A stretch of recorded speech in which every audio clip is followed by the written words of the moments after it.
In this lecture, you will learn about the death process and how to prepare for it, and why that preparation is so important. So let's get straight into this. You must understand, as a spiritual creature that you are, you have a visible nature and an invisible nature. You never truly die. You are an eternal soul experiencing a temporary physical world. The inner world of thought and emotion is eternal, while the outer world of matter is mortal. Everything that is seen is mortal. Everything that is unseen by the eyes is immortal. When you die, your external physical world will be stripped away, leaving only your pure consciousness in its raw form, drifting within the astral plane. So here you see your physical external body and your internal world. And your internal world is your state of consciousness. It's your state of consciousness. Your thought and emotion is one overall state. Okay? So you must understand these planes. You have the physical body, the etheric double, an astral body, a mental body, and the Buddhic body. When you die, you leave the physical plane. Then you will more than likely leave the etheric plane, because the ether acts as like a portal. Everything comes out of the ether and returns back to the ether. I can break that down in another video in electromagnetism. But electromagnetism is ether, energy coming in and out of the ether. You will, every single day you die, every single day. There's a cycle of life and death occurring all the time. Every single day, you go to sleep, you go back, your consciousness slips back through the ether. And then when you wake up, your consciousness comes back through the ether into the physical plane. Death is just a bigger macrocosm of the microcosm cycle of life and death. So you will return back to the astral, which is the realm of imagination, infinite possibilities. And this is where thought forms start to manifest. Okay. So depending on how advanced you actually are mentally and emotionally, will depend how long you stay in the astral. Now, what we must understand is that there is many different components to the astral. We have the higher astral, the middle astral, and the lower astral. These are all vibrational states. So if your mind and soul is operating in lust, lust, desire, hate, food, physical addiction, smoking addictions, then these are quite heavy. These are quite heavy attachments to your consciousness, and they're quite low level desire, which means they have a low vibration. You will manifest in the lower astral when you're stripped from your physical body. The lower astral is not inherently evil. However, there's just low vibrating things going on there. Low vibration does not mean evil. Okay. So just like bad doesn't mean evil. Okay. In the lower astral, you are going to see lower astral beings. You're going to see spirits, souls with low level desire. Okay. People who are attached to the physical plane, people that lust, people that do these things. Technically, this is hell, but you can escape it by escaping yourself. Now we're gonna break all this down. I'll break all this down properly once you understand the full context. So depending on your level of desire, you will manifest in a corresponding layer of the astral plane. If your mind is still attached to the low physical desires, you will find yourself in the lower astral realms.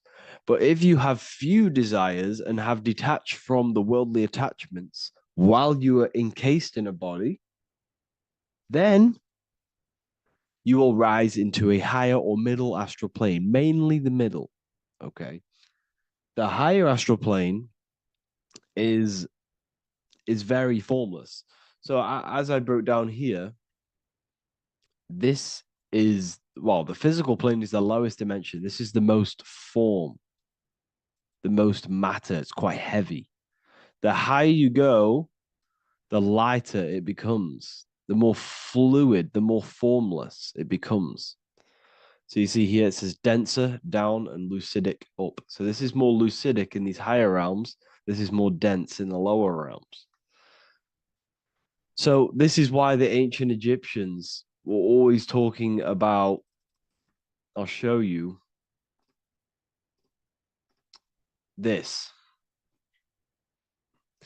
This is showing you death. So first of all, we have Anubis, which represents death. Here you have the heart, which represents the soul.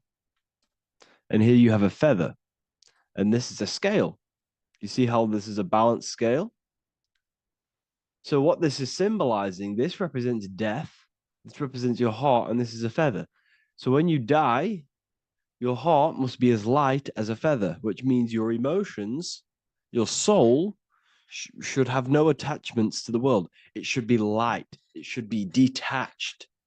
This is why the word light and light are the same.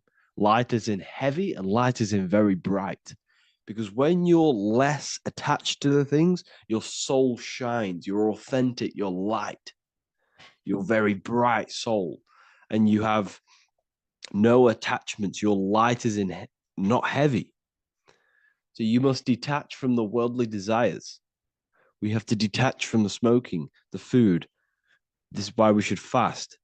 Smoking, this is why we should detox. We should also meditate. We should also be able to sit with ourselves for long periods of times.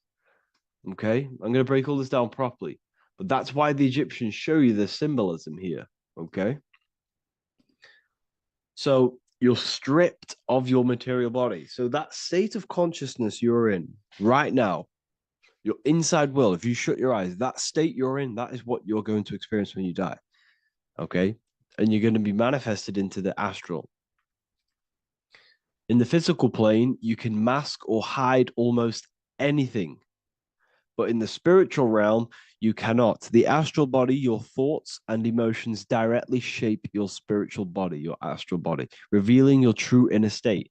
So your desires that you can hide in the physical plane, your emotions, your thoughts, you can't hide any of that in the physical, in the spiritual plane, in the astral plane.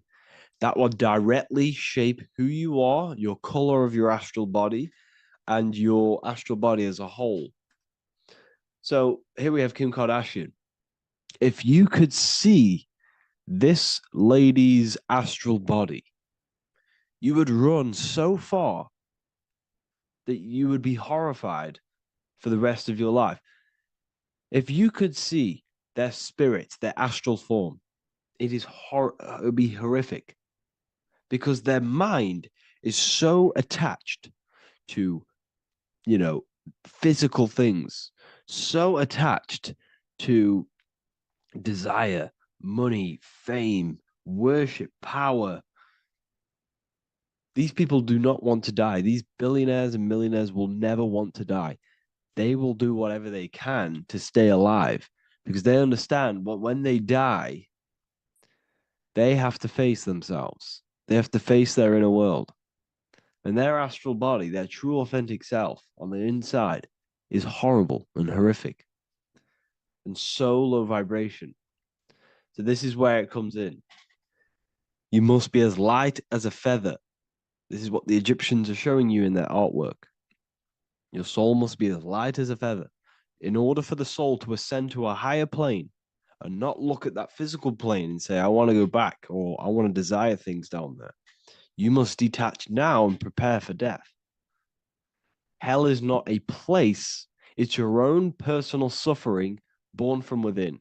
If your mind and soul are deeply attached to mental fixations, emotional wounds, and physical addictions tied to the material world, that pain will follow you into the astral. This is your true judgment day. You judge yourself when you die. You see your authentic self. There's no hiding. Right.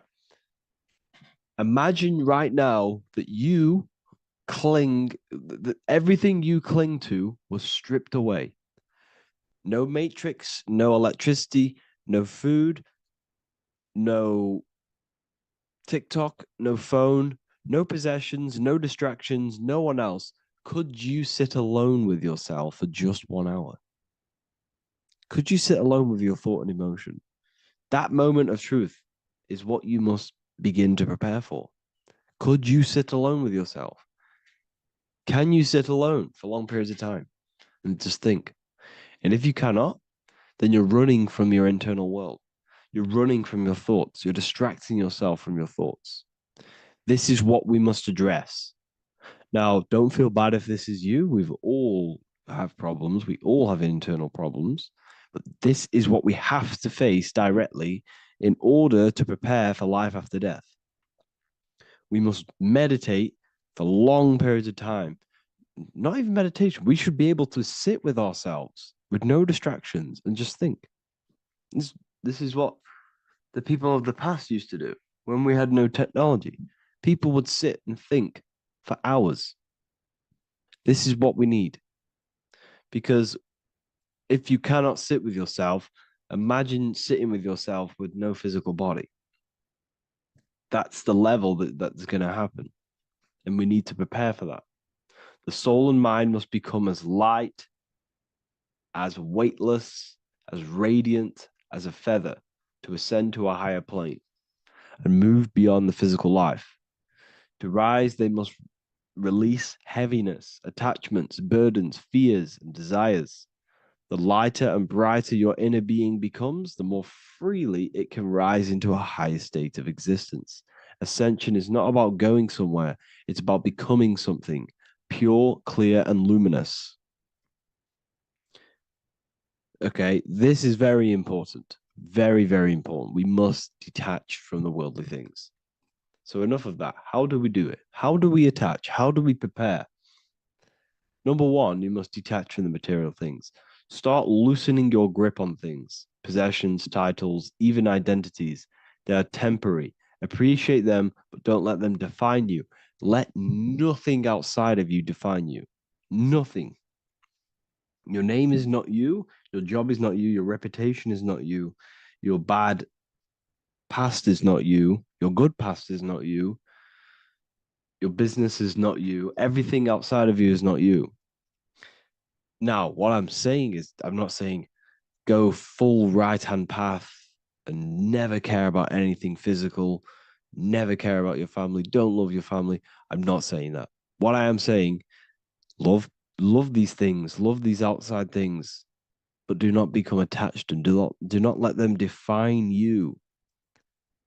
You must be okay with losing anything that is outside of you.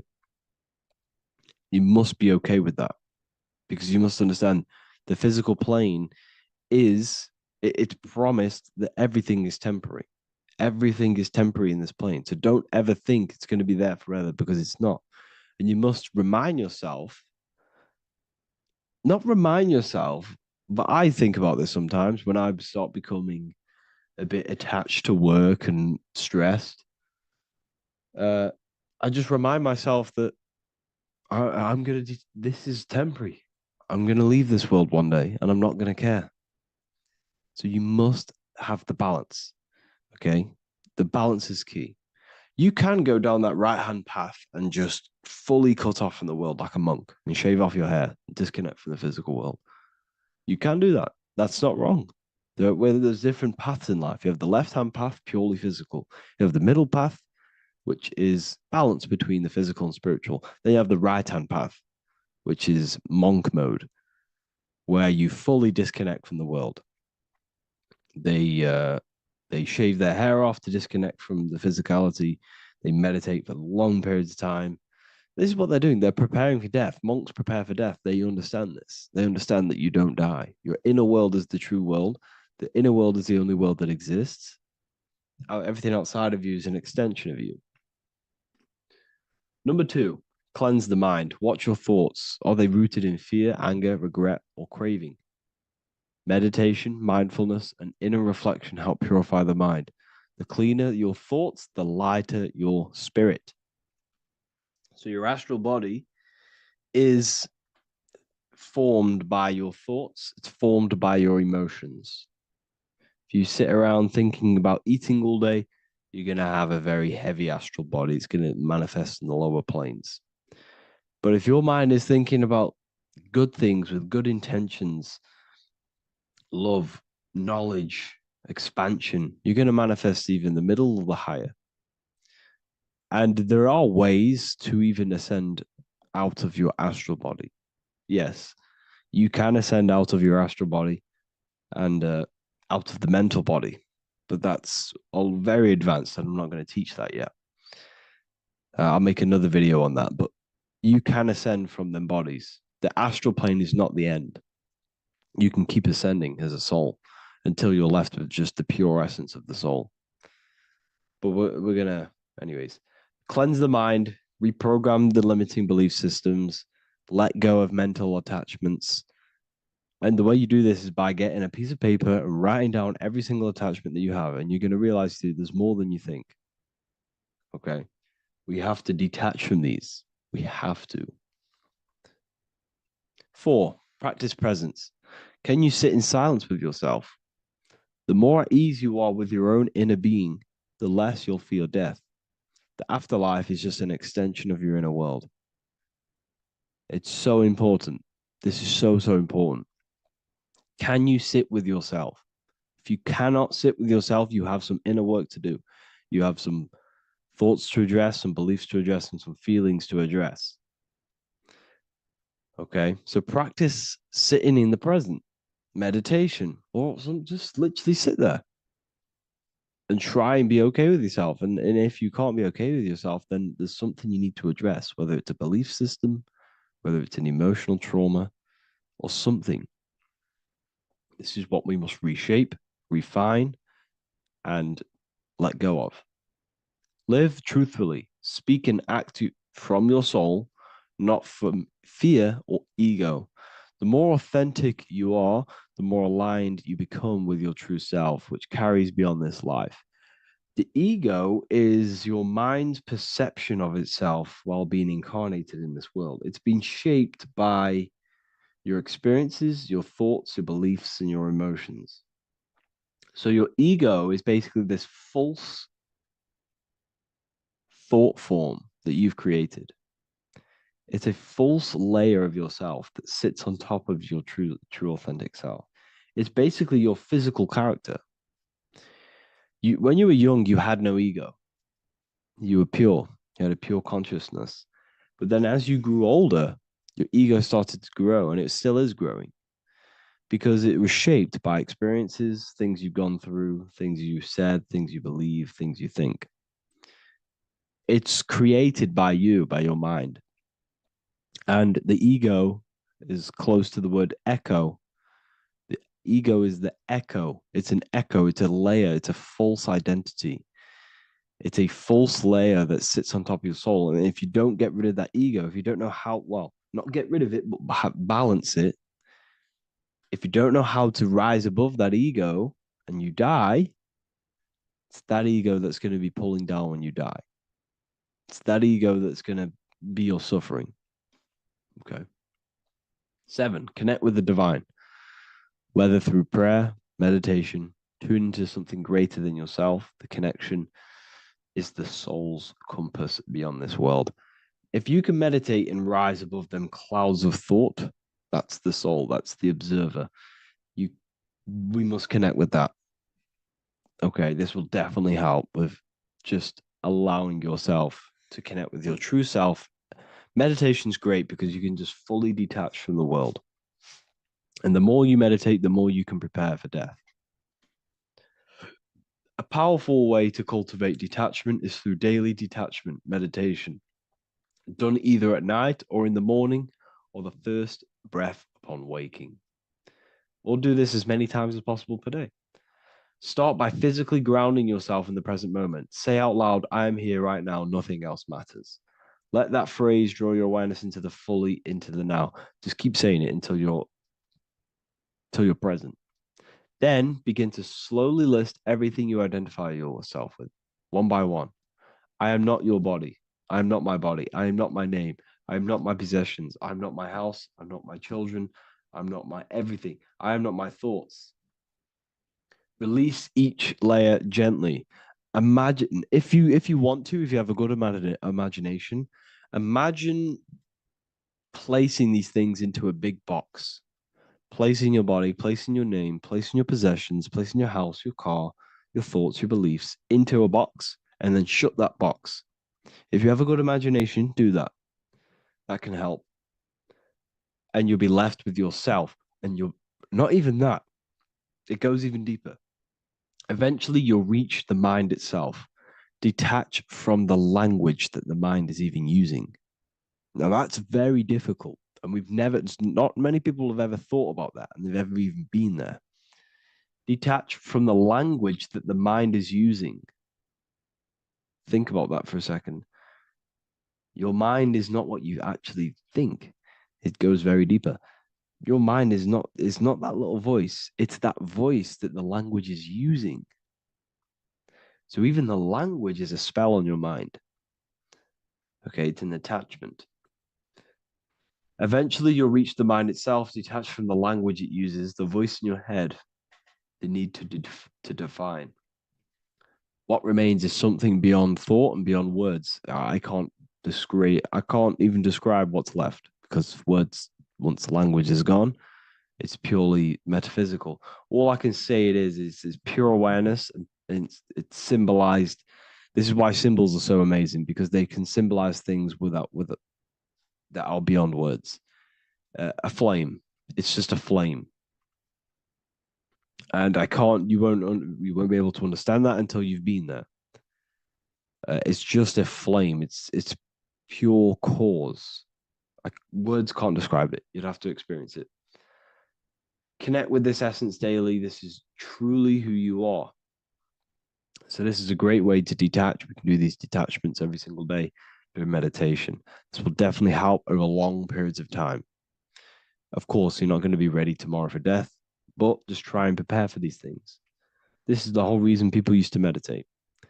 It's the whole reason why people do these spiritual practices, because they understood that this plane is temporary and your soul moves on from this plane. And you'll never truly believe in the soul until you experience it. So I can show you these things, but you must go out and experience it. The soul is real, but you won't understand unless you cast off everything else. Okay. So I hope this video helps. It's a very deep video. I'm going to be making more of these stuff, of more self-mastery. And of course, we've made the self-mastery section now. So I'm going to start filling up this place with lectures. And I think it's a great time to start this, because a lot of people have been asking on how to master yourself, prepare to death. So hope this video helps. See you in the next one.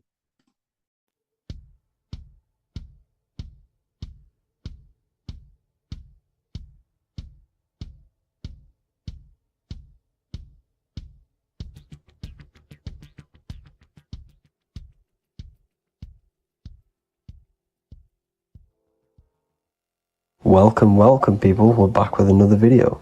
I will now be keeping track of my YouTube and trying to upload every week. In this video, we'll be talking about the chakras. The chakras are the 7 attributes of God, and they are the 7 planets.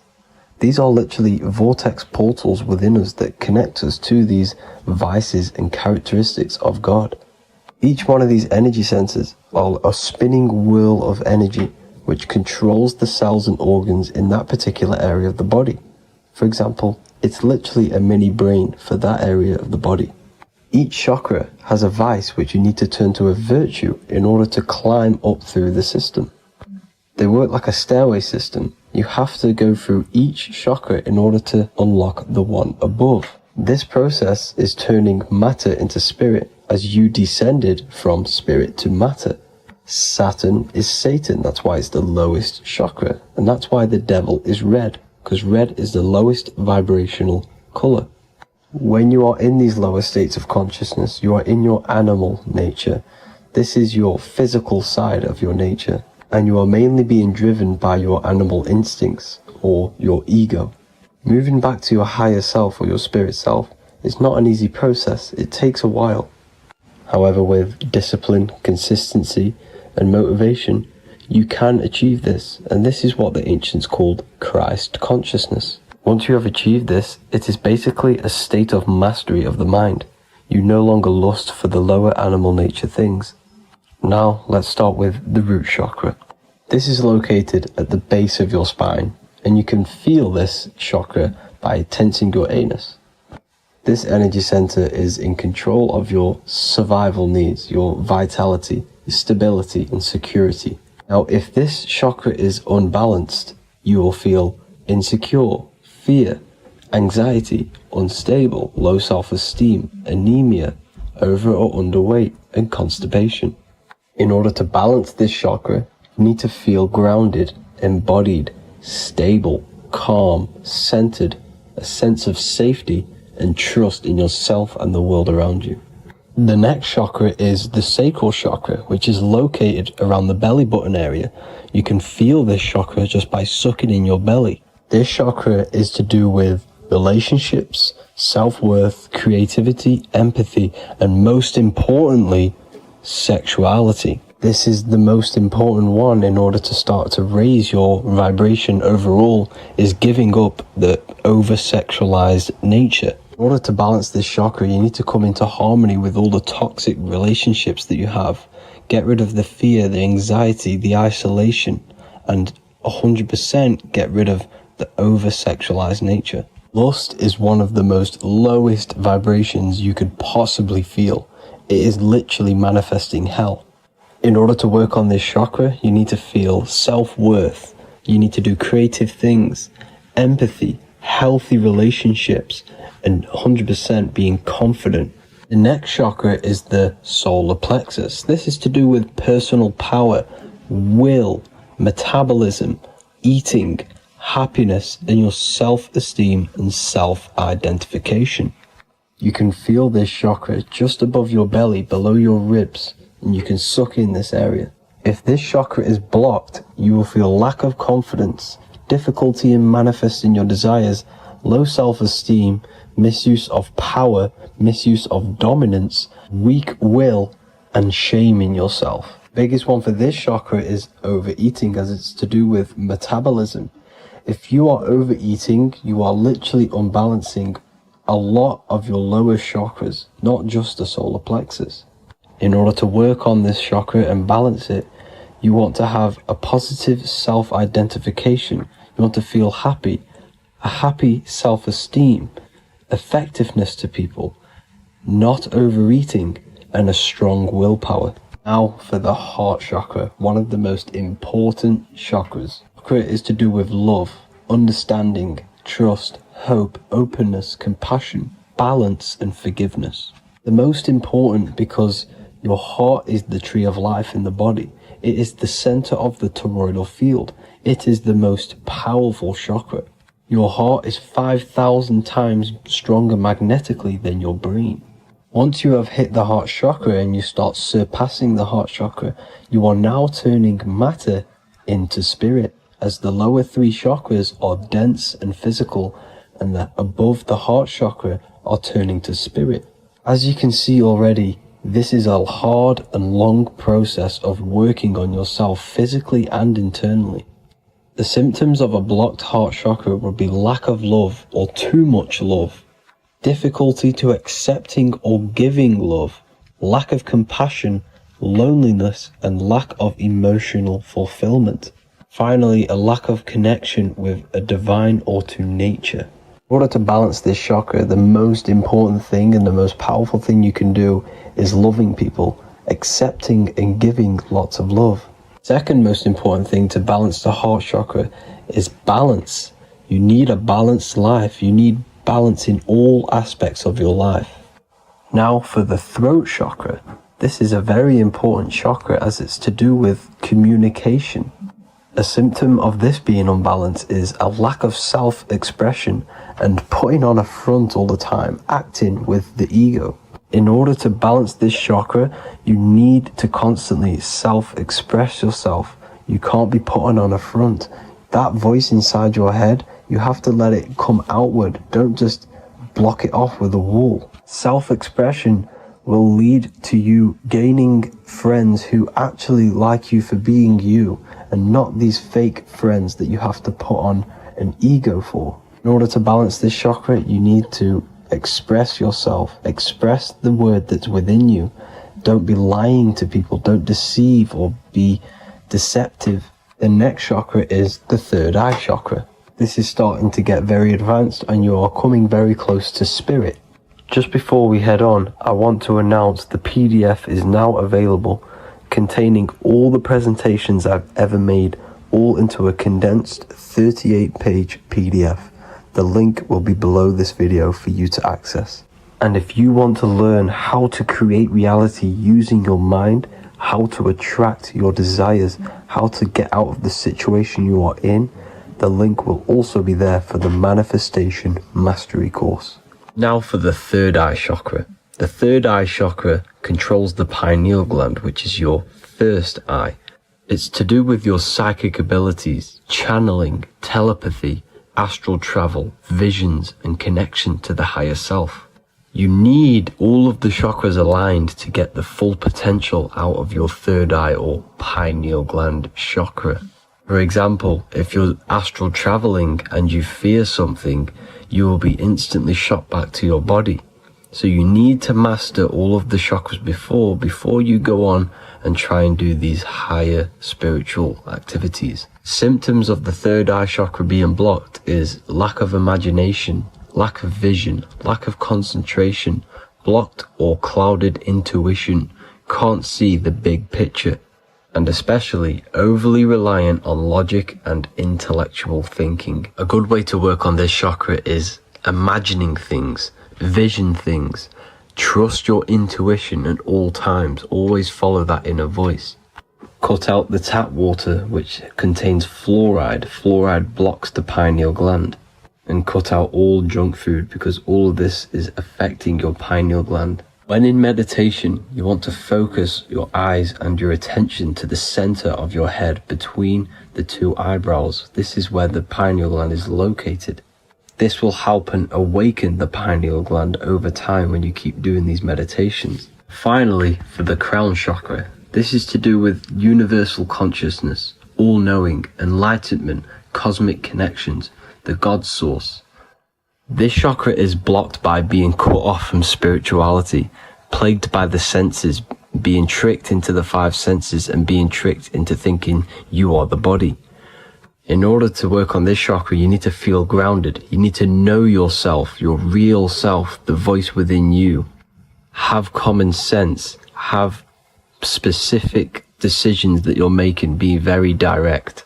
Now we've got out of the way all of the chakras, I can now introduce methods and meditations which will help you unblock them spiritually. When meditating, you want to get into the present moment in a nice, comfortable position. Bring yourself to the present moment by saying, I am here right now, nothing else matters. Keep repeating this over and over with your eyes open or closed. After a couple minutes of bringing your attention to the present moment, you can now start to breathe in through the nose deeply and breathe out through the mouth slower than you breathed in. Place your attention on the chakra that you want to balance. Think of a high vibrational emotion like love, and think of this while placing your attention on that chakra. You can do this exercise every day for 10 to 20 to 30 minutes. The longer the better. Another practice you can do is by chanting the Bee Gees for each chakra. They are here starting from the root chakra all the way to the crown chakra. Or you can chant the 7 vowels. There are not 5, there are actually 7. A, E, A, O, U, M. A, I, O. This is the proper way of pronouncing the 7 vowels. These are so powerful because these are the only things that exist. It is literally the sound of God. By pronouncing them right, you can actually create a lot of power within you and align your chakras. That's it for this video, people. I'd appreciate a comment and a like to help the algorithm. I appreciate you all. Love and light.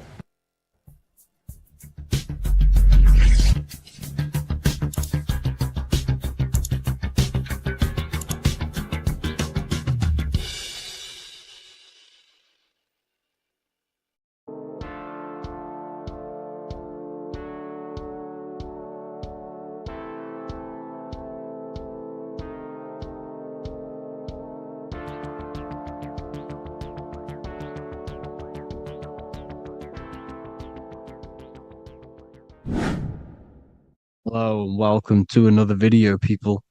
Before we start, please like, comment, and subscribe if you wish to see more content. Today, we're going to be talking about the mental universe and how everything is mental. This is the number one law on the Kabbalion. If you've never read that book, it's called The Kabbalion.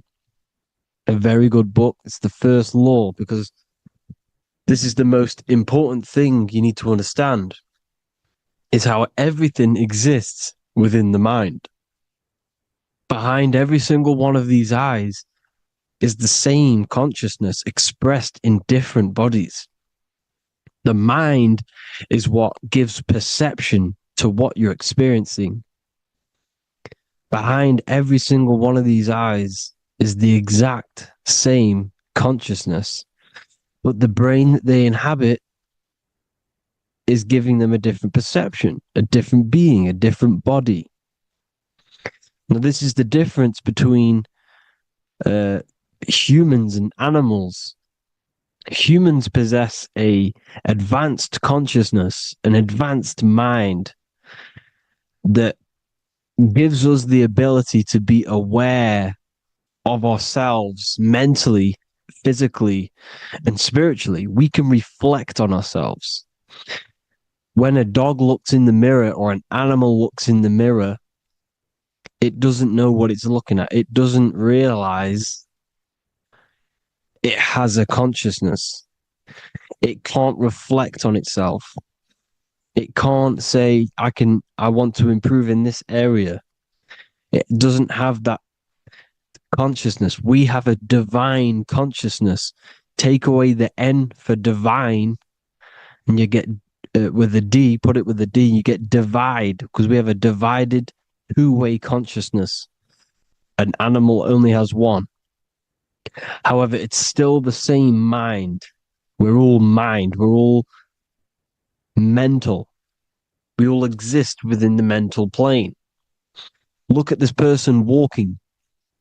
The body, the brain is sending electrical signals through the 12 cranial nerves, which the 12 disciples that spread the gospel of Jesus, right? You have 12 cranial nerves in your brain. There are 12 disciples which spread the gospel of Jesus.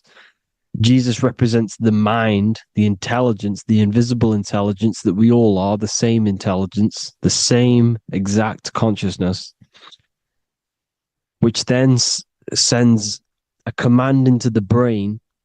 Then the brain sends these 12 electrical signals through the 12 cranial nerves to control the rest of the body through the nervous system. This person walking is not, the body is not walking. The mind is telling it to walk. And the brain is it's a supercomputer which is decoding these demands given to it by the mind. Because the pineal gland will have something to do with the ether, because the ether is physical and non-physical. The mind is sending the commands through the ether to the pineal gland, which is then getting broken down into electrical codes within the brain and sent throughout the nervous system to control the body. And this is why in the Sims simulation, because the body's the simulation, it's a false reality. It's the fake reality. It's not the real you. You are formless. There is no form. But the third dimension is a dimension within your mind. Matter, mind, light is all a product of your mind. It's all in the mind. Now, this is why The Sims has this green little diamond on top of the head. Because this is you. This is your invisible intelligence controlling the character. Okay? It's controlling the character. And this character is in the world. Your consciousness isn't in the world. The world exists within you, but the body is a vehicle for that realm that you land in. When you have a dream, your mind transcends this body into another body, duplicates your body, into another universe, unite. Unite is one. We're all one. It's all one universe, expressed in many different ways, infinitely. And the vehicle that you land in is the body to operate in that realm. This is the all-seeing eye, as you see here. The eye, this is all the intelligence. This is the ball of consciousness, God, expressed in different bodies. We're all this same one in different bodies, as you can see here. And this intelligence is expressing infinitely throughout the universe. An infinite universe. There's no beginning, no end. There was no beginning of the universe. There is no end. It's infinite. Always has and always will. But the mind is what gives you the ability to explore the universe, to make perception of it. We are God in disguise. We are God in disguise. We are God in flesh. But the body can become attached to the mind can become attached to the body if the mind is not aware of itself. When the mind is that blinded by matter, and we lack knowledge and understanding of what we truly are, a formless, infinite being, a traveler. This is why Freemasons are called Freemasons. Mason means traveler, free. You're a free traveler because your consciousness is a traveler of the universe.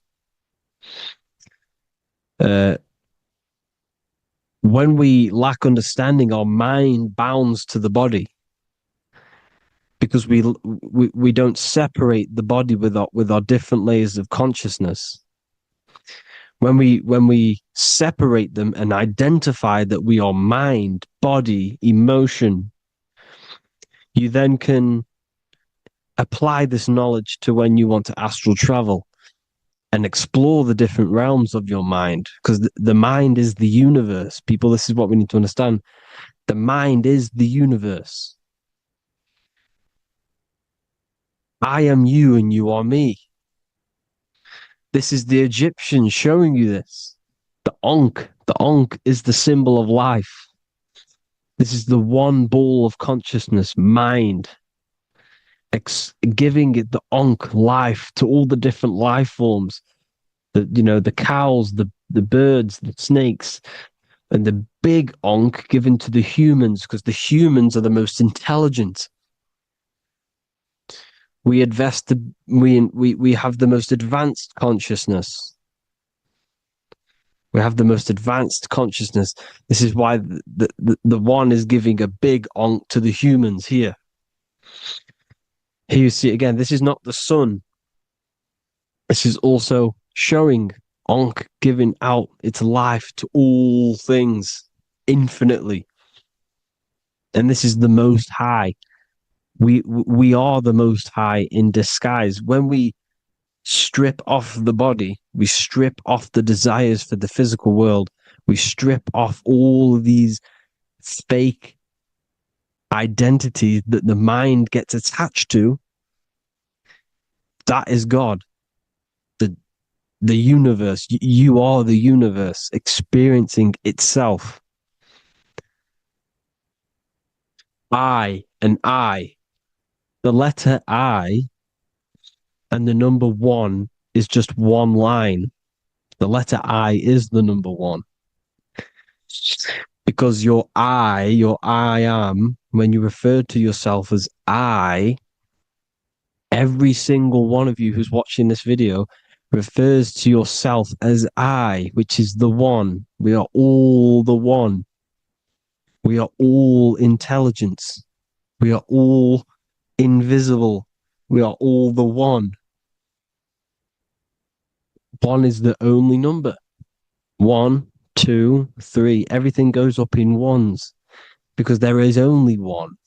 Doesn't matter how far you go down the line with numbers, all of their numbers are created by one, because there is only one.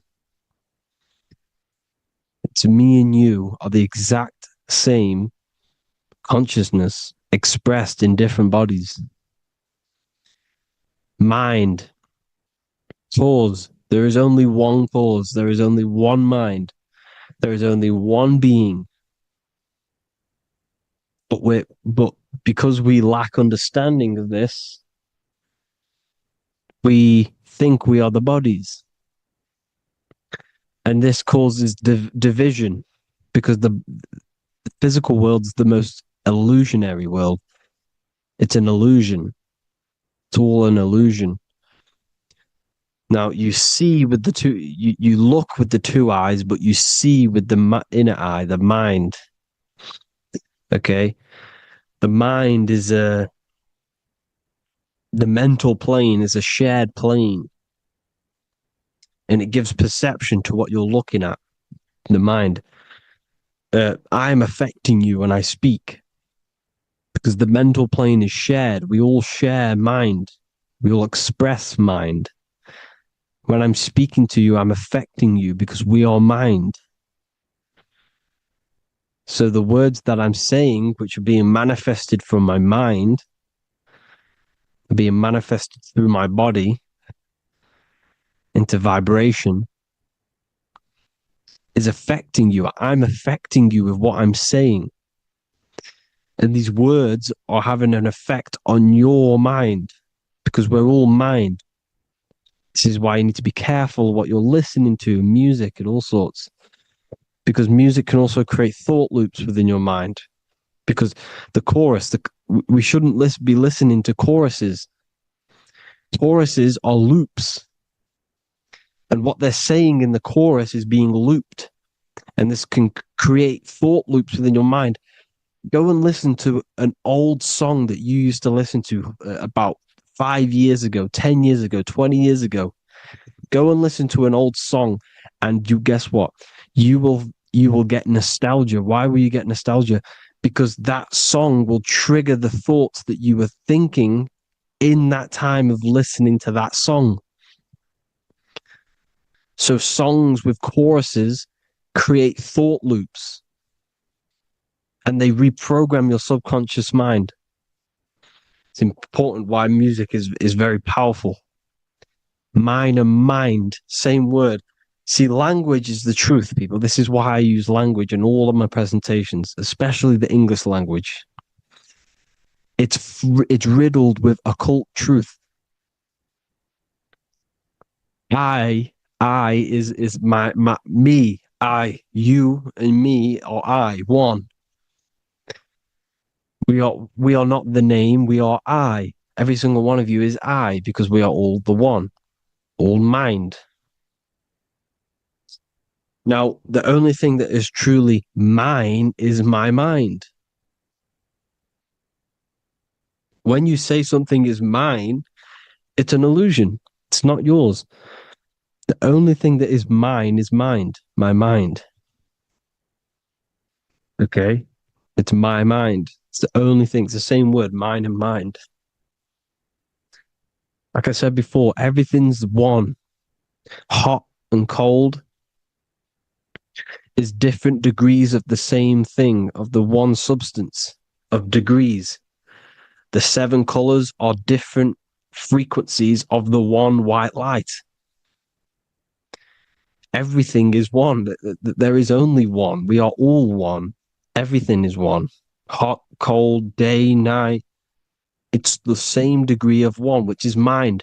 The mind's perception is what's giving it, labeling it hot or cold. The mind's perception of colors is what is giving it red or purple, hot or cold. There is only mind. The mind gives things perception. There is only one, that is mind. The conscious and the subconscious mind. The male and the female, these are married. The subconscious mind is your hidden part of the mind. Okay, it's hidden. You can't really, you can access it through different meditations and Reiki teachings, and dreams are manifestations of your subconscious. This is how you know mind and matter are one, because your mind creates matter in dreams. Your subconscious manifests everything in a dream, in the astral realms. The conscious is what you're conscious of, what you're consciously thinking of. So me, I am conscious that I am speaking into this mic and creating this video. My subconscious mind is the hidden part of the mind, which is speaking to my heart, telling it to beat. It's telling my food to digest. It's regulating all my blood. It's doing everything in my body without me being conscious of it. Without me being conscious. The subconscious is the feminine. The conscious is the male. The Bible, of course. Proverbs 12:4. Helpful, not helpful, an excellent wife is the crown of her husband, but she who brings shame is like rottenness in his bones.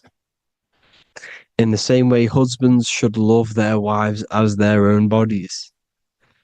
He who loves his wife loves himself. You can take that physically, you can take that literally, or you can take it metaphysically. See, the Bible's written in such a way where you can take it as your level of realization.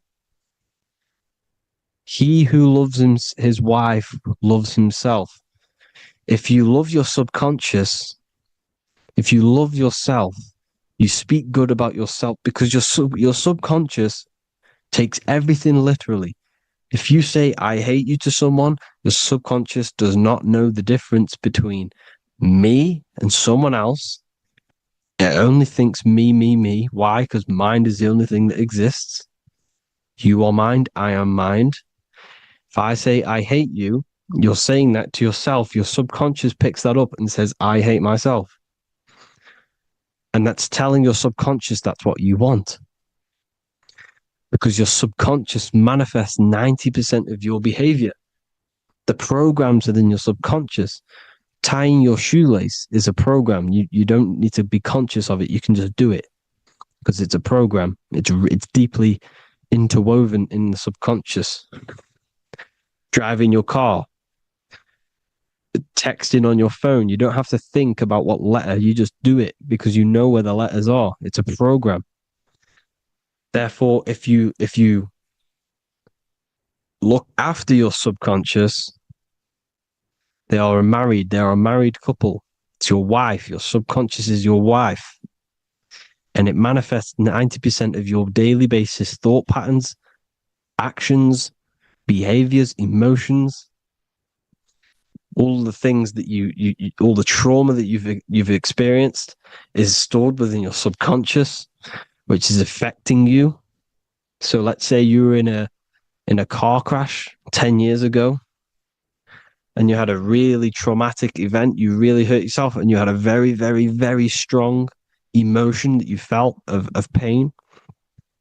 That will still affect you today. And why? Because it will manifest into your behavior. How? Well, you'll be cautious of what cars to go in and who. You'll be cautious because of that event that stored within your subconscious, because of that feeling you felt was so painful and so strong. It's still manifesting into your behavior today. For example, you won't go in certain cars, you won't go with certain drivers. The subconscious stores everything, all your memories, the programs, and everything. So if you trick the subconscious, that's how you manifest your life. If you trick the subconscious, you already have something.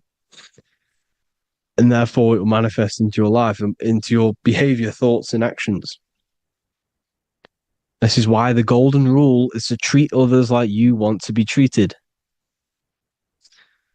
Because I am you and you are me. We are all subconscious. We all have subconscious.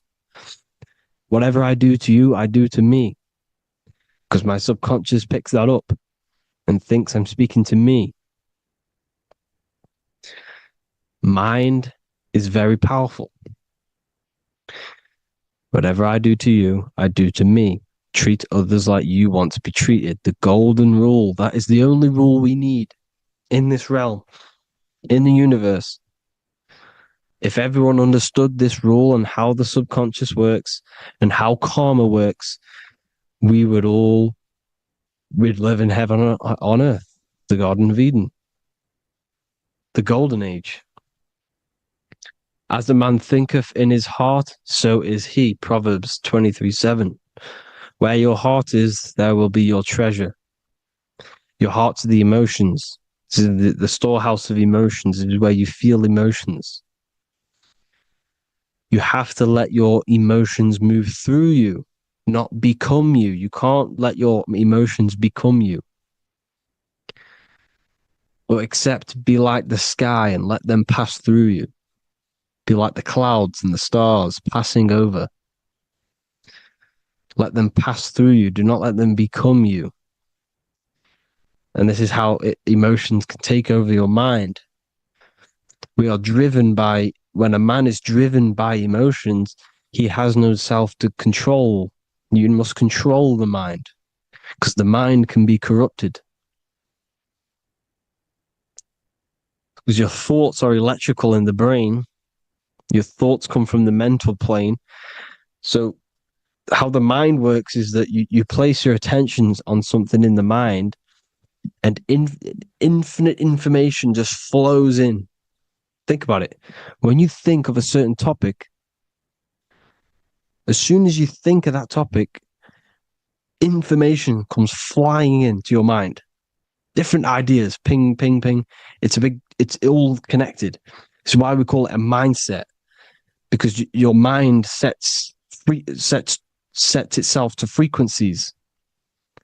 And when we think of something, we tap into that frequency, and just the universe, the mind, the mental plane just flows in information based on that frequency and that thought. The universe is just information.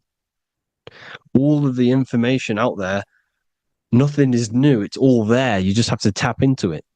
You can tap into these different thoughts, and it's all there. Everything already exists within the mental plane. You don't think anything. You receive thoughts. We all share the mental plane. We affect each other. I'm affecting you. Listening to me is affecting your mental plane, your mind.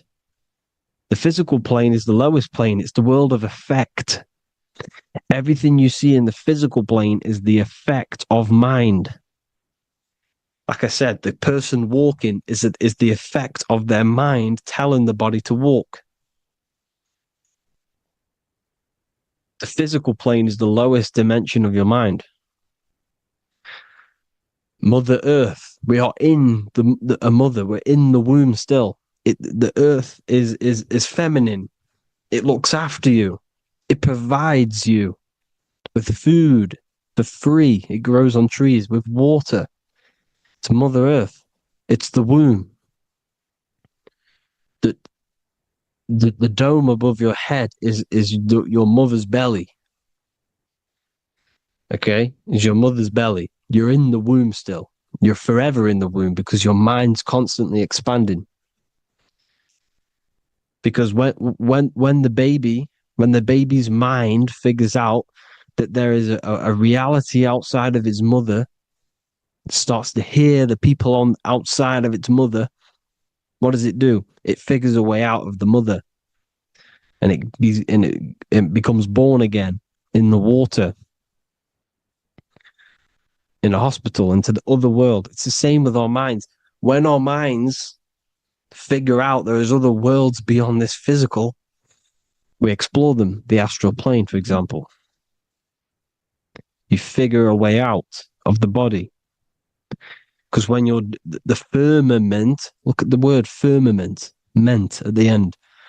Firm is firm, something strong, something like a rock is firm. If your mind is firm like a rock, you will be stuck under the firmament. So, for example, people who are very programmed and can't think outside the box, They have a firm mind and they'll be stuck under the firmament because your mind is the only thing that's keeping you under the firmament. It's the only thing.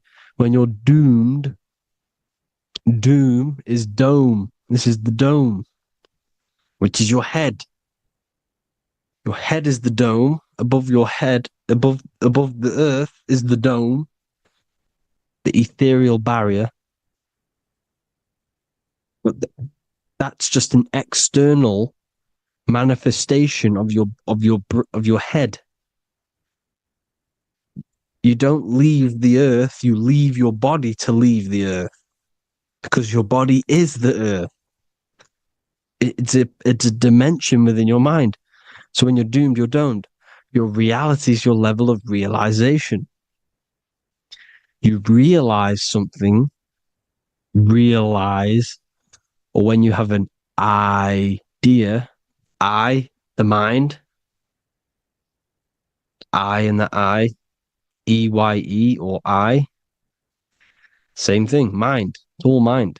Reality is your level of realization. You realize there's other worlds. That's your reality. Your perception's your reality. Mind in Latin is mens. Jesus was known as the fisher of men, which is the fisher of minds. He was fishing minds worthy of knowing the higher truth, the deeper occult knowledge. Jesus figured out that we are all God. And he got killed for it because in that age they were trying to suppress this information. Jesus figured out he was God because we are all God, every single one of you, and they killed him because we're all mind. We are not the body. We're the invisible intelligence, which is God. But you are not God if your mind is attached to this physical world, to the worldly pleasures. If you master your mind and travel the depths of your mind, that is God. Mental and men. Look at the word mental. It has men in it. Men in the Bible means mind. Here you see Masonic, the Masonic symbol with the eye, the mind. Looking over, everything is the one. Everything comes from the one. All the lines coming off it, giving its life to all of the life forms. Down here on the bottom, you have duality, black and white. Up here, you have singularity. One and the two. Unification and division. The lower self is divided into the left and the right. So the Bible even says, I forgot what verse it is, but it says, it's better to go through life with one eye than to have two and be cast into the fiery abyss of hell. I'm not sure what verse it is, but you can research it yourself. It's better to go through life with one eye, to be unified consciousness, dimension. No brainer. The language tells you the truth, people. Dimension. The dimensions are in your mind. Entertainment. Entertain the mind. Disappointment. It's all in the mind. Environment. The environment that you are in is a product of your mind. Within, rearranged spells high twin. Within is your mind, and your external world is mirrored from the decisions you make in your mind. Advertisement, commitment, it's all meant, it's all mind. Everything is mind. Everything. So, this is important. The collective thoughts and collective beliefs. The collective, because we all share the mental plane. And because of this is why we are in a weakened state of consciousness at the moment. because the collective thoughts and the collective minds overall are asleep, and they don't believe in anything. You see, everything is true within the mind. You think of something, it is there instantly. You think of a chair, it's there in your mind. You think of anything, it's there instantly. So everything's true within the mind. Anything can happen in the mind. Anything can happen on the physical plane if the collective consciousness, the collective minds, believe it to be true. This is why back in the days, in the ancient days, you look at all the old world stuff, you see all this crazy technology, and it's because as a collective, as humanity back then, they believed that they had much more open minds. Therefore, the things manifested in the physical world were a lot more out of the box, so to say, compared to today. For example, magic is not as powerful today because the masses don't believe in it. It's still powerful, don't get me wrong. But if the masses believed, or if everyone knew magic could be real, because it is, anything's real in the mind, it would be a lot more powerful. You see? So and what they're trying to do is create a hive mind worldwide. They're trying to make one religion, an external God. What happens when you worship something external? You give energy to it, because where attention goes, energy flows. Where your mind gives attention to, energy goes there. And when we all believe in external gods and give our worship and our power to these external things, we all give energy to it, which will manifest as a demon in the astral planes. It's a hive mind. They're trying to make a hive mind to summon our energy. Trying to summon our energy. And it through mind, through collective thoughts, the hive mind. They want one religion, one government, one currency, one belief system.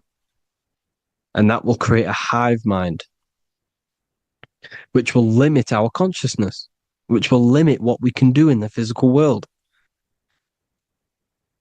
Because if everyone doesn't believe in certain things, it cannot happen, because it's all in mind. Mind is so powerful. I am you and you are me. I hope you all enjoyed this video, people. If you haven't already, join the Wisdom Academy. The Wisdom Academy, we have many occult lectures just like this one. Also, we have just launched Mindwave Hub. If you want genuine frequencies, genuine binaural beats, because the ones on YouTube, the ones on Spotify, Apple Music, they're all tuned to A440 hertz, which shuts down the right hemisphere of the brain. If you want to gain access to your true consciousness, your mind, you need to balance the two hemispheres and balance the chakras. You can do that externally by listening to binaural beats.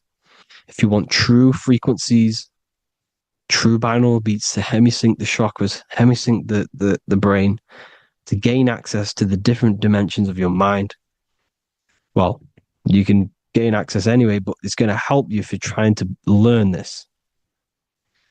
Join Mindwave Hub. The link will be in the description. Listen to the binaural beats, meditate to them, listen to when you go to sleep. They'll massively benefit you. Thank you all, people. Hope you had an amazing, lesson. Hope you learned a lot. And please subscribe. God bless you all.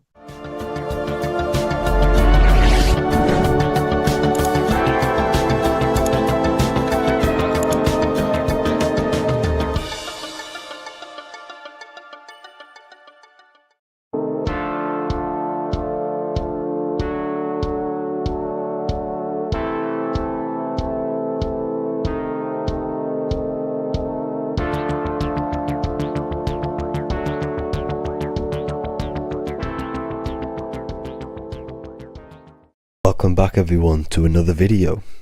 Today we're going to cover everything that you need to know about the mind, starting with the two aspects of the mind, the conscious and the subconscious.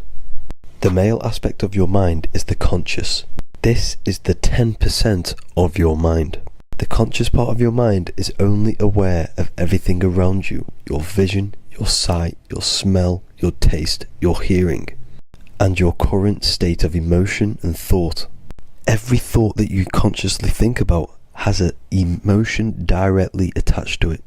That emotion is then impressed onto the subconscious part of the mind. The subconscious part of the mind is the female aspect of your mind. It is also a whopping 90% of your mind. Subconscious mind is controlling all of the subconscious processes which happen within your body. For example, your subconscious mind is controlling your heartbeat, your digestion of food, and all of the things that you do not have to tell the body to do. It is the hidden part of our mind which is controlling all of the hidden things. The subconscious mind is like a recording supercomputer. Everything that you have experienced in your life is all recorded and stored within the subconscious mind. One of the most important things about your subconscious mind is that it stores your mental programs.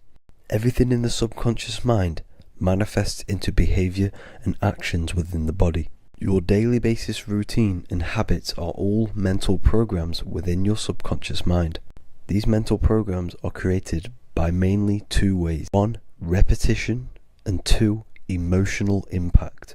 The repetition is fairly simple to understand. The more you do something, the more it impresses onto your subconscious mind and becomes a program. That program will then manifest into your behavior. However, with the emotional programs, they work a bit different. The stronger that you feel an emotion, the stronger it is impressed onto the subconscious mind. And then that emotion becomes a program. For example, you had a very traumatic moment happen when you were a young child. The emotion that you felt was so strong in that moment that it impressed into your subconscious mind so hard that you can recall that moment like it was yesterday. That traumatic event that happened to you when you were young will still manifest into your daily basis behavior even to this day. However, it manifests subconsciously. For example, if you were in a car crash, you will be wary to enter cars with certain people. All because of that traumatic emotion that you felt and impressed onto your subconscious mind. Another example of the subconscious manifesting into our behavior is posting on Instagram. Most of the time, the reason why you post is because your subconscious mind is seeking gratification. So before you actually do something, question yourself and find out the root cause of why you are doing this. Another thing that you need to understand about the subconscious mind is that it takes everything you say and hear literally. So for example, if you go and say, "You are an idiot" to someone, your subconscious mind will only pick up the word idiot. It only knows yourself. It doesn't know anyone else. You are casting a spell on yourself just by saying that to someone else. This is why the golden rule is to treat others like you'd like to be treated. Now, you can rewrite these programs which are already in your subconscious mind. However, it does take consistency. You have to change these programs which have been running for years. And by changing these programs, you change your behavior, because these programs manifest into your behavior. The best way to do this, personally, is to listen to affirmations first thing when you wake up in the morning, and do this for 10 minutes every single morning. Then at night time, you want to think and feel that you are becoming the reality that you desire. The more that you feel this reality, the more it will become a program and impress your subconscious mind. For example, you're trying to gain financial freedom. If you trick your subconscious mind into creating a program saying that you are financially free, this will manifest into your behavior. You will start doing more work. You will start looking for ways to make money. Your mind will be set on the frequency of money and financial freedom. Therefore, you will receive thoughts based around this program. If you take enough action, your life will dramatically change because of this program that you created in the mind. This is why we call it a mindset, because your mind is a frequency tuner which sets its frequency onto different thoughts, because thoughts are frequency. If you fill your mind with a specific frequency, you will gain thoughts and ideas based around that frequency. To create a stable mind, you need to master your emotions. You need to change your mindset. Everything that you experience is neutral. Based upon the mindset that you see it, you either give it a positive or negative charge. By understanding this deeply, you will then control your emotions. I hope you gained some wisdom and enjoyed this video. Please, if you can, leave a comment and a like, and subscribe to the channel if you like this content. Love and light to you all.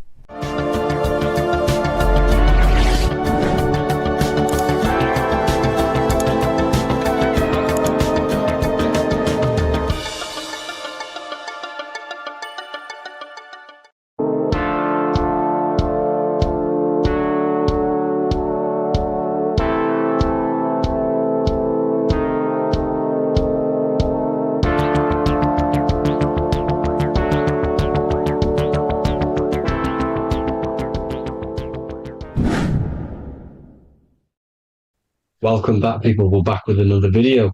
Let's jump straight into this. Make sure to tune in till the end, because this has got so much information in this video. So sit back and enjoy.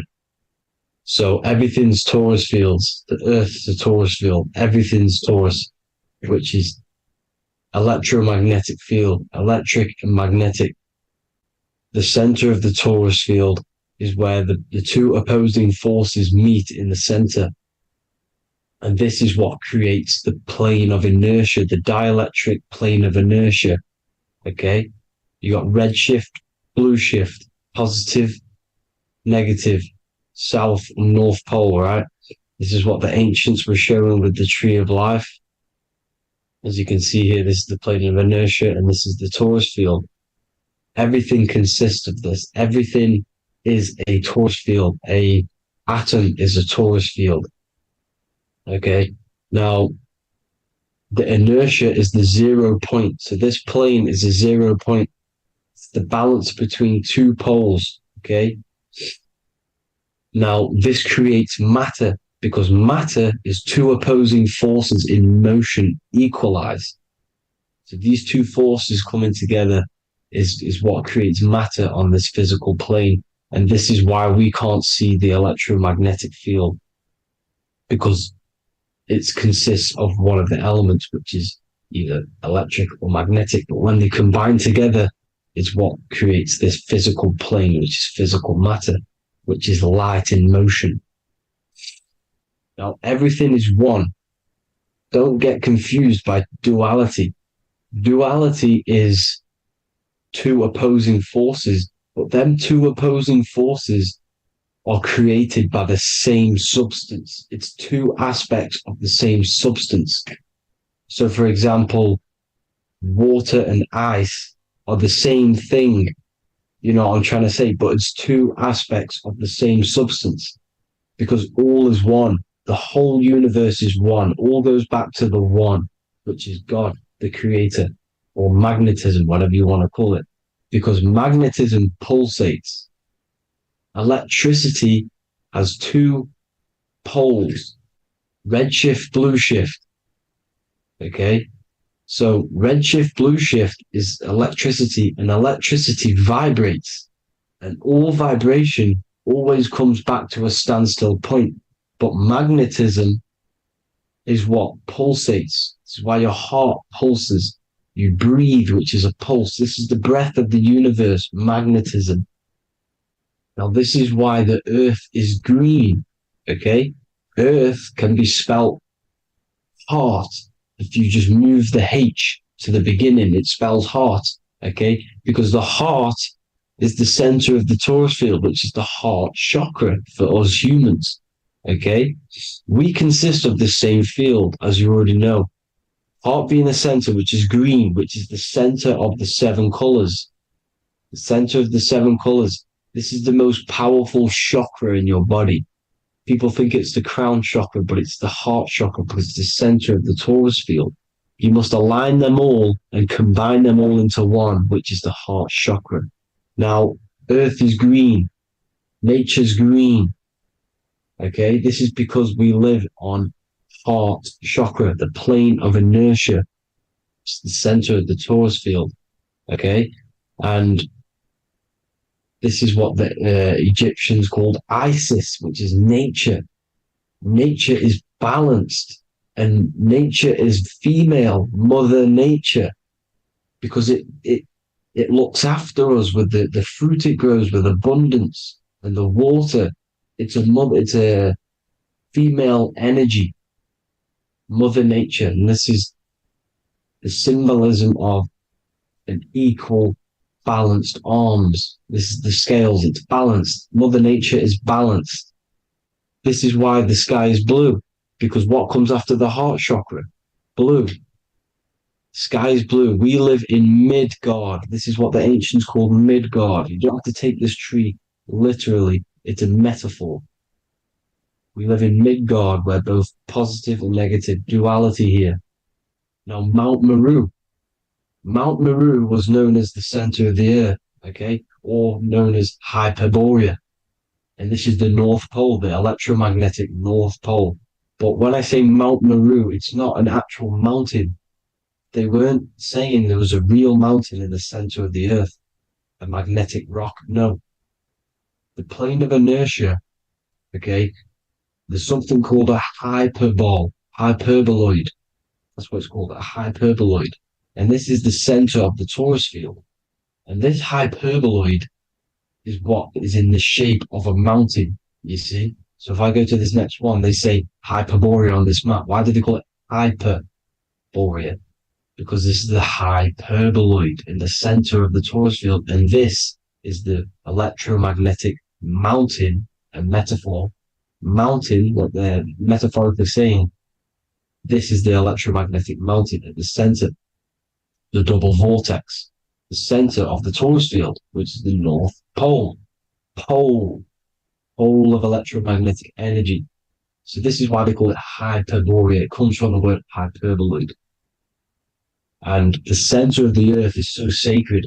And they symbolize this with, obviously, the North Star, which is Polaris. And this is where the swastika comes from, because it's the 4 seasons moving around the North Star.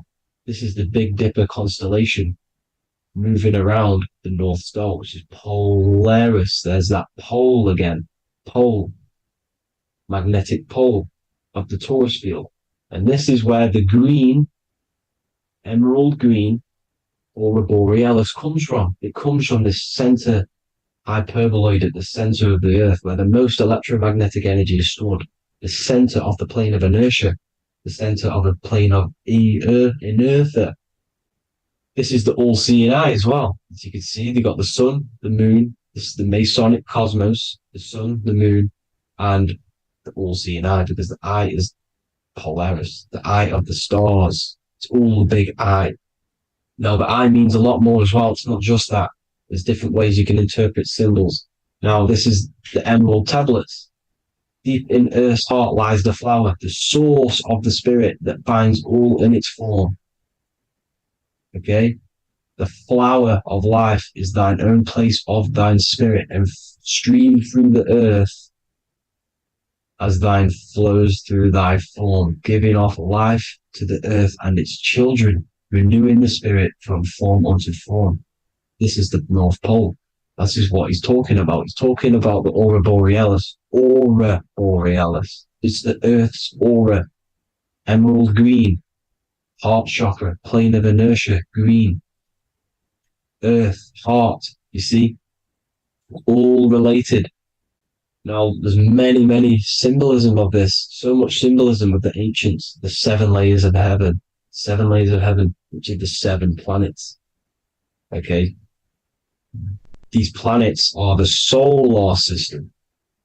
It's the solar system because we are the soul. We are the sun, the soul.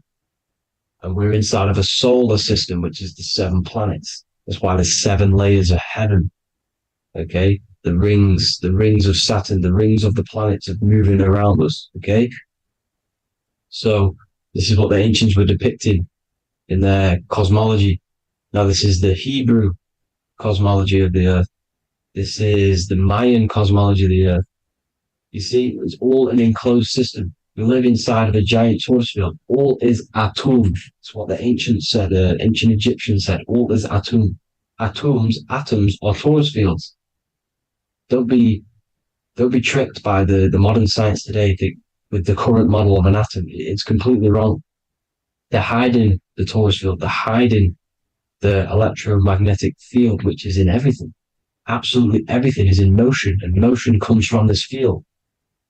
And you see, this is upside down, but this is I think it's pretty sure it's candles, but the 7 candles, the 7 planets, the 7 Elohim. You see, it all goes back to the stars and the heavens. Now, this is how the Earth really works, with the stars on the outside of the cosmic egg, and then the torus field spinning around the sun and the moon, the positive and the negative charge. The sun gives you energy, the moon takes your energy. The moon controls monthly cycles. Moon is mon. This is etymology. Mon, month, money, demon, monster. Stir is star, moon star. We are all stars. Youngster, minister, superstar, Hollywood star. We're all stars. We come from the stars, which is heaven. Our soul comes from the stars. You see? We are the universe, the image of man made in the universe. We are a microcosm of the universe. The universe is a macro. We are micro. We consist of everything. The body, mind, and spirit. The sun, the soul. Moon, the mind. Earth, the body. Body, mind, and spirit. We have 12 systems in the body, which are governed by the 12 zodiac signs. Starting at the Aries, which is the ram of God, all the way down to Pisces and Capricorn, kneecap. It all goes back to the stars. We are the stars. We are the universe. Everything is inside of us. Everything. Like I say, the Temple of Solomon, the Temple of the Soul, and man. The soul, the temple is the body. The soul is the soul, and the man is the mind. The temple of the soul and the mind. Body, mind, and spirit. We consist of the 5 elements: air, spirit, water, earth, and fire. We consist of everything. We are the universe. We're made in God's image, which is the universe. You see? Now, everything goes back to the stars. The ancients worked with the stars because the stars govern everything. They govern the systems in the body. They govern your life. This is why your zodiac is so important, your sign. Each zodiac has a specific element associated with it as well. Aries, which is the first sign, the Ram of God, the Lamb of God, which is a fire sign. Fire, first. Fire, first. F-I-R, this is etymology. The cerebrum, ram, which is in the brain.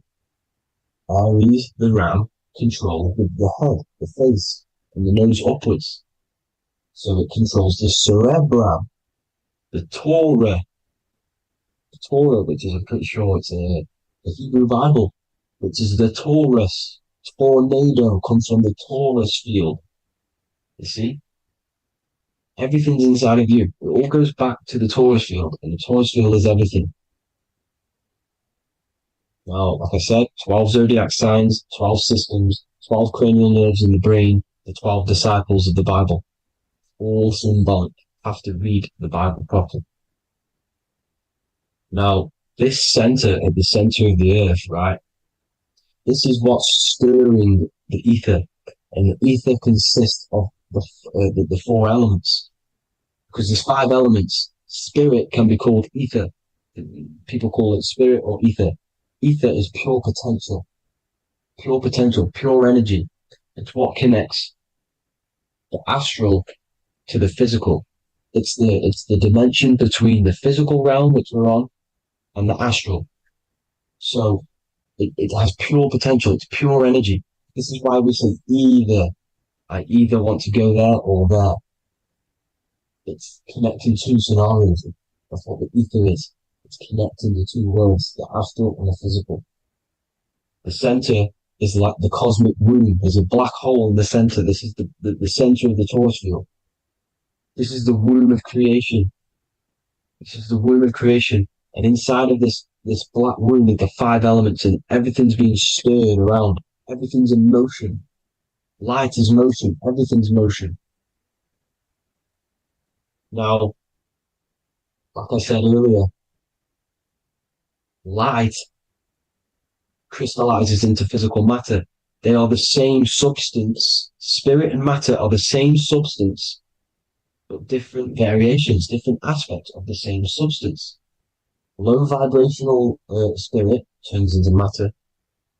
High vibrational matter turns into spirit. Or light, whatever you want to call it. Matter is light crystallized. This is where we get the 7 metals from. The planets. The planets are light. Specific frequencies and vibrations of light. When these lights, or the planets, materialize, material metals, materialize, they turn into the 7 metals. Saturn turns into lead. That's why lead is red. Saturn is red. The sun turns into gold. That's why the gold is yellow and the sun is yellow. You see, Saturn is the time god. What happens in autumn? The leaves turn red and they die. This is why Saturn, Satan, time god, the reaper, everything is crystallized till it's death and then reborn again. You see, rust. When things rust, it turns to red. Because it's Saturn. Saturn crystallizes everything. He's the reaper who comes around in winter. You see? He's Satan. Jesus and Satan, the sun and Saturn. They say we live in a solar system. The solar system. I think I've already just broke this down. The 7 planets are the 7 chakras. Everyone already knows this. But I'm going through it anyway. This is where we get the 7 planets from. And the 7 metals. You see, all the ancients knew it was an enclosed electromagnetic system. It's not a spinning ball in the middle of space, people. They want you to believe this so you get stuck in this material world. Because if you believe everything's material, you can never affect this plane effectively. You can never create your life effectively if you don't understand the planes of existence. Because the mental plane is a higher plane. And it breaks down and it controls the planes below it. The mental plane, hold on, I've got it here for you. The mental, the astral, etheric, then physical. Etheric connects the physical to the astral, but the mental is what's above them all. You see? Now, it's important to understand this. It's important. However, the ancients always talked about the enclosed system. Only NASA, which is introduced around the Roman times, not NASA, but the globe Earth was introduced around the Roman times. Okay? By these Masons. These Masons introduced this because they wanted to take over the minds of the masses and control them.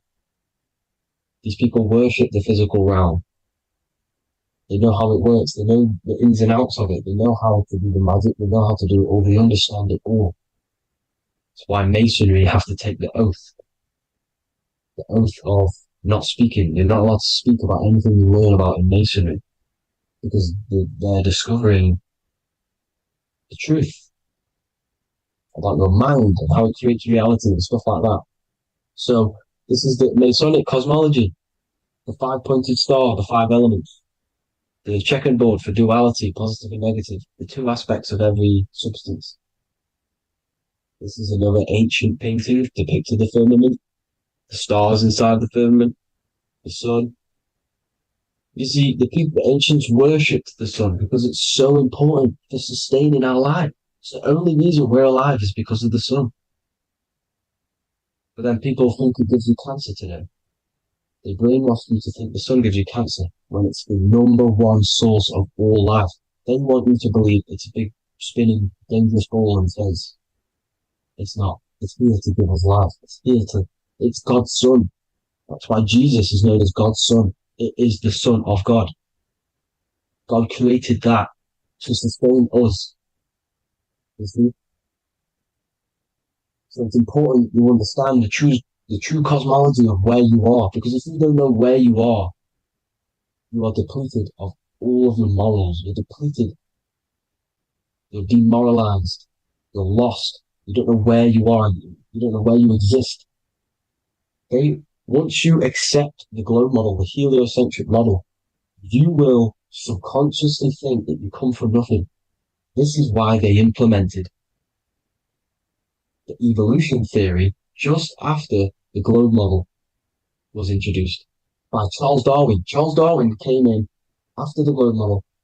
He's a Mason. He was another Freemason, and implemented evolution where we came from monkeys, because they want you thinking less of yourself so they can manipulate your mind. You see? They want to manipulate your mind, and they have done since you got here. Since you came through that portal, you were manipulated from that day to believe this, believe that.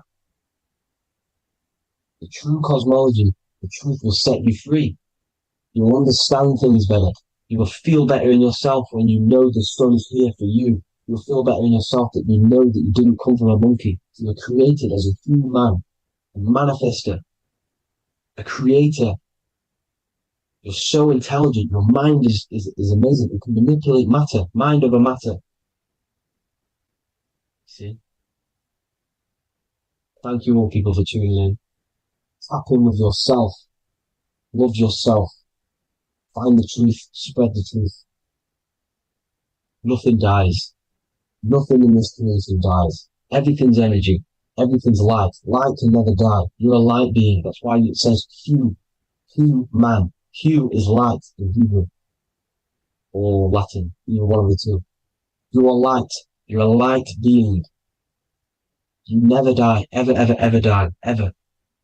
Stop thinking you're going to die. This body will die because it contains electricity. And electricity always goes back to a standstill point because of vibration. Electricity vibrates. You are pure light. You will never ever die. Thank you all people. God bless. Make sure to like, subscribe and share.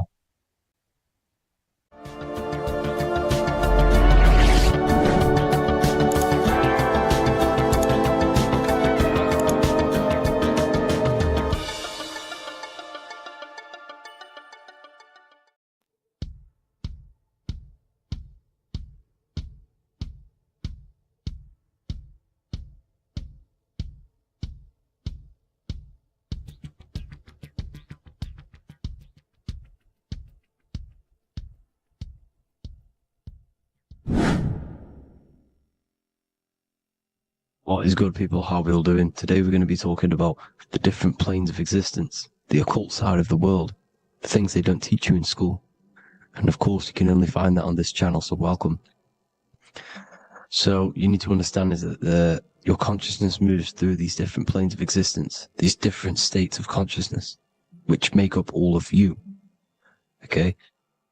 They are all interlocked planes. They are all interpenetrated into each other. They are all one. They melt into the plane above and below. You see, each plane is a product of each plane. As above, so below. Now, the higher you go, the more fluid, the more dreamy, the less dense it becomes. The lower you go, the more denser it becomes, the more solid it becomes. The lowest plane is the physical plane, which you are obviously aware of. You are inside of the physical plane now. But while you are in this inside of this physical plane, you are indeed inside of all these other bodies which you have not awakened yet. You have to awaken these different bodies. You have these bodies. Okay? It's like a ripple effect. And the center is the most dense, the most solid. This is Earth, heart, the heart of the ripple. And the lower you, the further you go out from the center, the more dreamy, the less fluid, the more fluid, the more less dense it gets until you're one with the all. You see? And this is what it's like. This is what this system is. It's like a ripple effect. Now, let's jump straight into the planes. First, you have the physical plane, made out of 4 elements. 5 elements. The ether is the mother of the elements. It's the womb of the elements. It's the 5th element. And it gives birth to the 4 other elements. 4 is stability. tables have 4 legs, and this is why the ether gives birth to 4, because it's the foundation of the physical world. Fire, earth, water, air, they are not pure. Each one of the elements melts into the other one. For example, earth and water both share cold. Water and air both share wet. You see, they compose of each other. They melt, they mold into each other based off the vibrational state of the ether. That's what it is. The 4 elements are the vibrational states of the ether. Okay? So you have the 4 physical elements making this, physical world. It's the lowest world. It's the world of effect. This world, whatever you see, whatever you experience, it's the effect. You can't change anything by manipulating this world. You got to manipulate the higher worlds to affect this world, you see? As above, so below. This is the lowest plane. It has 3-dimensional. It's the 3rd dimension. Space, height, and thickness. That's all it is. Front, backwards, upwards. You see, it's 3-dimensional. We cannot perceive the hidden side, which is the interior of this existence. We cannot perceive the interior from our exterior view. We are looking into this world. Okay? This is the exterior view. We can't see what's inside of that. That's the 4th dimension, which is the next one. It's the most gross and dense plane. 4 states of matter, the most slowest vibrational molecules exist in this plane. Above this plane, you have the ether. Okay? The word ether and either are the same thing, because either connects 2 scenarios in languages. I either support Manchester United or Liverpool. Either is connecting them 2 scenarios. The ether is doing the exact same, as you can see here on the planes of existence. It connects the astral world, which is very important, to the physical world. It's connecting these 2 worlds. So it's the ether. It's the ether. The ether is pure potential. Energy flows through the ether. It is pure energy, pure potential. Okay? The physical body is an exact copy of the etheric counterpart body. So every physical object has an etheric energy double. It's like a blueprint of that object. Every single object has an energy double, and that's the etheric double. Okay? The etheric body determines the shape of our physical body through its lines of force. All through life, it rebuilds and restores the physical body. Physical problems show up first in the etheric body, because as above, so below. You manipulate the higher planes, it will manipulate this plane. And this is why sorcery works. Contact with astral plane entities. We'll get into that a bit later. So the reason why we can't see this plane, this energy world, which is all around us, which we are inside of right now as we speak, is that the molecules that compose it are further apart than those of the physical plane, making it invisible to the 2 eyes. That we can't perceive it. Our eyes cannot physically suck in that sort of information, and our brain cannot decode it. This is why, they brainwash us with all these programs to keep us asleep, to keep these other bodies we have asleep, so we don't find out about these other bodies, and it's to make you believe that everything's just a material. Only the material world exists. They don't want you to know is that everything that you see is a result of something you cannot see. As above, so below. There are realities within this reality. This is what I'm breaking down now, these different planes, on how this reality works. So your etheric double is your energy body. You can see here the physical, etheric, astral. Astral is your spirit. The ether is a part of the physical plane. It's like just above the physical plane, but it's still part. But then the astral plane is completely separate. It's another plane, but they're all interlocked. Don't think they're apart. They're all interlocked. They're all one. They all melt into each other. The chakras that we have are inside of our etheric body. They are our sense of organs which tune us to the 4th dimension. These 7 chakras connect us to the astral world, the 4th dimension. Okay? They are points for the flow of energy from the universe / 7 planets, because the 7 chakras are your 7 planets, and the 7 planets are connected to the astral world. They are feeding these 7 senses in our body. They connect us to the universe, to our etheric counterpart, and then to us, supplying the physical body. Because the energy comes from above. As above, so below. These 7 centers, these 7 etheric chakras, are being supplied with energy from the universe, the 7 planets, the solar system. Then it supplies the physical body. You see? So the ether is very important. And this is, that the ancients understood the science of the ether, and they could, harness free electricity from it, because it's all around us. The ether is all around us.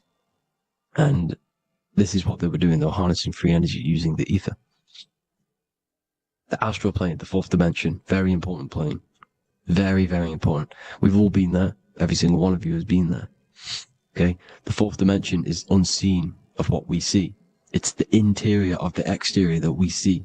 We see the 3rd dimension, but we cannot see beyond what's making this 3rd dimension. This is the 4th dimension. Okay? It's the dream world.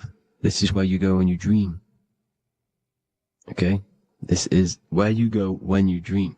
It's the place of disembodied spirits or ghosts, entities, whatever you want to call them. When you hear ringing in your ears, that is not tinnitus. That is an entity around you. Okay? That is an entity around you. The 4th dimension is where thought forms exist. Mental images. Thought forms as in what you see in your mind when you think of an image, because the mind is the highest plane of existence. Mind is the highest plane of existence. And it manipulates all of the planes below. So it goes the mental plane, then the astral plane. So the thought is in the mind, the mental plane. Just the thought alone, no image. But then the form depiction, the thought form exists. It manifests in the astral plane as a sort of image, an entity, a living conscious being.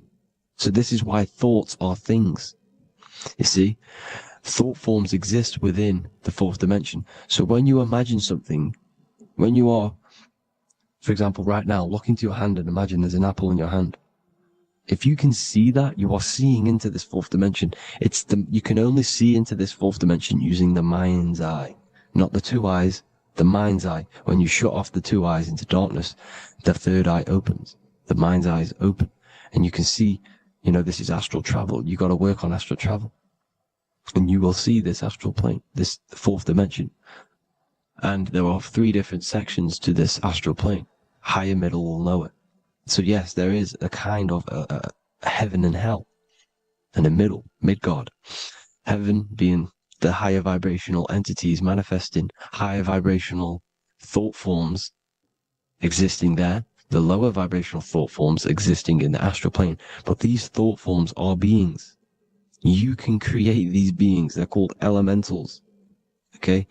If you entertain specific thoughts for long enough, this will plant a seed and it will grow.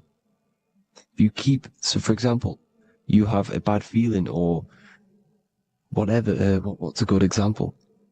Unforgiving someone. You keep that energy inside of you for long enough, it will manifest in the 4th dimension. You entertain that thought long enough, it will manifest. And it will create an etheric body, and it will be an entity which will harm you. It will feed off you, this low vibrational energy. Your mind is so powerful. It creates thought forms, and these thought forms can take consciousness, can take bodies, etheric bodies. Now, that's why it's very important that you master your mind, master your thought patterns.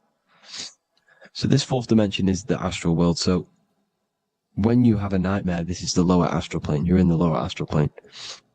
Whilst this physical body rests at night, your consciousness, you awaken this other body, your consciousness goes inside of this other body, whilst the physical body lays asleep.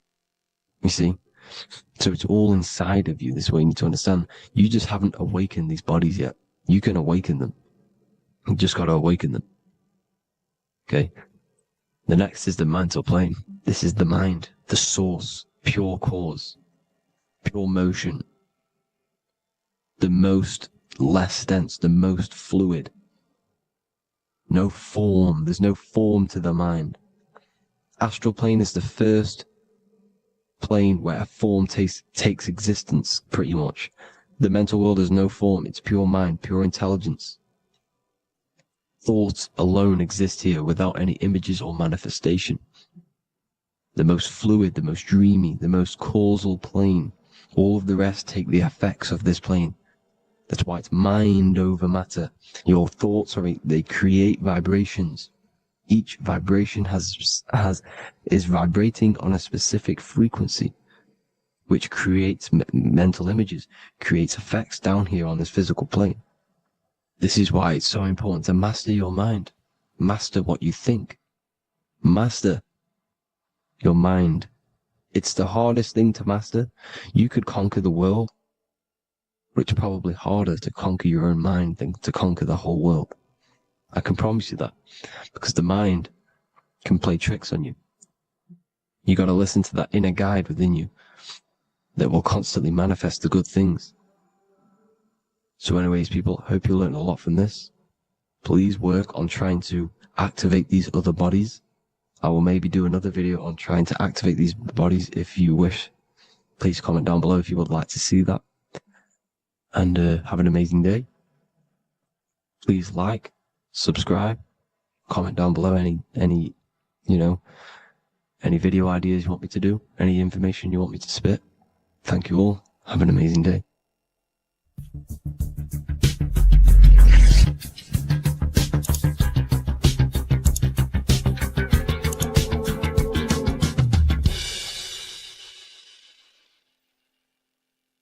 Welcome to Revival of Wisdom. What is good, people? Is Revival of Wisdom. We're back with another video. Today we're going to be talking about the importance of Saturn and the occult. Let's jump straight into this. So Saturn is the god of the earth, right? It's the time of God, change, destruction, physical matter. He creates and destroys, because the energy of Saturn is the key to crystallization. It wraps things in physical matter, right? He creates everything, all life forms, and he takes things back, because the day that you're born, that's the day that your expiry date is coming. The time is ticking until Saturn takes your life. This is why he's known as the Reaper. Okay? As he's personified as eating his child here in this ancient Roman painting. As you can see, he's eating the child. We are all children of Saturn, right? He creates physical matter, our physical bodies, right? He's the god of time because he's the slowest moving celestial body. He's the Lord of the Rings, as you can see here. He's the last one on the ring. He's the slowest one moving, okay? So he is the Lord of time, destruction and creation, okay? This is why his name is Saturn, Satan. He's the devil, okay? But I'm not saying Saturn's evil, guys. It's a part of life. Everything lives and dies, right? He's the key to crystallization. Now, as we have the clock here, our god Saturn, or Chronos in Greek, just means time. He's also the god of time, as I've already said. 60 seconds in a minute, 60 minutes in an hour, 24 hours in a day. Add 2 plus 4 equals 6. 60 seconds, 60 minutes, 2 plus 4 equals 6. That's 666. Okay? And as you see on the clock, 6 take away 12 equals 6. 7 take away 1 equals 6. 9 take away 3 equals 6. 6 is the number of Saturn. It's associated with Saturn, right? He's the god of time, of justice.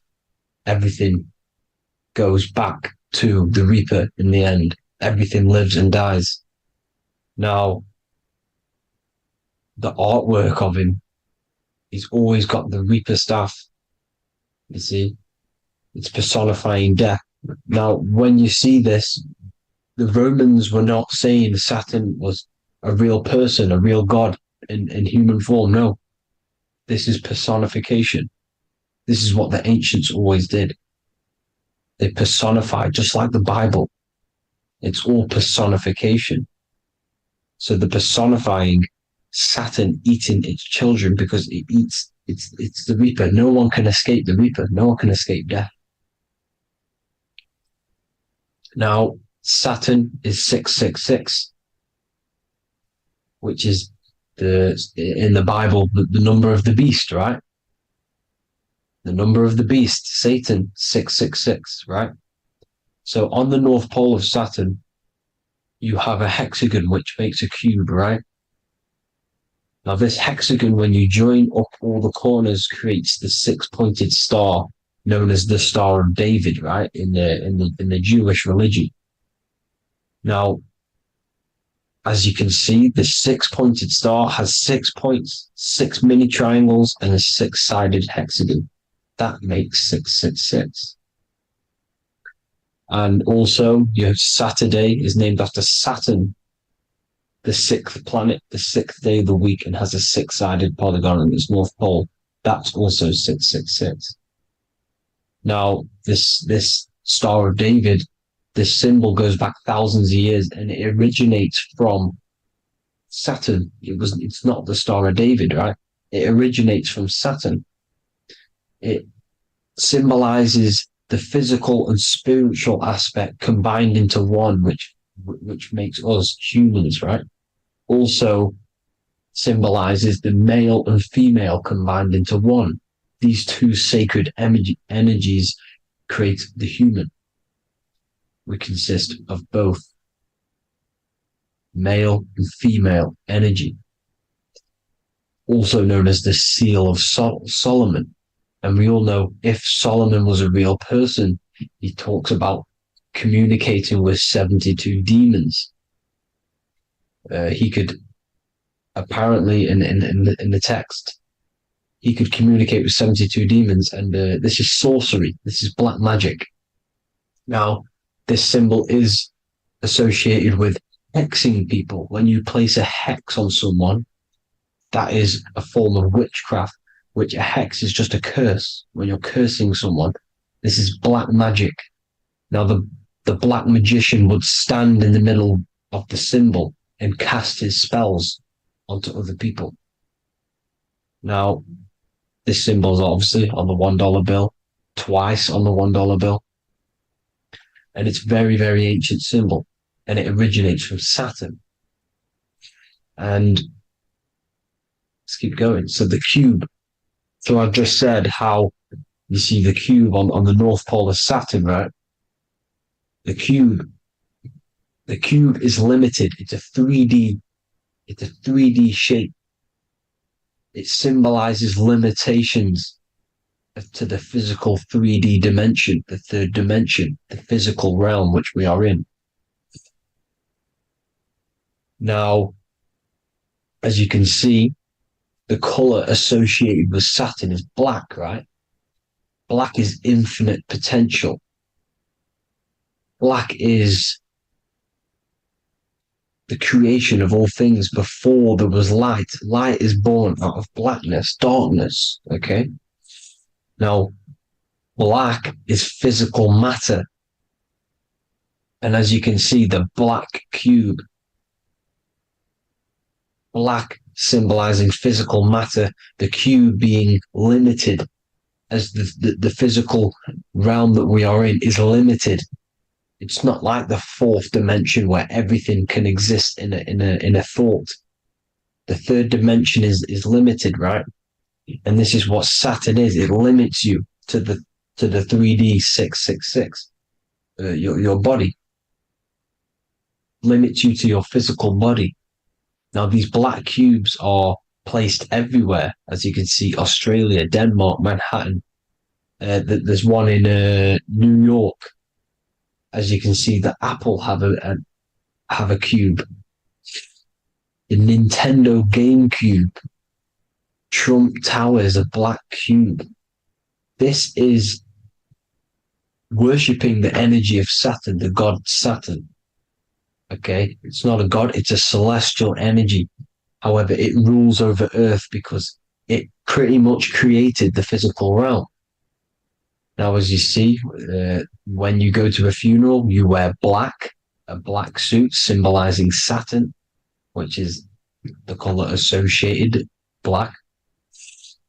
And as you see in Mecca, they walk around the black cube in rings. As you can see here, they're stood around in rings, like the Saturn, the rings of Saturn. The Mercedes symbol. You probably wouldn't notice that, but yes, it's Saturn. And when you graduate from university, you wear a black cube on your head. This is all symbolizing Saturn. Okay? Now, as you can see, the Jews here have a black cube on their third eye whilst they pray. Notice how he's shutting his eyes into blackness, darkness, and he's wrapped around a black strap around his arm. This is symbolizing the wrapping of physical matter, of how physical matter wraps things into existence. And as we all know, the Star of David is a Jewish symbol. So he has the black cube and the Star of David, right?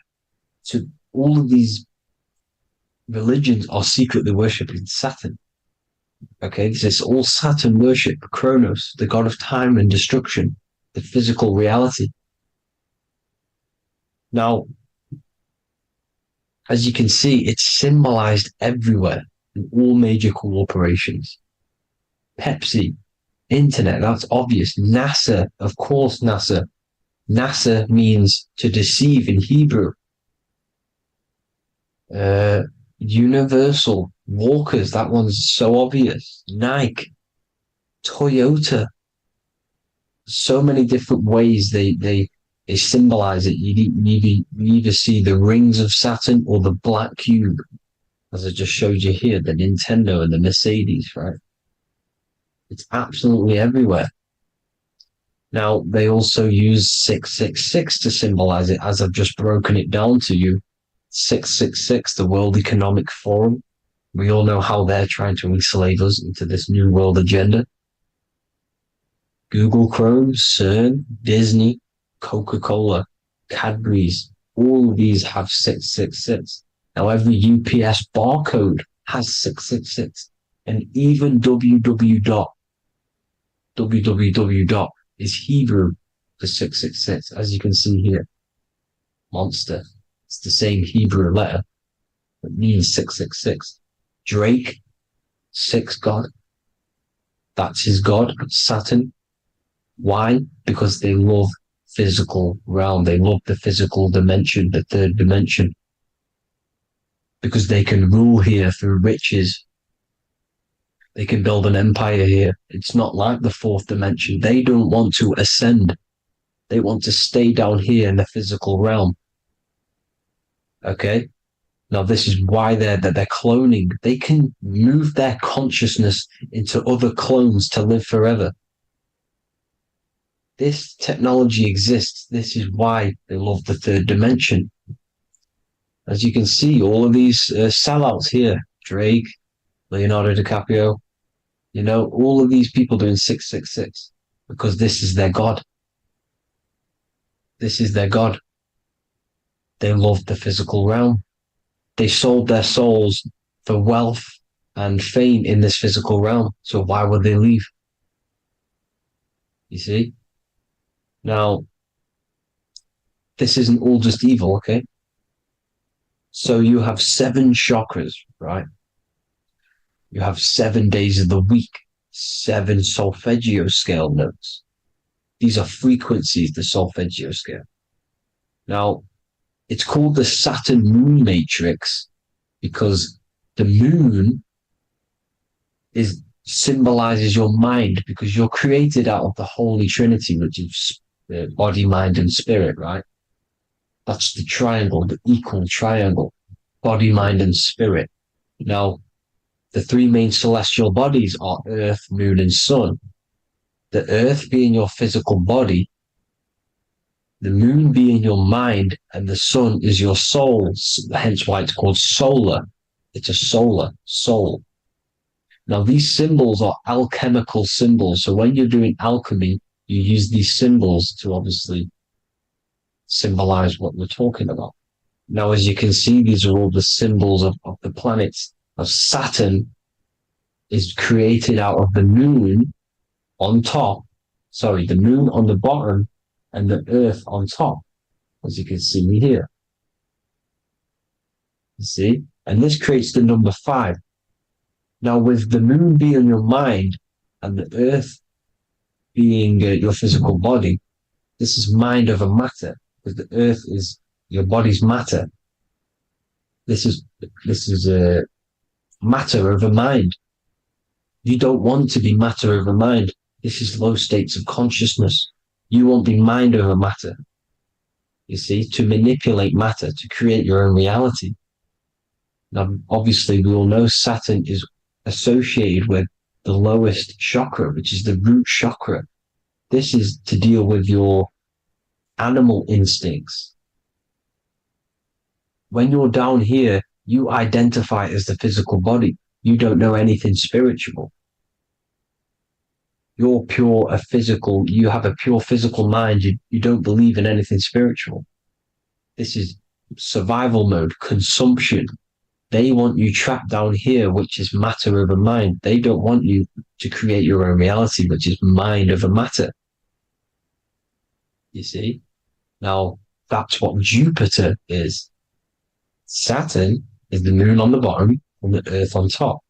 But Jupiter is the moon on top with the earth on the bottom. That's mind over matter, you see? So, these chakras are an ascension process from matter, physical matter to spiritual. This is the ascension. This is the stairway to heaven. This is Jacob's ladder. You see? Now, the number 5, which is obviously associated with Saturn as well, which create the symbol for Saturn, created the number 5. You have 5 senses, 5 elements, 5 physical elements. As we all know, Saturn crystallizes everything into physical matter out of the 4 elements. 5 fingers and toes, 5 points of man. Okay, the number 5 is the number of justice. Saturn holds things back. He restrains things from you, makes you learn the lesson. Now, 666 is not all evil. 666 is the atomic structure of the carbon atom.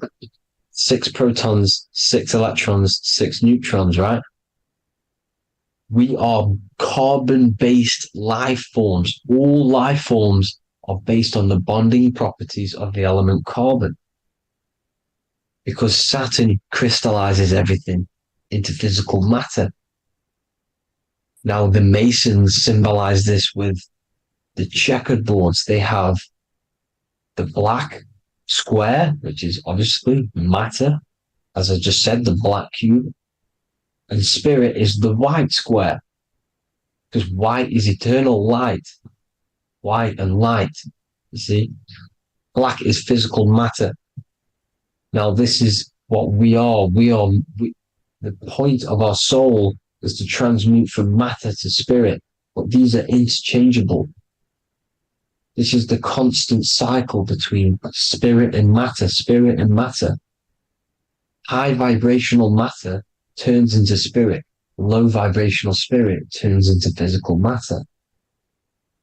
You see? Now, we are carbon-based life forms. This is what 666 is, the number of the beast. When I say we, the physical body is the beast. It's the animal. It's the carbon suit to operate in this physical dimension, in this physical realm. See? It's the vehicle used to operate in this physical realm. But your mind isn't from this physical realm, you see? The brain is the physical manifestation of the soul. Okay? So as you can see here, the spine is an extension of the brain. Everything goes back to the brain. This is literally what your physical body is. You see, this is the nervous system, and everything reports back to the brain, and everything's controlled from this control center. And this spinal column, at the top of the spinal column, is your third eye, which is known as the pineal gland. And this is the seat of consciousness. It's the center of consciousness. That is your true self, pure consciousness. This body is just a physical body. This body is mortal. This body runs out, but your consciousness lives forever. They don't want you knowing this. This is why they keep you down here in your lower chakra. They want you to believe everything is just physical. They don't want you to believe in the spiritual side of reality. Because this way they can manipulate you, right? They want you matter over mind because they know your mind creates reality. They know your mind is the root cause of reality. You manifest your own reality from the inside out. So this is why they control your perception of reality. They control your information in order to manifest their new world order. You, who are ignorant to knowledge and wisdom, you who are ignorant are manifesting their agenda because you accept their information and their perception of this reality. Now, this is why they tell you the globe model, the heliocentric model, to trap you into physical matter. Now, if you understood about this true form of this realm, you'd understand that there's a spiritual side behind everything. The spiritual side, something has to exist. The root cause of reality is higher planes of existence. It happens in the mind before it happens on the physical plane. You see? They don't want you knowing this. They want you matter over mind, which is the symbol for Saturn. Moon over Earth. The Holy Trinity.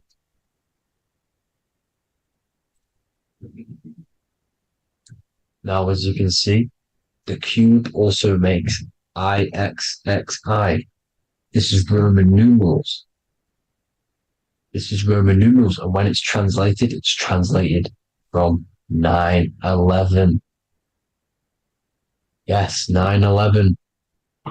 This is the secret code of the One World Order. The two twin towers, when the two become one. Okay, when the two become one, this is how you reach the higher states of consciousness, the physical and spiritual. Now, as you can see, the 9/11 memorial are two black cubes. It's two black cubes. This is all Saturn worship. Now, I'm not saying that Saturn is an evil celestial body, right? No, everything has a good side and a bad side, right? It's duality. The spirits of Saturn on the dark side are the most evil demonic spirits. Now, these are the spirits that these are invoking through these rituals, right? Yes, 9/11 was a massive ritual. It's a satanic ritual, okay? Now, we all know Elon Musk. Elon Musk is coming with the mark of the beast. And English gematria, this equals 666, right? 666, as I said, is the number of the beast. You are the beast, your physical body. You see how the Bible twisted things up to make things more confusing, right? But it's there. You just have to have the knowledge to be able to read the Bible properly.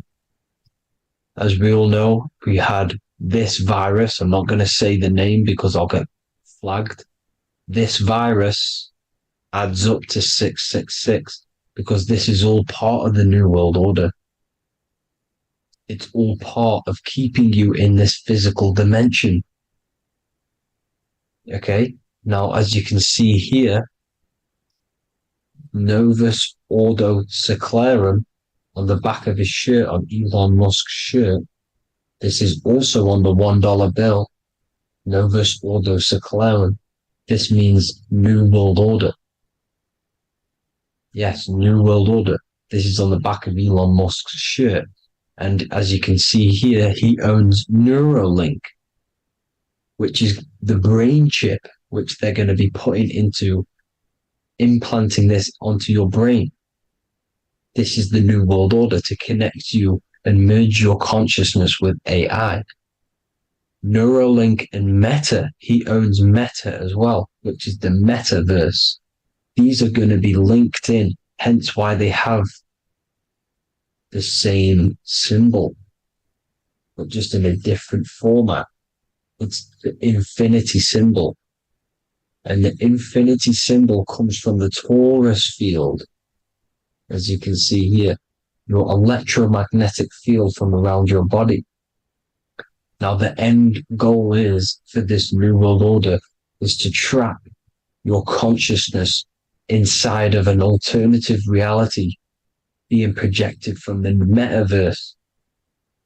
Because the metaverse will be the reality, Neuralink will be the brain chip inside of your brain, projecting your consciousness into an alternative reality while they harness your energy of your physical 666 body.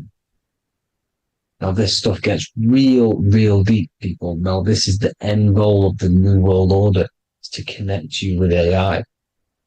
This is why they're trapping you and keeping you in these lower states of consciousness in the Saturn associated root chakra. So you don't find out about the spiritual side of reality, because if you knew the truth of this reality, you wouldn't connect to AI. You see, you have the power within you to travel to other worlds, the astral plane, for example. You travel to different worlds when you are sleeping. Okay? They want you to know it's just a dream. However, their end goal is to trap your consciousness and feed off your energy, spiritually and physically.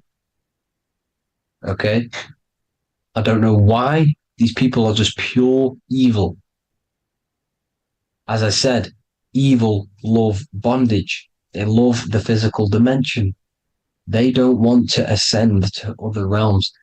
These evil love the third dimension. This is why evil spirits will inhabit bodies, exorcisms, because they miss being in the physical realm. They miss it. Evil love bondage.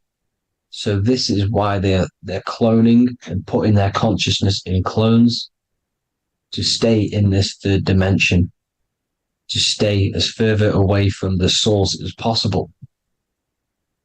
Okay? This is why they're doing it. And this is how it's all linked in.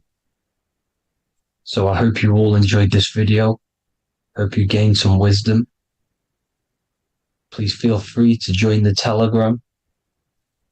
And please leave a like and a subscribe.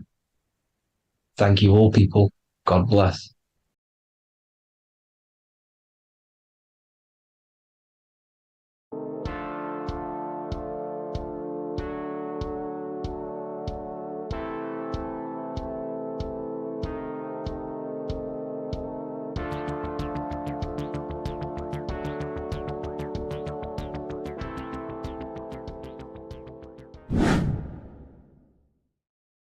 What are we all doing, people? Survival wisdom. Today we're going to be breaking down the Bible and its real, true metaphysical meaning. All of these slides within this video is taken from my book, The Book of Wisdom, so you can get all of these slides. So the Temple of Solomon, you are body, mind, and soul, which is the Holy Trinity, the moon, sun, and earth. The sun is your soul because the sun is its infinite source of energy. It is its own source of energy. And that is what your soul is. It's its own source of energy. The moon is mind. This is why you call people a lunatic. You're a lunatic. Luna means the moon. And inside of your mind, you have a specific mood. Mood is moon. And mind in German is Mond. And the word Mond means moon. And earth is your physical body because your body contains of the four elements, the four physical elements.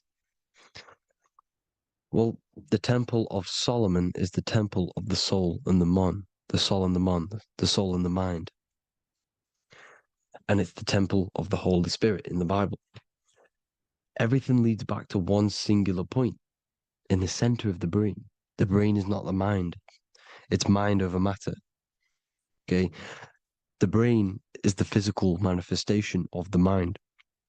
The brain is the electrical computer which decodes the light waves given to it by the mind. This is why everything in the body leads back to one singular point. And we'll go over this in a minute. But this is controlling the physical body. This is the within. If you rearrange within, it spells high twin because within you is your twin, your true self. And it's just an entity in the center of the mind. And if you shut your eyes, you can feel it. Your awareness is in the center of the brain. So there's just an empty chamber in the center of the two cherubs, the two brains. They are two separate brains. They're two hemispheres. And the empty chamber, when scientists chop it up and see it's just an empty chamber, well, because you can't see in that plane of reality, you cannot see the mind. You cannot see thoughts. It is invisible to the human eyes, to the visible light spectrum, to the two eyes. The reason why we call it the third eye in the center of the brain, it's not the third eye, it's your true self. It's the mind and soul. It's an eye because it does see. It's the all-seeing eye that you always see here. There's some Masonic artwork showing the two pillars, the two cherubs, the two hemispheres of the brain, and the inner eye. This is the eye that sees all things. What do I mean by seeing all things? Not physically. It sees the mind. It's what, because your soul is watching the mind. You can observe the mind. You are not the mind. And if you meditate deeply enough, you can go beyond the mind.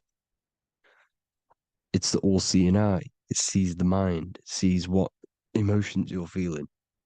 It sees what you're thinking.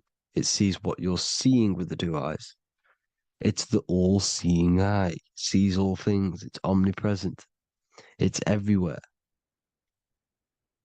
Because the mind can be anywhere. The mind can switch itself into any place it wants. There is no limitations with the mind. So there is two hemispheres in the brain. And in the Bible, there is a quote saying the most holy place between the two cherubs. The two cherubs is the two hemispheres of the brain, and the most holy place is between them, which is what the Masonic artwork is showing. This is the all-seeing eye, the soul and the mind in the center of the brain. And you will not see this with the two eyes. So when scientists come to seeing the empty chamber in the center of the brain, they wonder because they do not understand the occult side of the world. They do not understand the layers of reality. How the two eyes, everything physical comes from the unseen. Everything seen comes from the unseen. Now, the two hemispheres of the brain play a major role in our lives. The right hemisphere is the artist. The left hemisphere is the scientist. The right hemisphere controls the left side of the body. The left hemisphere controls the right side. So there's a crossover.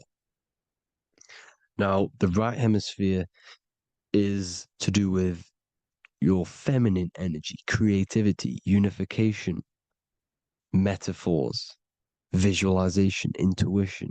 The left hemisphere is to do with sequencing, facts, materialistic details, language, and logic. So they keep us normally trapped within the male aspect of our mind, which is the left hemisphere. You know, if you listen to Spotify, Apple Music, and radio, they're all tuned to 440 hertz, which shuts down the right side of the brain, makes you left brain dominant. And we learn, well, 90% of people learn to write with their right hand. They're taught to learn with their right hand, which is to do with the left brain. You see, so we are being trapped within this left side of the brain, which is all to do with logic, thinking logical, not creative. You know, very analytic. But the right side of the brain is to do with your creativity. So the right side of the brain is perceiving reality as a holistic perception. Now, what do I mean? If you're riding through a woods, for example, if you're riding through a woods, your right hemisphere is seeing the whole woods as one unified woods. The left hemisphere's job is to break down the perception given to it by the right hemisphere and break it down into individual trees. So what am I saying? The right hemisphere is seeing humans and everything in creation as one unified consciousness. The left hemisphere is seeing individual egos. This is why the left hemisphere is the place of the ego, the right hemisphere is to do with the higher self. They're both needed, though. I'm not saying one's better than the other. It's balance. Now, they don't want you to see the unified picture, perception of creation. They want you to think everything is individual, everything doesn't come from the one, because all things come from the one. And we experience the two in this reality, dualism. In order to understand the one, we have to experience the two to advance. So, anyways, let's get away from the two hemispheres. The right hemisphere, like I said, is to do with the higher self. And this is why in John 21:6, it says, cast the net onto the right-hand side of the boat and you will find fish. Meaning, cast your energy, cast your perception into the right hemisphere of the brain, and you will find God, unification, and higher self. You will see things from a unified perspective. How we are all one, because we are all the same consciousness. The same spark that is in me is in you. This is why I am you and you are me. We are all the all-seeing eyes of God, just split up into individual bodies. We are all made up of the same essence, consciousness.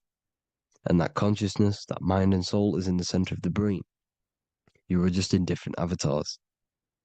And until we see this, we'll forever be divided and conquered. Until we figure this out as a collective consciousness, we will forever be divided and conquered and ruled over. This is why the Bible says, ye are gods. You are the sons of the Most High, because we are. We are the Word made flesh. We are God made flesh.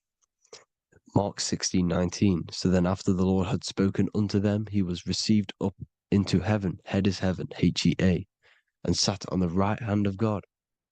God is the consciousness in the center of the brain. Heaven is the head, and the right hand of God is the right hemisphere of the brain, meaning he sees things in unification, creativity, intuition, the higher mind, the higher brain. When Moses crosses the Red Sea is the corpus callosum, moving from the left to the right hemisphere of the brain to see unified perception of reality. Head, H-E-A, heaven, same root word. This is why the ancients always depict God in the center of the brain. Here you see ancient Christian artwork showing God in the center of the brain, the light. Here you see it here. Here you see Ganesh, an Indian god, which is the brain. Here you see the Father, the Son, and the Holy Spirit in the dome, the brain. This is the brain, because you are God made flesh. That's what consciousness is. The upper room where Jesus meets the 12 disciples.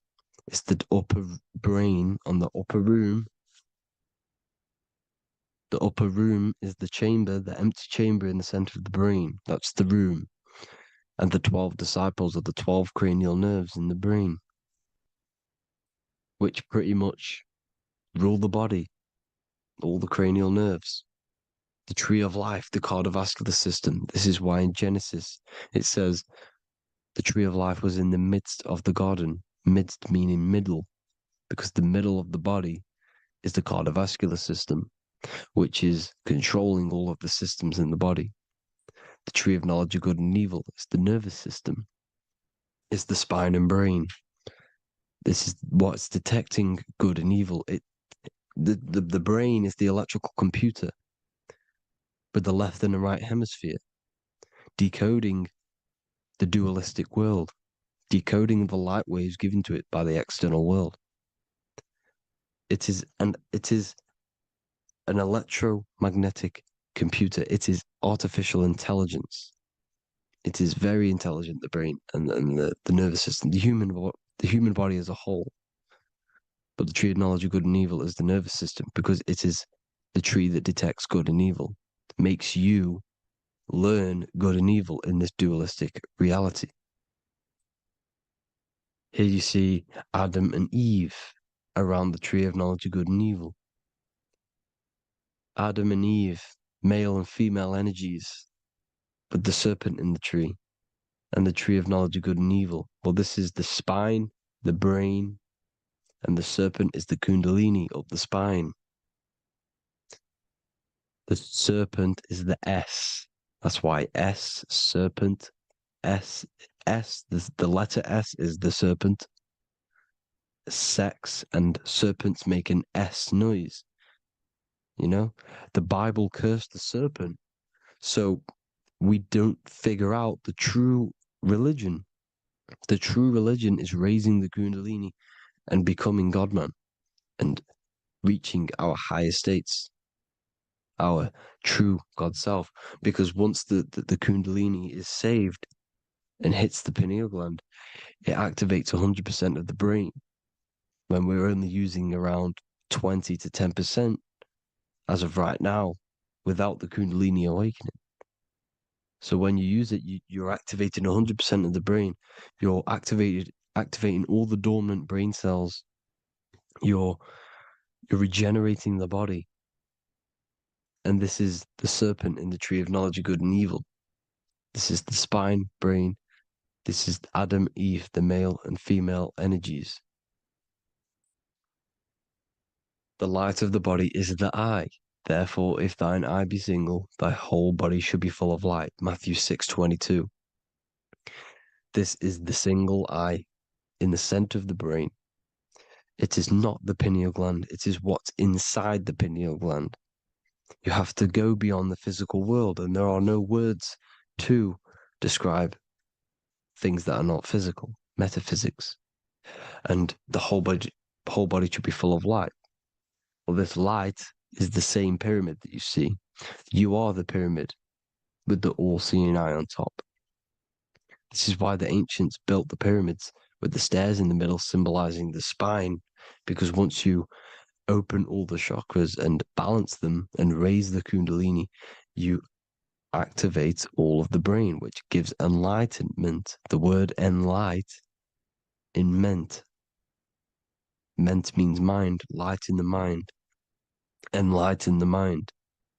And this is enlightenment. We are the temple. And Jacob called the name of the place Peniel, for I have seen God face to face. Within spells high twin. Within you is the God self, which you need to manifest into the external world. And he's seen God in Peniel, the consciousness. He's seen his true self, consciousness, in the pineal gland. Genesis 28:10, Jacob's ladder. Jacob, he took a rock there and laid his head on it to sleep. Jacob had a dream. He dreamed there was a ladder that was on the ground and reached up into heaven. Head is heaven. The rock he fell asleep on is the sacrum bone, because he's symbolizing the oil that comes down the spine, hits the sacrum bone and rests there, falls asleep, and it looks up and it sees the ladder to heaven. Because when you raise this oil, you become God man. You become God in heaven. You can leave the body at will. Do you not know that your body is the temple, that your body is the temple of the Holy Spirit? Corinthians 16:19-20. Or do you not know that your body is the temple of the Holy Spirit within you? Your body is the temple of the Holy Spirit, the soul and the mind within the center of the brain, the temple of Solomon, temple of the soul and the mind. Romans 8:10. Christ is in you. It's not external. When you give where attention goes, energy flows. When you give your energy to external things, your attention, your worship to external things, you're giving energy, meaning it's draining you, and you're feeding something within the astral plane, a mental thought within the astral plane. So with you realizing that the Christ is in you, that you don't have to worship anything outside of you, this means that you're internalizing your energy. You're not giving your energy, because where attention goes, energy flows, which means you become more present. You become healthier because you're not giving off all of your special electromagnetic energy that's charging you. This is why the religions ran by the Vatican is all external. They're exoteric. Exoteric means external teachings. The esoteric is the internal, the hidden teachings. In Psalms 82, I have said, ye are gods, and all of you are children of the Most High, because we are the Most High, split up into individual bodies. That's what consciousness is. Consciousness is the Most High, and we have to raise ourselves to the Most High. Brahma, Vishnu, Shiva, the Father, the Son, and the Holy Spirit. Why is it always a trio? It's a trio because it symbolizes us, the soul, mind, and body. The mind is the bridge for the soul to be in the body. What is the soul? It's the life force. It's the watcher. It's the all-seeing eye. The soul sees into different realities, and it gives life to the body of every reality it goes in. This is why you always see light around the all-seeing eye, because it is the energy, the life force, the light, life, L-I. Life is light, and it's the eye because it sees into the different realities. It sees into the dream world. When you're going to sleep at night and you dream, it's not a dream. It's another reality. You're a multi-dimensional creature. We live in a multiverse. There's infinite amount of yous. And there is a version of you which is the highest self in a reality somewhere. And this I has the ability to switch realities, which is exactly what astral travel is. Astral travel is the ability to switch reality beyond the 3D construct of this world. The Father, the Son, and the Holy Spirit, Brahma, Vishnu, Shiva. Brahma, the soul, inhabits different bodies. This is why they have different heads. Vishnu, the mind, symbolizing gnosis, meaning knowledge. This is the serpent. The serpent symbolized knowledge. Shiva, the body. Father, the Son, and the Holy Spirit. The bird, the soul, because the bird symbolizes the soul. This is why you have here the Egyptians showing you the soul leaving the body. Here you see here with the twin head, the same head, and it's a bird. This is the soul self. This is the ego self. The Egyptians knew this. They knew all of this. Of course they did. Now, the whole story of Jesus is all metaphorical for the process which goes on within your body. Your neck and head is the holy grail which the sun and the moon creates. Sorry, the sun and the moon creates the fluid within the holy grail, the brain, the skull. And the moon creates the milk. Sorry, the moon makes the milk. The sun makes the honey, the land flowing with milk and honey in the Bible. The land flowing with milk and honey is the center of the brain in the Holy Grail. Here you see the Masonic artwork showing you the sun and the moon creating the fluid in the spine. Here's the serpent. Serpent symbolizing the two Kundalini channels, the Ida Pingala up the spine. Here's the furnace raising the Kundalini, raising the oil, heating it up, and rising it to the crown. You see?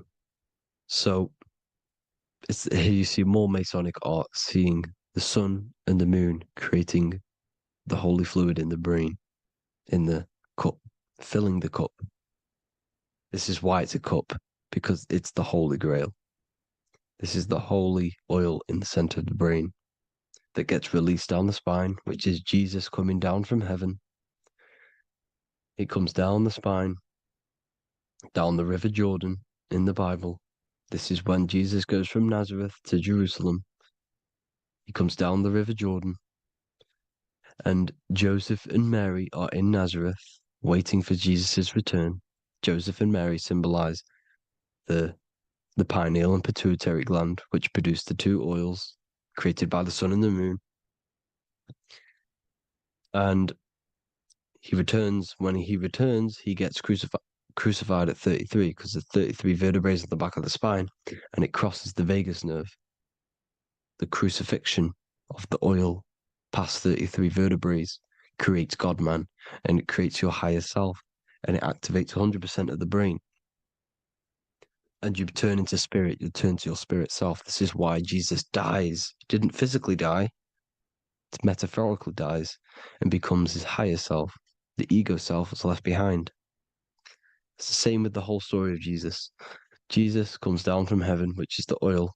He dies in a cave for 3 days, which is the oil hitting the cave. Here's the cave, and resurrects after 3 days. If you resurrect the oil, comes up and gets crucified at 33 in Golgotha. Golgotha translates to a place in the skull. The three wise men from the east. Well, if you look at the Masonic artwork, they'll always show you a ladder up to the east. Okay? Here you see north, south, west. This would be east. Here you see east here. East here. The ladder up to the east. The east is the top, up. Three wise men from the east. The thalamus, pituitary, and pineal gland in the center of the brain. The most important glands in the body. Here you see the Egyptians with the spine, the sun, and the two hemispheres of the brain. What did I say at the beginning? The sun is the soul. The sun is its own source of energy. It's the life force, which gives life to anything it inhabits. The soul is the same thing. That's why sun and soul mean the same thing. So, what I'm saying is consciousness is God. And this is why when it refers to as God in the Bible, it means your higher self, pretty much. And returning back to this higher self, because God is something that you need to manifest. Consciousness is God, and your body is a reflection of the creation by God. This is why everything in the body corresponds with the stars. The stars rule the body. We are an image of the stars. This body is an image of the whole of creation. Aries rules the head. This is the cerebrum, the ram in the brain. Here's the ram, Aries. And we have something called the cerebrum, Aries, the ram. This is the Lamb of God moving to the higher mind. Taurus, which is the lower brain and neck, the cerebellum, the bull Taurus, the lower mind, and the cerebrum and the cerebellum, the ram and the bull, is what makes you ramble on. Ramble meaning walking. The higher mind and the lower mind working together makes the body ramble. Ramble is what makes you walk along. Thank you to Santos Bonacci. Gemini, the two twins, rules the two arms, the hands, and the lungs. These are the two twins of the body. Sagittarius, the horse, which rules the hips. Hips means hippo. Hippo means horse. Hippopotamus means water horse. Hippo means horse, and this is why we call them hips, because horses have massive hips. Capricorn, the kneecaps. Pisces, the two fish, the 2 feet. Then they make us swim. We are an image of the stars, people. Well, the body is anyway. Consciousness is God, and the body is the image of the whole of creation. It's a reflection of the whole creation, as above, so below. 12 systems in the body, 12 cranial nerves for the 12 constellations, 12 cell salts. The body's made out of 12 cell salts. So this is where it gets kind of deep. You know, this is where we get deep. And he said Jesus was known as the fisher of man. And fisher of man, meaning man does not mean man as in the male. Man means mind. He's the fisher of minds. So the Bible is not patriarchal. It's not patriarchal. Man just means mind, pretty much. So the fisher of mind, man, because he was fishing minds out of this reality into the higher realities. He was teaching people how to leave the body when he walks on water. Walking on water is the physical, etheric, astral, and mental. These are the different planes of reality. The ether is the either, because the ether is the substance that's on either side, astral and physical. It's the 5th element, is ether.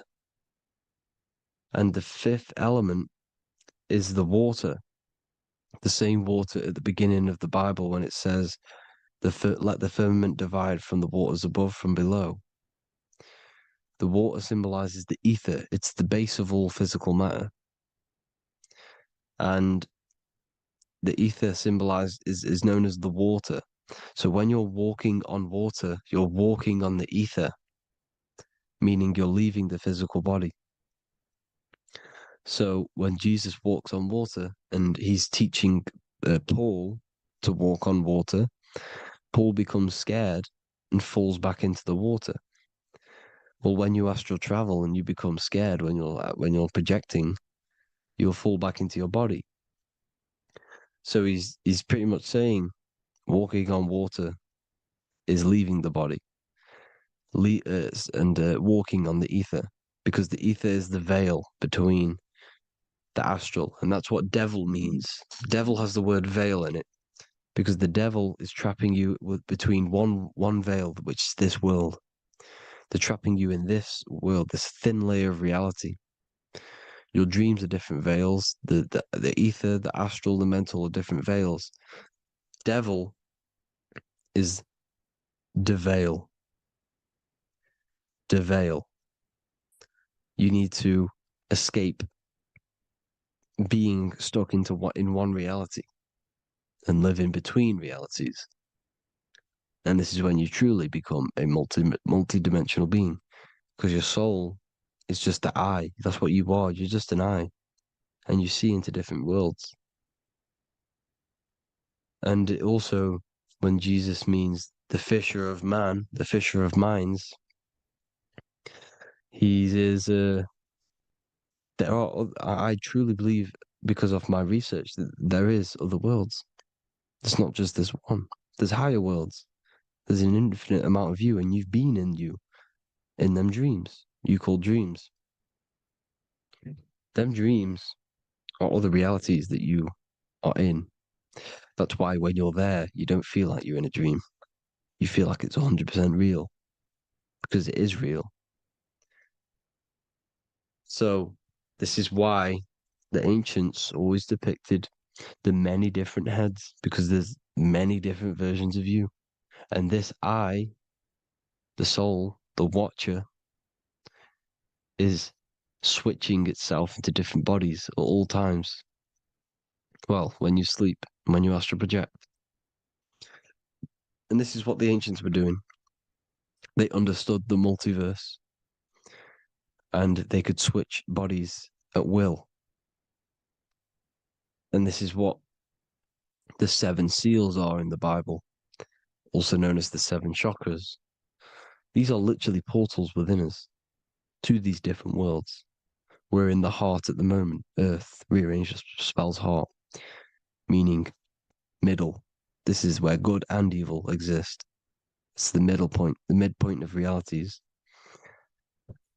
So I hope you all enjoyed the video. All of this knowledge that I've give you in this video is inside of my book, the Book of Wisdom. The Book of Wisdom gets updated every single month with new pages. It's a one-time payment for a lifetime worth of research and knowledge by me. So if you do want to get it, the link will be in the description. But I hope you will gain some amazing insight. Please like, comment, and share to help the algorithm, and drop a subscription. And for more lectures, every 2 days, I drop lectures and knowledge within the Patreon. If you want to support the channel, join the Patreon. Everything's in the description because we are not monetized on YouTube. Thank you all. Have an amazing day.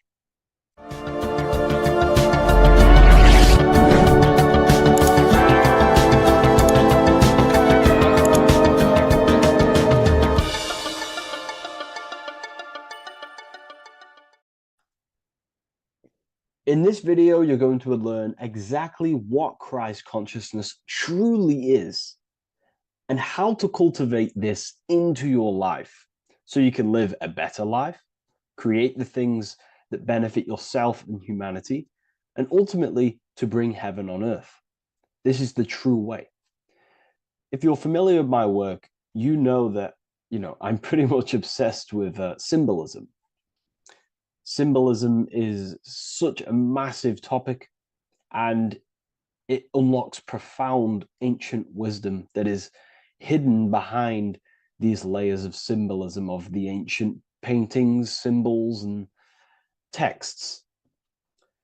So I was going through some Christian artwork and I came across this painting. It's a well-known painting called The Sacred Heart of Jesus. And it just blew my mind what this is revealing about human consciousness and Christ consciousness, which is what Jesus represents. If you're not familiar with Christ consciousness, you should definitely do a bit of research on that. But I'm going to explain it today in detail. So when we look at this painting, we are looking at symbolism. We're looking at consciousness, a state of being, a state of living, a way of thinking, a way of feeling, and a way of acting in the world. As I've said this many times, we're all creators. We all create and generate reality. And you don't just have your personal reality, you have a collective reality. Your reality is affected by the collective consciousness. Depending on the collective consciousness's understanding of reality will also affect your life. We have a collective life and a collective experience. So Jesus in this depiction here is in a way showing us instructions to reach Christ consciousness, whether you see it yet or not. But I'm going to decode this for you. And your mind might be blown after watching this. Okay, so so what is the meaning of Christ consciousness? What's the whole purpose of this? Very simple. Like I mentioned before, we have a collective experience on this world. And Christ consciousness is the natural consciousness that we all need to be functioning on to generate peace, love, and unity on the earth in this experience we call life. That's what Christ consciousness truly is. It's a state of being that we need to cultivate within our own self, within myself, others, and everyone in this life and experience, so that we can all live in peace, and heaven on earth, what they like to call it, so that we can generate the best experience possible together on this thing we call Earth, on this material world, this material dimension. The material dimension is simply just a physical dimension of thought. It's a physical outcome of thought, but that's a whole other lecture. So please leave a like, leave a comment if you have any topics to talk about that you wish for me to cover, and definitely leave a subscribe if you like my content and channel. So to go deeper into this, right, we've explained what Christ consciousness is and what it actually, will do to the earth and what it will do to reality and our collective experience. And it's also representing a profound understanding of self, a deep understanding of the true nature of self, the true source of self, what the self is, pure consciousness, pure God. We are all Jesus. Jesus is you, a physical manifestation of the divine made manifested physically. A physical manifestation of consciousness, okay, of spirit descended into matter. However, Jesus is a symbol that should not be worshipped, but something that we need to cultivate, maybe look up to, and cultivate within our own mind and hearts and actions. So he is someone that we should embody into our own very own being. We need to reach a level of intellect, the mind, a level of emotional understanding, and ultimately this creates Christ consciousness. Okay, and now I know that was very, very vague what I just said, but I'm going to explain it a bit more. I don't want to give it fully away yet because you need some more information, more keys. So let's observe the top end of this painting. Jesus with this circular light emanating around his head is symbolic of the mind, of our thinking aspects of consciousness, the way we generate thoughts, ideas. The mind is also good at also ruling communication. It also rules what we give attention to. Okay, so this is symbolizing the mind of every human being. The mind is a very powerful center of consciousness located in the head, of course. This is why Jesus is the head at the top with the circle around it, representing the mind. Now, to reach Christ consciousness, we need to purify our minds. Purification of the subconscious mind. The subconscious mind is the hidden aspect of our mind with all of our memories, belief systems, and everything we've ever experienced is stored within there. We have traumas there. We have bad belief systems that hold us back. So it's about reprogramming the subconscious and aligning the subconscious with higher consciousness, with higher understanding of self, removing any mental blockages from the mind. Because in today's world, most people's minds, including myself, before I, purified myself, and I'm still continually purifying myself. That's not to say I'm perfect, because I'm definitely not. But what I was saying was purifying the mind so we can have a powerful mind. Because like I was saying, most people's minds are not their own friend. They let their mind control them. They let their thoughts create negative influence on them, negative emotions. They let their mind destroy their confidence, destroy themselves. We do not want a mind like this. We need a mind that is our best friend, that receives powerful thoughts, that gives someone power. We do not want our mind taking away our power. Okay, so in this specific image here of Jesus, this represents a light mind, a powerful mind, enlightenment.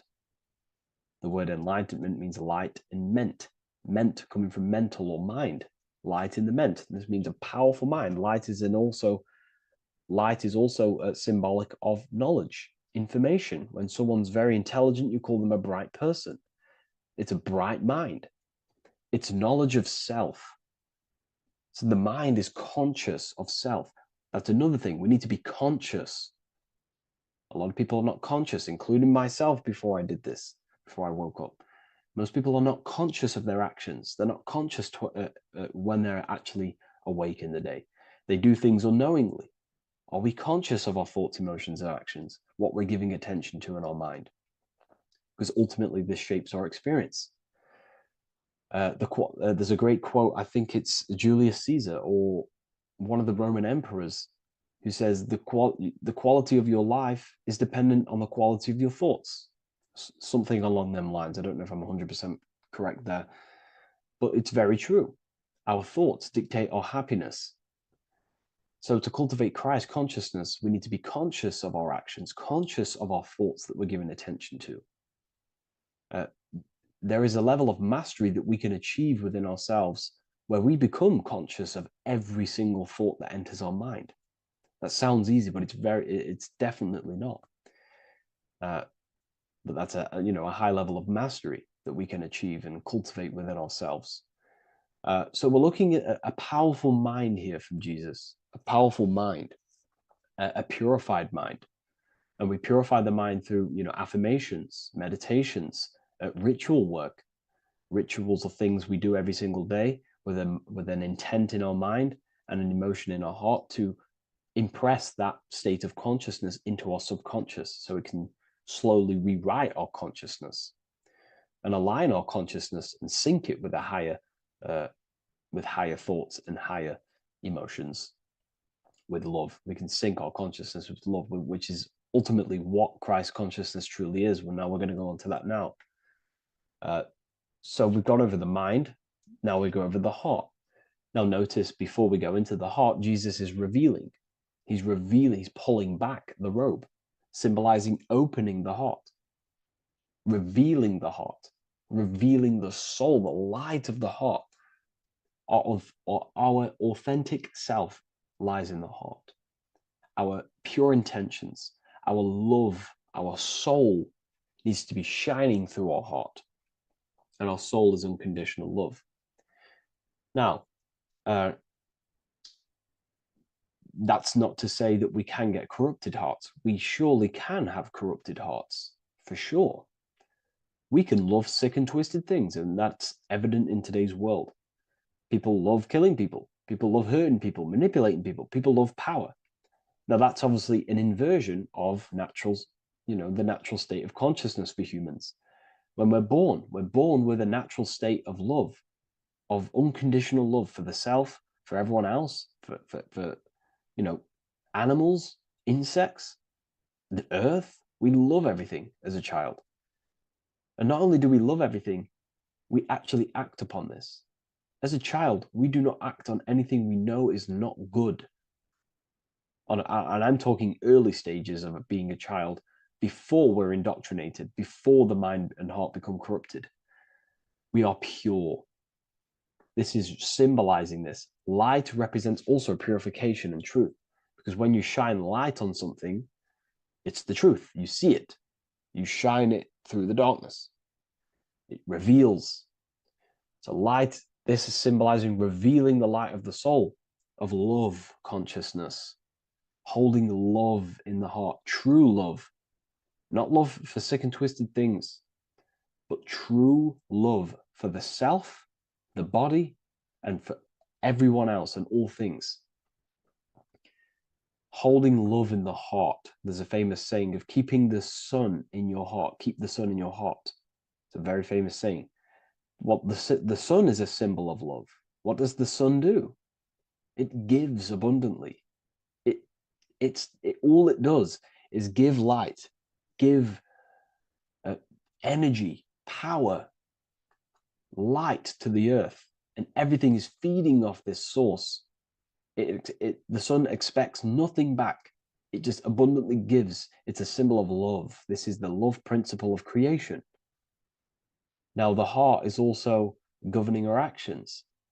What we think about okay, in our mental field of consciousness is directly corresponded and observed in our hearts. What we think about directly corresponds with what's going on and what we feel in our hearts. Okay? Thoughts produce emotions. So if we give attention to negative thoughts, there's no wonder we're having negative emotions in our hearts. So purification of the mind is also having an effect and purification on the heart.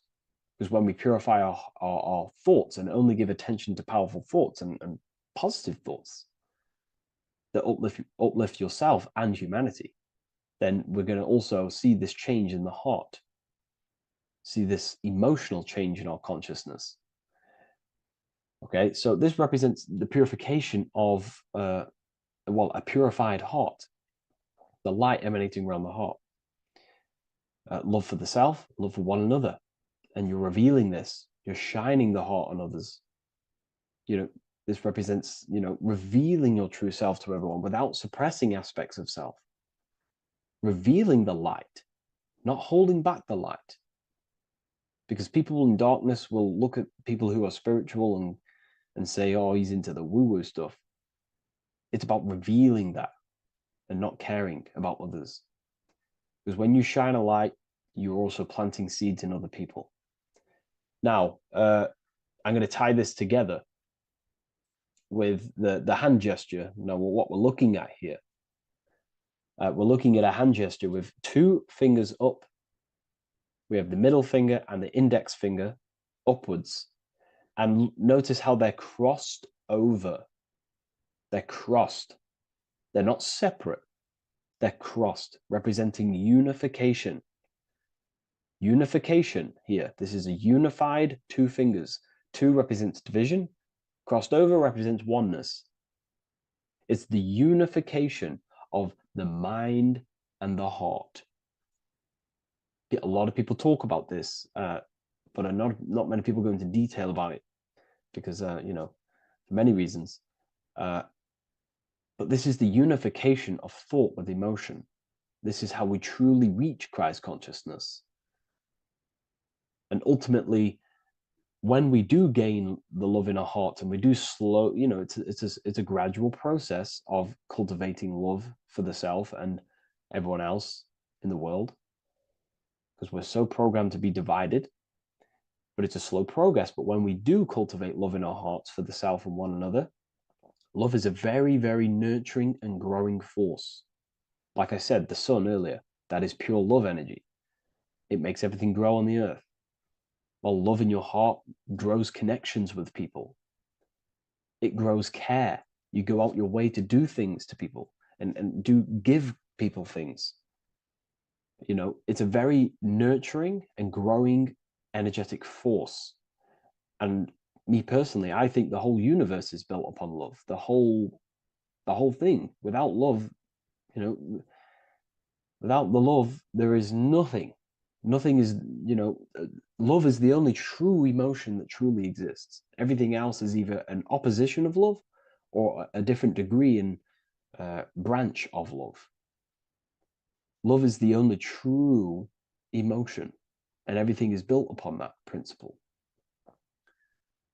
Okay, love is what guides us to a higher consciousness. When we cultivate love in our hearts, we become a vessel for light, more energy, more vibration.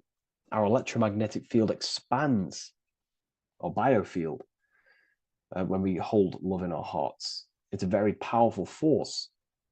And when we do cultivate a strong spiritual compass within our heart, because that's what our heart truly is, it's a spiritual compass. It tells us, well, it doesn't tell us, it knows what is right at all times.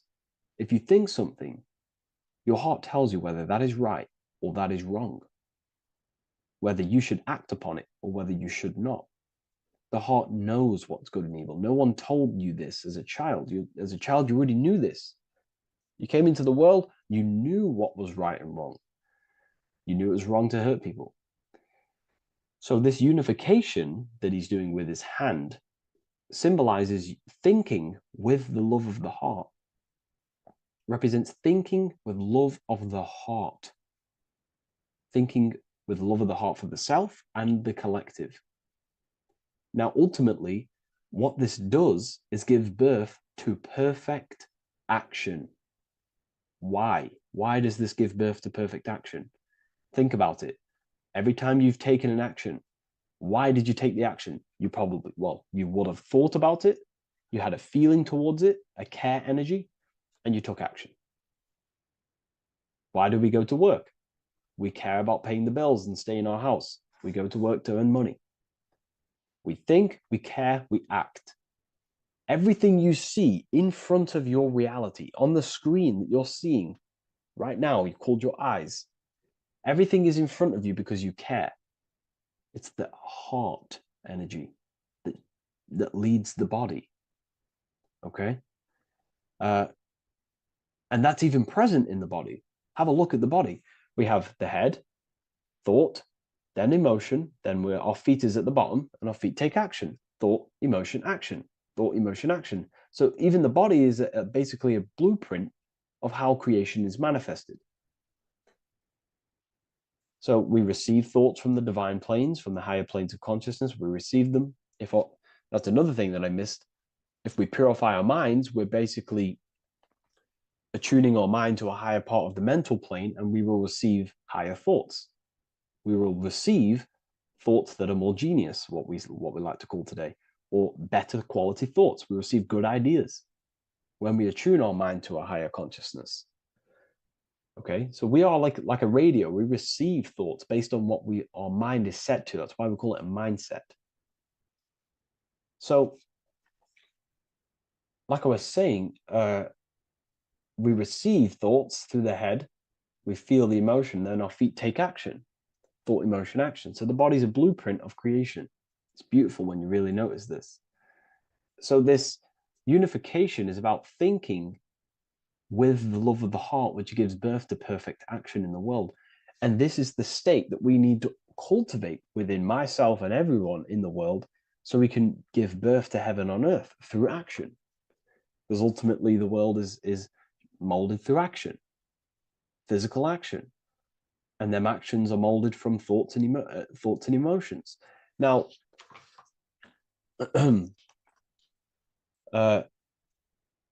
just to have a little announcement, I am now opening 10 more spaces inside my symbolism masterclass.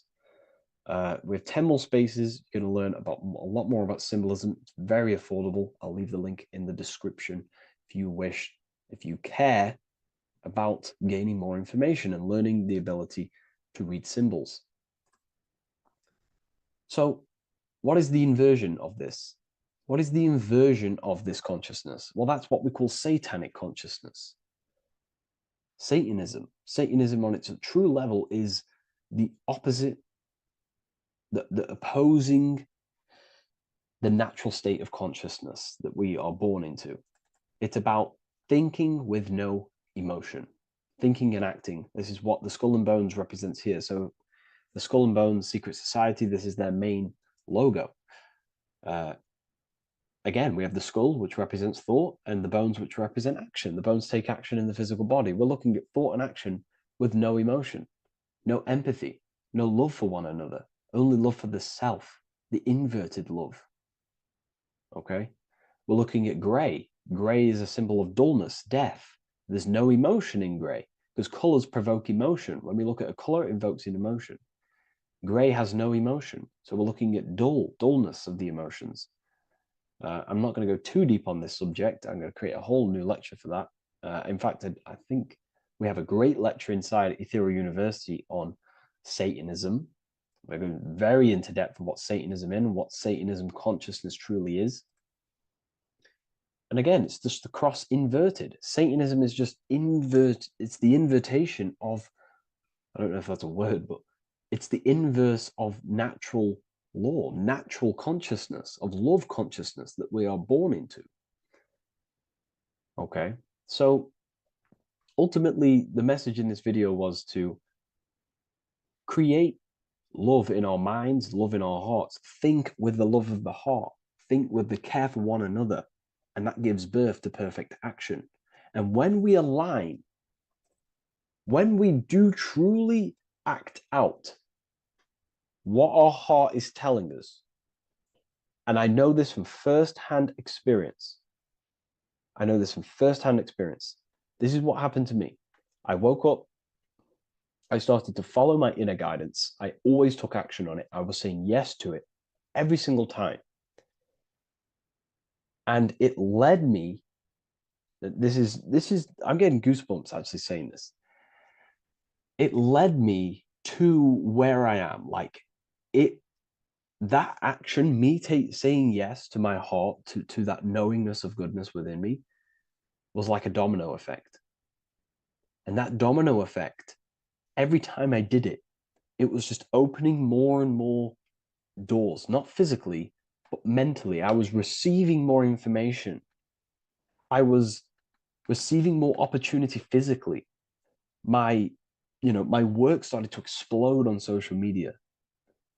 Like, when you follow your heart and truly take action on what you know is good, it's like a domino effect that leads you step by step to where you're meant to be. And it's so profound and it's so, beautiful. And I'm telling you this from firsthand experience. This is ultimately how you kind of unlock your purpose in this physical world as well. So not only is it going to create a better world, it's also unlocking your true soul form and soul purpose while you're here. It's very beautiful. So I thank you, everyone. Please leave a like, comment, and share, and subscribe to the channel. And I'll see you all inside Ethereal University if you decide to take your studies to the next level. Take care. What if the word Yahweh is proof that God is embedded in our very own being? Stay with me, because what I'm about to show you might change the way you see yourself forever. Today's topic is decoding the mystery name of Yahweh, the sacred name of God from the Hebrews. By the end of this video, you'll uncover the true meaning of the word Yahweh and how your connection to it unlocks your own personal power. When we look at the word Yahweh in Hebrew, we flip it on its side. We're actually looking at the human body. These are the legs, this is the torso, here are the arms, and here's the head. So if we actually switch this on its side, we see the human body. The Hebrew name Yahweh often translates to I am, the I am. Now, what is the I am? The I am, when you say I, you're referring to your highest self. Everything with the letter I in the beginning, most of them words are referring to our inner self, inside, intelligence, internal, in. The I represents the inside self, the invisible self. You cannot see the I am because this is the spirit, this is our consciousness. It's the intelligence controlling the human body. When you say I, you're not referring to your name, your job, your reputation, your ego, or your thoughts. You're referring to the observer who is beyond the thoughts, the one who's observing the thoughts. That's the soul. Look at the word Yahweh, Yahweh, the sacred name of God. Yahweh can be observed in the natural rhythm of the human breath. When inhaling, we subtly hear Yah. When exhaling, we hear Wei. Do this yourself. Breathe in through your nose, you'll hear Yah. Breathe out, you'll hear Wei. And in fact, the letter H, H, when it's pronounced, it carries the soft sound of wind or breath, a gentle exhale that mirrors the very essence of life, giving air. Breath is the spirit of life. It's what connects us with consciousness. If we stop breathing, we lose consciousness. The body shuts down. We're breathing the spirit of breath. We're breathing in the spirit of life. It's the very essence that gives us physical existence, and we're constantly staying connected to this breath at all times. Now let's look at Yahweh. 1, 2, 3, 4. There are 4 letters. The tetragrammaton is the 4-letter Hebrew name for God. Okay? Tetra, meaning 4. We have 4 gospels of Jesus. Jesus is depicted with a cross with 4 sections. Jesus has the 4 sacred animals around the side of him, always depicted with these four: a bull, ox, a bull or an ox, an eagle, a man, and a lion. These are the four fixed signs of the zodiac. Aquarius, the man; Scorpio, the eagle; Leo, the lion; Taurus, the bull or the ox, which are related to the elements. Leo is a fire sign, Aquarius is an air sign, Taurus is an earth sign, Scorpio is a water sign. These are the four elements. And the four elements correspond to the four bodies of consciousness, as we see here. This is fire, this is air, this is water, this is earth. So we are made out of the four elements, which represent the four bodies of consciousness: mind, emotion, spirit, and body. The soul is incarnated into four sections. Hence why Jesus has four gospels. Hence why Yahweh is a four-named word, because we are tetraform. We have four bodies of consciousness. There are four pillars to reality: the mind, emotion, spirit, and the body. So what we're actually looking at here is the name of the very essence of the self. Yahweh represents the universal consciousness that we're all tapped into, because the body is like a radio. The body is basically a radio antenna, which is picking up the stream of consciousness, and we're all the same consciousness, just experiencing it in a different body. And Yahweh is the name for this intelligence that we're all acting out, that we're all manifestations of. So now let's look at the word Yahweh, where we read it this way in Hebrew, which is 10565. 10565 in the Hebrew letters and the numerical values. And the DNA is made up of four bases. These four things which create the DNA. This basis is the genetic code for all living things. Each DNA strand is held together by sulfur bridges that appear in a repeating pattern of 10565. This pattern matches the numerical value of the Hebrew letters of Yahweh, Yod, He, Va, He, which are 10565. This means the structure of DNA, the code of life, follows the same number sequence as the sacred name of God, Yahweh. This is a factual observation. So we're looking at 10565. So let's look over this one more time. Yahweh represents the breath, Yahweh, inhale, exhale. It translates to I am. It's written in our DNA. The word Yahweh on its side looks like the human body. Now, this is where things get a little bit deeper. 10565 adds up to 26. The number God, well, the word God adds up to 26. Allah adds up to 26. There are 206 bones in the human body, 26. 26 adds up to 8. 8 is the number of infinity. We are all the infinite consciousness. Consciousness will never die. It's immortal. It's infinite. We are all infinite. We are not these skeletal structures. We are Yahweh, the universal consciousness. The creator of all things is our essence. We're all God with individual identities, but the highest versions of ourselves is God. The ego is our own personal experience of God. Does this make sense? So in conclusion, Yahweh is not the name of a separate God from us, but rather the reflection of the divine consciousness manifesting through the human form. The human body is like a receiver acting as an antenna that tunes into the infinite intelligence and life force we call consciousness or God. This means that rather than being external, the divine presence is within us, expressed through our very existence. It's very interesting when we look into this, and what religion has done has flipped all of this knowledge. All of this sacred knowledge has been externalized. They've externalized God so that we worship God and we view God as something separate from the human experience.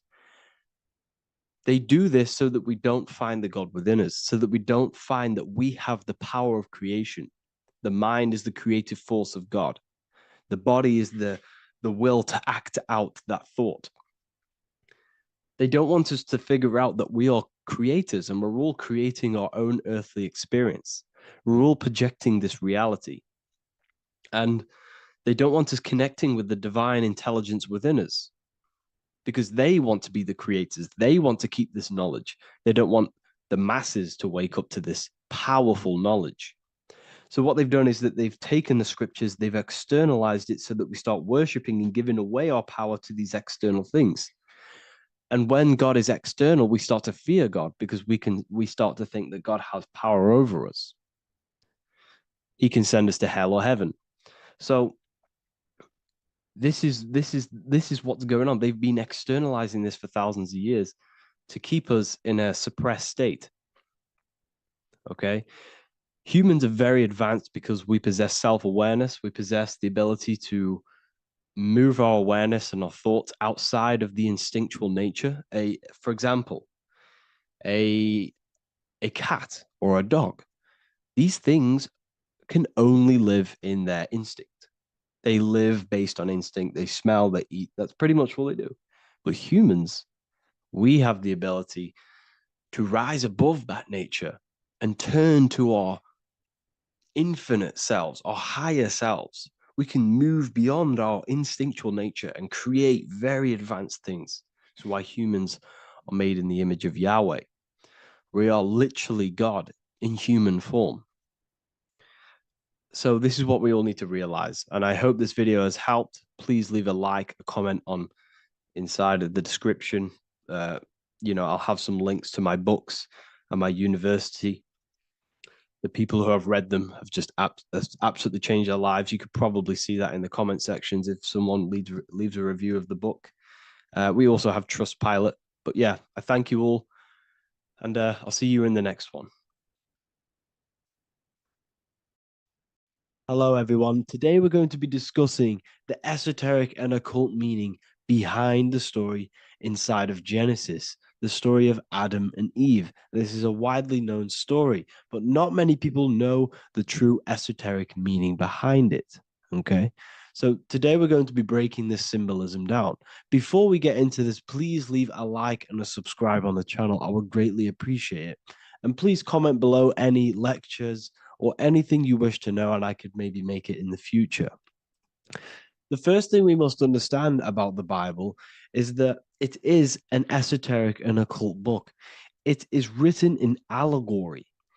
It is written in such a way that we understand the book compared to our level of perception. Now, what do I mean? If a child read the Bible, they would gain a standard meaning and story behind it. They would gain a normal interpretation of the book, of being good, praise God, and be a good person. However, me, who have studied the occult and esoteric and symbolism for a very long time, when I read the Bible, I see a deeper meaning. I can read between the lines of the allegories, which means the Bible is written in such a genius way that it speaks to your level of intelligence. Depending on how advanced you are mentally and with knowledge, will depend on how you decipher this book and how the parables inside the book can speak to you in your personal life. Okay. So the Bible is the greatest psychological book ever written in history. This is why it's known as the greatest story ever told. It's a story. What we must understand with the Bible is that the Bible creates on the surface a logical way of thinking, which is what we call religion. We read the Bible and if we think logically and we take that book literally, then we gain a religion. But if we look beyond the surface, this is what we call esoteric, metaphorical, symbolic. You can read between the lines using our right hemisphere of the brain in deciphering this book and what it truly means to us and the evolution of our mind, body, and soul. What this book actually reveals between the lines is instructions and stories which teach you how to level up your consciousness, how you can sync the mind, body, and spirit and the soul all together so you can live like a god. This is what the esoteric is. It's the purification of consciousness. Now, when it comes to Adam and Eve, okay, what we must understand is that this is the beginning of creation. This represents the beginning of your life in an esoteric way.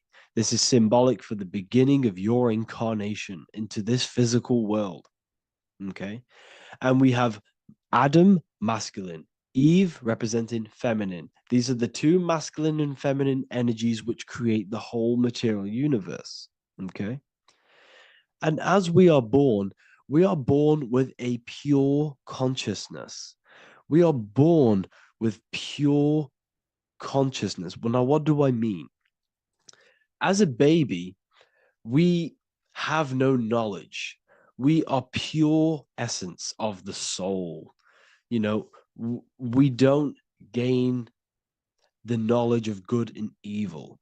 We are pure. Yes, we're not happy all the time as a baby, and we're not sad all the time, but we have no ego. This is what I mean. Our consciousness is not split. As a baby, you are whole. You have a whole consciousness. You are yourself. You have no false identifications, no limiting belief systems, nothing. You are pure awareness and the pure soul and the pure mind. Now, this is what Genesis is representing. As we grow older, the more experiences we gain, the more thoughts we start to think, the more knowledge we gain of this world, the more impure our mind, our heart, our soul, our spirit becomes, the more impure our body becomes. As we grow older, we're infected with negative beliefs, negative thoughts, and society norms. This is a big one. As we grow older, we are molded by society. We shut off areas of ourself and we push them away so that we fit in with society. We all know this. We all did this in school. We pushed away parts of ourselves to act cool or to fit in, whatever it may be. Whatever type of person you were in school, we all went through this because society and culture is programmed. So as we grow older, our consciousness splits. We gain a persona, an ego, and we gain a shadow self, the subconscious, and we gain an ego. Now, the ego is what you show to people. It's that character that you show, that you put on to your culture, to your family, to your friends. This is a false identification. And we also gain a shadow self. The shadow self is gained through experience. This is the subconscious. Our ego is created through experience. And so is the subconscious and the shadow self. Okay. So as we gain age in this material body, we fall from the Garden of Eden. We gain the knowledge of good and evil. This is what the symbolism represents of us leaving the garden, us eating from the fruit. Now, the fruit represents the knowledge, it represents the insight, the experience, which splits our pure consciousness. Our soul splits. Okay? We lose connection with the divine. We lose connection with our pure self through material experiences. We may lose ourselves in material experiences. We may lose ourselves in lust and material gain, wealth, and all of these lovely things that the material world offers. We lose ourselves in this, okay? And not only that, there's another symbolic thing that we're missing with being a child. There's another symbolic meaning behind this tree in this story of Adam and Eve. And this is sexual energy. Okay. As we are a baby, we have no ability to create another human life. We have no sexual urges. We have no desire for the material things as a baby. Nothing. As we grow older, our sexual energy cultivates around the age of, it's like 10, maybe earlier for some people or later for some people. This is what we call puberty, when our sexual energy activates. This is when the masculine and feminine energies are present within the body. And we are now given the ability to create human life. We're now given the ability to bring in a soul into the material world. Now, this is what we believe and know in the esoteric world. That is what sex is. You're bringing a soul from the astral into the physical. Okay. So as you grow older, you gain this ability to use the power of creation. You gain this force within you that allows you to open a portal in the astral and bring in a soul to the material. Now, this power can be misused. This power is very powerful and should not be misused. In occult and esoteric teachings, we teach and learn sexual transmutation, how we transmute sexual energy into different areas of our life so we can grow and create. Because sexual energy is creative energy. It creates a whole new human being. So if we retain it, we can transmute it into creativity. So this energy is kind of corrupting us as well. And now I'm not saying growing up is evil, all this thing is evil. This is a natural cycle that we must go through. The soul of us must go through this cycle so that we learn, so that we overcome it, so that we gain mastery over ourselves, so that we expand ourselves. I recommend you watch the Evolution of Consciousness lecture that I did on my YouTube. An amazing lecture. Talks about the evolution of consciousness and how we're on a never-ending cycle of life and death and expansion. So leaving the Garden of Eden is symbolic. You see, Eve represents emotion. She's feminine. Adam represents action. That's why he bit the apple. You see, Eve takes the apple and tempts Adam because she's the emotion. She's the sexual desire. And Adam eats it. He releases. He misuses the power of his creation. He misuses his consciousness because of material illusions and material desires. This is natural. Okay. As we grow older in this life, our soul has to experience sin. We have to experience negativity. We have to experience evil. Okay. And we have to misuse this power within us to learn about it so we can overcome it and gain control over it. Now, this is why the Bible says in Genesis 3:6, for God doth know that in the day ye eat thereof, then your eyes shall be opened. Ye shall be as gods, knowing good and evil. This is very, very, very symbolic. We come into this world to experience a dualistic way of reality. We come into this world to challenge ourselves so the soul can grow, because the soul comes from pure love from God. But we come into this world so the soul may know what it's like to be evil. You see, we are like a seed. Our soul's like a seed. And when that seed grows, okay, and it's planted, them roots must grow to hell in order for the top of the tree and the roots to grow to heaven. In order for the soul to reach the highest states, it must descend down into the lowest states. Good and evil. This is the story of good and evil, okay? And this is the story, a psychological story of how the human mind has functioned in this life. This is what this story is representing of how our soul and mind is functioning, how our consciousness is splitting and growing up and evoluting. Okay. Like I said, snakes represent sexual energy. They represent, snake, when you've been snaked. This is why we say you've been snaked, because it represents a temptation of sexual energy. This is why the Kundalini is symbolized as a snake. This is the serpent within us that we can rise to activate dormant brain cells in our brain. Now that's called the Kundalini awakening. I'm not going to get into that into this video, but this is what it symbolizes: the tree and the knowledge of good and evil, because our body is the tree. Our central nervous system is the tree.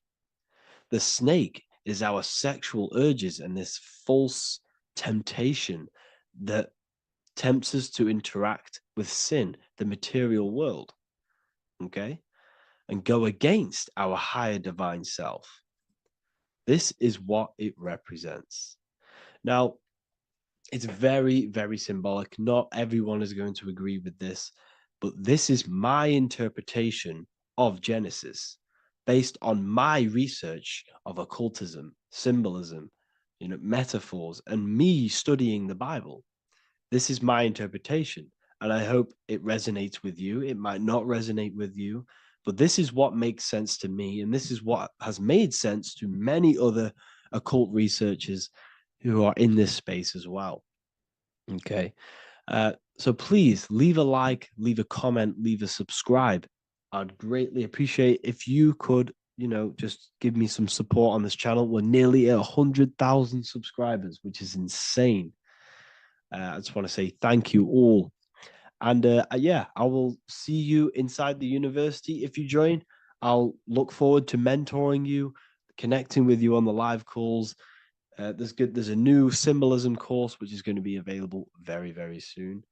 And yeah, if you join the university, you also get a 30% discount on all of my products, astrology readings, one-on-one calls, all of my books. Yeah, so I hope you gain some insight on this video, and I'll see you in the next video, and I'll see you inside the university. Have an amazing day. Welcome to Revival of Wisdom. Welcome people, we're back with another video. In this video we're talking about how Jesus Christ and Christianity is all sun worship. The Holy Bible of Christianity is not meant to be taken literal for history. It is a story and has lots of metaphors. Starting with the symbol of the cross of Jesus. This cross originates from this ancient cross of the sun. This symbol has been used for thousands of years, way before Jesus was a thing, in Europe, America, Asia, and all around the world. In fact, this symbol is still being used by Christians today, not knowing it represents the sun. This is a 4,500-year-old artifact, a golden plate with an equal-armed cross found in England. The gold to symbolize the sun, and the equal-armed cross for the 4 equal seasons of the year. So this is why in the Bible you have Matthew, Mark, Luke, and John, symbolizing the yearly cycle of the sun and the 4 equal seasons. Also in the Bible, Jesus is referred to as the light of the world. So yes, Jesus represents the sun. He is a metaphor for the sun. Hence why in all of these pictures and images and paintings of Jesus, there's always a sun behind his head, and some even with the sun cross behind his head.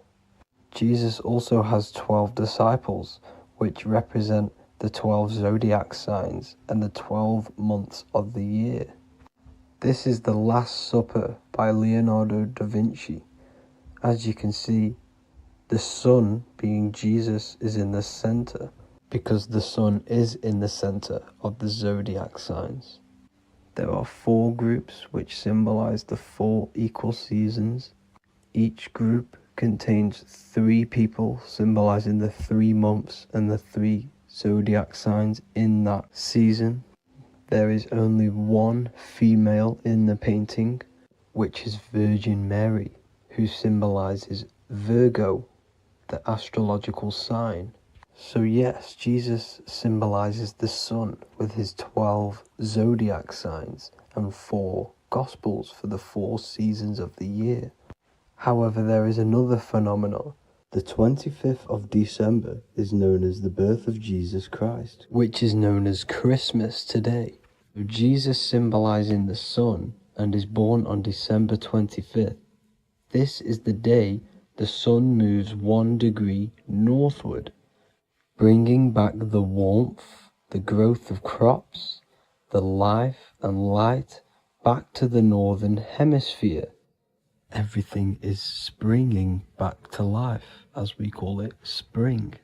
So it is said that the sun is born again on the 25th of December, and Jesus is known as the risen Saviour, because the sun is our risen Saviour, because it gives life to the whole of this realm, the warmth, the crops, and without the sun rising in the morning, we'd all die in about 2 weeks. And we all know how Jesus died on a cross. The sun also dies on a cross in the southern hemisphere. It dies on the Southern Crux constellation. And on December the 22nd, 23rd, and 24th, the sun remains in the same position. So the sun dies for 3 days and it is born again on December 25th, when it moves 1 degree northward. And this is when the sun is born again, or resurrected, just like Jesus. Constellation Virgo is prominent in the spring sky in the northern hemisphere. So therefore, the sun is born a virgin, Virgo. And as you see in this image, you see Virgin Mary holding the sun. Us as humans do not own the sun. So therefore God owns the sun. So yes, the sun is the Son of God, and this is what Jesus is symbolizing. And just how Jesus sacrifices himself for humanity, that's what the sun does. The sun gives out all of its energy so we can live. There are many other Bible verses which represent Jesus as the sun. Now in Matthew 8:23-27, his disciples are in a boat and there is a massive storm. Jesus is asleep, meaning the sun has not arose. And the disciples say, "Save us, Lord, we are perishing." Quote, "Then he rose and rebuked the winds and the sea, and there was a great calm." End quote. Now this is a metaphor for the sun rising and calming the storm, because in the ocean, when the sun is down, that's when there are great storms. The worship of celestial bodies go back thousands of years, and it's called astrotheology, and it can pretty much be traced back to all ancient civilizations. Now going back to the ancient Egyptians, the god Horus, the god of war, and he symbolized the sun in the morning. Ancients used to say that he walked over the sky in 12 steps. Yes, this could symbolize the 12 zodiac signs. It also symbolizes the 12 hours of daylight. So we have 12 hours of Horus, but now they've rearranged the word to hours. Horus and hours. And when the sun rises, Horus rises, we say horizon, which is Horus is rising. That's the etymology of horizon. Another Egyptian god called Amun-Ra was known as the god of all creation. He was the first god of them all. Amun was also a sun god. Therefore, after every Christian's prayer, they say Amen, sending their prayer through the sun to God. So this all goes back to the worshipping of the sun. Sun worship was around way before the Romans. However, in the Roman times, their sun god was called Mithra. Mithraism was the main religion before Christianity came into play. Mithra was the son of God. He died on a cross, and he was dead for 3 days and resurrected, just like Jesus. So the Catholic Church was not made in heaven. It was made by the Roman Empire. They mixed all the sun religions of Judaism, Mithraism, and other Arabic religions and combined it into one, so Caesar, the Roman emperor, could gain his own religion. So yes, Christianity was a political move to gain more control over the masses, because it was a worldwide government at this point in time. So here is a Sumerian helmet with the rising sun symbol. And then the Romans also used this rising sun symbol on their armor. So sun worship has been going on for thousands of years, and it still goes on today. However, with all the programming and the low IQs, today we do not get the full interpretation of the Bible and these stories from the past. And Christians and other religions are all brainwashed to not question their religion and not realize their true origins and where they come from. I do advise you all to do your own research and come to your own conclusions. However, I'm just pointing out the facts and connecting dots for you all to see. That's it for this video, guys and girls. Thank you all for tapping in. God bless.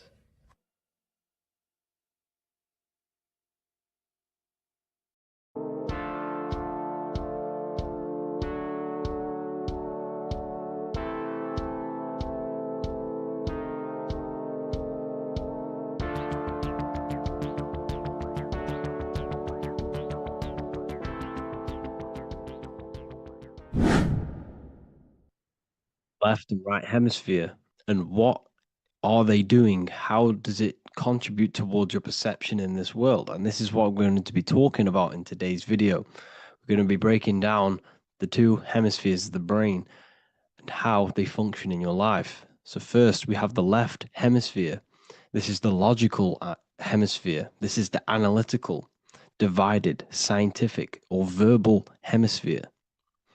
The right hemisphere is creative, wholeness, artistic, symbolic, and metaphorical. The right hemisphere does with non-verbal things. It produces a holistic perception. It is more to do with creativity. Because what you must understand is that we are not in the external world. The world is produced by our brain. We see with our brain. Our eyes are a part of the brain. What we touch is the brain's interpretation of electrical signals on the nervous system. What we smell is the brain's interpretation of smell through the nose. What you taste is your brain's interpretation of chemical reactions on your taste buds. So what you are experiencing is the brain. The brain is a computer creating a simulation. And you have two hemispheres which breaks down this reality. So essentially, the brain is the perception creator. It creates perception. So if the brain is creating this, who is the one experiencing the brain? Well, that is you, the consciousness, the mind, the all-seeing eye. You are the all-seeing eye experiencing the brain, the observer behind the brain, behind reality, behind the emotions. So if you're walking through a woods, this left brain sees individual trees. The right brain sees the whole woods. It sees the biome. It sees the bigger picture. So when you are walking through this woods, the right brain picks up a holistic perception of reality. It creates the woods as one unified woods. The left brain's job is to break this down and analyze it so that we can see individual things. And this is also necessary for humans to have the ability to break things down and manipulate things in this world. So without this left hemisphere, we could not manipulate things and break things down. So this right hemisphere is important because it sees the whole woods. It sees humanity as one unified consciousness. However, the left hemisphere sees individual egos. So the left hemisphere is the place of the ego because it only understands it sees the world very divided. Okay, so for example, here's another example of the left and right hemisphere. If someone pulls out in front of you in traffic, your left brain's going to start going crazy and analyzing them, calling them names.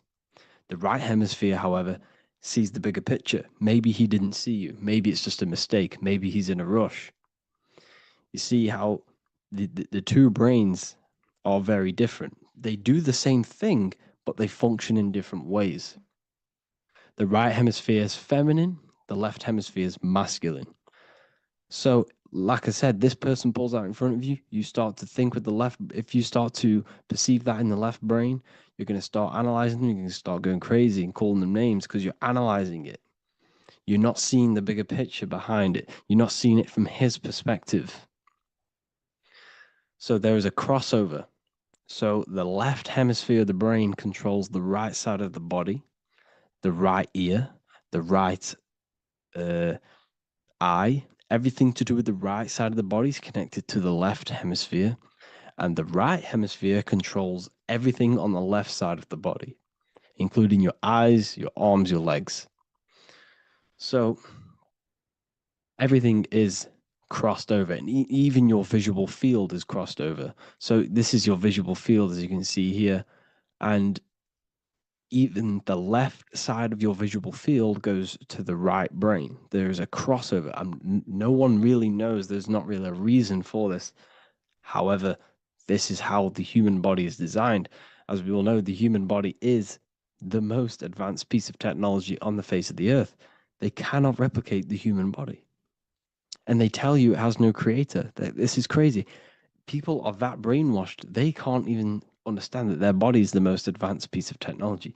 Your body is so advanced, the computers that you use are mimicked of the body. Everything they create is mimicking nature, but they don't show you how intelligent nature is because they don't want you to understand you're in an intelligent design. So anyways, let's get back on track.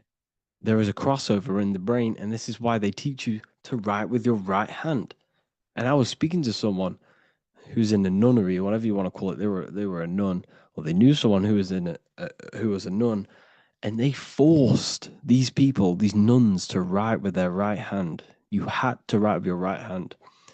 This is why, I'd say at least 70% of the world, or 80%, is right-handed and right-legged, because they taught us this to activate the left hemisphere more because of this crossover that happens in the body. So when we are using this right side more, we are using that left hemisphere more. Why? Why are they doing this? Well, they also called it writing. Writing is a spell, to cast a spell on you to use that right side of the body so that you use this left hemisphere, because they want you to see the world as a divided perception. They don't want you using the right hemisphere, using that left side of the body to activate the right hemisphere to see the bigger picture and see how everything is all one and everything is created. This left hemisphere domination keeps you from seeing the connections between everything, because that left hemisphere analyzes, it breaks things down. So when we are left hemisphere dominated by using the right side of the body, we are essentially seeing everything as divided. And this is why so many people will not understand my work, because my work connects dots and connects fields of knowledge, and makes you see the bigger picture. So people who are left hemisphere dominated will see my work and think this guy's crazy. But everything, it's all about activating that right hemisphere. So they called it writing because every word you say is molding your mind in some sort of way. The things you see is molding your mind. Everything you take in through the five senses is molding your mind. And language is a massive spell, especially the English language. They called it writing so that you use that right side. It's a spell because your subconscious mind picks up everything you say. And 90% of your daily basis behavior and thought patterns is produced by these subconscious programs within the subconscious mind. Essentially, your conscious mind is only the 10% of you. The conscious mind is just what you're aware of, what you're wearing, how you're feeling, what you're thinking. That's your conscious mind. The subconscious mind is controlling every system in your body. It's telling your heart to beat without you being conscious of it. So essentially, this is what they're programming. They're programming this system in the back of the mind, which is controlling everything through the words.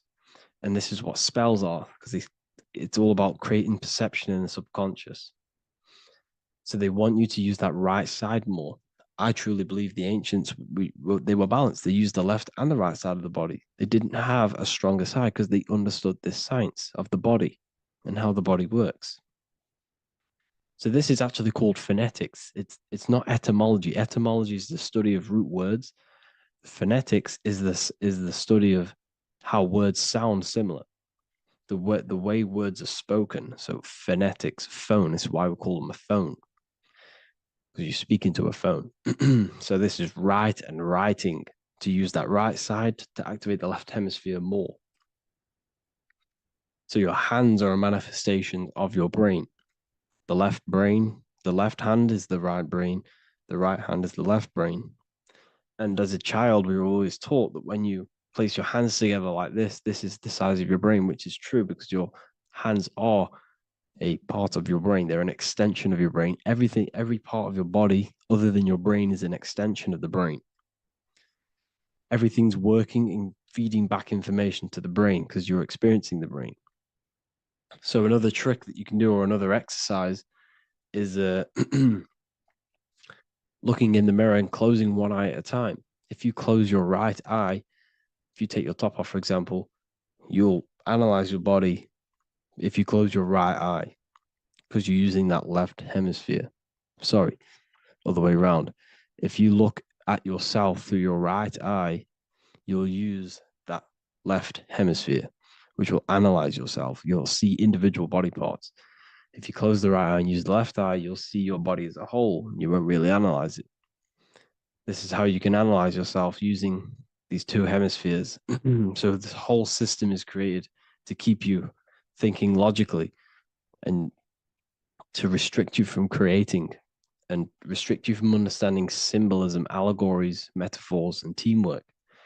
They want you stuck in a logical way of thinking and a logical way of seeing the world. This is why when you go to school, you are told exactly what to do. You're told to think this way and no other way. You're told to do orders, do this. It's a very left-brained system because if we all started to open up this right hemisphere, we'd all see, wow, everything is all one, everything is all connected. And this is what my work is doing. I'm showing you everything is one. The physical world is an illusion of duality, but everything comes from the one source, the one mind. The universe is a giant mind. I am mind, you express mind. We all possess mind. Behind the physical body is the same mind consciousness. And we are all expressions and fractals of this infinite consciousness called mind.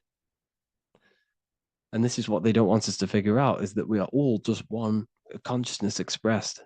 It's an infinite consciousness. It's even in the squirrel, it's in the dog.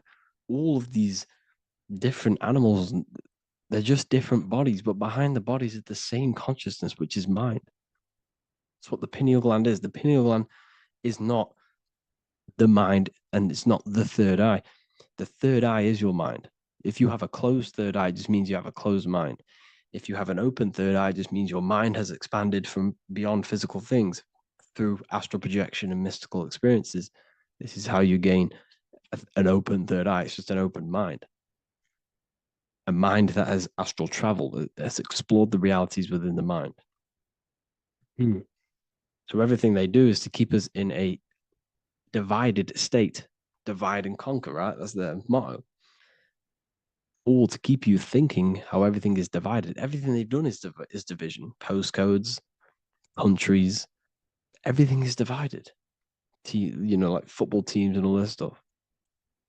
It's also a natural process when you grow up, because as you grow up, your brain is constantly analyzing the world. So this is sort of a natural process of how you become more left hemisphere dominated, because your brain is always analyzing. And unless something awakens you, you can awaken that right hemisphere where you can start to see the bigger picture. Even the music, all tuned to 440 hertz, shuts down the right hemisphere of the brain. 440 hertz, Spotify, Apple Music, the radio. Every time you turn on the radio, it's tuned to 440 hertz. This was specifically tuned. It never used to be tuned to this. It was in the 1950s. It was changed. The standard music tuning was changed to 440 hertz.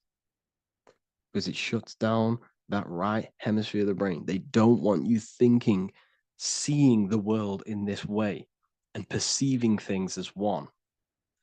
And I'm going to show you. It tells you this in the Bible. Cast the net onto the right-hand side of the boat and you will find the fish. What was Jesus saying? This is, you see, people read the Bible and they don't understand it. If the Bible is not talking about you, then it has no meaning.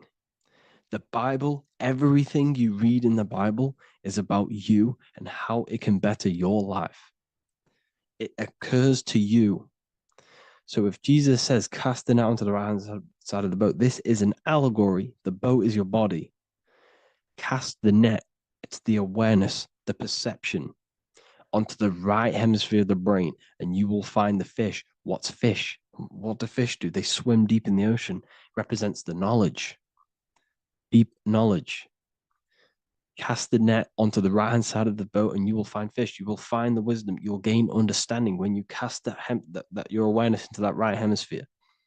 You will see that I am you and you are me. We are all one consciousness.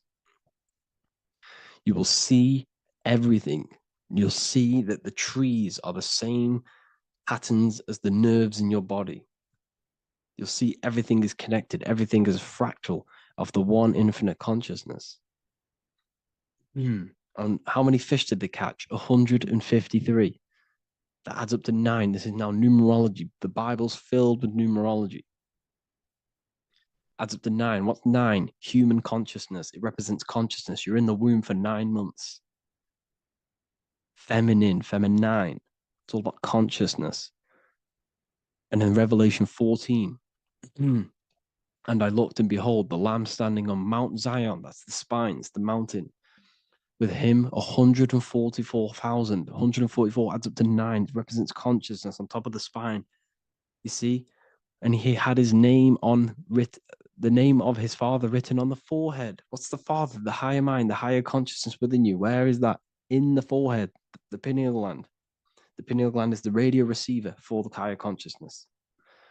Because every body part of the body has consciousness. Your heart has consciousness. Your gut has consciousness. You are thinking with these different consciousnesses. You think with the gut. You think with your penis. You are thinking with all these consciousness. And it's about raising your consciousness to the higher consciousness, which is the father, the mind in the head. Don't think with the lower parts of the body because that is your animal nature. Think with the higher parts of the body. It's all representing consciousness. How to activate the right hemisphere of the brain? Well, it's all to do with non-verbal things. So music will activate the right hemisphere. Make sure it's tuned to the right frequency though, 432 hertz, 528 hertz. Any frequency that adds up to 3, 6, or 9 is good for you. Meditation, turning off the thoughts, and you raise yourself to the higher brain. Symbolism. Symbolism is all right hemisphere. Reading between lines, metaphors, determining the Bible, it's all right hemisphere. Seeing the bigger picture, it's reading between the lines. So tithing in the Bible. These people in the churches are giving 10% of their money to the church. It's nothing but a scam. What these people have done is they have externalized the Bible. They have taken the Bible and literalized it so that they can make a business out of it. So what they're doing is 1/10 of the produce of what it says in the Bible, 1/10 of the produce of the land, whether grain or fruit, is the Lord's and is holy. So what's that saying? The 10th of it's basically saying give the 10% to the Lord, to God. What does that mean? Well, what's the land and the fruit? This represents physical things, the physical things that you have. The 10th of the physical things that you have. What's that? That's your ego. All the physical things that you have is all to do with your ego.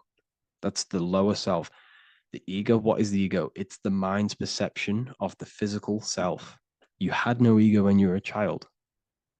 Okay, when you were a child, you had no ego. As you grew older, you created the ego. But the ego is the full self. It's the echo. Ego, echo. It's the echo of the full self. So it's saying give the ego over. Take away the animal self. In that left hemisphere, that's all to do with the left hemisphere. That left hemisphere sees the ego, it sees individuality, it's divided. So it's saying, give that 10% of you over to the right hemisphere, the 90%. The 90% of you is in that right hemisphere, the higher self. Now, I'm not saying the left hemisphere is bad. Okay, I'm not saying that at all, but it sees where it sees things divided.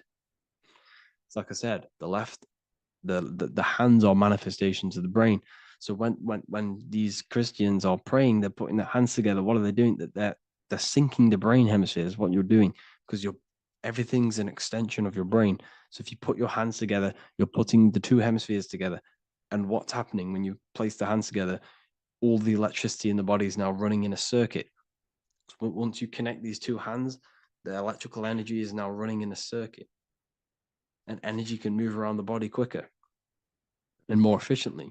So when you pray, when these people are praying, they don't realize that they're engaging in ancient forms of meditation, of balancing the two hemispheres.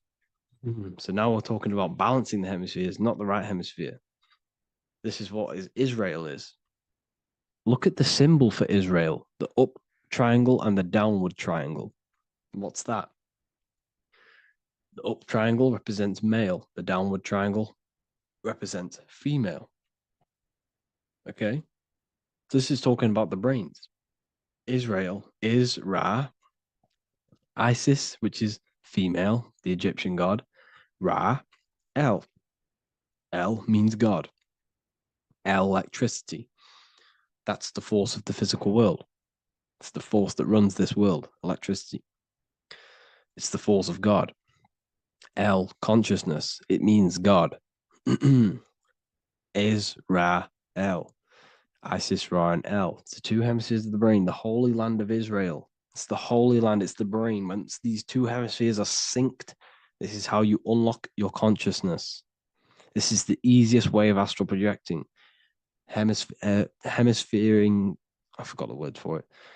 Hemisphere syncretization, something like that. It's about syncing the hemispheres.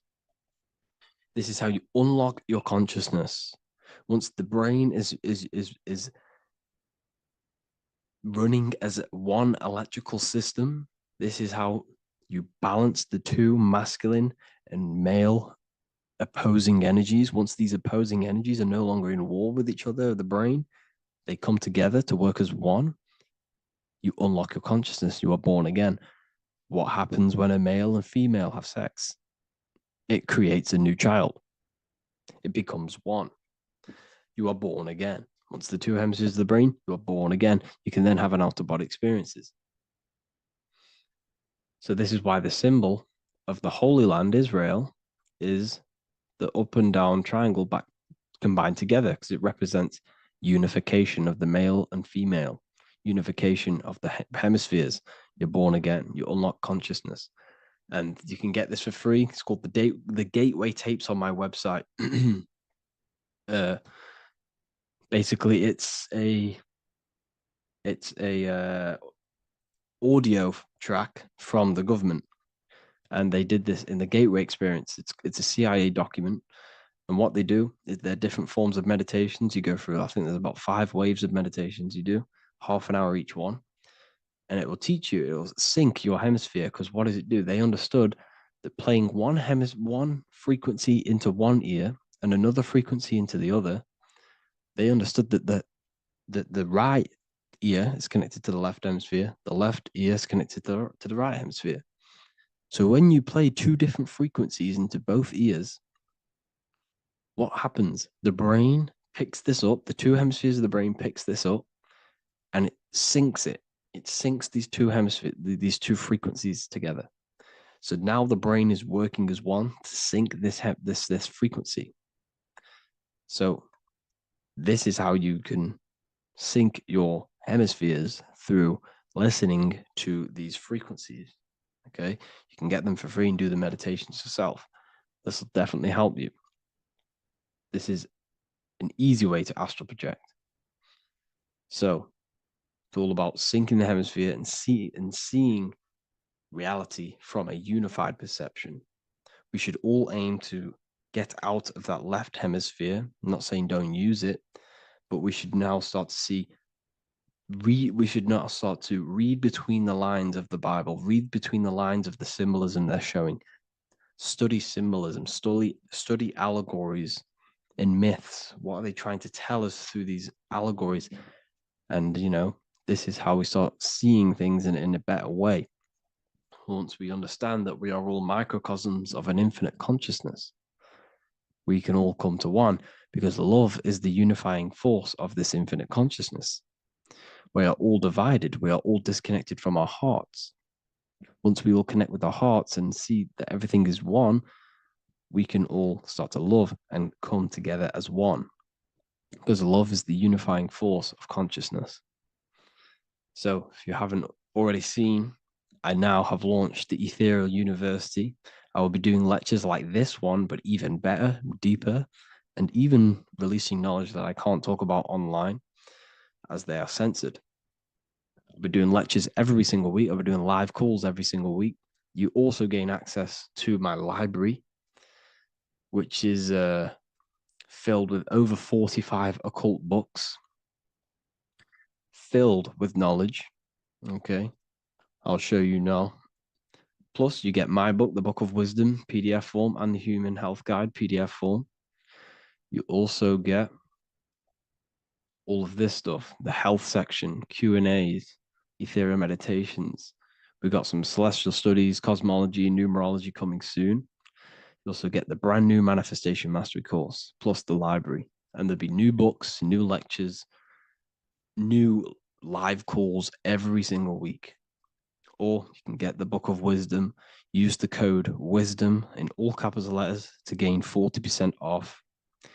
This sale will be ending very, very soon. So if you're watching this, be very quick to get yourself a physical version or a PDF of my book. You can get it in all these languages. Hope you enjoyed this video, people. I'll see you inside the Ethereal University, the real university. Have an amazing day.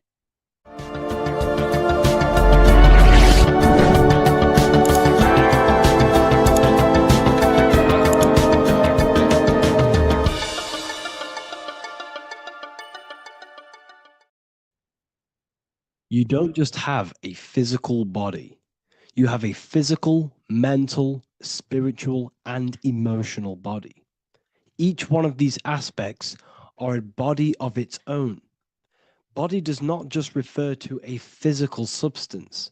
You have a mental body for thinking, an emotional body for your emotions, a spiritual body for your energy in your astral form, and a physical body to encapsulate all of these.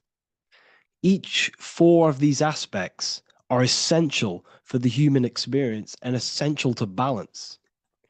Now, today we're going to be syncing the four aspects of your consciousness with the four seasons and the four elements, and how this ties into the Bible.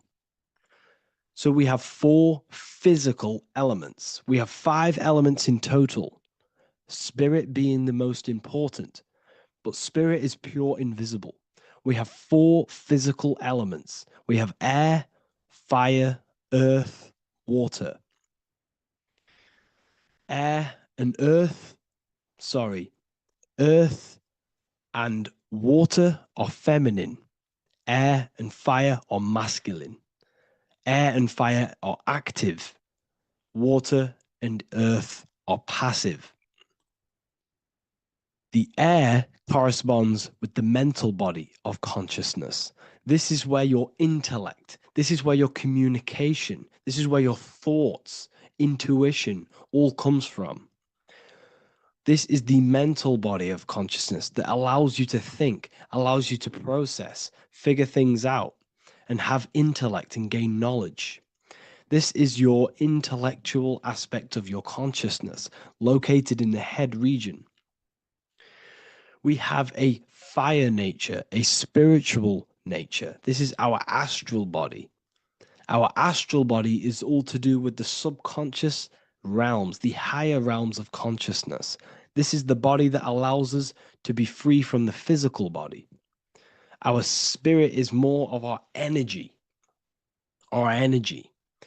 Water is our emotional body. This is what allows us to feel things, that allows us to gain intuitive feelings of conscience. So emotion allows us to understand what is right and what is wrong.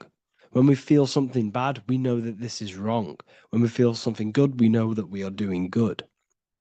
Emotions are a creational force that allows us to feel certain things to bring them into existence.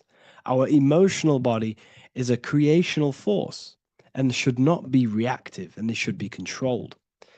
Most actions are stemmed from emotions. Actions bring thought into physical existence. Emotions are the driving power. They are what drives your actions. The thought, then the emotion, then the action. Earth is your physical body. This is your physical state that allows you to take mind and emotion into action, into fruition, into physical matter. This is what your physical body allows your consciousness, your soul, to interact with the physical world and bring things into physical existence. The physical body, the physical world, is an outcome and an effect of the thinking mind.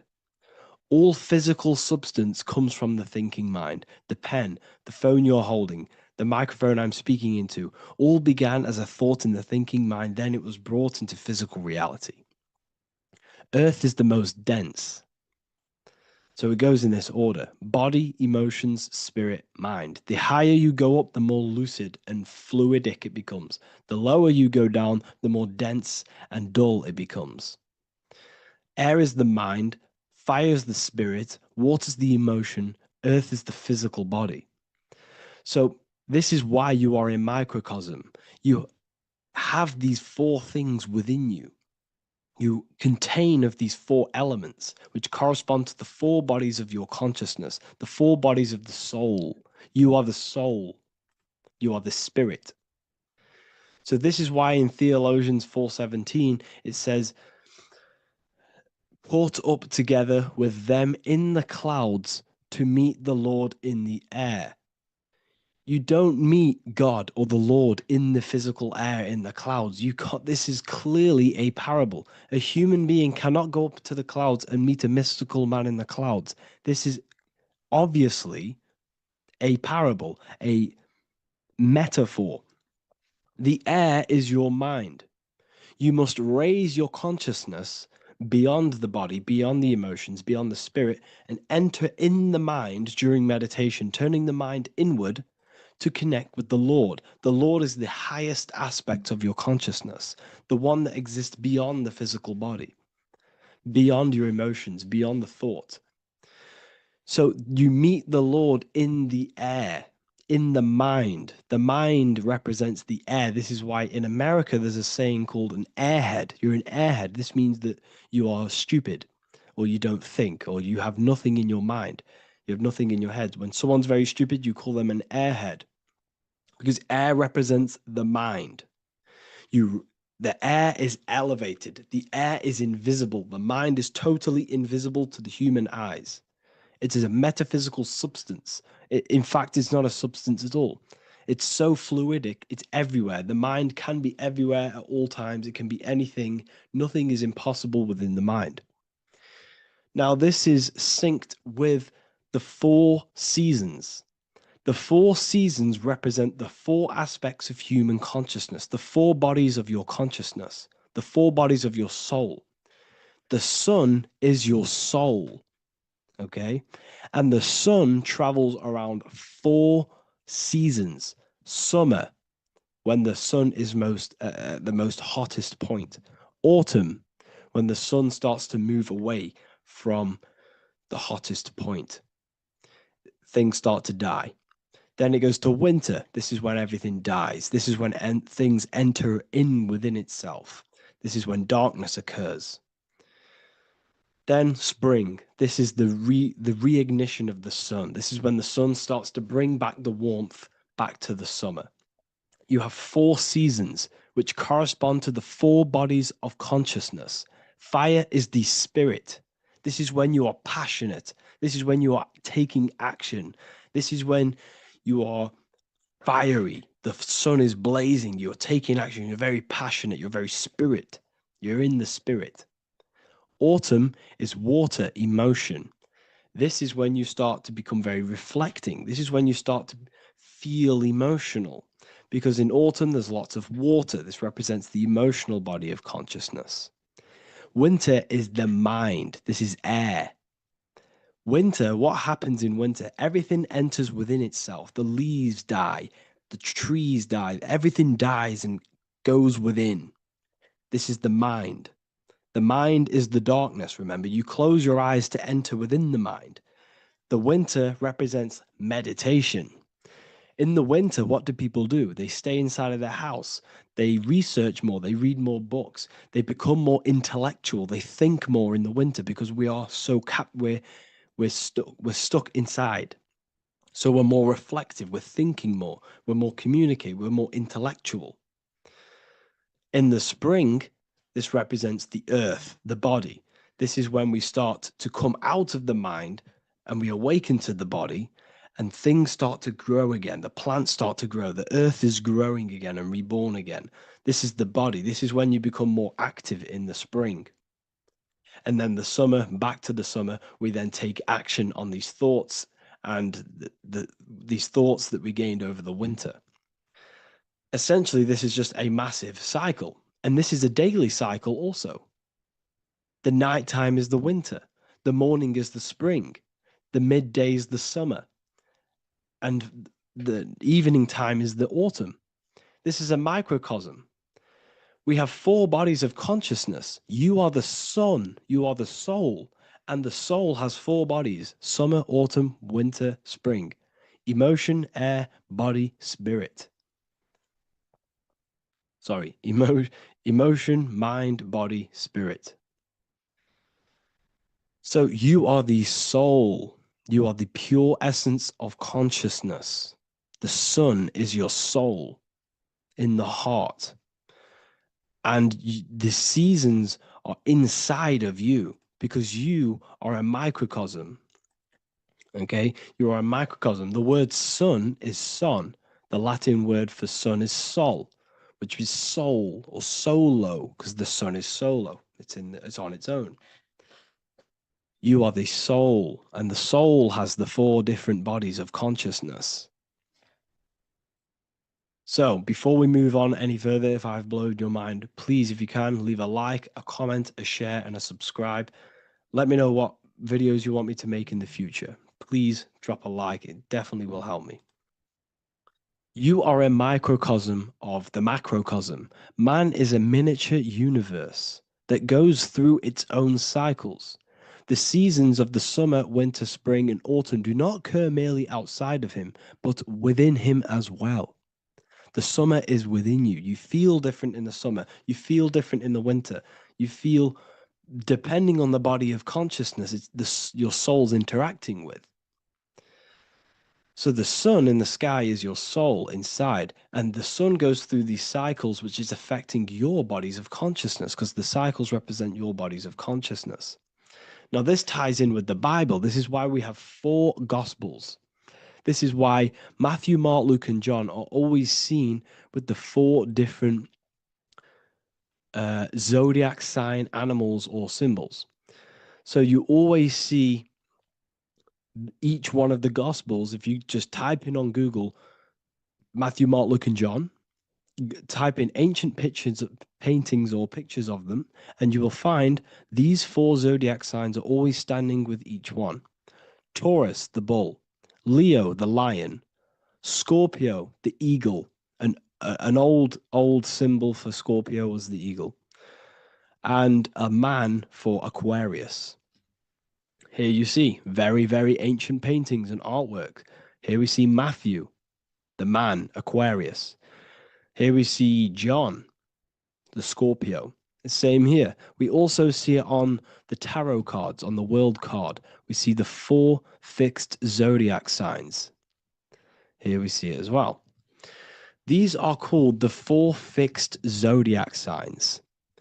Now, when we look at the zodiac, We're no longer looking at the sky. Because what you must understand is as above, so below. What is above you is inside of you. What is above is what is below. What is outside of you is within you. The zodiac is inside of you. The zodiac revolves around the sun. The sun is your soul. These are different energies of your soul.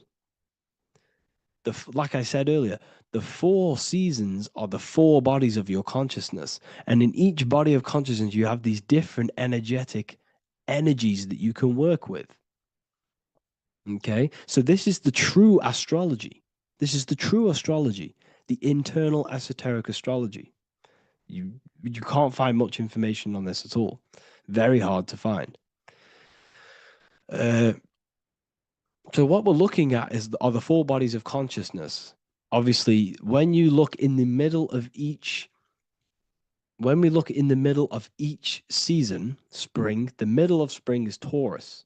The middle of winter is Aquarius. The middle of autumn is Scorpio. The middle of summer is Leo. These 4 signs are known as the 4 fixed signs.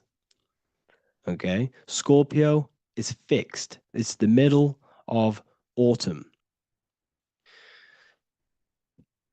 Scorpio is a water sign, emotion. Aquarius is the air sign, the mind. Taurus is an earth sign, the body. Leo is a fire sign, the spirit. This is why we see Matthew, Mark, Luke, and John with the 4 fixed signs of the zodiac, which represent the 4 bodies of consciousness. Leo, the spirit, fire. Luke, Taurus, earth, body. Matthew, Aquarius, air, mind. John, Scorpio, water, emotion. Each gospel is depicting Jesus and showing Jesus in each gospel. Each one of these gospels is showing and depicting Jesus according to the different body of consciousness. In John, this is when Jesus starts to turn water into wine. Water is emotion. Wine is transmuted emotion. This is when he does miracles with his emotions, water into wine. Aquarius, which is Matthew, air, the mind. Inside of the Gospel of Matthew, this depicts Jesus as an intellectual person, a person is communicating and using his mind, his mental body a lot inside of the Gospel of Matthew. Go and read it, and you will see this. Luke, Taurus, earth, the body. Luke shows and depicts Jesus according to the body of consciousness, the physical body. He shows Jesus as a human, being a human being, helping people physically and helping people's physical needs, like giving away food and doing all sorts of good things for other people. Leo, Mark, inside of the Gospel of Mark, this shows Jesus as a spiritual teacher, a passionate person who is taking action. Each gospel is showing Jesus according to the different body of consciousness. And Jesus represents you, the sun. That's why it's called the Son of God, the light of the world. Jesus represents your soul, and your soul has these 4 gospels, the 4 bodies of consciousness, the 4 fixed signs, the 4 elements and the 4 seasons. These things all correspond to your consciousness. So this is Leonardo da Vinci showing you the exact same thing. Jesus is the I am, the sun, the soul, in the middle, on his own. Luke, spring, earth, body. There are 3 people in each group. There are 4 groups, and there are 3 people in each group.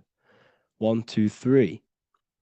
1, 2, 3, 1, 2, 3, 1, 2, 3. Fall, winter, summer, spring. These are according to the 4 bodies of consciousness. Here we see Aries, which rules the head region. He's on the head of the table. Gemini, he's holding up the 2 hands because Gemini rules the 2 hands, the 2 arms. Gemini is the 2 twins, which is the 2 arms and 2 hands, and the 2 lungs. Here we see the beginning of summer, which is Cancer. You see the big knife here. Cancer, him here, this grey-haired guy, holding a knife for the crab. Cancer, they pinch. You have a knife, symbolizing the crab. Leo, the middle of summer, showing dominance. The sun is very dominant. He's got his elbow on the table, showing dominance. Virgo has no Adam's apple. Cancer here is pointing at this woman's neck, saying there's no Adam's apple. This is Virgo, the virgin, the only woman. Jesus, the sun. This is Libra, the balancing. He's holding his arms out, balanced, showing the balancing of the sun. Because when the sun enters Libra, the sun is balanced between winter and summer. So it's balanced. This is all astrology, but this is internal. Okay. This is Ezekiel's vision. Ezekiel had a vision in the Bible, and he saw the face of a man, the face of a lion, the face of an ox, and the face of an eagle. The eagle, Scorpio, the ox is Taurus, the lion is Leo, and the man is Aquarius. He saw the throne of God, and he saw the different bodies of consciousness. This is all symbolic for the different bodies of your soul. So when we look at the zodiac, we are actually looking at a map and the energies of our soul and the energies of our bodies and the energies of our consciousness. This is what we are looking at. Each zodiac is an aspect of our consciousness and an energy that we can work with and that we must purify. Balance and purification is essential. Imagine playing a brand new video game. Let's say a brand new video game came out and you had to play it. What happens when you play that game? You don't know the controls. You cause chaos in that game. You can't really run properly. You can't do anything properly. You're getting destroyed by other people who are playing that game. It's the same with your physical body. When you are born, you must learn how to play the game. You must learn how to balance the mind, learn how to balance the spirit, the emotions, and the physical body. We must balance and purify each body of our consciousness. We must look after our physical body with our physical health by eating physical, electrical food like fruits and veg. We must look after our minds by being conscious of what enters our eyes, enters our ears, enters everything. Whatever enters our five senses is affecting our mind, our mental health, our environment, mental.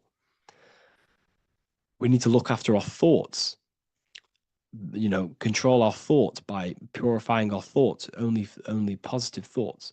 Then we must purify our emotions, feeling only gratitude and love and not feeling these negative, dull emotions. Then we must look after our spiritual body through meditation and looking after our spirit. But remember, when we look after our mind, it all begins in the mind. Each body of consciousness is interlocked with the other. If you have if you have an unhealthy body, you have an unhealthy mind, spirit, and emotions. If you have an unhealthy mind, you have an unhealthy body, spirit, and emotions. If you have an unhealthy emotions, you have an unhealthy spirit, mind, and physical body. They're all interlocked. You must balance each one of them. Look after your physical body. Look after your thoughts. Look after your emotions. Look after your spirit. But remember, the mind is the most powerful one. It's mind over matter. Once we look after the mind, because once we start to control our minds and control every thought we think, this will then turn into discipline in our physical body. Because once we learn how to discipline the mind, we learn how to discipline what we eat, we learn how to discipline what we feel, we learn how to discipline our spirit. This is all interlocked, but work on the mind first. Work on the mind first. All of this knowledge is inside of the brand new Book of Wisdom, Volume 2. This is a revolution of human consciousness. If you've read it, please leave a review down below. If you've read Volume 1, leave a review down below. This is the next revolution. I don't see this information anywhere. This is the next revolution of human consciousness. And of course, if you are serious about this and you truly want to gain enlightenment and join an amazing community where you can connect with me on live calls, lectures, the Manifestation Mastery course, you can gain access to my library with over 45 PDFs plus my books. And if you do join the university, you can order a Volume 2, free of charge. All you have to do is to pay for shipping. If you truly take your knowledge serious and you want to take advantage of life, join the university. This is where truth seekers belong. Just want to say thank you all. Please leave a comment. Please leave a like. It's going to help me a lot spread this knowledge to the world. And yeah, share this with a friend and subscribe. Thank you all. Welcome to Revival of Wisdom.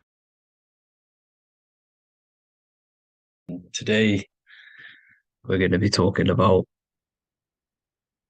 portal symbolism, what portals are, okay, and how they show them to us, because they have to tell you the truth, guys. This is the thing with the universal law. They have to tell you the truth. And they tell you through symbols, they tell you through movies, and different things like that. But let's jump straight into this. So first, I want to talk about the Freemasonry symbols. Okay, so first we got, obviously this is some Freemasonry art, but notice how you've got the ladder with a key. Okay, so this is ladder symbolism with a key. So maybe this is talking about ascending. Okay, because look, because this is ascending into the heavens, because it's a ladder with humans going up it with a key. In order to ascend, you must have the key. Okay, so what else do we have with a key? Well, the Netflix show Lock and Key, which is all about portals and keys. Because what the keys do, they open doors, gateways. Okay. So what's interesting about this is that they've got this key here, which represents the Kundalini energy rising up the spine. Okay, but we'll come back to this. But it's that same portal key symbolism. We've also got the Vatican. The Vatican is in the shape of a key. Okay, so you can see the start of it here and the end. So this is key symbolisms. Keys open doors. And notice how it's got the 8-pointed star. Okay, what is the 8-pointed star? Okay, we'll come back to this. This all ties in, guys. I'll break it all down for you. But then you've also got the god Janus. Janus, okay, is known as the god of the doorways. He's an ancient god of Rome, and they worshipped him. However, he's not a god, he's more like a high-level ranked demon. Because he is the god of the doorways. And notice how he's got two faces. Because doorways always have two sides. You're going into somewhere, there's always two sides of a door. And he's always depicted with two sides of a face and a key, because he holds the key to the doorways, to the portals, to other worlds and realms. Okay, as you can see, he's always got two faces and a key. Okay, so now we have the Sumerians, the Anunnaki, and they are always depicted with the two faces. Why do they have the two faces? Because they're symbolizing doorways, and the Anunnaki come to Earth through doorways and portals. So these are what these gods are symbolizing in their artwork. But they always have the 8-pointed star. Okay, what is the 8-pointed star? You see how they always have. Look, let me try to find another one. It's the 8-pointed star. This 8-pointed star is Polaris. Okay, Polaris, just like the Vatican has the 8-pointed star with a key. Polaris is the center star. Polaris is a fixed star. It doesn't move. Okay. So the Anunnaki symbol is also the 8-pointed star. So this is symbolizing the portals and doorways that they come through in order to get to the earth. But Polaris is that center star which does not move. It's always symbolized with the 8-pointed star, just like a compass. Why is a compass the 8-pointed star? Because at the center of our realm is where the most electromagnetic energy is stored. As you can see, we have an aura field, an electromagnetic aura field. So does the earth. And in the center, so like our heart, for example, is where the most energy is stored.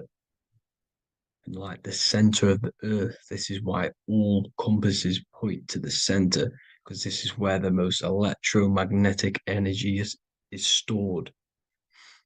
It's at the center of our realm. Okay. So like I was saying with the lock and key series, see this here? The Kundalini energy rising up the spine, just like your Kundalini energy rising up the spine. Let me try. I can't zoom in. But you know what I'm trying to say here. Let's go back to Polaris. Because at the center is where pole. Can you see the pole of electromagnetic energy? Polaris, the North Pole. It's symbolized. The truth is in the words. It's like a pole of electromagnetic energy. And this is where the aurora borealis comes from. Notice how it's got the word aura in it, because it's the Earth's aura, electromagnetic field. Just like you have an aura, also known as the northern lights, because it's coming out of this center hole in the center of our realm, where the black sun is. And this is where the electromagnetic energy is coming up from. And this is what the aurora borealis is, or the northern lights. It's just electromagnetic energy. And it's symbolized through our symbols, the original O, okay? Because it's like a pole through the middle, Polaris. So this Polaris is the sky vault. It's the portal into this realm, because this is what the Anunnaki are always talking about, always symbolizing with the 8-pointed star. And just like a compass, it's the 8-pointed star pointed to the center, to Polaris. Okay. See here on the Sumerian tablets with the 8-pointed star again. And how we know it's talking about portals with this 8-pointed star is because CERN 666 are opening up portals to the underworld, letting in demonic entities into this realm. How do we know it's a portal? Because their Hydra Collider has 8 points, just like the 8-pointed star. So they are creating synthetic portals to the underworld to let these demonic entities into our realm. What is the key? Because if we're talking about ascending through Polaris, notice how here on the masonry art, this luminary here, so this is the sun, that's the moon. This is Polaris because it's a luminary with what? 1, 2, 3, 4, 5, 6, 7, 8 beams coming off the luminary, just like the 8-pointed star. So you see the ladder with the key going up to Polaris. It's symbolizing ascending out of Earth. So what is this key that they're keeping from us? Because it's a human holding a key going up the ladder to Polaris? Well, chakras. We have 7 chakras. Okay, so this is what they are telling us in the lock and key symbolism. The Kundalini energy rising up the spine. Okay, just like they have 33 vertebrae on the back of your spine. Okay, this represents the Kundalini energy going up your 33 vertebrae, just like in Masonry has 33rd degrees. Okay, so what is the key? Your chakras. Your chakras have to be unlocked. Okay, you have to unlock your chakras, and you can't unlock this one without going through this one. You have to go through them all. It's like a ladder, just like Jacob's ladder. You can't go from the bottom to the top. You have to unlock each one. Okay, just like you have 7 chakras, you have 7 layers of your aura. Okay, you have to unlock your chakras to the highest point in order to reach Christ consciousness. And this is the key that they're talking about. They're symbolizing the organic portal within each and every one of us to ascend out of this realm. Okay, so this is the key that they're talking about, and they're holding back this knowledge to keep us trapped in this 3D realm. Okay, so like I was saying with the 33 vertebrae and the Kundalini energy coming up the spine, 33 vertebrae, you can see this sort of symbolism going up to the light, because it's the light. You see here, your crown chakra turns on and becomes enlightened, just like the Illuminati symbol. Can you see it? But also, Jesus also died at 33. So this is symbolizing, okay? They're symbolizing the death of the ego, the body. So once you open up your chakras and reach Christ consciousness, which is your 33rd vertebrae, once your Kundalini energy goes up your 33rd vertebrae, your body technically, not physically, but spiritually dies, because you then become formless. You reach Christ consciousness. So then you can travel other worlds. Okay. This is what they're talking about with Vatican, 8-pointed star, and the key. Janus with the key. The Sumerians with the 8-pointed star. Anunnaki, the 8-pointed star. Polaris, 8-pointed star. So Polaris is the way out of this realm, which is at the center. Pole, North Pole. Okay, so the key is that they're hiding from us is the knowledge to unlock our chakras.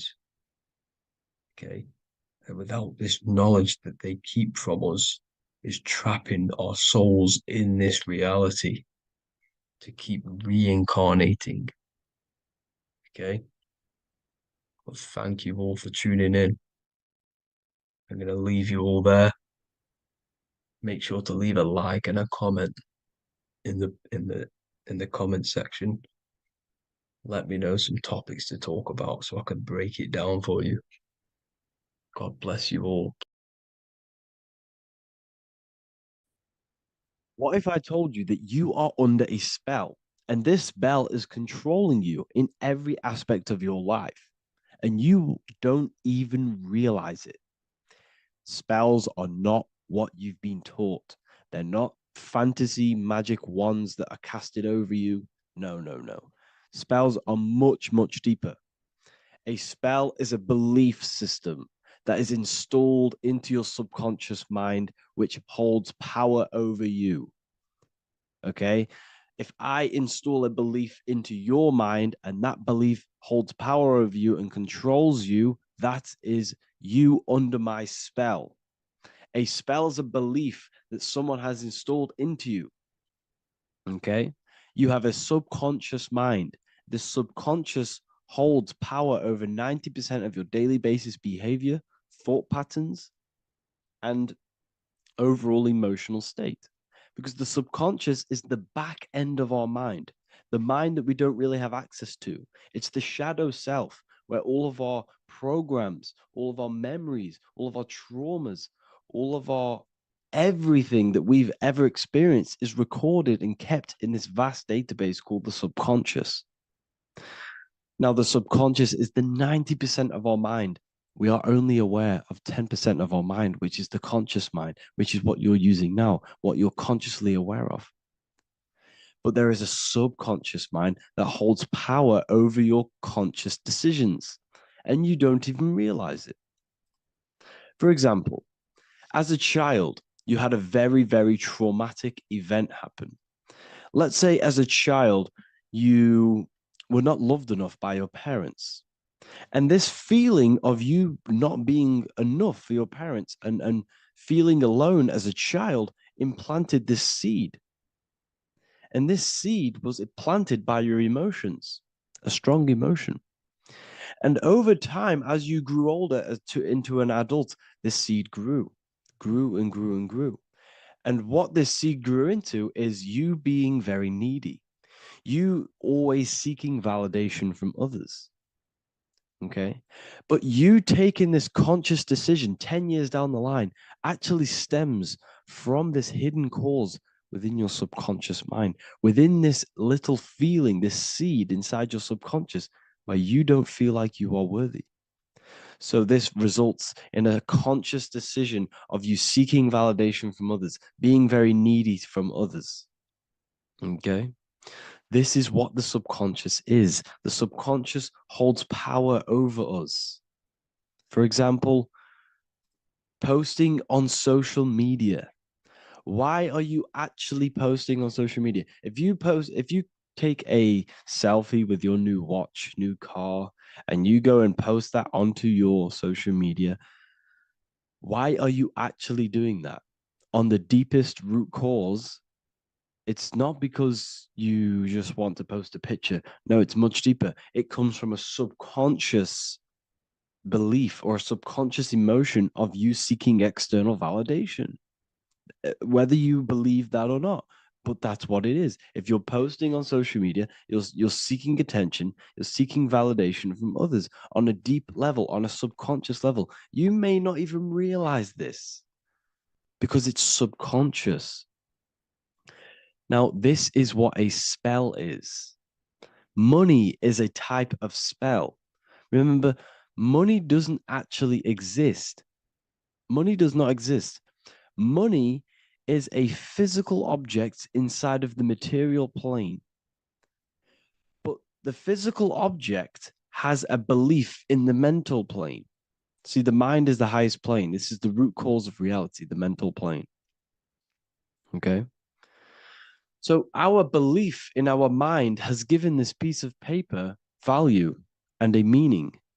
But in reality, it's just a piece of paper with a belief behind it.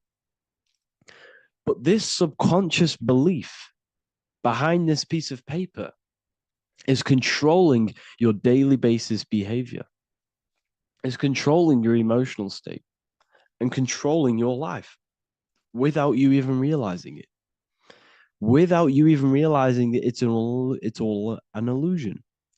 Money does not exist. It's the belief that gives the piece of paper a power. And the way we break the spell is by realizing that the money doesn't actually exist. The whole world is under the spell of money and it's controlling all of us. But the spell is the belief. Once we all wake up and realize money has no value, it doesn't actually exist, it's only a belief. There is no actual money. That's how we break the spell. The spell is broken when we figure out that we are under the spell, under the belief, under the illusion of this piece of paper having value, and it's controlling our lives. That's why the word money has mon within it. Mon is moon, and the moon represents our hidden aspect of our mind, our subconscious, and the sun represents our conscious mind. So you have two versions of yourself. You have the self that you show to everyone, the conscious mind, and you have a shadow self called the subconscious, which is the hidden aspect of you. For example, do you really love your partner who you're with, or are you just with them for, is there a subconscious fear of being alone? Do you really want to be with this person, or is it stemming from, are you staying with them because it's stemming from this fear of being alone, of being lonely?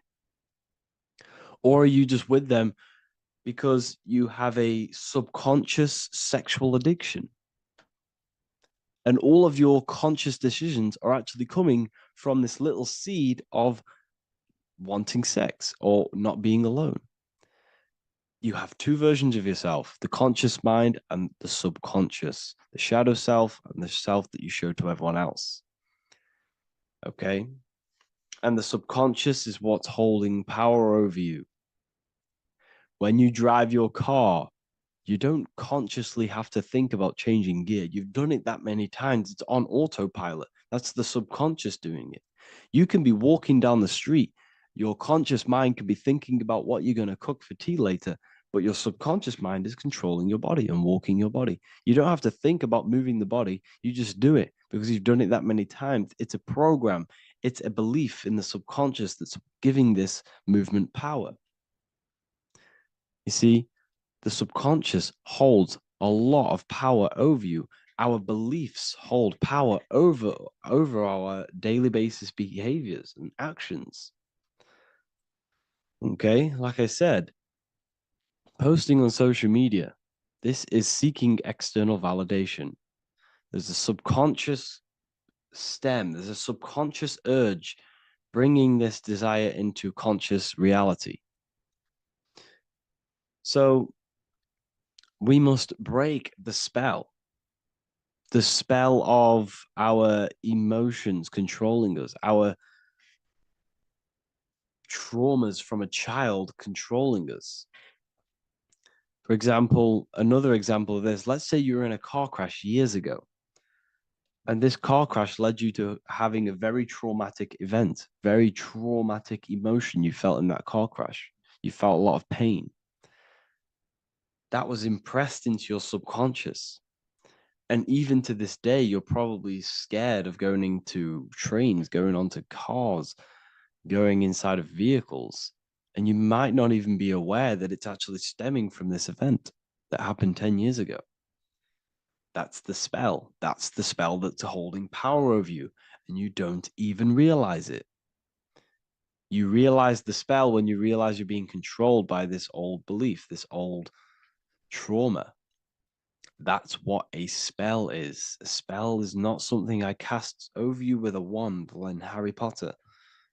Spell's much deeper. It's the hidden aspects of our mind that hold power over us, that control us. Okay?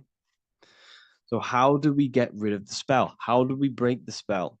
By installing new belief systems, by installing new programs into our subconscious. The subconscious is impressed by repetition and emotion.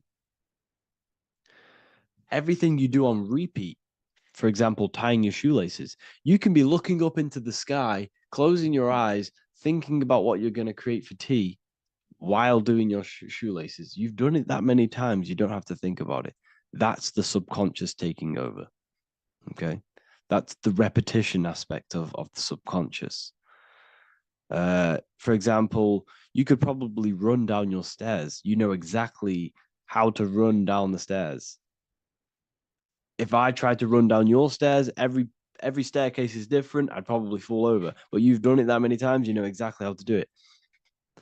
It's what we call ritual. When you have an evening ritual, when you tidy the house, you do your skincare routine, you wash your teeth, that's a ritual. This is what the ancients called ritual. When we do rituals, we're trying to implant something into our subconscious to either remove an old program, an old seed that is controlling us, for a new one that's going to grow into new light, into a new reality. So you can implant messages, implant new programs into our subconscious, which will then grow into a new reality. Okay? Because if I tell you something over and over and over again every single day, for example, if I say, you do what I say every single day I repeat this statement into your ears, about a month or 2 months in, you're going to start to believe in that statement and you're going to start to be under my spell. You're going to start to do everything that I say. So this is what spells are. Spells are subconscious beliefs that hold power over you, and you don't even realize it. So we need to remove these old programs we have that are controlling us for new programs. And we do that through ritual, affirmation, and imagination. Repetition and emotion is key to impressing the subconscious. They are the two ways that spells are created, that programs are created. The subconscious only knows the now, and it only knows you. So every word you say is a spell. So when you call someone else a name, you're calling yourself a name, because your subconscious takes everything you say as truth, because it only knows you. It doesn't know anyone else. So every night we can do affirmation. We affirm the reality we want. This is what we call a ritual. We sit down or we stand up, whatever it is, you affirm the reality you are, I am statements. And then you imagine that reality. And you do this over and over again, every day, twice a day, 3 times a day, however many times. And this will cause repetition. This will install a new belief system into your subconscious, which will then start to show in your external reality. It will start to put you under a spell of the new program. For example, if I install into my subconscious that I believe that I am rich, every single night I affirmate that I am rich, I am wealthy, I am free. And then I do a ritual. I start to imagine this reality. Every single night, I do these two things on repetition, and I start to feel the reality and imagine the reality. Over time, I'm going to start to believe that I am rich, that I am free, and I am wealthy without having the physical reality. And what this will do is that it'll implant a message deep within your subconscious mind. It will plant the seed of this belief. And this belief over time will grow into 90% of my thoughts, 90% of my actions, 90% of my words. My words, my thinking will change due to this new belief. I may not even realize it, but I'm looking for more opportunities to make money. I'm speaking to more people because of this belief that I've installed. This belief has triggered new ways of thinking. My mind, my conscious mind, is now only operating to fulfill this belief. And my conscious mind might not even be aware of it. You won't even realize that you're manifesting this belief of being rich. And that's how it happens. You implant the belief within your subconscious. You implant the spell into your subconscious, which will then gain control over you. So we need to make sure we're removing the negative spells, the negative programs that are controlling us, for new regenerated ones, for new ones that are going to create new realities, a better life. Okay? You don't want negative traumas, negative seeds controlling you and growing into your life. If you don't cut them off, they will continue to grow and grow and grow. Your anxiety will get bigger and bigger and bigger. Your depression will get bigger and bigger and bigger. But it's all actually stemming from one belief system or one trauma. Okay? So this is important. Everything in this physical plane is an effect of the higher planes. It's a shadow of the mind. Everything we think All physical objects began as a thought, then an imagination, then energy, then a physical reality. So we must change the mental plane. We must plant seeds into our mind to change down into our physical material life. It's about manipulating this higher plane so we can create change and effect in the physical external material plane. That's what magic is. This is what spellcasting is. This is all what it is. It's not fantasy. This is the manipulation of the higher planes of consciousness, which your mind has access to. You have access to these higher planes. Okay. This is exactly what I teach in my university. I teach different rituals. I teach specific rituals to get rid of certain things, certain belief systems. I teach all different rituals, all different ways for you to create your own reality and live the best reality you want. We also have all of these different courses. We have activating the inner eye. This will teach you exactly how to lucid dream and activate your inner vision of imagination. We have the sexual alchemy course. This will give you the power of transmuting your sexual energy into creativity. We have electromagnetism studies. We have esoteric exchange, an exclusive live call that we do every single week, and I connect with all of the students. They can ask me questions, can speak with me one-on-one inside of these live calls. We have the real numerology section. We have the health section. We have a lecture section. Look at all of these lectures we have on occultism, symbolism. All of these lectures are designed to gain you power, to give your personal power back to you, to make you realize things about you. We have a meditation section. We have a library section where you can download all of our library, all of our books, different books on occultism, symbolism, Freemasonry, astral projection. And of course, we have the Manifestation Mastery course, which teaches you exactly how to create reality so you can live that desired reality that you want. This is the last chance to lock in the price of $55 a month. This is less than $2 a day. You can really level up your life because the price is going to increase as the value of the university increases, because there's a new symbolism course coming out. And if you join now, you'll get this course for free, because obviously when this course releases, the price will go up. The symbolism course will teach you the language of esoteric and occult symbolism. I'll leave the links in the description. Make sure to leave a like, comment, subscribe to the channel if you want to see more content. Thank you all, people. Have an amazing day. Hey everybody, welcome back to Living Life with Miss Faye. And today I thought I would talk about the Book of Wisdom, because to me, this is information that should be in every household. And you really shouldn't pass this by, because information like this may not be out here forever. But this information is so important, especially for you today, because so many things have been hidden from you about the world, about our living in the world, about our own existence. So many things have been hidden. And these books, the Book of Wisdom, this is book 1, and this is book 2. And they both are jammed with hidden knowledge. Now, I realize, I have been promoting this material for some time, because I wholeheartedly recommend that this material should be in everybody's home.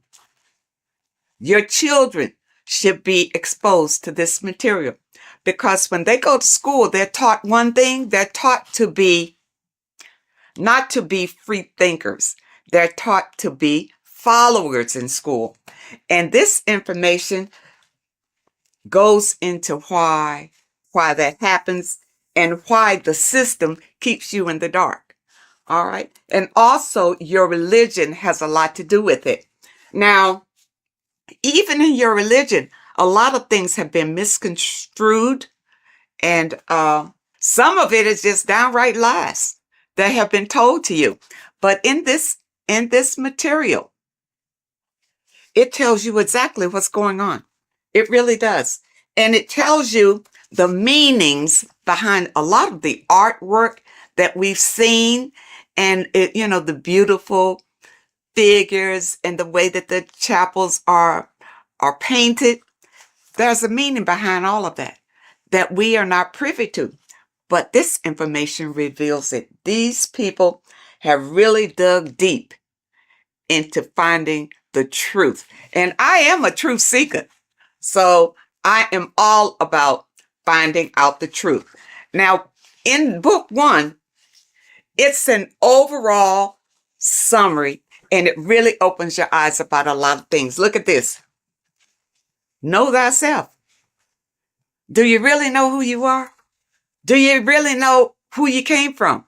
Do you really know how powerful you are? The powers that be don't want you to know that you have power. They want you to live your life in fear, number one, because when you're fearful of everything, then it's easier to control you, easier to manipulate you. And people look at it. When you go to school, what are you taught in school? You're taught to follow instruction. You're taught a skill to work for someone else. You're not taught to work for yourself. You're not taught to think for yourself. You're taught to obey orders. People, you're bigger than that. You're more intelligent than that. And this book of wisdom will help to open your eyes. You're not stuck in a life that you have no control over. In book 1, it talks about man is God made flesh, and it tells you why that is. We're all a part of the God source. That's how we were made, being a part of it. And a lot of us don't know that. We just think we're just out here flapping in the wind, and that's not true. It talks about the influence that the moon has over our lives. You know, in a full moon, you realize that there's a lot of activity that goes on during the full moon because it energizes people. You know, it energizes, and a lot of times there's a lot of crime that goes on because people are energized. They don't know what to do with that energy, but they're being affected by the moon. And it tells about Saturn and what Saturn has to do with your religion and what Saturn has to do with our existence. Okay? This book goes into all of it. And what it does, like I said, book 1 is more of an eye-opening summary of it all. And it says here, this discerning wisdom doesn't merely offer easily assimilated insights. It serves as a guide, illuminating the intricate threads weaving between our essence and the cosmic expanse. It provides an abundance of information to facilitate the evolution of your mind, your body, and your soul. This is genuine awakening. The author is Harry B. Joseph, and I know a lot of you, if you're on social media a lot or whatever, you've probably seen where he'll tell you some inserts from these books. And volume 2 is a more in-depth look at it. So if you want to go really deep, then you want volume 2. Now, one thing in volume 2 that I thought was interesting, of course, everything in here is eye-opening. But I wanted to bring this one to you because it's about the significance of sex. It says sex is a sacred ritual that transcends the physical realm and also takes place in the astral plane. So, you know that saying, as above, so below? Everything that happens here on this plane happens in the astral plane. So when you have sex with someone, you have bonded with them in the astral plane. And that's why you can't just walk away from a sexual experience and not have the energies from that person, because you have shared energies during this sexual ritual. And really, that's why it's better to wait until you are married to have sex and not have casual sex with all sorts of people. Because even here it says casual sex, often driven by superficial desires such as greed, lust, and monetary attraction, tends to vibrate at a lower frequency on the astral plane. Now, what does that mean? If your casual sexual experiences are vibrating on a low vibrational astral plane, well, what's in a low vibrational astral planes? Demons, low entities that will attach to you, because that's where you are. They will attach to you and make your life miserable. You see, that's one way how we get these entities attached to us like parasites because of casual sex. You got to be careful of that. And the only way that you can break the tie from a casual sex is through a spiritual awakening. See, when you have casual sex, these entities feed off of that energy. That's why they attach to you so easily. This is what you need to be aware of. And a lot of you don't understand why your lives are in the toilet. It's because of the things that you are doing and the people that you are interacting with. And if you had this material beforehand, then you would be aware and able to guard yourself from a lot of heartbreak and disappointments in your life. Because once these entities attach themselves to you, they're not bringing you any good. They're going to bring you harm. Okay? And devastation. You don't want that. When sexual activity is engaged from a place of love, deep passion, and high vibrational energy, it fosters a protective and positive atmosphere. Protective and positive. When you engage in a sexual experience and you both love each other, it's genuine love. Okay? That's what you get. Not when somebody's fooling you and tricking you and making you think that it's love. And as soon as you've had sex with them, now they disappear. Now they have nothing to say to you. Now they'll tell you that they didn't want to get involved. You know, they're not looking for a relationship, that sort of thing. Well, no, that's still low vibrational because you didn't wait until you got to know the person. Just had sex with them. Don't do it. And when you have a love-based connection, elevates the energy, creating a shield against negative influences and ensuring that the experience aligns with higher spiritual principles. Okay, and that's what you want. See, this book goes into everything, and it goes into the foods that you should be eating, the foods that you shouldn't be eating. And it goes in a lot of Masonic symbolism because the Masons have been ruling for a long, long time. And we're not aware of it. It just passes us by, you know, because we are in survival mode. And the powers that be have put us in survival mode. We hardly have time to just enjoy our lives because we have to work for the elites. Work hard for the elites, you see. But if you have knowledge and understanding about how they maneuver and how they manipulate and control you, it will help you to improve your own life. In this book, you will discover more than just knowledge. You'll unlock the mysteries that lie beyond the veil of the ordinary. Dive deeper into the cosmic currents that flow through the universe, guiding your mind, body, and spirit toward a higher plane of existence. People, you don't realize how powerful you are.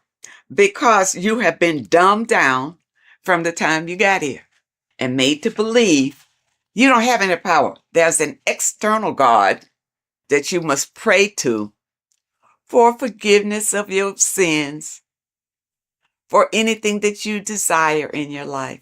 You pray to that God, and that God will deliver it to you. Now, has it happened?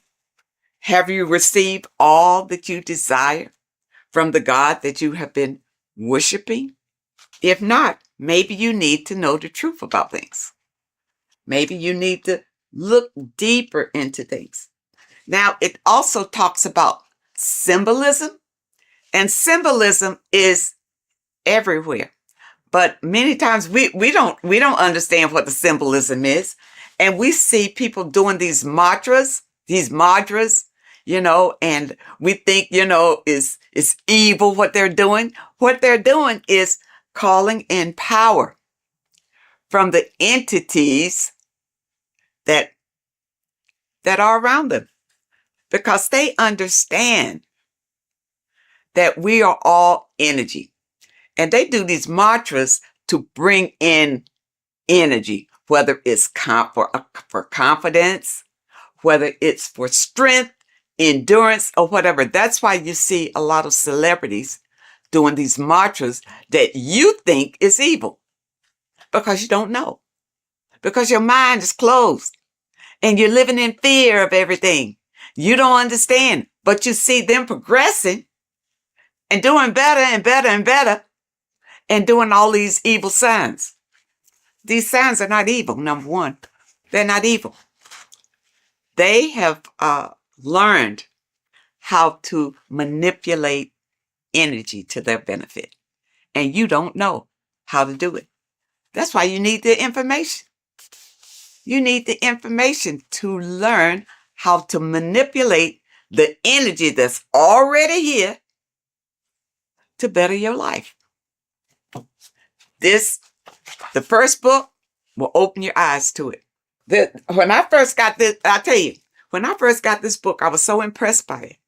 I bought my people a book, sent them a book, whether they can understand it or do something with it or what. But I think it's so important just to have it in your home, because somebody is going to pick it up and this information will resonate with them and put them on a path of enlightenment.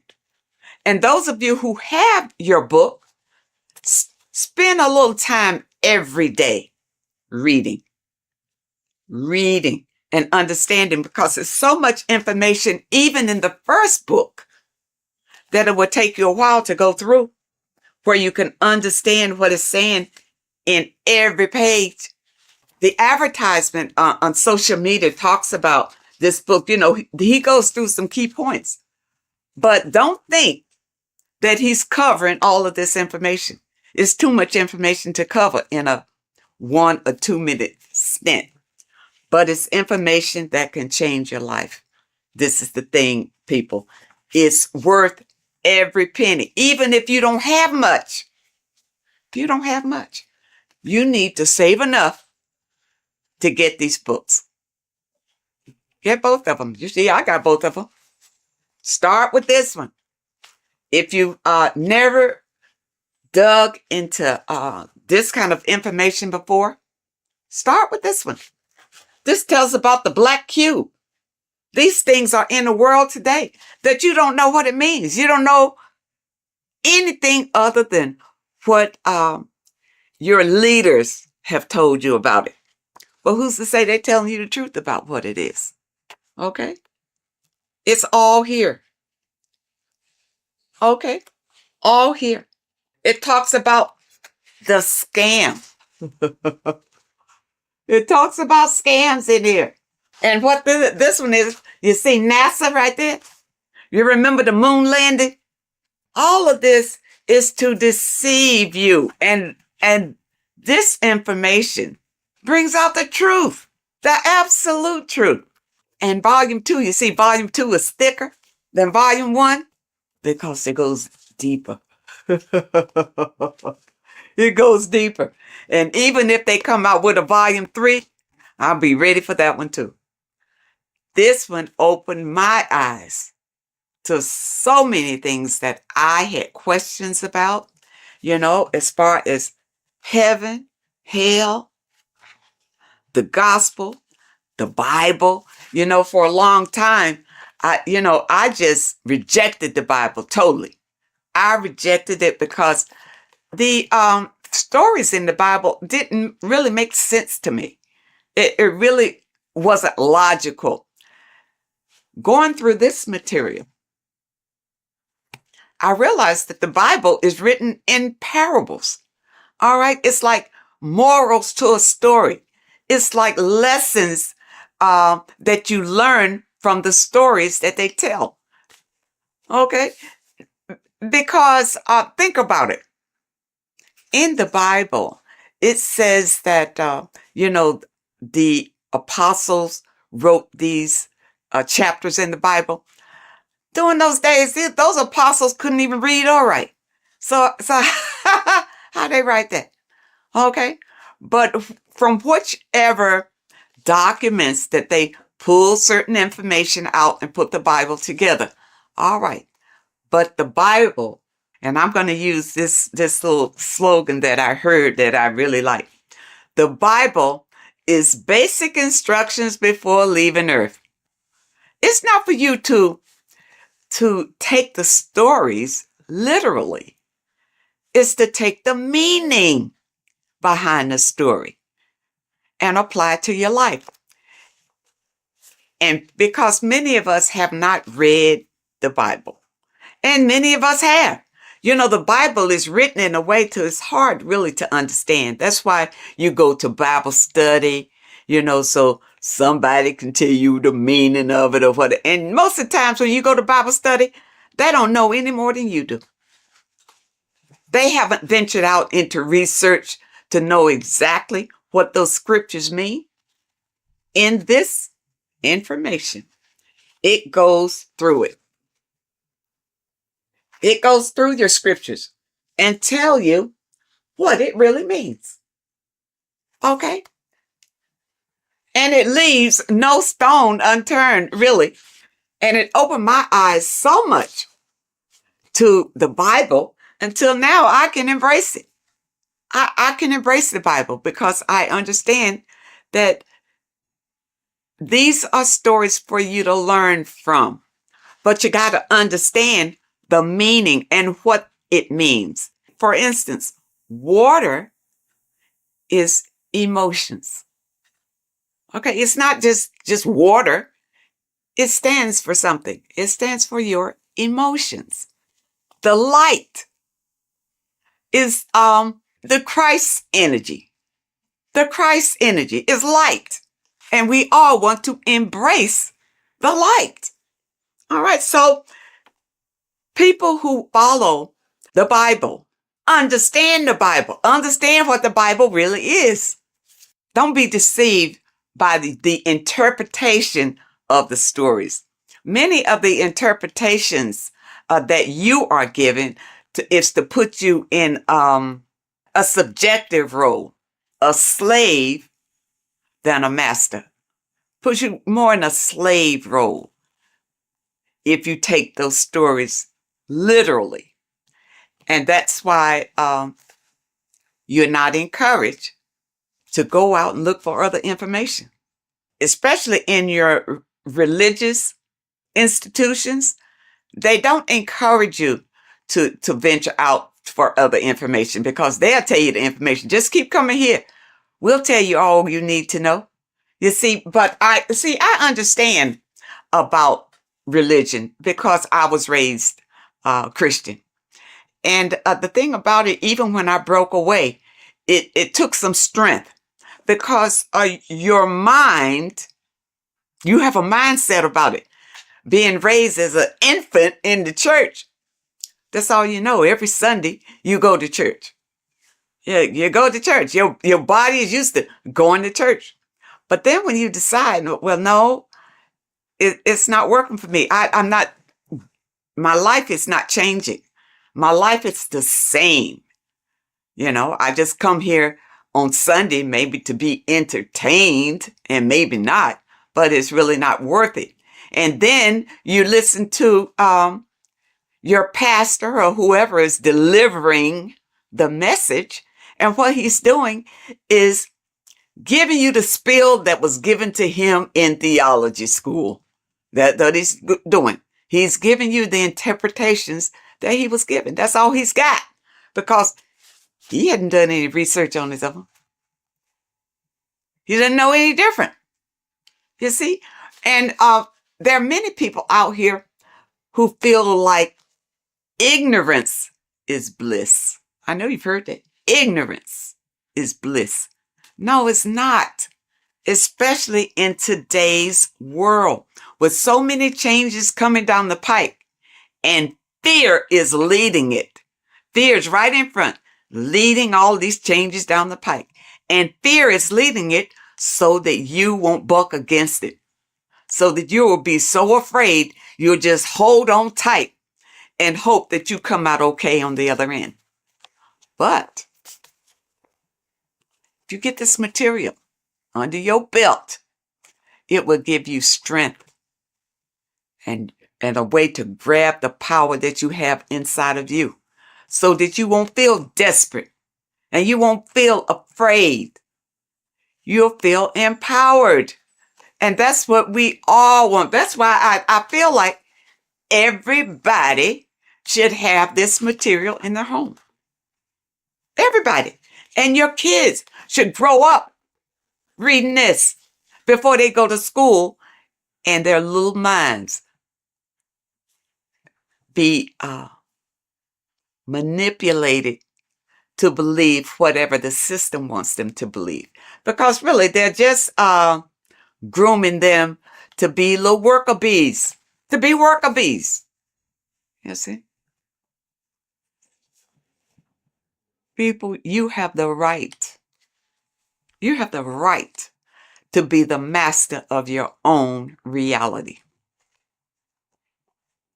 But if you don't know the information, you don't know where your power comes from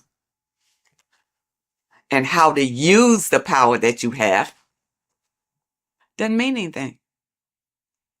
All you got to do is open yourself up to new information.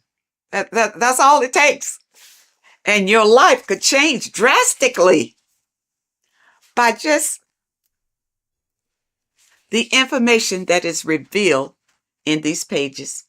And it's I tell you, it's funny because years ago, I guess I was, I was in the Christian faith when I ran across information from one of the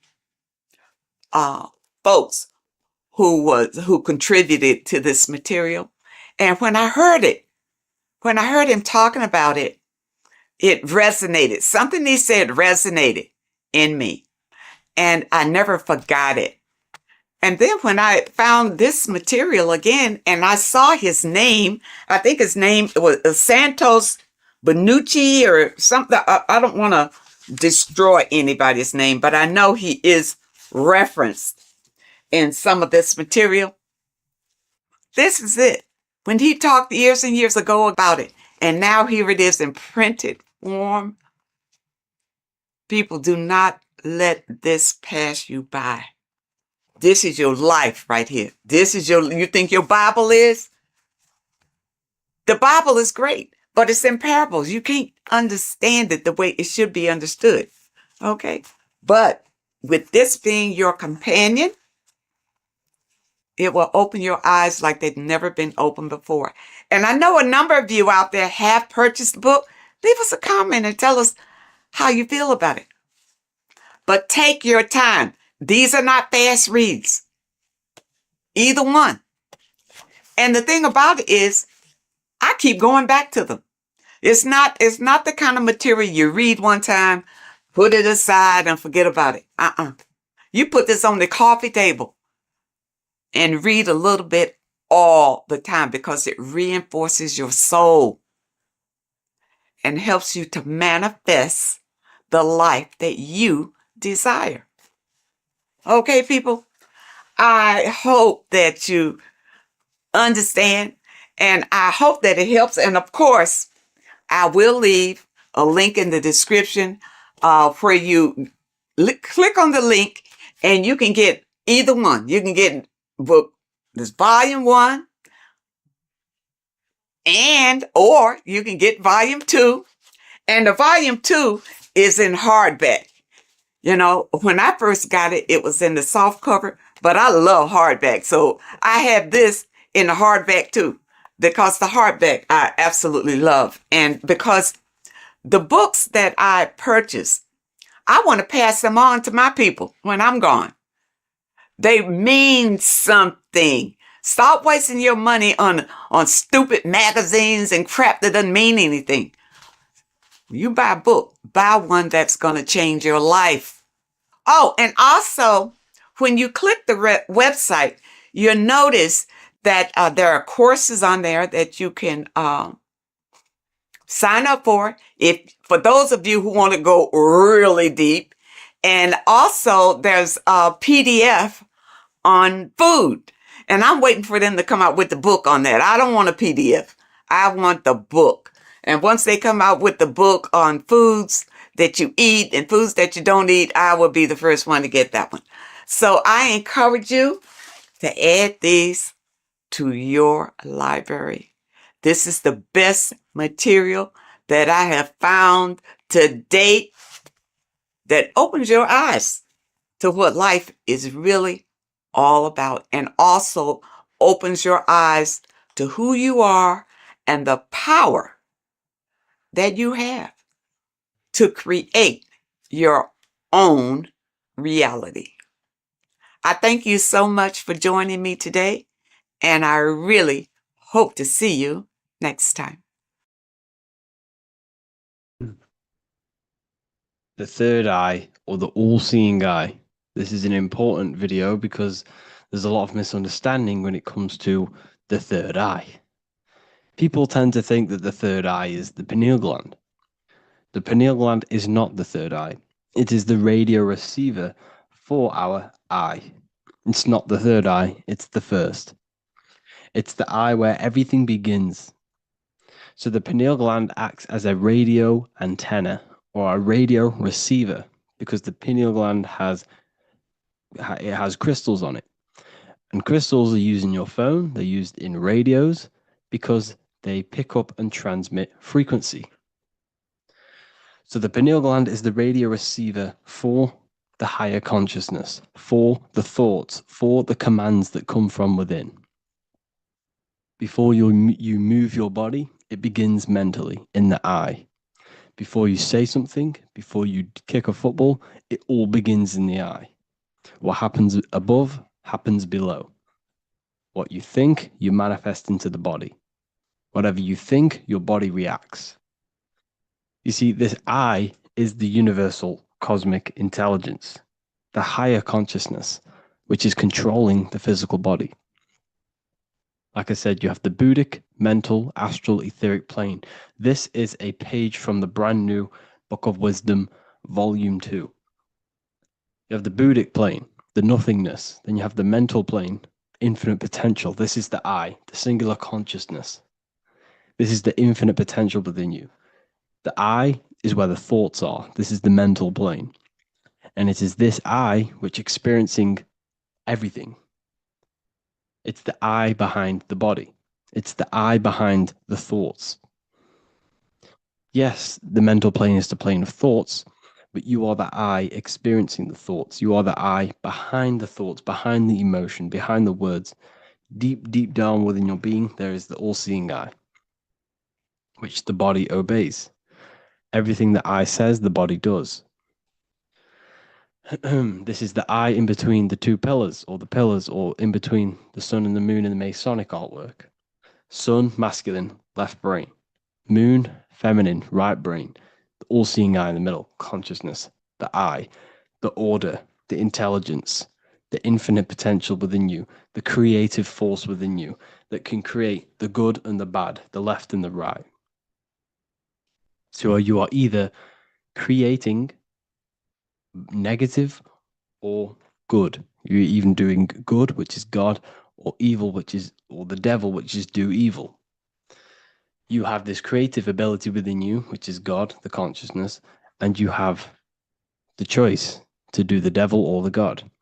So the third eye is the human mind. It's the mind. It's the infinite awareness, infinite potential within you. And when you see it in the triangle, it represents the ethereal plane. This is the ethereal, the triangle. This is the eternal. This is the material. Because the physical plane is the box. It's the square. That's why we say think outside of the box. Because you got to think outside of the box to awaken your divinity. You see, humans have been given the tools to awaken to their true divinity. No other animal on this planet, or whatever you really think it is, on the earth, has the ability to have self-awareness. Humans have been given the tools to understand the very, very complex things and understand who we are, and what the universe truly is on a higher level, not just physical. We have the ability to access planes beyond the physical world, which is unlike any other animal. This is why the humans are gods. So when you see the pyramid with the capstone on top, it's cut off, it's separate from the rest of the pyramid. This is the consciousness that is looking through the ether into the material plane. It's like I discussed down here with these planes. This is the eye, the mental plane. Your consciousness, your eye is looking through the ether. It materialized through the ether into the physical plane, and you are now the eye looking into the material realm. And when you come here, you lose that divinity, but you have to awaken. So you don't lose the divinity, you forget your divinity while you are incarnated in physical. So when you see the triangle with the eye in it, this represents the eye looking through the ether. It's materialized, but it also represents, when you see it's illuminated like this and it's separate, because this is separate from the physical plane. The consciousness within you, the thoughts within you, that intelligence within you, that voice is separate from this physical world. And everything above manifests below. Everything what happens in this realm of consciousness, of thought, manifests into the physical plane. It's separate. So you see the illumination. This represents the awakened self, because the mind is the third eye. So when you have a closed third eye, this just means that your mind has not experienced things other than physical. When you expand your mind, expand your consciousness from having an out-of-body experience or a mystical experience where you had experienced a higher plane of consciousness or a higher level of consciousness, this is now an open third eye, which is an opened mind. It's nothing separate. So when people say, working and opening the third eye by imagination and stuff like that, you're working on your mind. And to open your third eye, you do need to work on imagination, mental discipline, and all of these higher faculties, which we'll go over in another video. So that your mind has higher faculties which you need to work on. Visualization being one of them, imagination, and mental willpower. We'll go over that.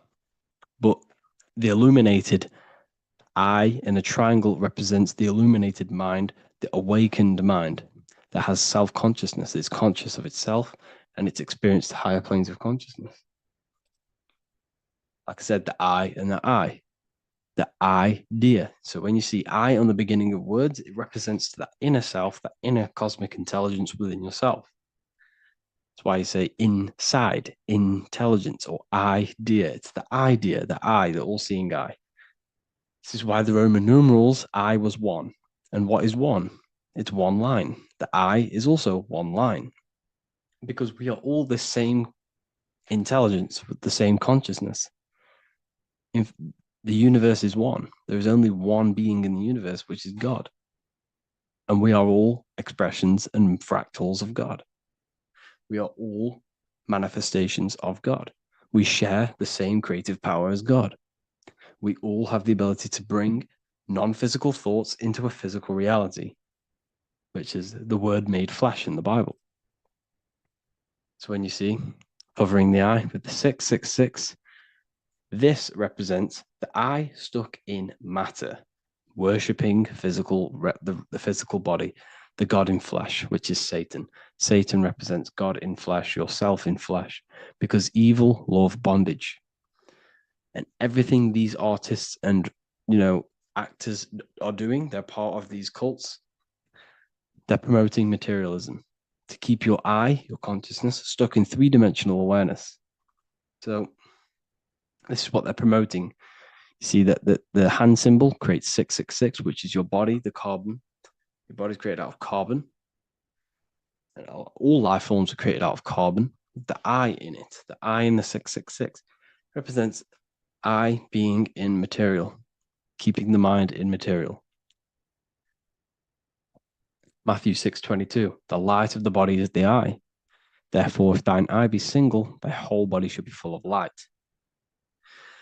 But if thine eye be evil, thy whole body should be full of darkness. You see, this is a very powerful verse. Very powerful verse. The light of the body is the eye. This is the first part of the verse. This is where everything comes from. The mind. The infinite mind. The infinite potential within you. Think of anything in your mind. Nothing is impossible in your mind. As soon as you think of it, it's there. Infinite potential.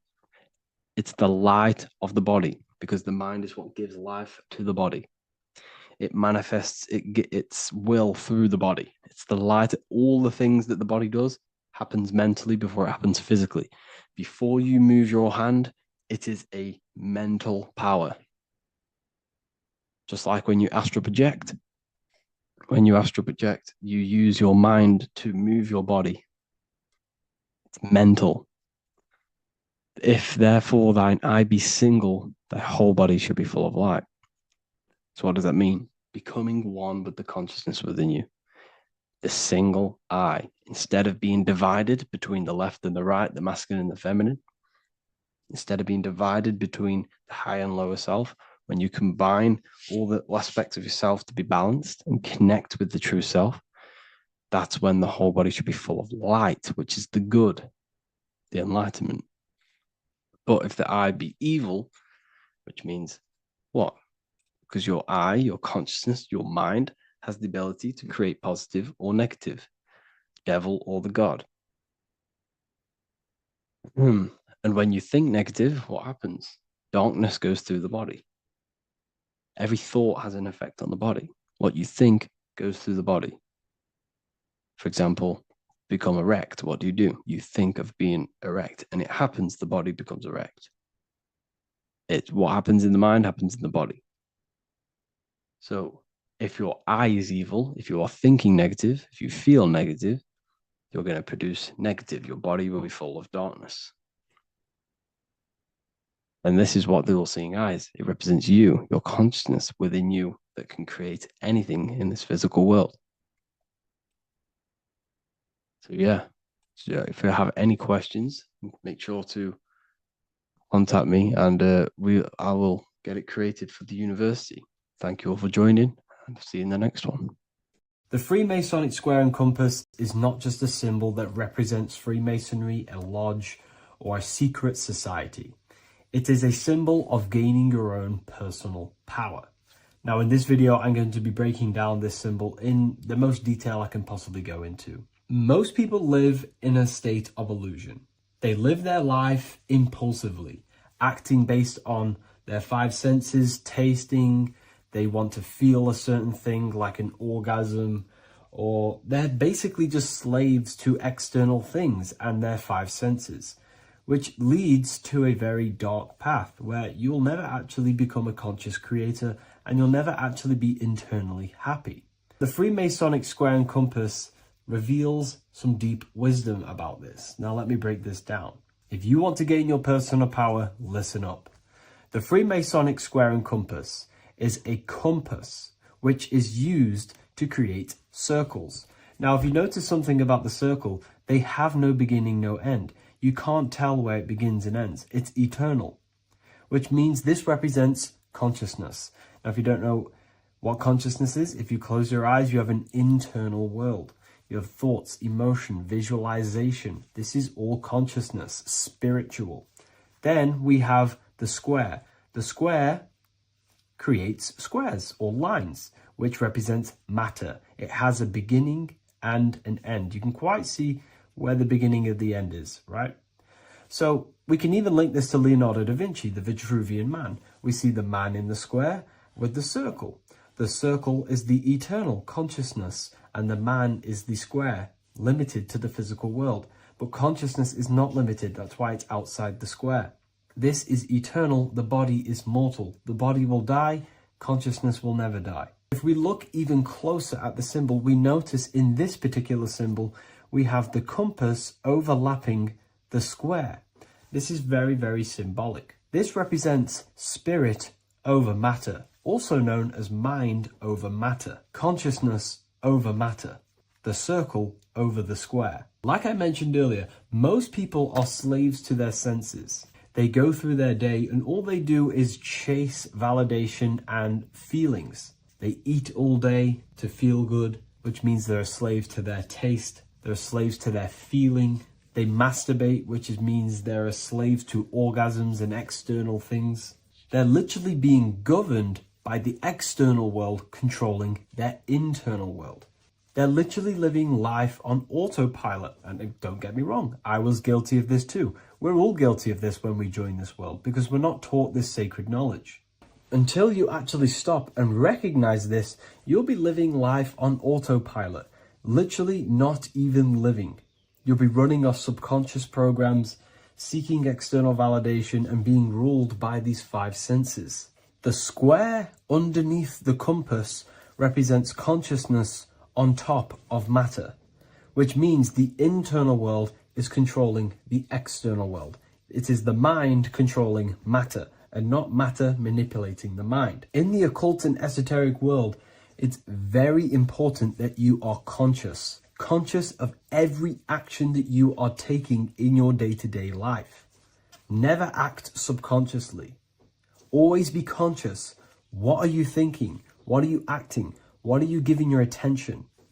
All of this is contributing towards creating because you are a creator. Consciousness is a creative force. You need to make sure that the compass is on top of the square, that your inner world is controlling the outer world and not the outer world controlling the inner. As I've mentioned in many videos before, the internal world of consciousness is what's producing the external world. Your life is just a result of every thought and emotion that you felt in the past. Everything you own, everything you possess, your friends are all reflections of your consciousness. They're all reflections of what you are thinking about. When you change your thinking, your external world starts to rearrange itself. On a basic level, this symbol represents the combination of spirit and matter. You are a spiritual being and a material being. You are heaven, the sky, and earth, the ground. You are heaven and earth, spirit and matter infused into one. You are a bridge between the divine and the earthly worlds. And you can bring down these higher realms of consciousness, thought, imagination, and emotions into a physical, tangible reality. To do this consciously, we need to make sure the external world is not manipulating the inner world. Because if your internal world is being controlled by external circumstances, for example, you have a circumstance happen in your reality, an emotion triggers inside of you, and that emotion is a command to create more of that. And the thoughts that you think are creating more of that negativity. So it's a constant cycle of negative manifestation if you let the external world control your internal world of consciousness. So we need to make sure the compass is on top of the square, that the internal world are commands and not reactions to create your external reality. And not only just to create, but to actually enjoy life. If we let the external world bother our internal world, this means that we have some sort of mental or emotional attachment to the external world. We need to detach from the external world. Why do I say that? Because it's temporary. It's an illusion. We are going to die one day, and none of this will matter. You need to understand that everything in this world is temporary. You have to be okay with losing things, losing family, losing things in this world, because it's guaranteed to be temporary. We need to make sure the internal world is order and not chaos. commands and not reactions. Now, at the back of the Book of Wisdom, Volume 2, the book that I've wrote here, I go over the different meanings of the different arrangements of the square and compass. Sometimes we see the square overlapping the compass, which is the opposite of what we've just broken down. Or sometimes we see one leg of the compass on top of the square and one leg of the square on top of the compass. These are all highly symbolic. When we see the square overlapping the compass, this pretty much represents the beginning of the Freemasons' journey, when their internal world is being controlled by the external. They have a lot of spiritual growth and a lot of learning and inner work to do.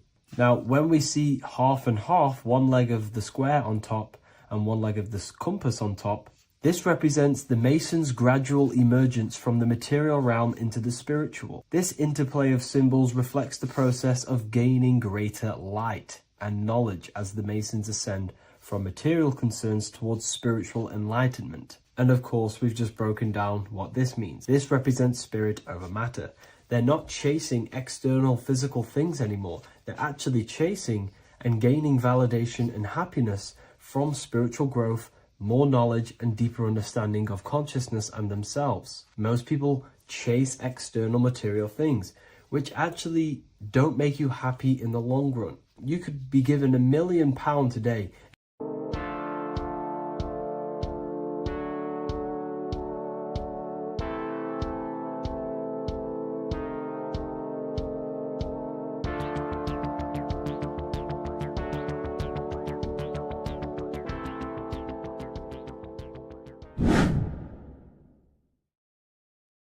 How are we all doing today, people? It's Revival of Wisdom, and today we're going to get real deep.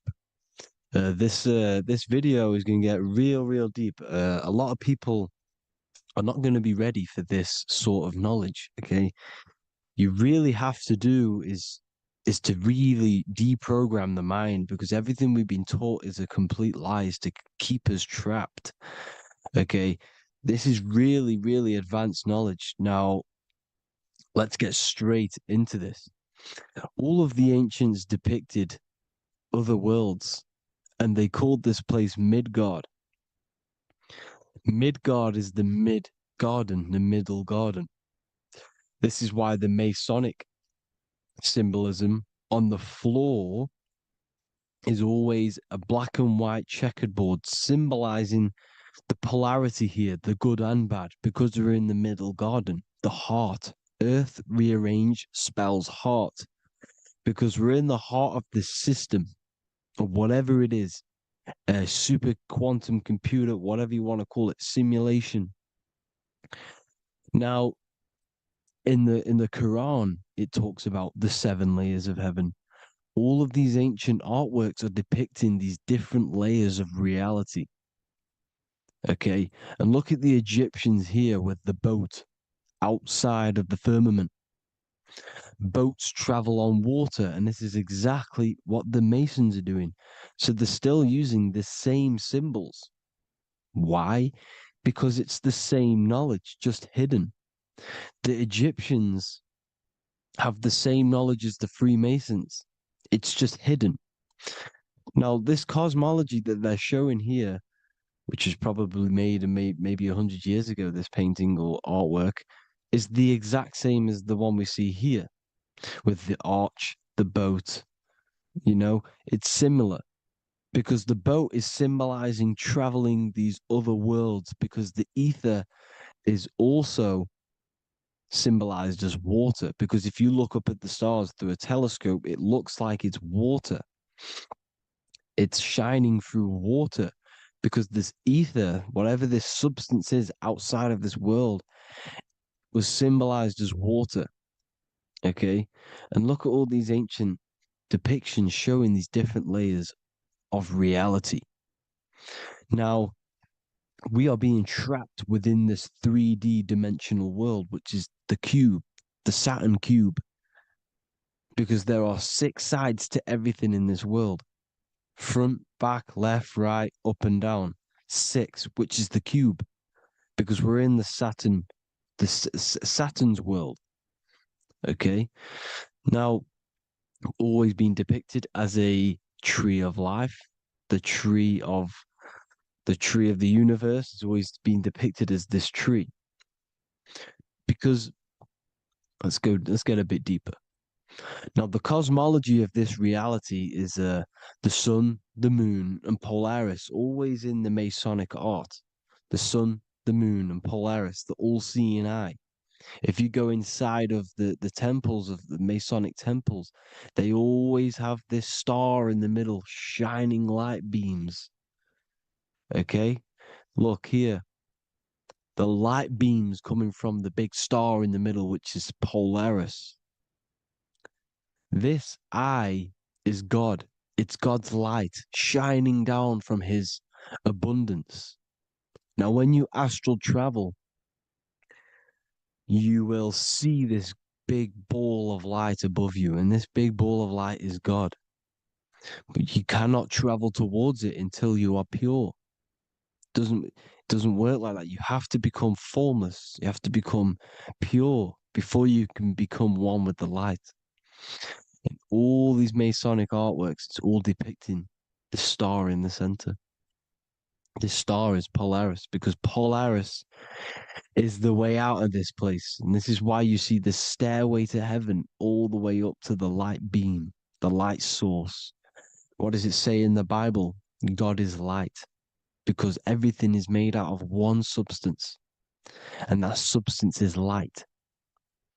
And it symbolizes the eye because God is an eye.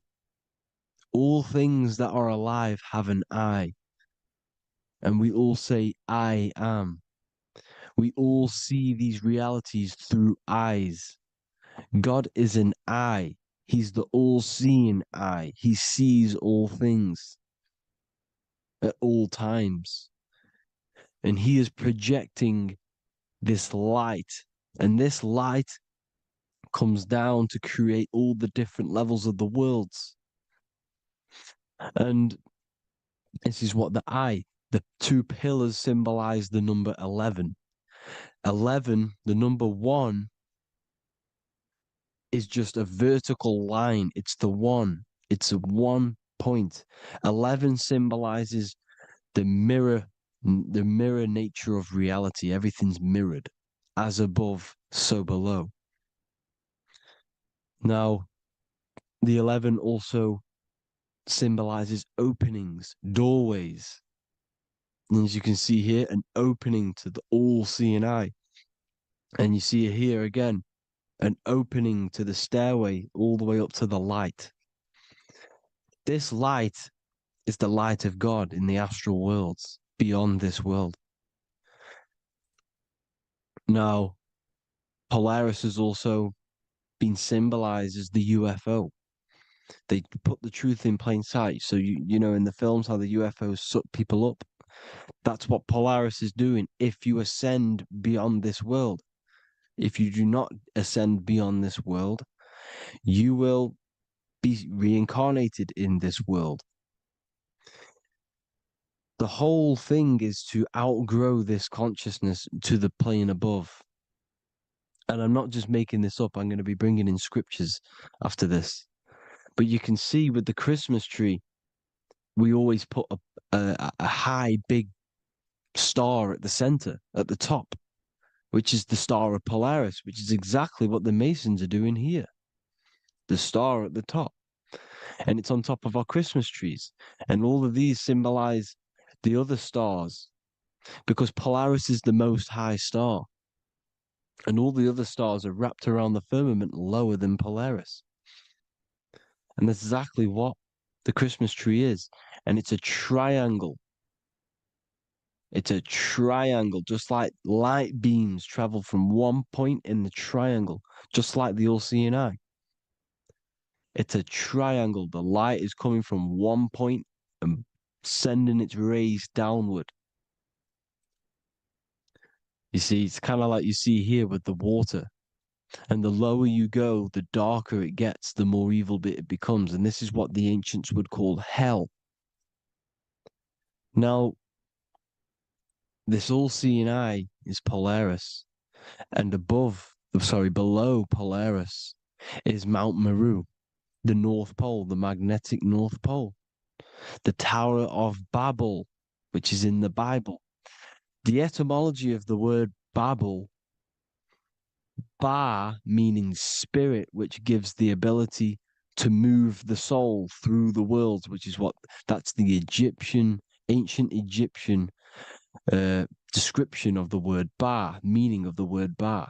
You have the Ka, the Ba, the Ak, but the Ba is the one that gives the ability for the soul to move through the worlds. Your soul can't speak into a world without incarnating into it. Now, the Tower of Babel symbolizes Mount Meru because it's the word Ba is the spirit which gives the ability for the soul to move through the worlds. The Tower of Babel is the magnetic North Pole, Mount Meru, which gives the ability to move through these different worlds. And you can see the ancient Tibetans always showing this depiction of these different worlds coming from the center. Because we have to ascend our consciousness. It's not about how good you are to reach heaven. It's about how you expand your consciousness, you expand your mind. So they teach now that you have to be good in order to reach to heaven. It's about expanding the mind, expanding your consciousness to these different planes, these different realms. So that's what it's about. And Jesus was known as the fisher of man. Now, Jesus is a massive part of this. He was known as the fisher of man because he was fishing. He could have been fishing. He could have been one of these deities that had come down from these different higher realities and pull people up. So they would so they called Jesus the fisher of man. And he says unto them, follow me and I will make you fishers of men. So these deities that we see in the past, like Buddha, Krishna, Hermes, Thoth, Jesus, could all be these entities who were coming down to pick up the minds that were worthy enough to see the higher planes of reality. And this is why they called him the fisher of man. Now, when Jesus walks on water, there is a parable with Paul. And he says, but Jesus immediately said unto them, take courage, it is I, don't be afraid. He's talking about astral travel here. He's talking about leaving the body. Because when you leave the body in astral travel to see these alternative realities, you can't be afraid because fear is a bondage, which is what the Emerald Tablets talks about. Lord, if it's you, Peter replied, tell me to come to you on the water. The water. Come, he said. And Peter got down from the boat, walked on the water, and came towards Jesus. But when he saw the wind, he was afraid and began to sink. When you become afraid in astral travel, you sink back into your body. Lord, save me. So this is talking about Jesus pulling people up into different realities. And you can see the fish is the symbol of Jesus, is another symbol of Jesus, a fish. Because fish symbolize deep occult knowledge, because fish travel the depths of the ocean. And they symbolize us because we are fish underneath the ethers. And Jesus was pulling people up. You see, so the Bible is a people today believe the Bible is a book telling you how to reach to heaven, how to become godly and reach heaven. But you've got to become the Jesus Christ to see these alternative realities. Now look at the Emerald Tablets is a massive part, and it speaks so much about these different realities. Look what it says here. This is in Emerald Tablet 3. Then in my heart grew a great longing to conquer the pathway that led to the stars, which is exactly what the Masons depict in all of their art. Look, the ladder to the stars. And then he goes on to say, years after years, I sought after wisdom, seeking new knowledge, following the way, until at last my soul, in great travail, broke from its bondage and bounded away, broke from the bondage of the body. Free was I from the bondage of earth men. Free from the body, I flashed through the night. The stars. The stars are a massive part in the astral world. Each star is a different reality. And the true astrology is the star that you came from. You came through a star to reach this, to reach here. There is a reason why you are here. There's a reason why you have the personality traits, because your soul came from a specific star. This is why we call them Stargates, because they are gates in and out of this reality. And Polaris is the way out to the higher worlds. Now look, far into space, my soul traveled freely into the infinite circles of light. Beyond knowledge were some planets and great gigantic beyond dreams of men. Then he goes to say, lift up your flame from out of the darkness, fly from the night and ye shall be free. Lift up your flame. Your flame is your soul, because it has to be lifted up out of the darkness. This is the darkness, this world, this body is the darkness. Because it's a bondage. You need to break free. You need to learn how to astral travel, people. You have to learn this. If you want to get out of this world, you have to learn how to astral travel and see the other realities.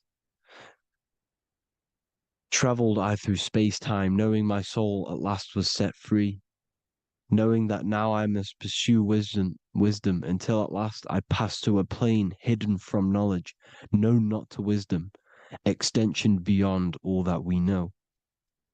So he's talking about he went to a place where we cannot even comprehend here, a place that is not even known to Earthmen. He's telling you he's ascended out of this world to the planes that are beyond. And it says here in the Emerald Tablets, man is in process of changing to forms that are not of this world. Grows he in time to the formless, a plane on the cycle above. Know ye must be one, ye must become formless before ye are one with the light. The light, the same light that I was talking about, the Masonic light, with the triangle, God, the one source. Ye must become formless before ye are with the light. Formless, you have to leave the body. You have to leave the body. You have to gain the ability to leave this body and travel to these other worlds. Now, it says here, not as man am I, for free have I become of dimensions and planes. In each I take on a new body. In each I change my form. Know I now that the formless is all there is of form. You see, all things created come from the things that, all things that you see come from the things that you cannot see. All of us have the same spark of consciousness, the same I am. Every dog, every animal, every human has this same I, this same thing which sees through the eye. It's formless. It takes this formless entity is the same entity of us. We are all the same entity in different bodies. And this entity it was represented as the flame, the cosmic flame, which is inside of all of us. And this is why the Masons depicted your spine as a candle or the Holy Grail. You would either see this or a candle with a flame on the top, because the Holy Grail is your consciousness, which is on top of your spine, which is the candle. Now, Jesus, Thoth, Buddha were all these deities which were coming down to lift people up because they were fishermen of men. And he would lift you up to the higher worlds, out of this world, to the ones above. Now, Thoth, you can see him here, he's leading the way. He's holding someone and he's leading the way with knowledge and power. He was leading the way to other worlds, out of this world. There's no point trying to change this world. This world will stay the same. It will stay the same. You have to get out of this world. And that's what they're telling you. That's what they're keeping you from. They're keeping you stuck within this thin layer of reality. So what the Masons are doing, they have the ability to astral travel. They're living not stuck and bound to one reality, but living within the different layers of reality. And this is what Morpheus was doing in the Matrix. Morpheus was going into the Matrix to go and get Neo, which is exactly what Jesus was doing, pulling up people out of this world to the ones higher. And that's exactly what Morpheus is doing in the Matrix. If you haven't watched the Matrix, go and watch it. It will blow your mind. Everything I'm saying in this video, you will see it. Except that you don't need to use a machine to enter the Matrix. You just use your body. Well, you use your consciousness to leave this body. You see, Neo was also uploading himself into the simulation to pull people out of the simulation. And this is exactly what all of these gods were doing. The fisher of man. Look, he was pulling people up out of this reality with the knowledge. Now, Jesus was always depicted with the mushrooms. Look at all this mushroom art. Mushrooms were literally the origin of Christianity. You can see it everywhere. There's mushrooms in all of the ancient art. Every single one of these paintings you see here, there's mushrooms on them. Mushrooms have the ability to see alternative states of consciousness. Now, if you go and do them and you go to sleep, if you pop mushrooms, you go to sleep and you will wake up in another reality. You will wake up in another reality. Don't try it if you don't want to do it. But if you've got the heart to do it, do it. Eat them and go to sleep. You'll wake up in another reality.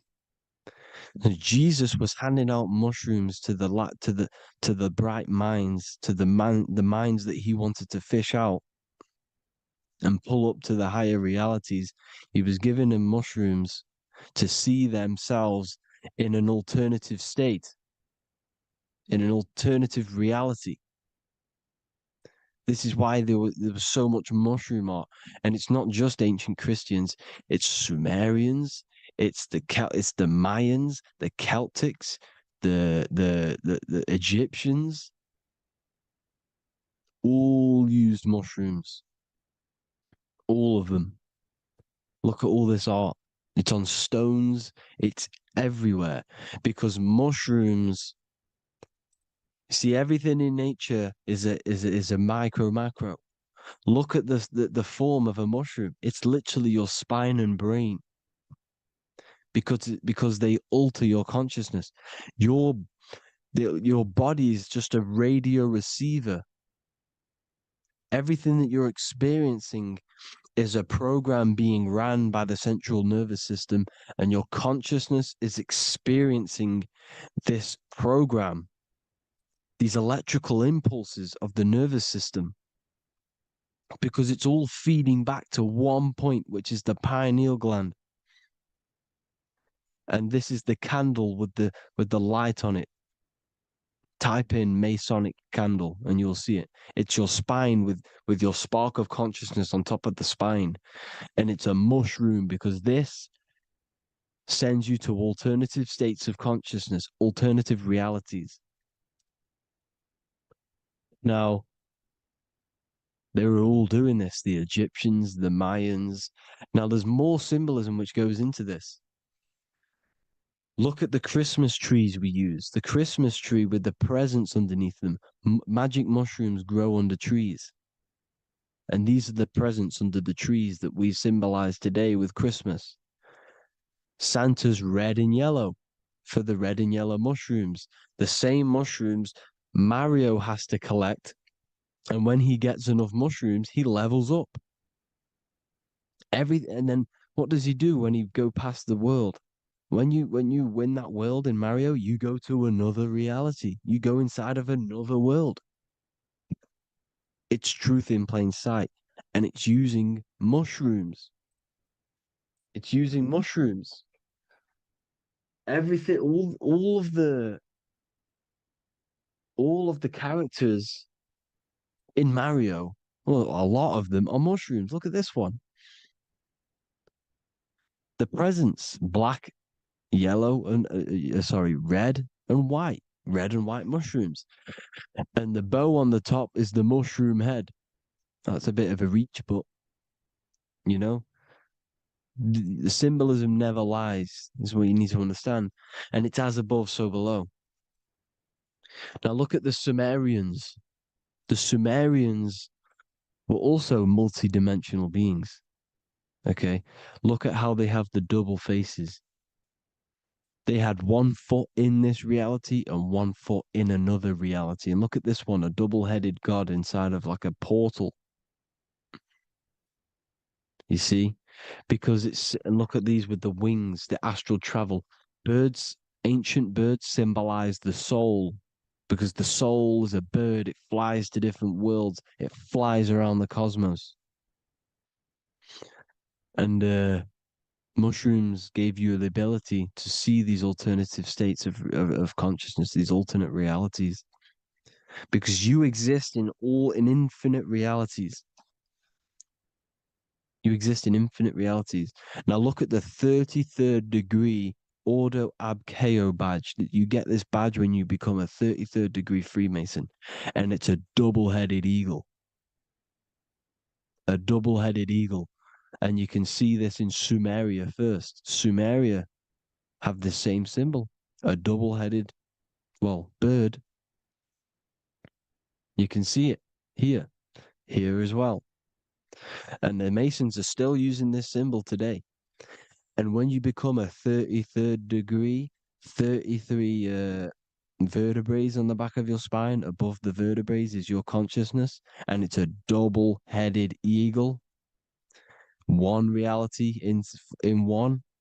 You become a multi-dimensional being in the 33rd degree. And I've heard many interviews of Masons say it becomes Luciferian. You see, they speak in code. These Masons can't tell you about what they learn about, but they will speak in code. They said it becomes Luciferian. The word Luciferian is lucid. The root word of Luciferian is lucid, and lucid is lucid dreaming, alternative realities, dream worlds. You become a god. Luciferian means you're becoming your own god, pretty much. Because you are becoming a multi-dimensional being living in between the different layers of reality at the 33rd degree of Freemasonry. And look at the double-headed eagle, because the birds symbolize the soul. And they reach high, they fly high, just like the soul wants to fly high to the light, to become one with the light, like the Emerald Tablet says. Now look at Janus. Janus was another god, and he's known as the god of doorways. Janus always depicted with a double head. Janus is why we say janitor or January. And January is entering a new year. Janus is known as the god of doorways with keys, always got a key, because keys open doors. That's why the janitor holds all the keys. And Janus always has double heads because he had one foot in this reality, one foot in another. He was a multi-dimensional being, a Luciferian, living between the different layers of reality, except from instead of being stuck in one like we are. Well, a lot of people. And that's the whole point. You see, all of this stuff is about like changing the world and stuff like that.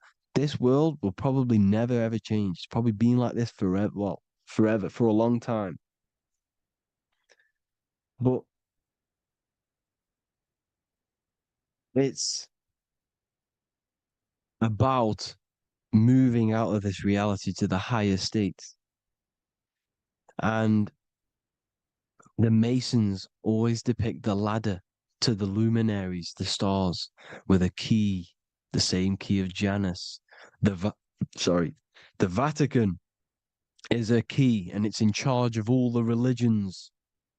Why is it a key? Because they're holding back the key. They're keeping you stuck within this reality, keeping you stuck as identifying yourself with the body, identifying yourself with this world. You are not in the world is within you. This is a program being ran by your central nervous system, and your consciousness is experiencing this reality. Now, this is going to be a mind-blowing video for some people. You have to have an open mind. You have to let go of all the programs. I'm repeating what the ancients are talking about and the ancient symbolism. Look at Janus with the double-headed god. He was just another god coming down, giving keys to people who had the worthy mind to be pulled up out of this reality, to be pulled up to heaven, just like Jesus was teaching how to reach heaven. But really, it's an encoded scripture. But anyways, hope you all gained some insight on this video. Have an amazing day. Please like, share, comment. All the links are in the bio for the PDF, for the Manifestation Mastery course, and all the other amazing stuff. And if you want to support the channel, I'd greatly appreciate it if you became a Patreon member. Hope you'll have an amazing day, people. God bless.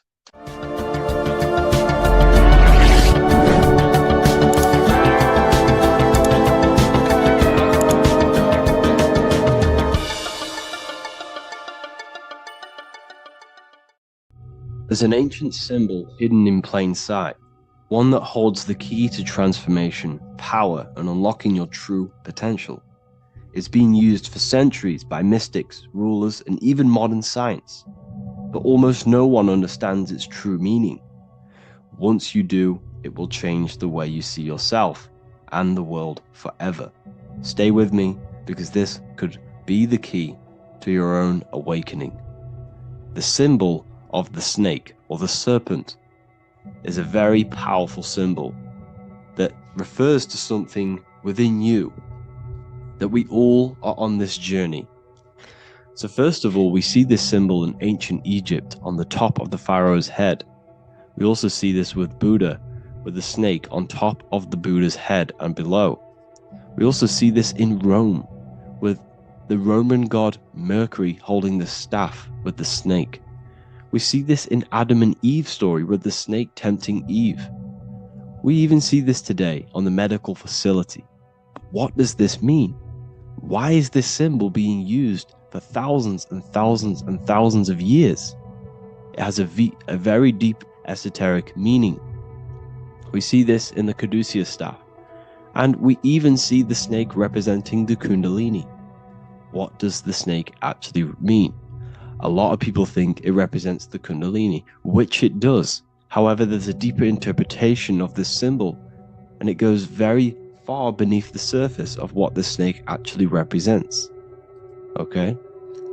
So first of all, when looking at symbols, we need to observe what the snake does in nature. The serpent sheds its skin. The serpent shedding its skin is a sacred symbol of an inner transformation. It transforms from its old self to a new self. It sheds layers of itself. As the snake discards its old exterior, it mirrors our own journey of realizing outdated beliefs and patterns, paving the way for a renewed, authentic self on the esoteric path of awakening. Essentially, it represents transformation, but not transformation of our physical bodies, transformation of our inner world. Now, this is where things get a little bit tricky and you may become a little bit confused, but I'm going to make this very clear for you. The snake symbol or any symbol can be used for different context. For example, the Kundalini. We see the snake representing the Kundalini. We all know that energy can't be destroyed, only transferred. Like I said, this is a transferring of energy. It's a changing, a transforming, shedding its skin. It represents transformation. Sexual energy is energy, and we can transform the sexual energy into a Kundalini awakening to activate dormant brain cells in our brain and to activate the human light body, which is the spirit. We can cultivate, save, and retain our sexual energy, transmute it up the spine to activate the brain. This is a symbol of transformation of energy in this context. However, when we go to the emergency services, this does not mean the same thing as the Kundalini. The snake in this context represents transformation of health. When we are picked up by the emergency services, we are looking for a transformation. We are unwell and now we need to transform to well-being. This is why they use this symbol. It represents transformation, especially with the pole and the snake climbing. It's climbing, it's transforming from the bottom to the top, shedding its skin, shedding old layers, transformation. We see this in the Bible with the snake tempting Eve to eat the apple of the tree of knowledge of good and evil. Well, what does this mean? Where's the transformation in this? Well, this is a very hidden one. The transformation takes place in Adam and Eve's consciousness and their mind. They go from a pure, whole state of consciousness, from being tempted by the snake, and they eat it and they transform into knowing the good and evil, into the dualistic ways of thinking and the dualistic meaning of this world. Let me rephrase that. They understand the dualism of this world, and they now understand the two good and bad ways of thinking. They know the knowledge of good and evil, of duality. They shifted from a whole state of consciousness into their consciousness being split into good and evil. This represents the journey of every single soul that incarnates into this world, including yourself. When you were a child, you were whole. You had no understanding of good and evil. But as you grew older, you eaten the fruit. You grew to understand the knowledge of good and evil. Your consciousness split from a whole into a separate and divided way of thinking and divided understanding of the world. We suppressed aspects of ourselves to fit in with society norms. And we just limited ourselves with limiting belief systems. We knew the knowledge of good and evil. Our consciousness split from a whole state. This is what Adam and Eve is symbolic of. We see this with the Roman god Mercury, with the snake.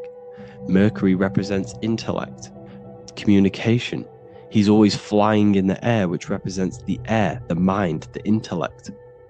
He's holding the snake to represent transformation of the mind. This is what we call mental alchemy, turning base metals into gold, turning the unenlightened aspects of our mind into enlightened ones, turning our negativity into power and control.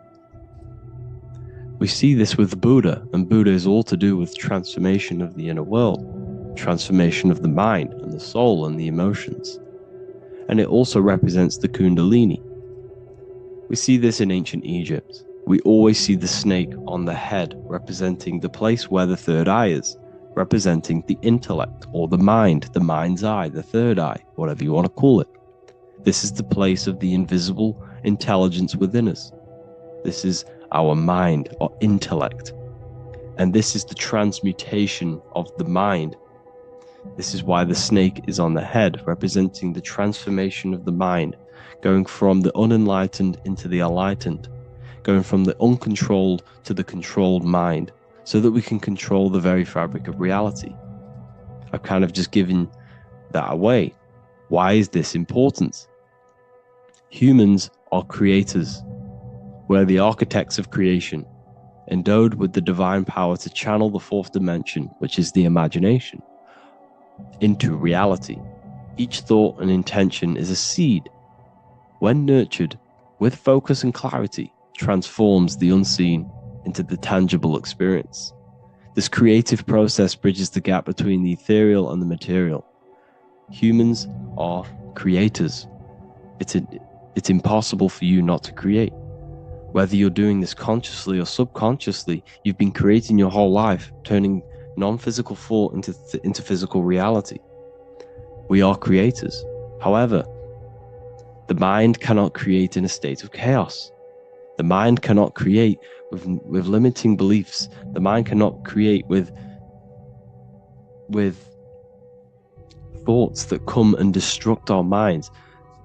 The mind cannot create consciously and effectively if there are impulses within our mind and we have no control over the mind. So this is where self-transformation comes from within. This is where the snake comes in. The snake represents the transmutation of our mind from the uncontrolled to the controlled. In this context of the Egyptians with the snake on their head. It's all to do with mental alchemy. In the occult tradition, the mind is seen as a delicate instrument that demands constant vigilance. Left unchecked, it reverts to archaic and destructive thinking patterns.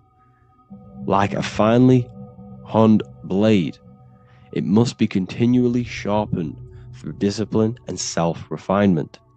In this unending process of unveiling and mastery, we learn to shape reality, harnessing the power of our thoughts to manifest the highest potential.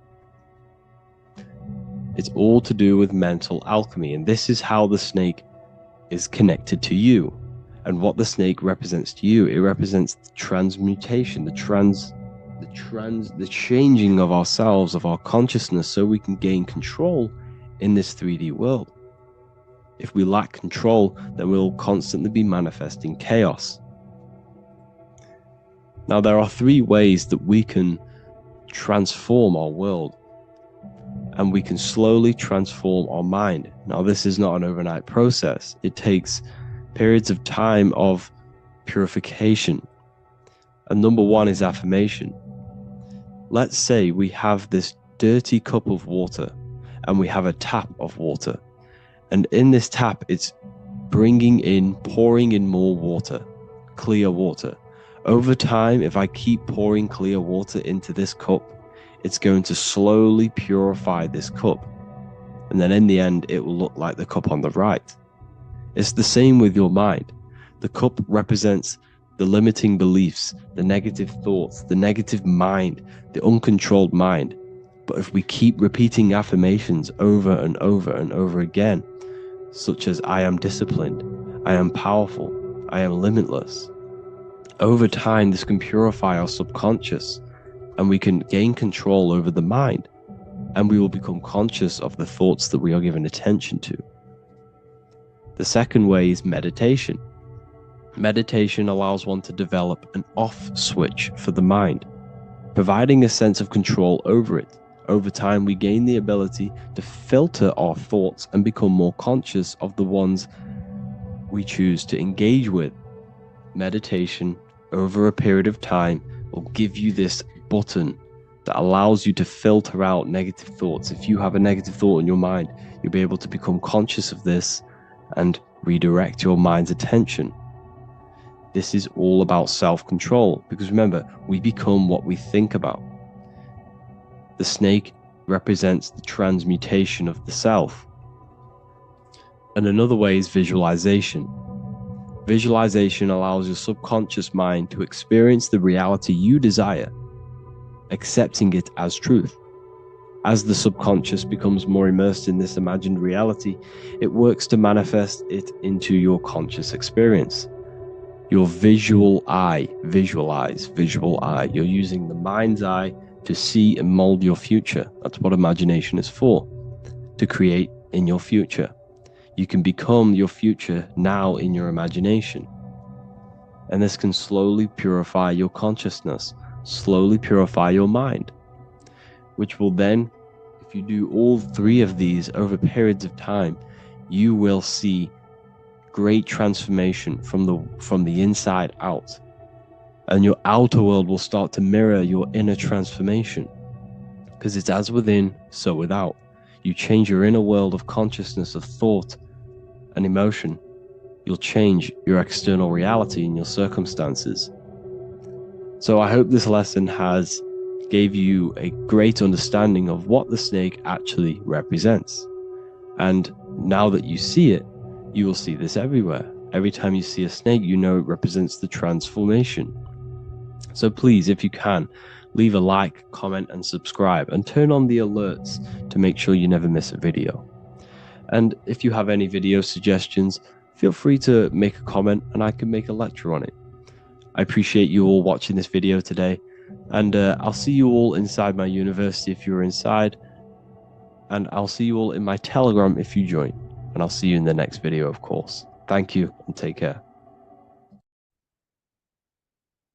In this video today, we're going to be breaking down some Freemasonic artwork, what we have here on the screen. And particularly, this is called the Freemasonic Royal Arch. Now, this is the archway that we're going to be breaking down. Now, this is what we call complex symbolism. Now, what do I mean by complex symbolism? This consists of many different symbols all together producing one piece of artwork. It's many symbols used together to portray one meaning. Now we have checkered floor, we have pillars, we have an eye, we have an archway. This is all complex symbolism. It's painting a picture, an overall symbol. Now, when we're talking about Freemasonic symbolism, it's all about how to gain enlightenment and more self-awareness. Now, that is the aim of Freemasonry, of the spiritual path that you are walking, consciousness and gaining higher awareness, because this is the eye. The eye is conscious. The eye sees, it perceives. It's about gaining more consciousness, more light, more awareness of yourself, understanding of your power, the power of the mind, the power of yourself, the power of the body. Okay, so this is symbolism and instructions. These symbols are hiding instructions on how to gain higher awareness, which is symbolized as light. Okay, so when we look at this image, the thing that stands out the most is that we have these two pillars. We have a left and right pillar. The left pillar represents masculine forces, because normally we have like a sun here and a moon here in their different artwork. But in this one, we don't have a sun and moon. Okay. So everything in the universe has masculine qualities and feminine qualities, including consciousness. Okay, so remember, this is all about gaining more consciousness, gaining more understanding. We have masculine traits of consciousness and feminine forces of consciousness. Okay, so the left masculine force of consciousness would be direct action, the physical world, the physical body moving. That's a masculine force. Okay, and what else? We have action. We have the material world, the material body. This is what we can see with our two eyes, the material world. We can see our action. We can see physical reality. However, we have a right pillar, a feminine pillar, which represents what we cannot see. This is the feminine pillar. This is more of things that we can't see, the forces of consciousness that we can't see, such as thoughts, emotions, visualizations. You know, These are internal qualities. Because remember, we don't have one world. We're not this material body. We're not the external world. We are the internal world also. The internal world is a mirror of the external. The external mirrors the internal. So this is why these two pillars stand the same. However, they're different. They are mirrors of each other. Your internal world of consciousness produces the external world of material reality. It is the inner forces of thoughts, emotions that shape our external experience and our external actions. Okay? So essentially, what this is showing you here is these two masculine and feminine forces within us. The inner world, the feminine pillar, more emotional, intuitive, and the external world, the action, physical action, what we can see. Okay. And they're mirrors of each other. However, most people on surface level base consciousness is what the occult and esoteric call it. That conscious state that we're in when we just wake up, we realize we have consciousness and we realize our mind is not powerful because we have divided thoughts, we have divided actions, our mind and body are not working together. We have a very negative. When we become awakened, we realize that we're in an animalistic state, a divided state of consciousness. This is what we're looking at here. This chessboard, the checkered board. It's black and white. It's duality. It's opposing. This symbolizes consciousness. Remember, symbols are symbolic of you, nothing external, but the state of your consciousness. This represents base level consciousness, hence why it's on the ground. The ground represents low. It's at the base, it's the surface, it's the ground upon we rise upon. We have to climb these pillars, remember. We climb these pillars towards the archway, the eye. Now we're going to break that down later. So the black and white checkered board is confusion. It represents base level earth consciousness. It's me versus you thinking. A lot of the world is stuck in this. They think, they're stuck in their ego. It's me versus you, when in fact we are all part of the whole. We're all part of an infinite awareness, an infinite consciousness. We're all actually one. We're all one. But on this chessboard down here, it represents base level thinking, base level consciousness, base level awareness. It's you versus me. We see life through the ego of of selfishness, pretty much. This is the internal division where our inner world is not aligned with our external world, where our mind, our internal thoughts are not being acted upon. Now, and that's not to say, oh, you should act on every single thought, because we all have intrusive thoughts. However, if you say you're going to do something in your internal thought and in your mind, the body needs to be a follow-up of that.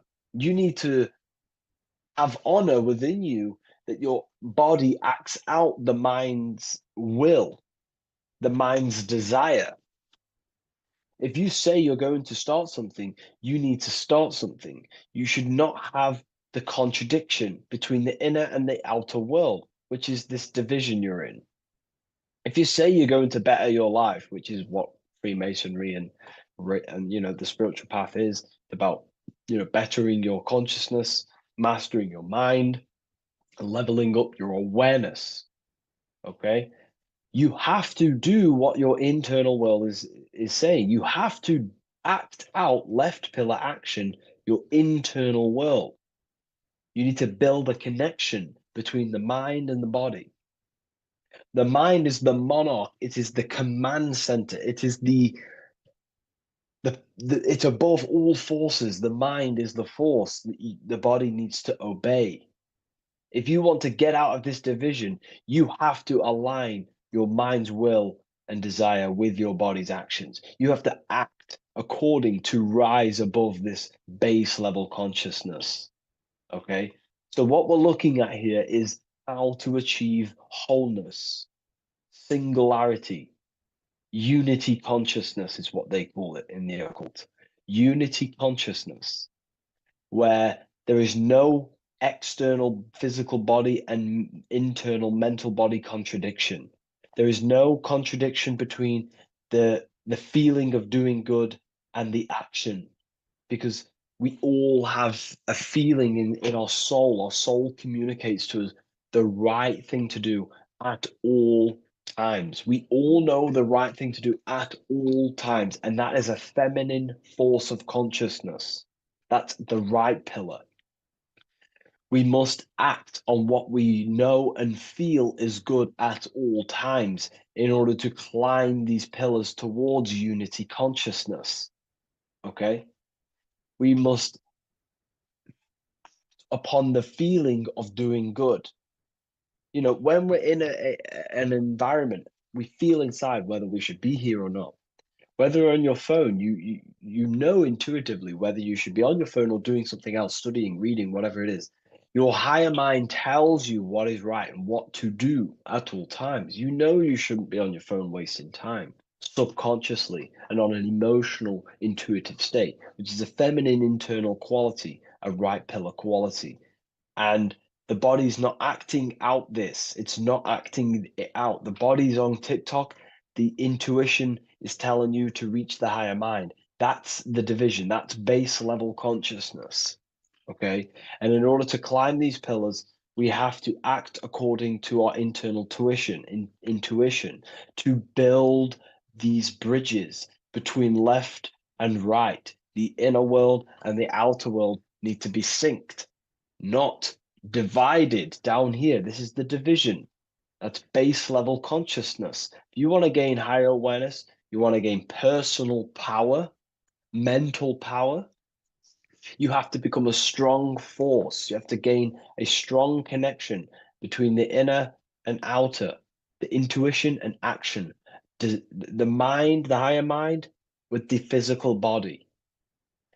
Most people live in this war, and we've all been there. I was in it too. You know, we all begin here in this internal war. It's the same war between Jesus, Satan, Horus, Set, day, night, good, evil. That's the war between the mind, the body, the higher mind and the body, the intuition and the body. There needs to be bridges built between the two so that you align the left pillar with the right pillar to gain higher wisdom, higher awareness, higher powers. Because when the mind is contradicted, when your mind says it wants to do something, and you want to build the business, you want to study the occult, you want to reach your higher mind, the best version of yourself, but you don't act upon that, that is internal contradiction. The mind is not powerful in that state. The mind cannot direct its creative power, its forces, if it can't direct these forces into manifestation to create things in your life. You know, as you are aware, if you've watched my videos, you are a creator, you are a co-creator, a spark of the mind of God, and you are here to create and expand. In order to use the power of your consciousness, the power of your mind, the forces of your mind correctly, and to direct it with force, direct it efficiently, you have to align the inner and outer world, building the bridges to gain higher awareness, to gain higher power, to find out more about yourself and why you are here. Because remember, we're all being guided by our intuition. That is the true spirit guide. I don't like saying spirit guide. Spirit guides are not real. There's no force outside of you guiding you. It's your own soul guiding you through intuition, through emotional communication, the feeling of goodness, the feeling of what is right. Down here in division, you don't understand right from wrong, light or dark.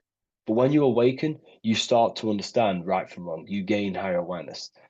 And this is what you need to act upon to climb these pillars, to align the left with the right, the inner and the outer, the masculine with the feminine, the action with the emotion. Okay? And this is why we have this symbol here. Because remember, let me draw this for you.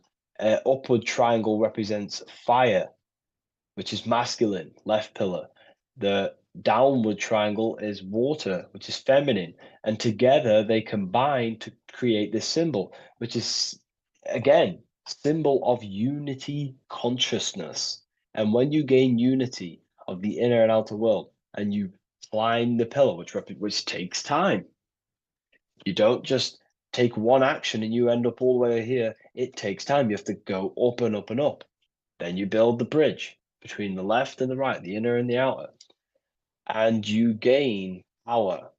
This is the unification. This is why these two angels are holding hands here. They're unifying, they're holding hands, they're working together. This is symbolic of the collective consciousness also.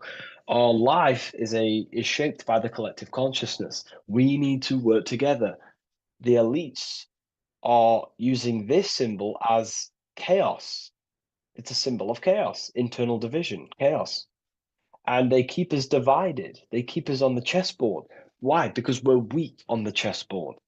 When you have chessboard-based consciousness, you're manipulated by the people who have higher awareness of the mind. You see, life is a mental game. Life's a mental game. We live in a mental universe. Life is mental. Okay? And the ones who use the mind more, the ones who know about the mind more, win the game. It's throughout history. You know, you can moan about this, you can whine about this, and it's okay. But this is life at the end of the day. The ones who know the forces of consciousness, the ones who know the mind, always rule over the ones who do not. You know, we can moan about it. I used to moan about it.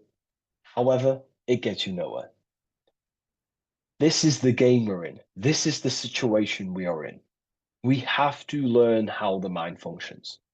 And if we do not, you will be moved by the chess master, by the people with higher awareness, and you will be stuck in division, you versus me, light versus dark, racism, division, all just division tactics for us to be manipulated. Because we're not working together, that's when we're easy to be manipulated. So in this state down here, you're easily manipulated because you don't know how your mind functions. You have a base level awareness. You know, you live to survive. In fact, you're not living. You're just experiencing. Okay, you don't question whether you have consciousness or not. You take consciousness and life for granted. Okay, and you don't realize the power of consciousness and the forces of consciousness and the forces that are shaping your life, such as thoughts and emotions and visualizations. Okay, so I was there too. Everyone begins at this point. It's okay. If you're at this point, that is completely fine. I'm not, saying anything bad. We all start at this base level and we rise up. Okay, and we have to take action. So this is a massive misunderstanding in the spiritual community today is that, most people just focus on the left pillar, meditating, visualizing, trying to manifest things, or they sit around visualizing all day, hoping something's going to change. Action is just as important as visualizing and meditation. It's just as important. They come hand in hand. Masculine, feminine need to be unified. Okay.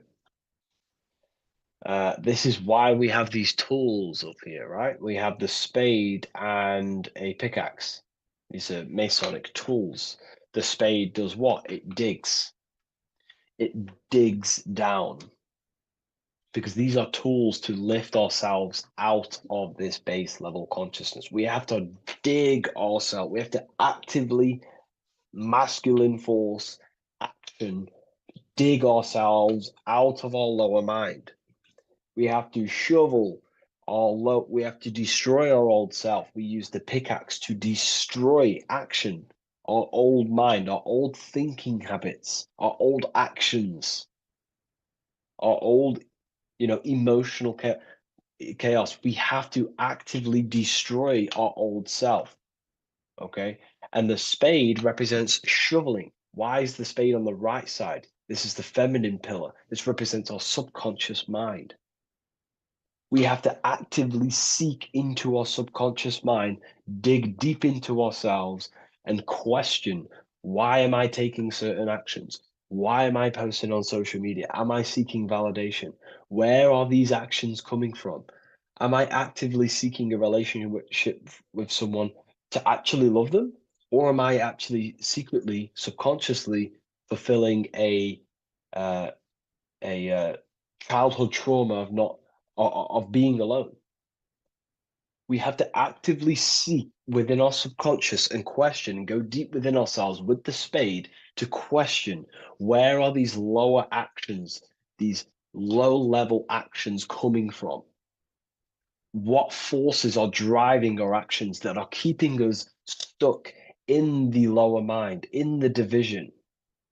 You have to question our subconscious. We actively have to dig within ourselves to build this bridge, this archway, which unifies our consciousness, which unifies the inner with the outer, the left with the right, the body with the mind, the emotions with the action. It's all about mastery, self-mastery, mastering the self so we gain light. Now, why do we have an eye? The eye needs light to perceive. Your physical eyes on your brain and your head needs the sun. It needs light to see so you can see into the world. But a single eye represents the mind or consciousness, awareness, right? So it represents light, and the mind needs light. Light is symbolic for information. Okay, light is symbolic for information. The mind needs information to perceive truth. So when we say someone's intelligent, we say they're very bright. So the physical eyes need light to see, and the mind needs information to perceive. Same thing, symbolic. And when we align the left with the right, the masculine with the feminine, we gain higher light of awareness. You gain deeper understanding of your consciousness, who you are, what you are. You gain deeper awareness of the power of your consciousness, the power of the forces of consciousness. You gain more light, more power, personal power. Now, it's up to you how you use that power. Do you use that power to manipulate others because of the others that are not aware of your, forces of consciousness? Or do you use that power to create goodness in life? That's completely up to you, okay? And how you use that power. This is why secret knowledge is hidden, because you gain a lot of power, personal power, when you can direct the forces of consciousness properly. They're very powerful. In fact, it's the most powerful force in the universe, consciousness. It is. It shapes all things. It's created all buildings, all creations. Okay, so I hope this has gained you a better understanding. Please leave a like, comment, and a subscribe to the channel, and I'll see you all in the next one.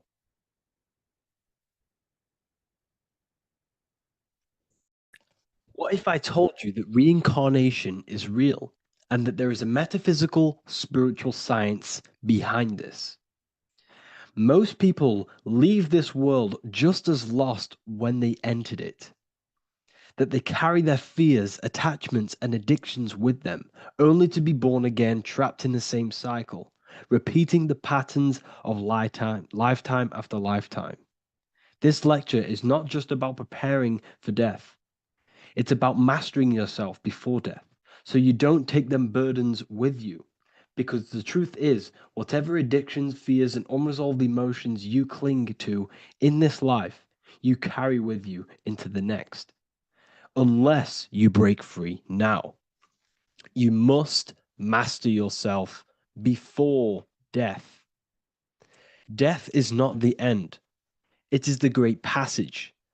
But how we transition depends on our mastery of the self. This was symbolized by the Ouroboros, the snake biting its tail. Every ending is a new beginning. It's an infinite cycle of consciousness.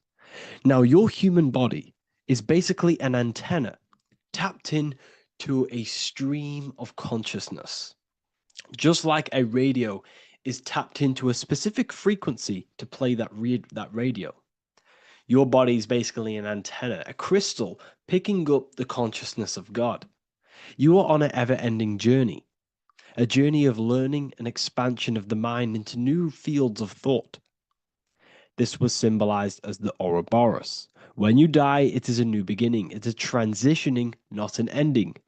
Everything is eternal in this universe, as consciousness is formless and constantly transforms into new forms of life. Let's break down the word death. Death contains the word ether. Now, the ether can be found in the word heart or earth. Ether. Everything in this plane comes from the etheric plane. The etheric plane is the barrier between the physical plane and the spiritual plane, the astral plane. The astral plane is the screen that you have in your mind that allows you to imagine a red apple, for example. This is the imaginative plane where thought forms start to take form. Everything begins as a thought, then the thought form becomes an imagination, then energy, then physical. Everything in the physical plane is a shadow of thought. All objects manifested as thought. You came from the astral. You came from the stars. This is why we say reach for the stars. Or this is why you say you are a star. Cis star, miss star, fraud star, stir is star. And when you become famous, you become a superstar and you gain a star on the Hollywood floor. You are a star. The ether. The ether is the infinite energy source which all things come out of and return back to. This is the cycle of life and death, summer and winter, day and night, sleep and awake. The ether is the infinite energy source which all things come from and will return back to. Okay, sorry about that little error. The ether is the boundless source of energy from which all things emerge, to which all things return to. We can see this in the cycle of the sun. The sun does this wave of creation. It rises and it falls. We have the day and the night. The daytime represents our conscious mind when we are alert. The nighttime represents our subconscious mind when we are inside the spiritual realms. The nighttime is spirit, the daytime is matter, spirit and matter, awake and asleep, conscious and subconscious. We see this in the yearly cycle. Summer is life, winter is death. Spring is the morning, summer is midday, autumn is evening, winter is the night. Everything is a macro and a micro cycle of being born out of the ether and returning back from life and death. Life and death is manifested within the cycles of the sun and everything outside of you, as within, so without. This is why we say sleep is the cousin of death. The macrocosm is death, the microcosm is sleep. Every time you go to sleep, you are essentially it's a miniature death. You're entering into spirit and then returning back into matter in the morning when the sun rises. Everything is a reflection of the macrocosm cycles. Preparation for death. The first thing we must do in order to prepare for death, for life after death, in order to stop being reincarnated in this cycle of materialism, in order to progress as a soul, because remember, you are a soul in a body. Just like the sun gives power and life to the earth, your soul gives power and life to your body. When you say I, you're referring to the soul. And your soul can be stuck underneath layers of false identifications. Who you believe yourself to be is merely a collection of subconscious programs running within your mind. Now that's very deep. That is very, very deep. Who you think you are is a part of your thinking mind. Your name, your job, your reputation, your family, your friends. These things are not you. They're all aspects of the thinking mind. What happens if you meditate and you turn off the mind? Then all these things do not exist. You're left with the pure soul, the pure awareness, the pure observation. If you turn off the thinking mind, you're no longer your body. You're no longer your reputation. You're no longer your friends, You're no longer your job and your labels. You are the soul. That's the true you, the observation of the mind, not the thinking mind. The ego is the echo. It's an echo of your true self. The ego is your mind's perception of itself, shaped by experiences, trauma, emotions, and beliefs. It is merely an echo of your true soul self. The ego is not you. Your mind is not you. You are the soul. And this is the true self that we must express within our life and we must connect with before we die. Because when we die under the echo, under these false layers of the emotions, the traumas, the experiences, the addictions, the emotional attachments, when we die underneath all of this, when we don't know our true self, the soul is still hidden.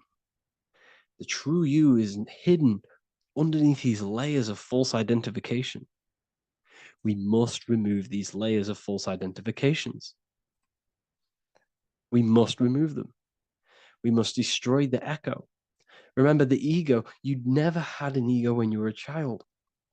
When you were a child, you were pure. You didn't, you didn't show off things.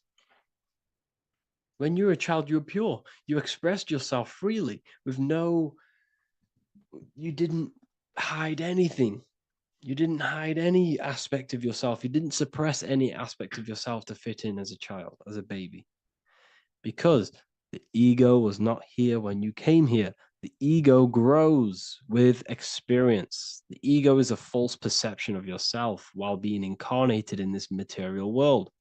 It's your mind's perception of itself and it's created through your experience. Remember, you are unconditioned consciousness, and your experiences, thoughts, traumas, emotions, and beliefs have conditioned your consciousness into believing you're only a physical body, but you are the soul. We have to remove these layers. How do we remove these layers? Like I said, the best thing, meditation. Meditation. There is a great meditation that you can do every single morning and every single nighttime. You can sit there and repeat over and over before you meditate. You can repeat that you are not this, you are not that, you are not this. You can label them one by one. Start with, I am not my body, I am not my job, I am not my name, and then detach from absolutely everything until you are left with nothingness. And when you start to meditate, detach from everything. Nothing matters. I am here right now. And what will be left? The only thing that will be left is the language that your mind is using. Now, this is very deep. Not many people will tell you this, but I've lingered in meditation many times. And I can tell you from experience that the only thing left once you detach from everything is the language that your mind is attached to. So whether that's English, Italian, French. Once you detach the language of the mind that that little voice in your head's using, you're left with the soul.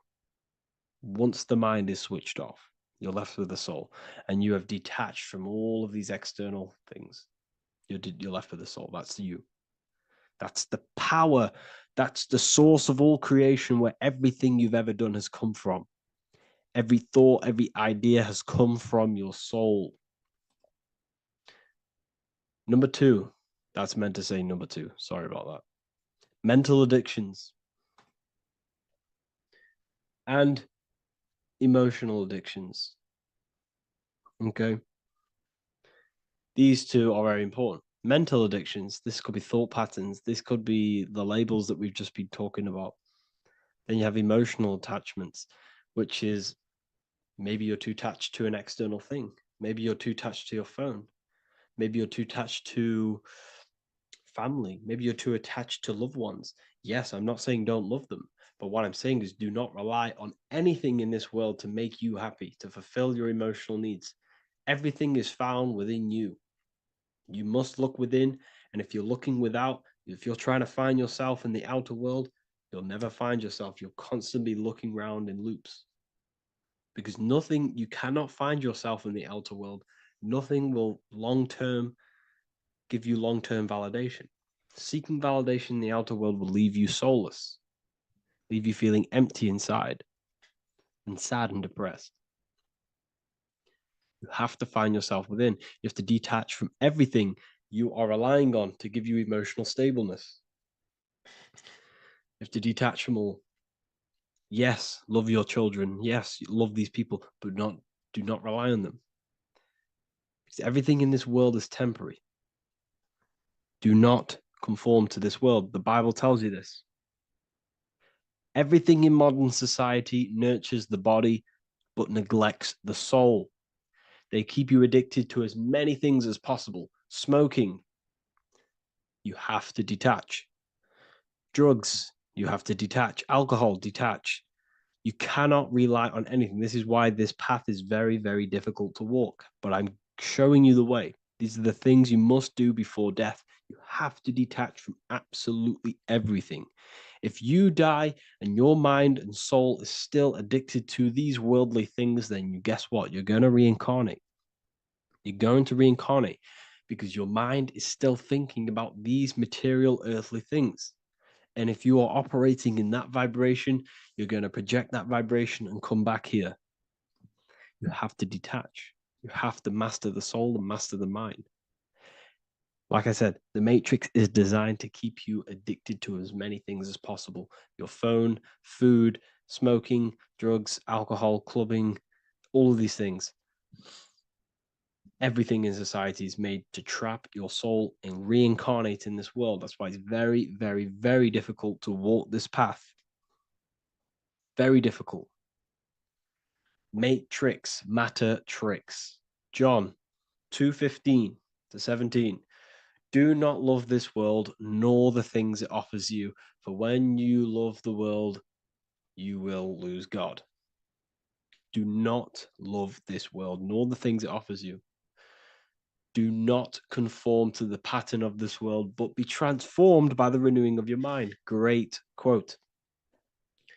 Do not conform to the pattern of this world, but be transformed. Let this world transform you. Learn from this, expand from this, but do not be mentally and emotionally attached. Okay? What good will it be for someone to gain the whole world yet forfeit their soul? Like I said, everything in the Bible is telling you the truth. You just got to read it correctly. This is spirituality. This is spirituality.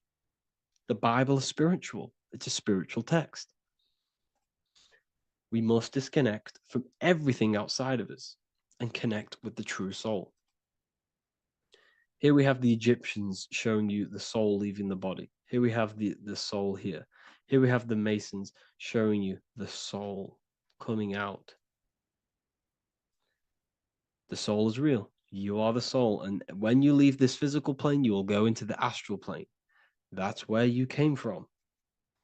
You came from the astral. You came from the stars. You incarnated into this physical body. Your consciousness fell into this material form to experience limitation, to experience a 3D world. So in order to ascend properly before we die, we have to let go of all the attachments. Every addiction you have, write them down. And one by one, tackle them. Before you die, you have to, or else you will reincarnate. This is the teachings of Egyptians. This is the teachings of Masonry. All of these addictions contribute towards life after death. Everything must be controlled, and we must be attached to the soul. I'm not saying I'm perfect. I'm not saying I'm perfect, people. We're all not perfect. We're all under psychological operation by the government. We're all in a very difficult situation with this awakening. I'm simply pointing out what I know from my journey and what I've been learning through occultism and research and reading lots of books and many different things. I'm on this journey just as you are. Maybe I'm further. Maybe you're ahead of me. We don't know. But this is what I'm sharing with the world. This is what I'm sharing with my research. And this is what makes sense. It's common sense. Look at everything around you. Everything's made to feed the body, not the soul. So, my beautiful watchers and fans and supporters, I appreciate every single one of you, and I hope this video has supported your journey. If you're feeling lost in life, if you're searching for deeper answers, whether you're seeking clarity, looking to expand your studies, or ready for personalized mentoring, this is your chance to connect with me live and receive insights tailored just for you. Start your path to self-mastery and enlightenment inside the world's best esoteric school. Your journey starts now. Tap the link in the description if you want to join Ethereal University, or feel free to check out my books. I thank you all, and I really appreciate for 100,000 subscribers on YouTube. I love every single one of you. Make sure to drop a like, a comment, and subscribe to the channel if you're new. Let me know some ideas for, lectures, anything that you want to know. I can make lectures on them. Just drop it in the comments. I appreciate every single one of you. Take care.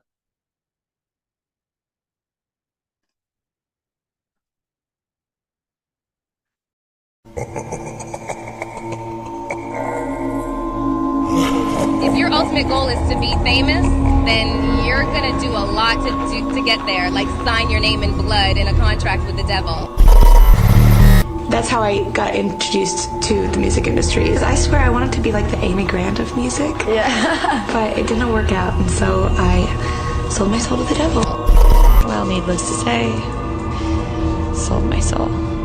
Alright, y'all. I'm finna sell my soul.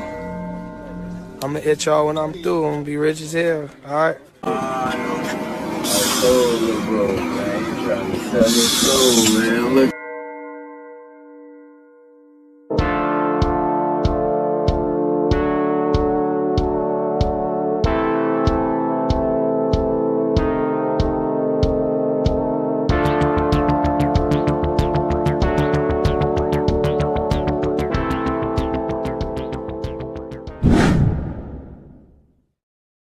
So what exactly is selling your soul? In order to understand this to its full potential, you have to understand the spirit world and the occult world which our eyes cannot visibly see. The physical world we see is nothing but an illusion and a product of the higher planes of existence. For example, you can see someone's physical body, but you can't see the complex structure of the consciousness and the thinking behind that being.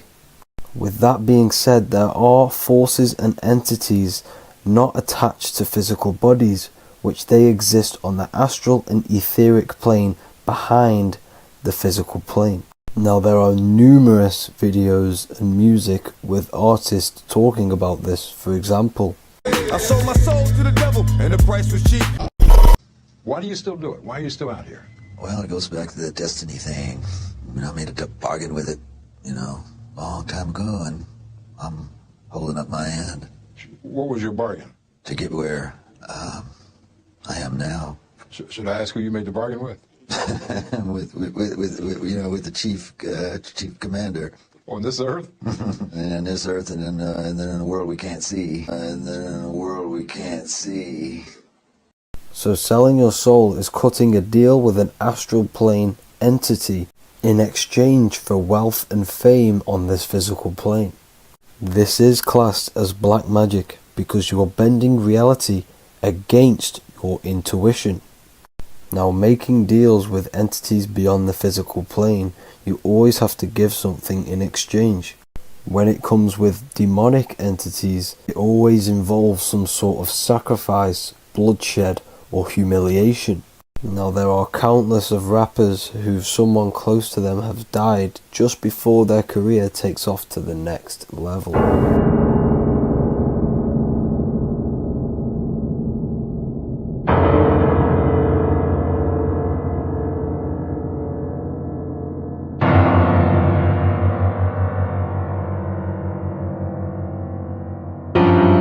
My mama was sacrificed. Me too. You understand? Yeah. I'm Christian. Michael Jordan, what about him? His daddy, right? Bill Cosby. his son, right?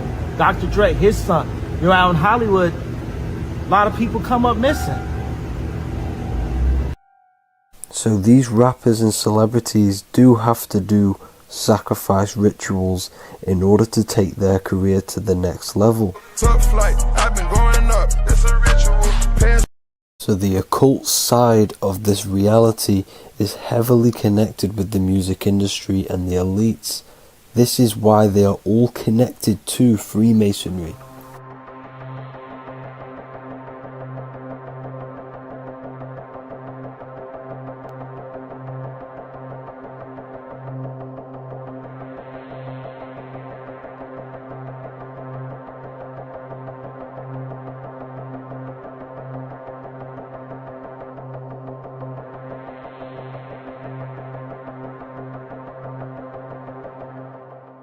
Now this is why the music industry is one of the most important industries for the elites to stay in control and keeping the masses on low states of consciousness. Frequency is one of the most powerful things in reality because it's the only thing which can enter your soul and body without consent.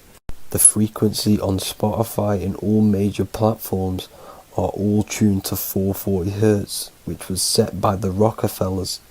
440 Hz turns off the whole right side of your brain, and the right side of your brain is to do with critical thinking, imagination, and your intuition.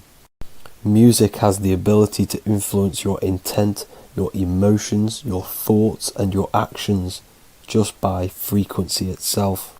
By controlling the music the celebrities put out and the things they talk about, they're actually molding society because of the celebrities' huge amount of influence over the younger generation and cultures within society. This is why the music industry is mainly talking about sex, guns, violence, and hating other people. These are all very low vibrational acts and things to do which destroys humanity and societies, keeping us all conquered and divided in order for them to stay in power. Music can actually reprogram your subconscious mind, and it is a form of MK Ultra, which is mind control. It's in my brain. Do you know that? It's living rent free. I can't get it out. You did that. Yeah, it's hypnosis. Yeah, it's hypnosis. You're so awesome and dope. You do need to be very careful with what you're listening to and what frequency it's playing at, because all of this has an effect on your electromagnetic field and your state of consciousness. Now let's go back to selling your soul. When these rappers and celebrities sell their soul, they now gain eternal life on this physical plane. When you do sell your soul, you are allowed to live forever. And these people that are called youngins, rookies, new booties, like I was, had no idea that these people still live. They will prey, haunt, kidnap, anything to stay on top. This is their world. They have nothing but time, is what they believe. Now this explains why there's so much Saturn worship, because Saturn is the father time. He's the god of time and crystallization in the physical realm. If you want more information on that, go to my previous video. Now here is A$AP Rocky standing inside of a pentagram, but notice the way he's standing, it's an inverted pentagram. The pentagram is associated with magic, however, the upright pentagram is the 5 elements with spirit on the top. It's either called spirit or ether. It's at the top because it rules the other 4 elements, because it's the baseline of reality, which is spirit and matter. Spirit is behind the physical reality. However, when it comes to black magic, they invert the pentagram, so spirit is at the bottom because they worship the physical world. This is why the Baphomet is the inverted pentagram. These people are operating off their animal instincts. They do not want anything to do with spirit. These are antichrist. All of these celebrities know full well the effect that what they're doing on the rest of the world. They have sold themselves out, and the elites use them as puppets to push this new world order and mould society in the way they want it. This is why all the celebrities are linked to Freemasonry, because in Freemasonry you have to take the oath of silence, where you can't speak on anything that they learn inside of Freemasonry. This is the symbol of silence.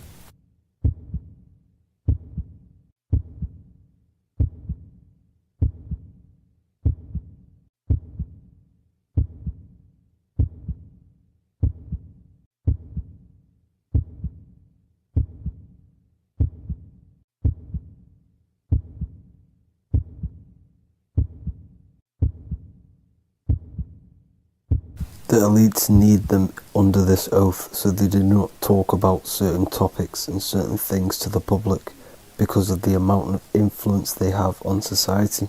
Now, even the name Hollywood is an occult term, because back in the ancient days when they used to create wands, they used to create them out of Hollywood, out of the holly tree, because each wood has certain attributes and virtues when it comes to magic. And the holly tree was known as the holy wood, and they used to create the wands out of it to cast spells. And Hollywood are still casting magic to this day through the films and through the music to the masses. That's it for this video, people. Hope you enjoyed. Please like and comment and subscribe. Peace and much love.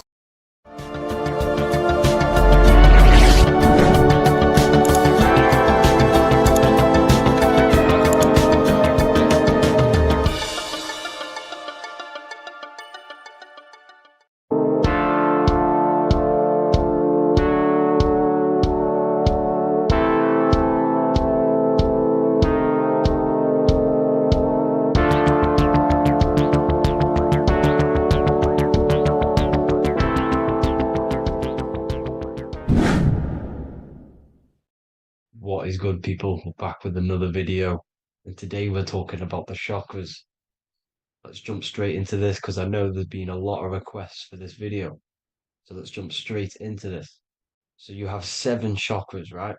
7 chakras, and these chakras are feeding off your electromagnetic field, known as your aura.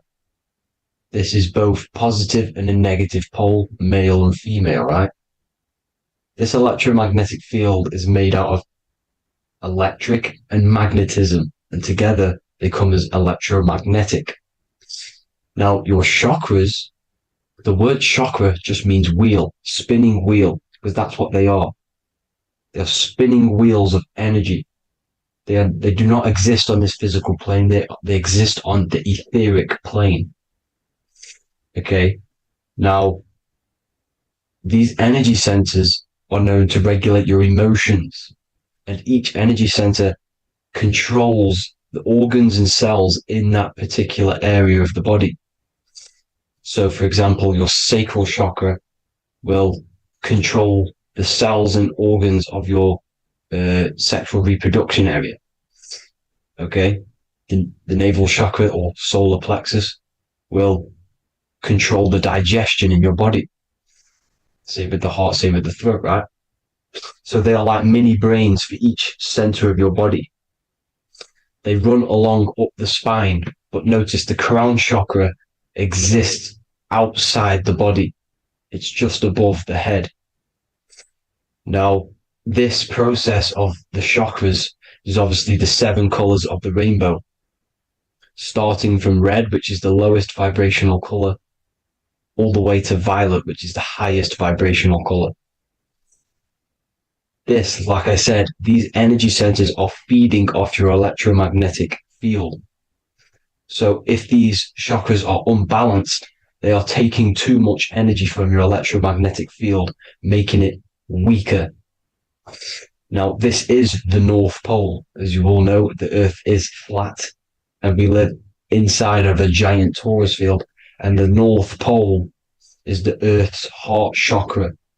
And this is why the aurora borealis, or the northern lights, whatever you want to call them, that's why they are green, and they are being emitted from this center point of the Earth, because it's symbolizing the heart chakra, which is green, right?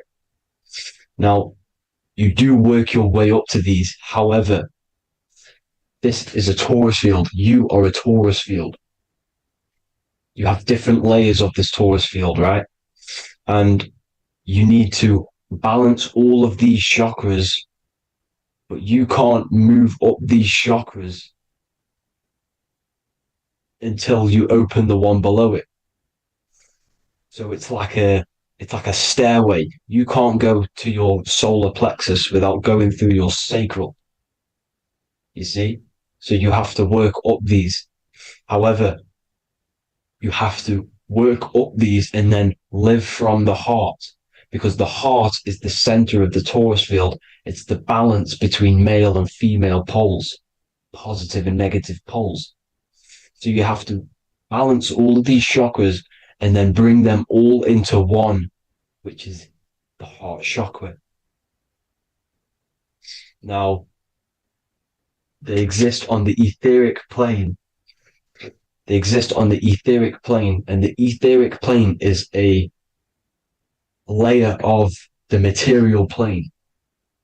It's the one higher than the material plane. And then after the etheric plane, it melts into the astral plane. So they exist just between the physical and the astral aspect.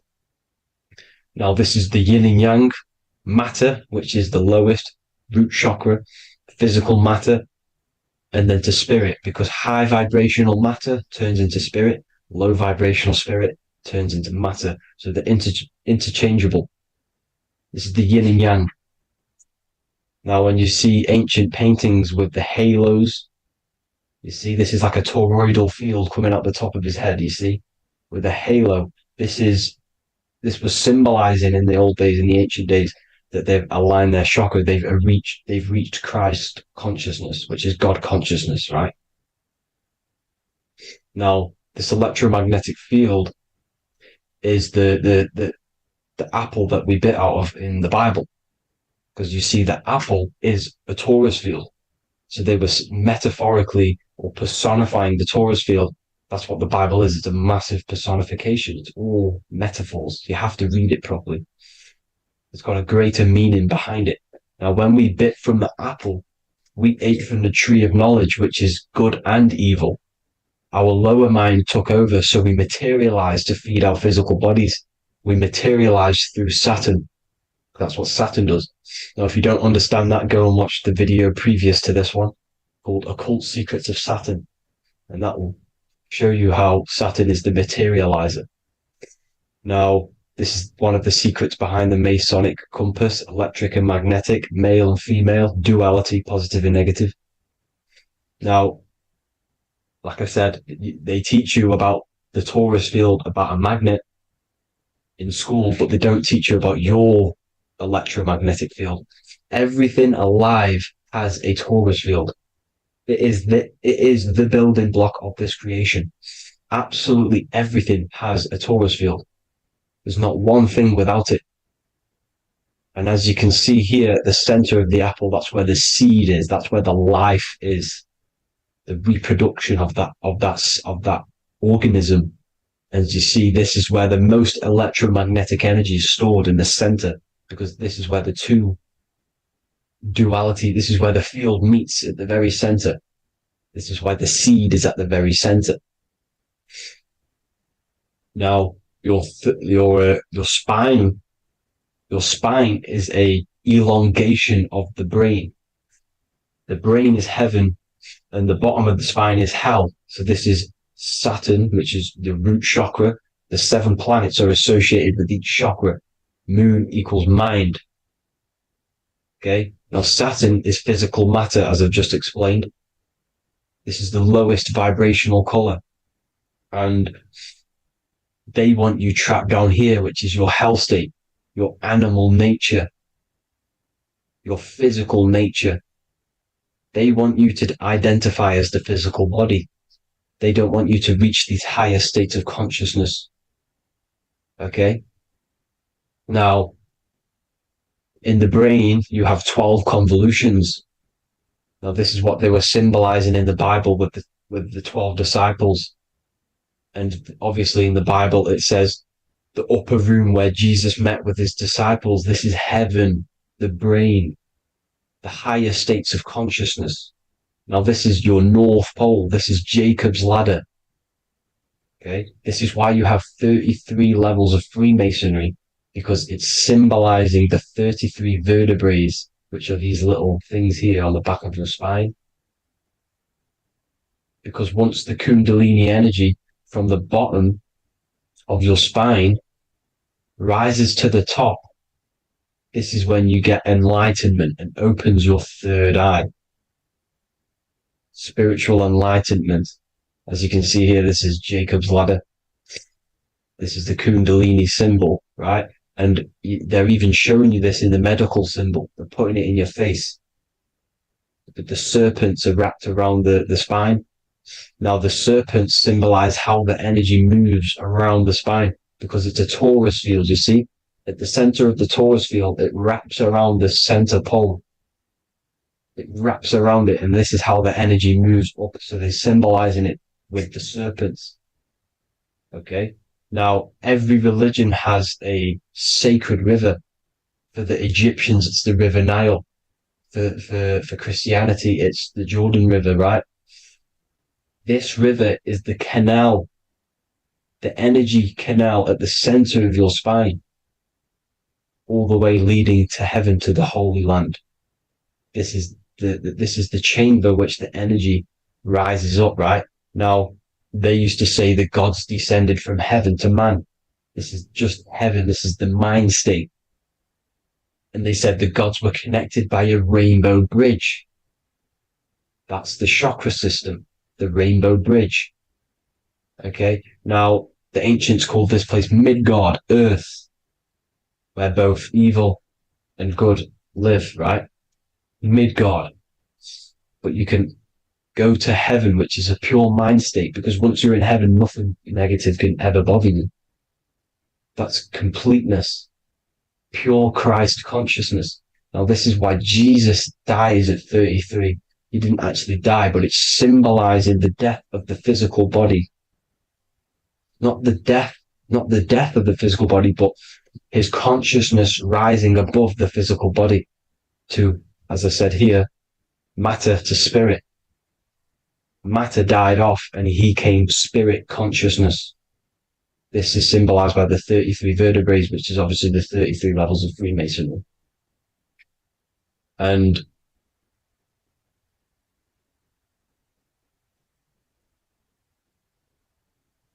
now the pineal gland, which is at the very top of this Jacob's ladder, or the River Jordan, the canal, your 33 vertebrae on your spine. This is where the pineal gland sits, right? At the very top, at the center of your brain. Now, there's multiple ways this was symbolized. The Eye of Ra, which is used by the Egyptians. Now, this pineal gland is the seat of consciousness.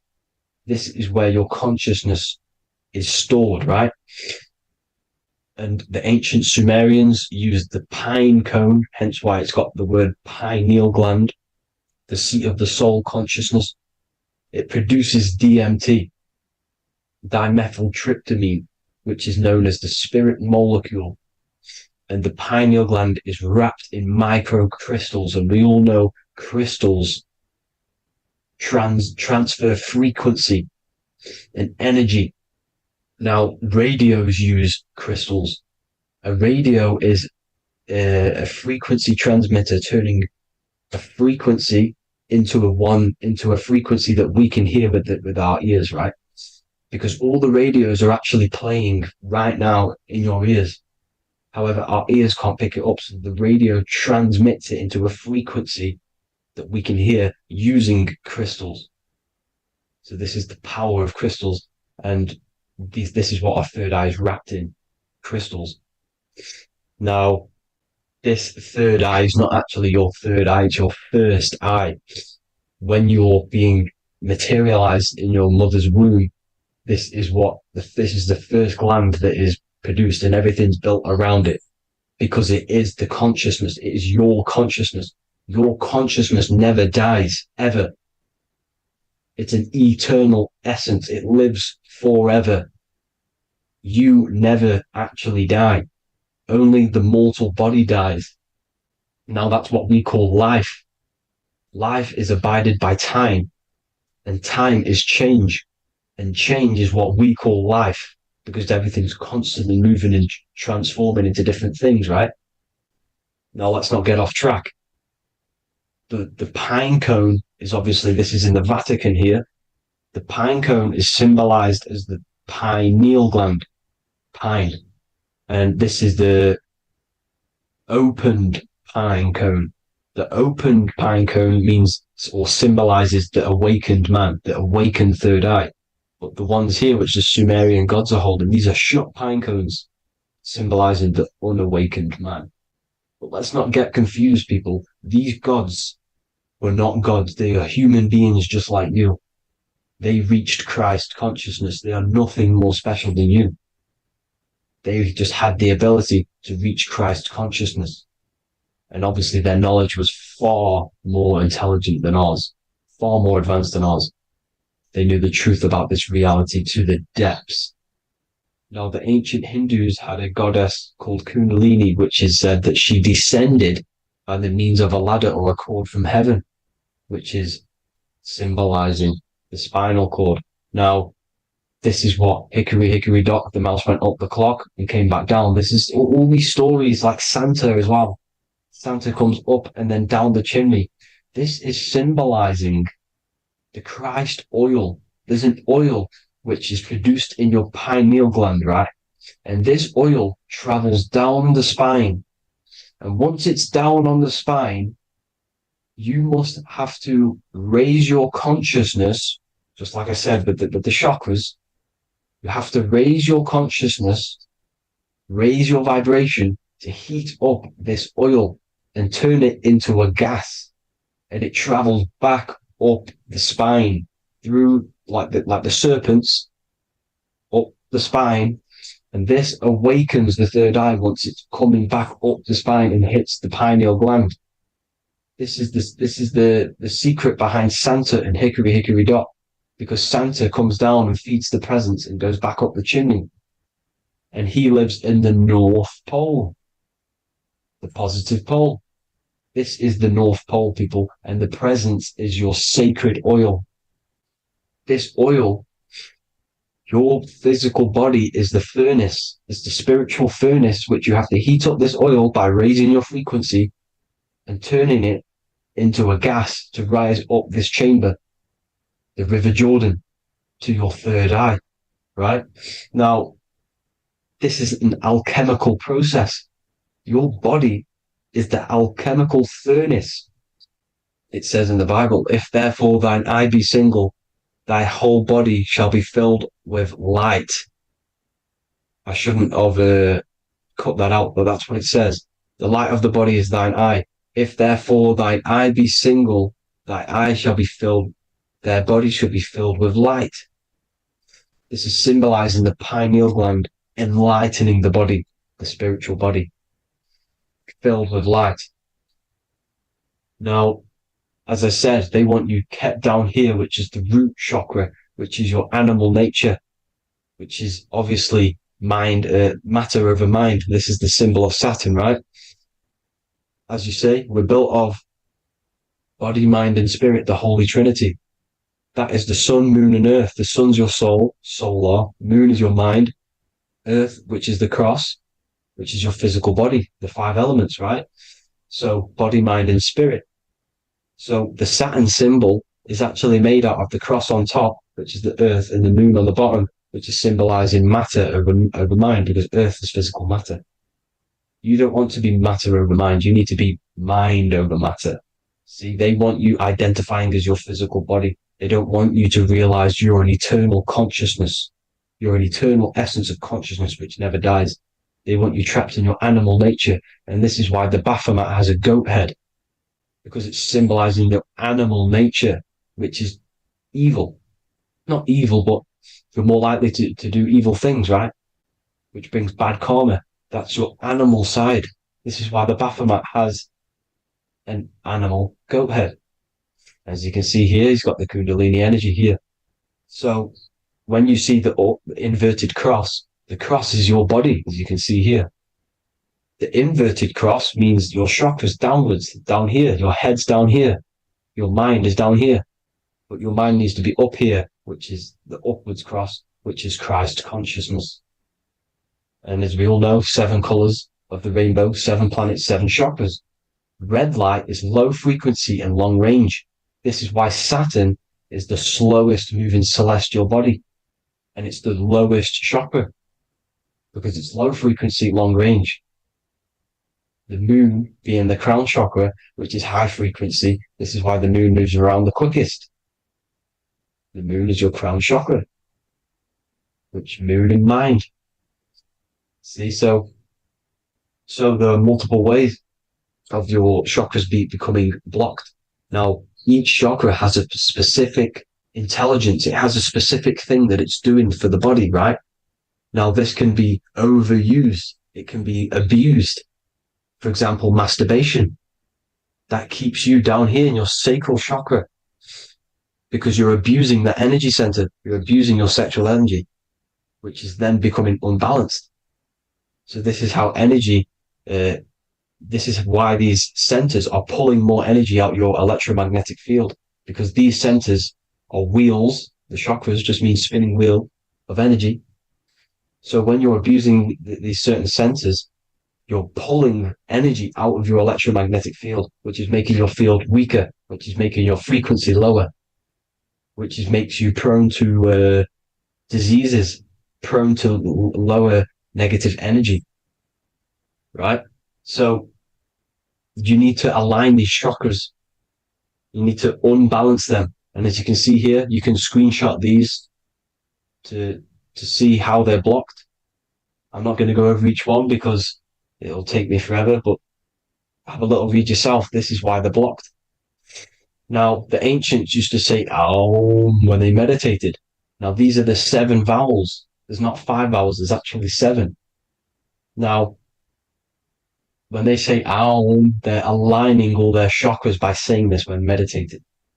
This is where the Aum originated from. Now, emotion is energy in motion. So if you're feeling a certain way, that's the energy you've put in motion.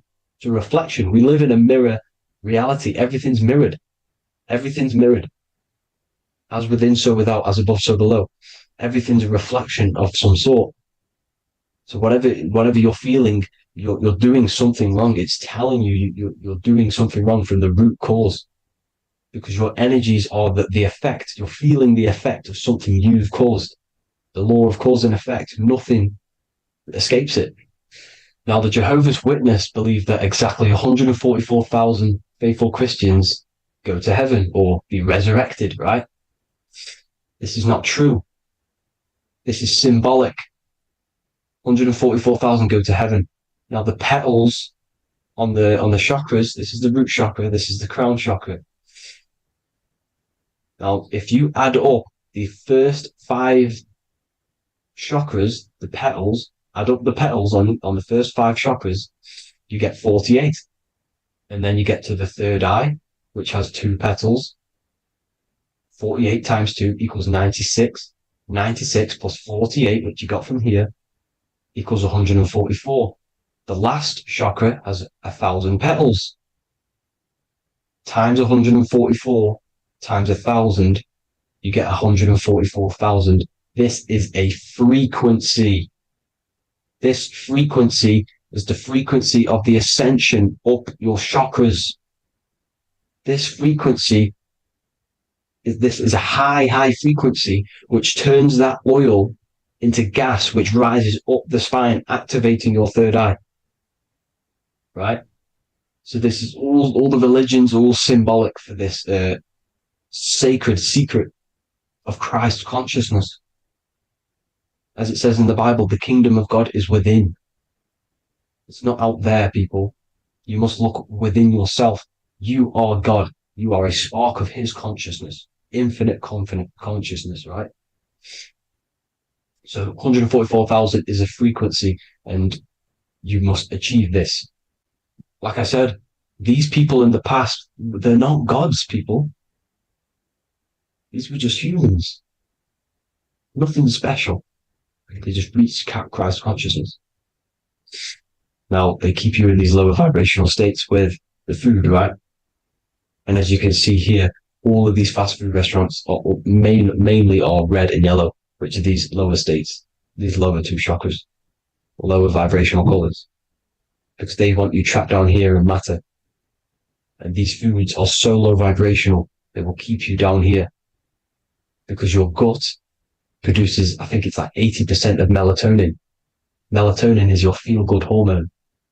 These foods will not make you feel good. This is very low vibrational. Meat. It's not meat, it's raw flesh. These animals are stripped from their family, put on a conveyor belt, watch their friends be tortured, and then get slaughtered in a slaughterhouse. Think of all the fear that's running through their blood, all the hormones, all the fear, and you're going to go and eat that very low vibrational energy. As you can see here, this is the light photons within fruit. You can see the light, the life force in this fruit. You must think, feel, and do positive to raise your vibration. As you can see, earth equals heart. If you rearrange it, everything in nature is green, right? The aurora borealis is green. You must align all these chakras and then live from the heart, because the heart's the center of the Taurus field. You must become the consciousness in the center. So that's it for this video, people. Thank you all. God bless.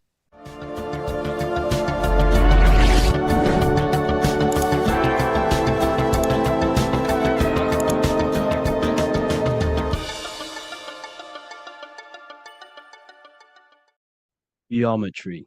This is the study of nature, of the codes, the mathematical codes behind physical reality. So today we're going to be going deep into geometry and the true esoteric internal geometry, the geometry that no one really talks about, and how geometry relates to human consciousness. So essentially, what we must understand when it comes to geometry, the basics of geometry is everything is vibration. And this vibration is vibrating on a certain frequency. And this certain frequency creates a geometric shape, which is why in nature we see all of these different geometric shapes. All matter takes form in shapes. So if we put sand on a plate and we vibrate the plate on a specific frequency, we see that the sand goes into specific geometric shapes and patterns. So essentially, matter is energy condensed. It's energy vibrating on a low frequency, vibrating at a certain frequency. So matter is condensed energy. And each geometric shape is manifesting and showing a specific energy. Some shapes carry more energies than others. For example, the cube is what traps energy. A square is what traps energy. So geometry and the flowers are basically how energy manifests itself into physical matter. We are in a world made out of energy or light. Light is energy. So everything is vibration, everything is frequency, and everything is energy. Even the words, each atom in our body, everything. So everything in nature has these mathematical energetic codes. So geometry is basically the study of nature and the shapes that are in nature and their energetic principles. Because like I said, matter is energy. So this is what we call cymatics, when we place water in a petri dish and we shine light on top and we vibrate the water. And we can capture, this creates certain patterns. Each frequency, like you see here, has its own pattern. So what we are seeing here in the physical plane is essentially energy condensed into physical reality. We see it in the turtle. We see it in every single form in nature. Now, external geometry and normal geometry, we normally get taught that this is God's way of creating physical reality. which is essentially true. However, it's far more deeper than that. Far, far, far more deeper. Okay, so what geometry truly is, it's not God's codes to reality. What we must understand is what the brain truly is. And what we must understand is that we are not in the world. We are not in the universe. The universe is us ourselves, and the world is produced by our brain itself. Okay? So the way you must understand how the brain works, so what you visually see, so geometry is to do with what we visually see. And what we visually see is heavily connected with our eyes, which are an extension of the brain. The eyes are the brain. And essentially how we see is energy enters the eyes, and each eye goes to the optic nerve. And this energy is transferred into electricity, which travels to the back of the brain, to the visual cortex of our brain. And this is where the image is produced, what we see. Therefore, the world outside of us is truly inside of us. It's a projection from within the brain. The brain is an energy condenser, a decelerator, an energy decelerator. Everything outside of us is basically formless energy.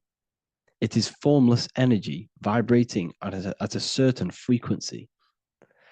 So what the brain is, it's sucking in this energy, this light, and turning that frequency, that code, that light code, into a physical reality. It's condensing the energy and turning it into a visual image inside of the brain. Therefore, everything outside of you is not what it looks like. Everything outside of you is basically energy, infinite energy. And our brain is condensing this into a physical reality and projecting it outwardly, which you experience your visual field. Okay? And the ancients knew this. So this is basically called the sigil of Lucifer. Lucifer is known as the light bringer. Lucifer in Latin means to bring the light. This is the sigil of Lucifer, which shows the visual field and the brain. We also see this in the Google Play symbol. It's a powerful symbol showing you the visual field, which is basically a symbol that tells you that reality is inside of the brain. The brain is what produces reality, but consciousness is not produced in the brain. The brain is essentially a consciousness downloader. It's a computer, and it's a reality simulator. The body is a simulation of physical reality. You are inside of the body experiencing the body simulation. The body produces this reality. It's a piece of technology. So Lucifer is to bring the light. Lucifer is the light being produced in our brains. Okay? So this is why they say Lucifer can tempt you. Lucifer can be the devil because it represents physicality.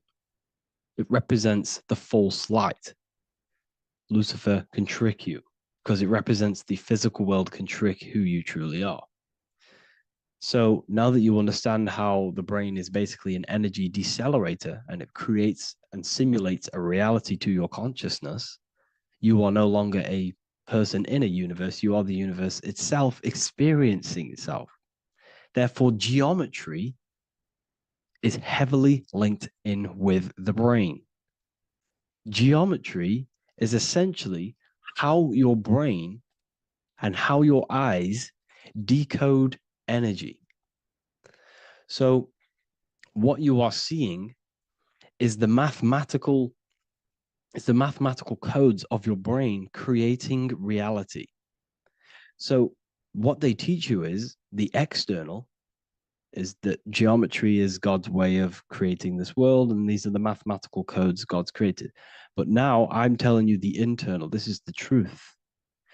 Geometry is how your brain mathematically condenses energy and light into a physical reality. So therefore, your brain is a computer program.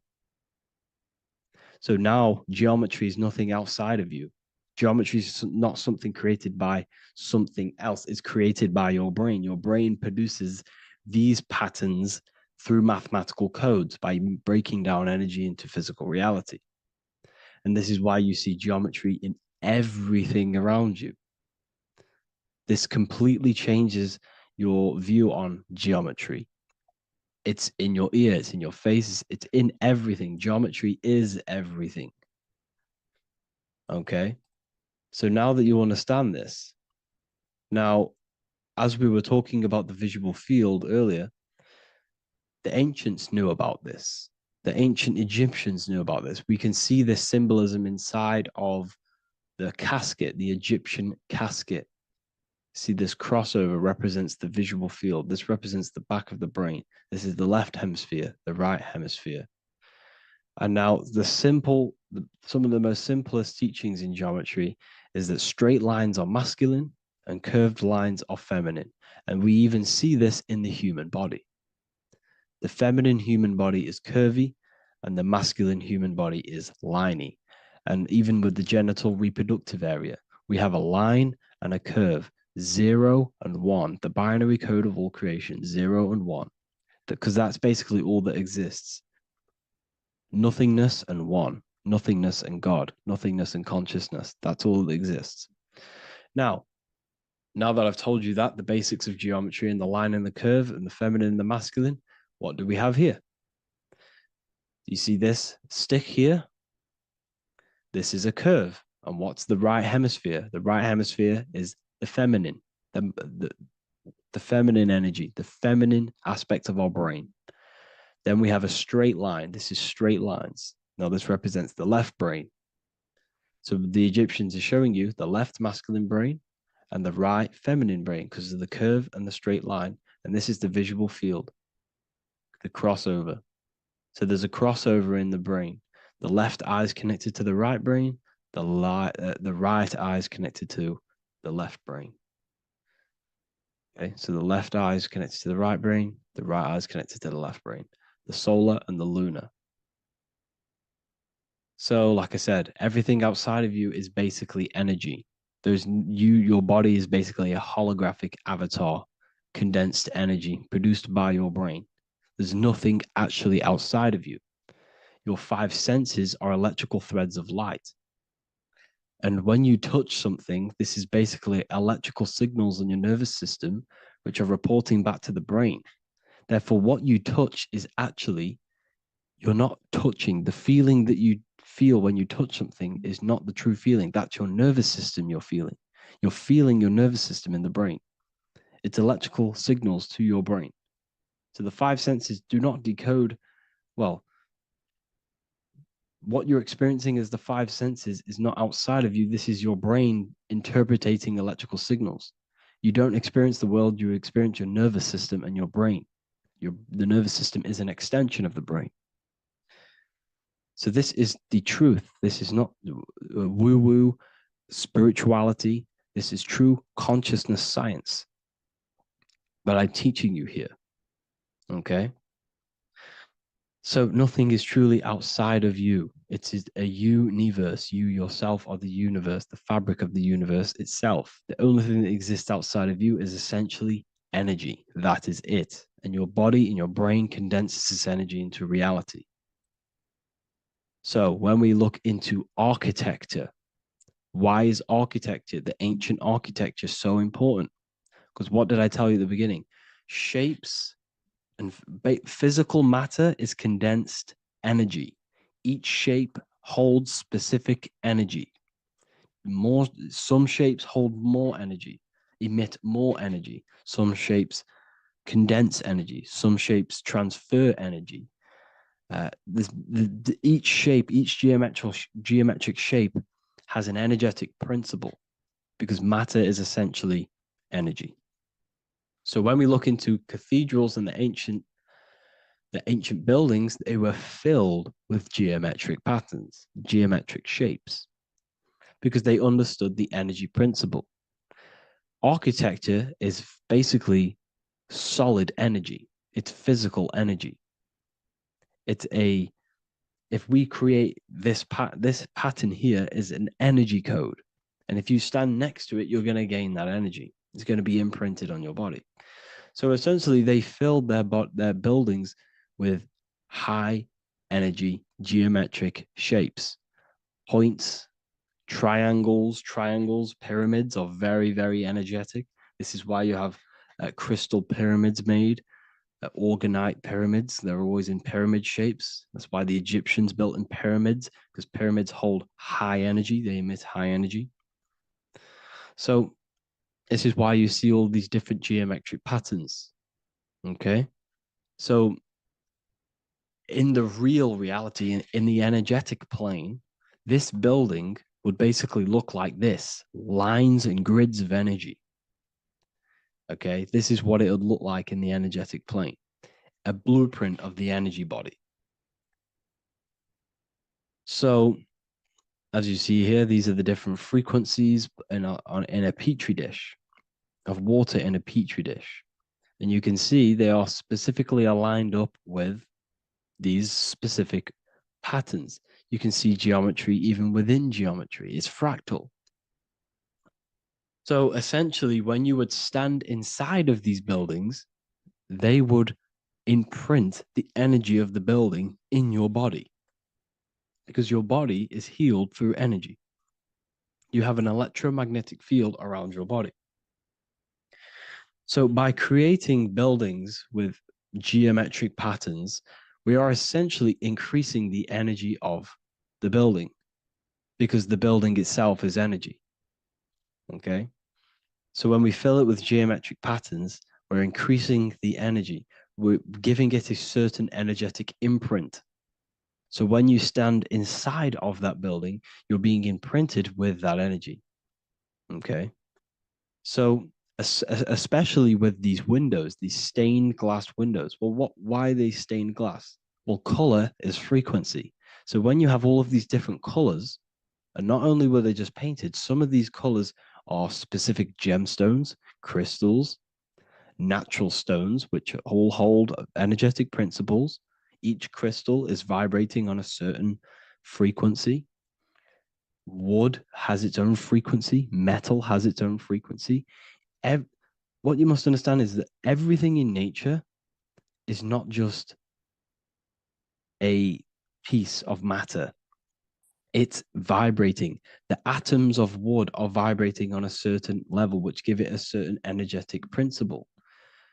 Each crystal is vibrating. The atoms of the crystal are vibrating on a certain frequency, which give it a certain energetic principle, quality.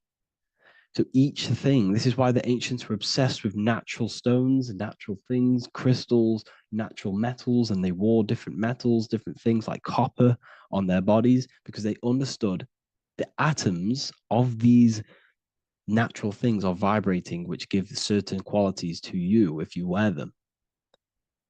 So you're not wearing it, you're basically putting that frequency onto your body, because they understood this is energy. If I put copper on my body, I'm not putting copper on the body. I'm putting the frequency and the energy of the atoms onto my skin. And that frequency of them atoms are going to vibrate my skin, that frequency, and heal my body. So this is why this is so important. So each building is an energetic code. Okay. So when you stand in these buildings, it can heal your body. This is why when people walk into these ancient churches, they feel like they've met God. They feel a certain way. They feel so amazing when they enter these churches. They feel holy, for example.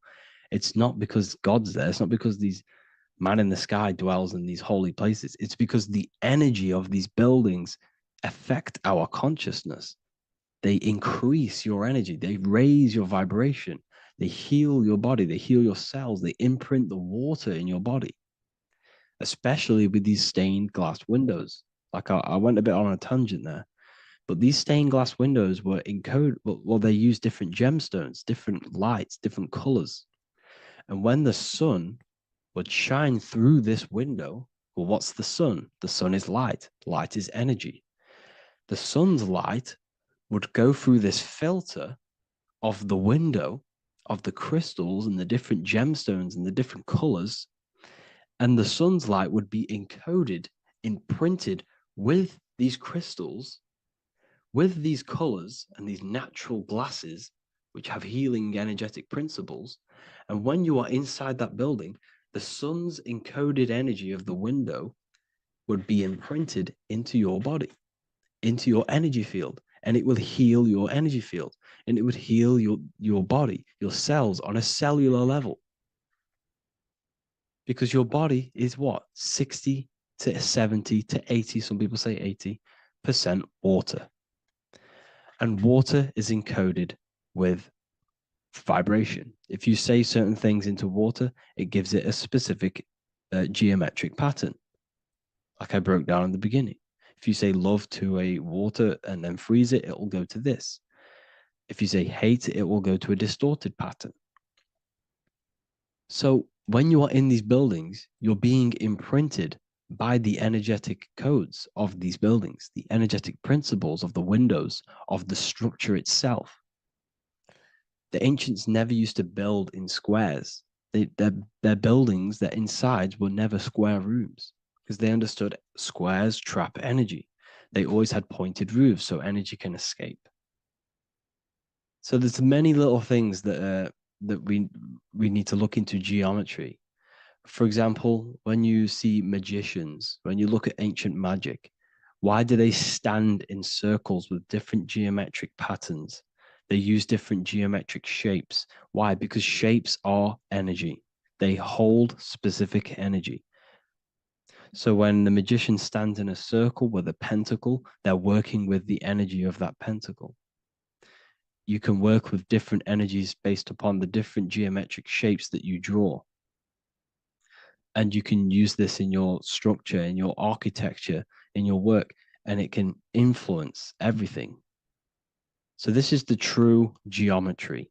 I hope you gained a deeper understanding on geometry and how it relates with you and your consciousness. Like I said earlier, your brain produces geometry. It's basically how your brain decodes energy. It's not God, how God creates this reality. And no, you're in this reality. You are the reality itself. Your body produces the reality. Therefore, geometry is one with you. So therefore, if I play with the geometry of the buildings, for example, like the government have, everything's in squares. If you look outside, everything's a square, everything's a rectangle. You go to a city, every window is a rectangle, every building is a rectangle. You live in a box room, everything is boxed and squared off in this reality, in this modern society. Why? Because they're trapping energy. The box is the cube is the most simple geometric shape, which basically condenses energy and it traps energy. And if you subconsciously see squares all the time, your phone's a square, your TV screen, everything's a square, your keyboard, your desk. Go and look at the ancients. They never used to build in squares and cubes. And if you go into nature, you'll never see squares and cubes. Nature doesn't create squares and cubes. Everything in the modern society is squares and cubes to simple your consciousness down, to dumb your brain down. So the ancients built very, very complex structures. Why? Because they understood what we see affects our brains, because our brains decodes reality and creates reality. If you see a sophisticated building, this is going to give you a sophisticated mind and raise your IQ levels over time, subconsciously.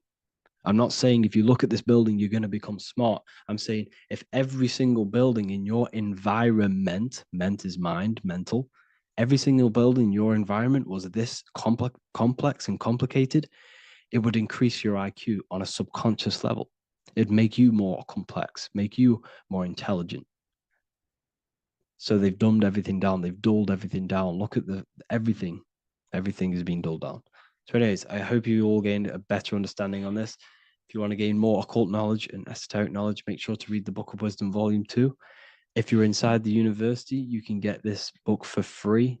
Go to the general chat area and follow the instructions and you can order yours for free. Truly life-changing stuff. Because the issue is with the world is that no one really understands who they are, what they are, and why we are here. That is the issue for people's depression, for people's wrongdoings. They don't understand who they are, what their emotions are, what their mind is, what their body is, what reality is. This book gives you that. This book gives you the sense of understanding, the sense of well-being that will give you a better life because you understand life and what life is. And if you truly want to take your studies to the next level, we have the Ethereal University. This is the place for truth seekers where you can connect with like-minded people so you don't have to feel insane, because not many people think this way. I've been there when people, when you wake up and not many people around you are thinking the same way, and you start to feel a bit insane and you can't really talk to people about these things. That's why I created this, so you can connect with people and learn at the same time and become the best version of yourself by understanding truth and knowledge. If you join, you'll gain access to free live calls every single week, every single Saturday morning. We do live calls. You can ask me questions and all sorts. So make sure to leave a like and a comment. And thank you all for tapping in.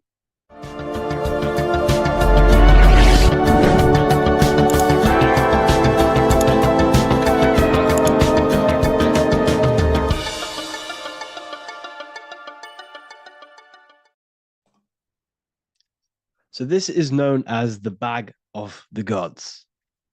This symbolism is widely known, but no one knows what it truly symbolizes.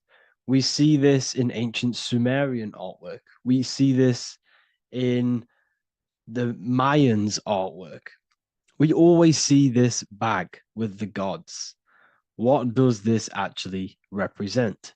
Okay, so the bag itself represents carrying. Carrying what? It represents information. It represents knowledge. Your mind is the carrier of the information. So this is why in his left hand, he carries the bag, and the right hand has the pine cone. This represents carrying of information. Why is it a bag? A bag can be passed on to someone else. The information can be taught to someone else. This is the information of activation of the pineal gland or higher consciousness of humans. Because as humans, we all possess an animal nature, the nature that tells us to eat, to steal, to gain material wealth, to survive, to hate. This is our animal self. This is our animal behavior. But we also have a divine nature of consciousness, which we have access to, the higher planes of consciousness, the planes that manipulate this material world and create all things in this material world. The human mind has access to. The animal does not. The animal has no idea he exists. The animal has no inner dialogue, but humans have the inner dialogue. Humans can create infinitely. We can expand our minds infinitely into new realms of thought. So we have this higher divine nature and a lower nature. This bag of the gods is basically just representing the knowledge they possess of higher consciousness, of the higher aspect of life, okay? Which is the activation of the pineal. The pine cone. The pine cone is in his right hand. The right represents wisdom. The left represents intellect, knowledge. Knowledge and wisdom are two separate things. Wisdom is applied knowledge. It's a feminine aspect. Knowledge is just gained information that you know, which is masculine. So in his right hand, he holds the pine cone. The pine cone can be opened and shut. The shut pine cone represents the asleep human being, the human being that exists in his lower nature, that just basically survives, lives on eating, consumption, material lust, living in chaos with his emotions, living in a place of hell. This is the animal nature. Then we have the awakened human, the one who has consciousness of himself, the one who looks within himself, the one who knows there is more to him when he looks in the mirror. He is far more than just the physical body. He is a divine spiritual being. a divine being who has limitless potential of creation into the material plane. So this represents the awakened. This represents the asleep. This is why he carries the pine cone in his right hand. It represents applied knowledge. This is the information. This is the intellect he possesses. And this is the applied knowledge of the awakening, of activation of the pineal gland. Because remember, the pineal gland is not your consciousness.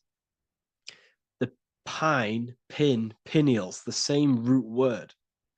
Pine cones were always symbolizing the state of consciousness one was living in, whether he was asleep or awake. We see this at the Vatican. We see the pine cone over the two pillars. This is the two pillars of Freemasonry, and the dome. This is the Royal Arch of Freemasonry. This represents your head. This is the two pillars, the two hemispheres, and the pine cone in the middle, which is the pineal gland. What is the pineal gland? The pineal gland is not your consciousness. It is not the third eye, and it is not the mind. It's not the mind's eye. The pineal gland is a radio receiver. This is your body. Your body is an antenna. Most people think they are this body. This body is nothing but a receiver and a downloader of consciousness. Your brain does not produce consciousness. You are not this brain in your head. This brain is a downloader of consciousness. Consciousness comes from a way higher divine plane, which is what this image is showing here with the clouds. The mind is light. Consciousness is light. And this light is coming down into the material plane, and your body is basically a crystal antenna which is receiving and downloading this consciousness. So you can experience a three-dimensional reality. So God can experience himself in a divided, separate state. This is what this represents. Now, the pineal gland can be activated, okay, and stimulated, because the pineal gland has physioluminescent crystallized jagged-shaped cells on it. And obviously, these are crystals. Crystals are on your pineal gland. And what do crystals do? Radios use crystals. Your phone uses crystals. They tell you that crystals are woo-woo and pseudoscience because they don't want you to know the power of crystals. Your body is basically a giant crystal. Your pineal gland is a radio receiver for your consciousness. So if they can ruin your pineal gland and damage it, this will damage your connection to the divine, to your true self, to consciousness, to God, whatever you want to call it, the source. There is all one source consciousness, and we're all collectively connected to it. And this is our connection. This is our antenna. So what a radio does, a radio has an antenna, and the frequencies are all around us because all the radios are playing in your ear right now. But what the antenna of a radio does is tune into a specific frequency to pick up that frequency and play that frequency. It's the same with your consciousness. You're all a fraction of God's consciousness. So that is essentially what we are looking at here. We're seeing knowledge, intellect in the left hand, and applied knowledge, activation of waking up to higher consciousness, to the higher human form. Because we can reach beyond our physical form. We can turn our animal self into a divine being, into one of these so-called gods. These gods are nothing but human beings. The Anunnaki were not gods. They didn't come from the sky. These are normal, regular human beings who activated their higher consciousness. This is what we have here. This represents spirit. Birds represent spirit. So do we have any questions? I'll take some questions now. That was just a short lecture on what that symbol truly means. Okay, so if we have any questions, feel free to go ahead and ask some questions. Anything that you don't understand, anything that you want to know. Okay,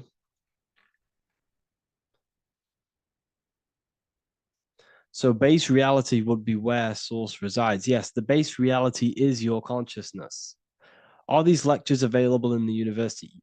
There's a whole section, basically inside the university, there's a whole section with like over 30 long form lectures like this. So the base reality is where the source resides. Yes, the base reality is your inner world, your consciousness. That is the only thing that exists. Your outer world is just an effect of your consciousness. Your consciousness, everything that has gone on within the mind and emotion is pushed outwards into your reality. You have thought and felt your way into your external circumstances. Your life is a direct correlation of every thought you thought in the past.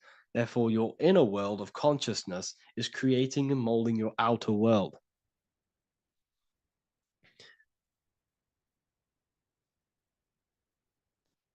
The best way to keep connection consistent, the best way to keep your connection to the divine or the higher planes of consciousness is through meditation and through imagination. Imagination is the fourth dimension. It is the astral plane. That screen that you have in your mind is not a physical screen. That is the divine plane of the astral. And this is essentially where all objects of this material world comes from. The phone that you are holding, the laptop you're watching this on, whatever you're doing, every single object you see in your room that you are in right now began inside of the plane of imagination. This is not a physical plane. This is a metaphysical plane that you have access to. And you have the ability to bring down this plane into physical form. That's what we call manifestation. That's what the ancients called magic. This is what we now call in science metaphysics. It's all the same thing. So yes, you all have access to the divine planes.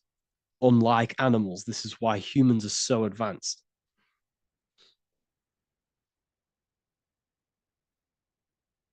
Okay. Is the pineal able to constantly activated, or is it just a temporary experience? I don't fully understand that question, unfortunately. Maybe you could word it in a different way. The real meditations on the university, legit, y'all, yes. In order to connect to consciousness, you need to sit in meditation and turn off your feelings, and the feeling of unity will come. Do I understand correctly? Yes, that is correct. So when you sit in silence and in stillness, I highlight the word stillness because stillness, when you are still, no information from your nervous system is being decoded by the brain. So when your body is still and does not move, your nervous system starts to relax and comes to a balanced state. Your brain starts to relax, it comes to a balanced state. The left and the right brain stop working. The nervous system stops working. Then, once the body, the material body is shut down, you then have access to consciousness. You can't access consciousness if the body's in such a busy state. If electricity is being fired every 2 seconds, your whole body's electrical. When you move your foot, that's electricity being fired from the brain to the foot instantly through the nervous system. The brain, your whole body is a technological machine. So you must shut down the technological machine to access the divine that exists beyond the technological machine. Do you understand that? Did we create ourselves from the higher plane? When you say yes, you created yourself, you manifested yourself in this material form for a reason in this specific time and place. Wisdom books, are these available inside the university? Yes, they are. So anyone who joins the university, they all gain 50% off the store. So you can get anything off, anything you want inside the store for 50% off. Plus, you get the Book of Wisdom Volume 1 PDF for free. You get the Human Health Guide. Plus, you get all of the library books. There's a load of different books on occultism, symbolism, esotericism. Do you need to place your attention somewhere specific during meditation? You can do. Okay, you can do. So if you struggle, when you first start to meditate and you struggle to turn off the thoughts, think of the back of the brain the back of your head. Don't think of it, place your attention on it. Okay? So when you place your attention on the back of the brain, this now shuts off thought because the back of the brain doesn't have any activation to do with thought. The front brain does, the neocortex. That's all to do with activation of thinking.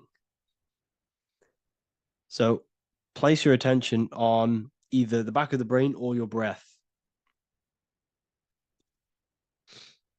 What's more important, creating yourself or finding yourself? It's balance of both. So in order for you to create fully, you must have awareness of self and awareness of thought and control over the mental dialogue, the inner voice inside of you. Okay? When you control that inner voice, that is when you gain power.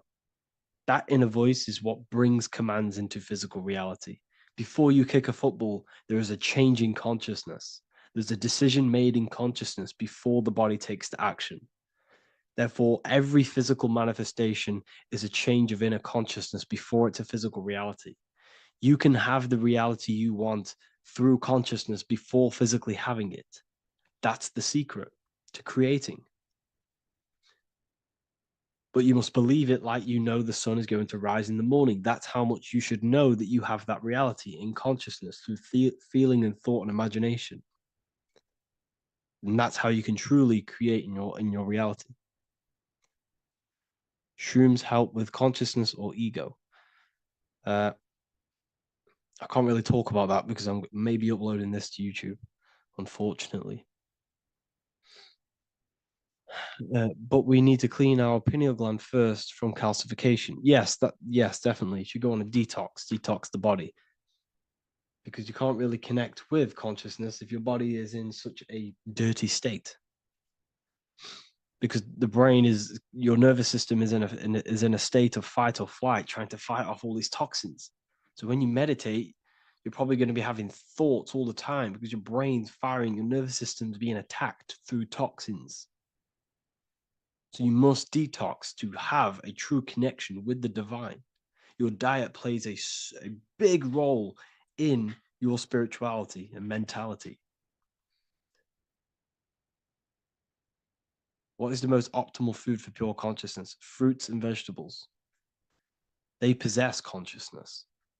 So when you place them inside of you, they're syncing with your consciousness. How to check the cleanliness of your body, your skin, your teeth, your tongue, your mouth. If your skin has spots, different colors on it, you're not clean because your skin is a reflection of your inner organs. Coffee's not the best for you. Coffee gives you fake energy. Okay. So what coffee does, that buzz you get off coffee is actually the toxic effect of the chemicals reacting with your body. If I'm inside the university and wanted to buy your book, you said it would be 50% off because we are your student. Is that automatic or we need to have a code? You will have a code. Yes, I'm going to releasing a code for all the students after this. Caffeine equals neurotoxin. Yes, it fries your brain, it fries your nervous system, it fries your dopamine receptors. Will the Q&A last week about money symbolism be posted? Oh, I didn't post that. That's my bad. I totally forgot. I will post that after this. Thank you for reminding me. How to detox the body. The best way to detox the body is going through a week cleanse of fruit. So only consume fruit, sea moss, and cayenne pepper, and lots of freshly pressed juice. Do that for a week or 2 weeks, depending on how you feel, and then start to fast. You will lose weight, but you're not losing weight. You're losing impurities. It's good to do this every couple months, to just go on a raw fruit diet, cleanse the body, push everything out, and then start to fast while consuming sea moss and having lots of freshly squeezed juices. What is an alternative for coffee? Something with high energy levels. Okay. we're not taught the most simplest thing about the human body. It is an electromagnetic machine. It's electrical. It runs off electricity. The only energy you need is electricity, and that is found in fruits, vegetables. If you want energy, drink pure, fresh, pressed juice. That will give you more energy, more electricity than coffee. Can we cleanse ourselves through oil pulling? Do you recommend it? I do oil pulling every day with coconut oil in my mouth. Celery juice is a good one, very good one. Yeah, celery juice.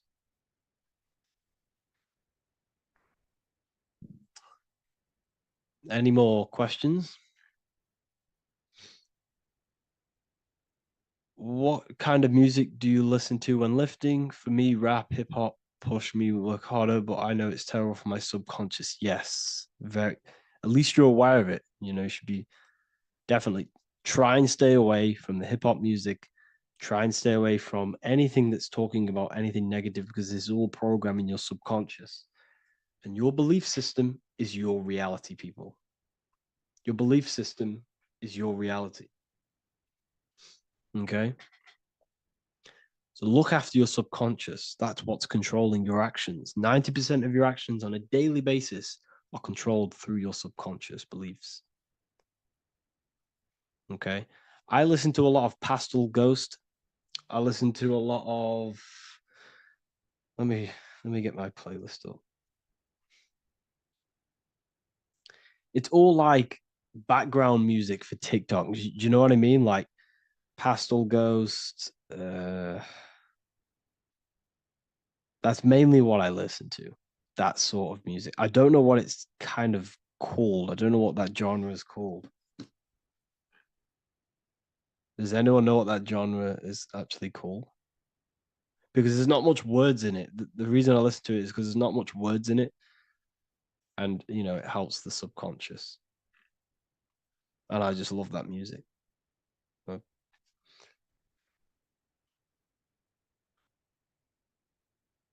Like lo-fi, yeah, a bit of lo-fi.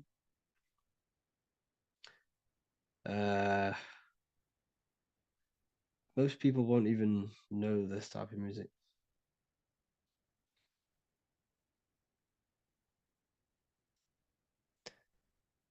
Can you tell us how you use cayenne pepper? So I mix it with freshly squeezed orange juice every morning. So the first thing I have, empty stomach, I have a teaspoon of cayenne pepper, mix it in and just down it every morning. And sometimes at night. The feeling you get in your stomach after putting cayenne pepper on an empty stomach is absolutely amazing. It tingles in your stomach. It kills parasites. It kills all horrible organisms.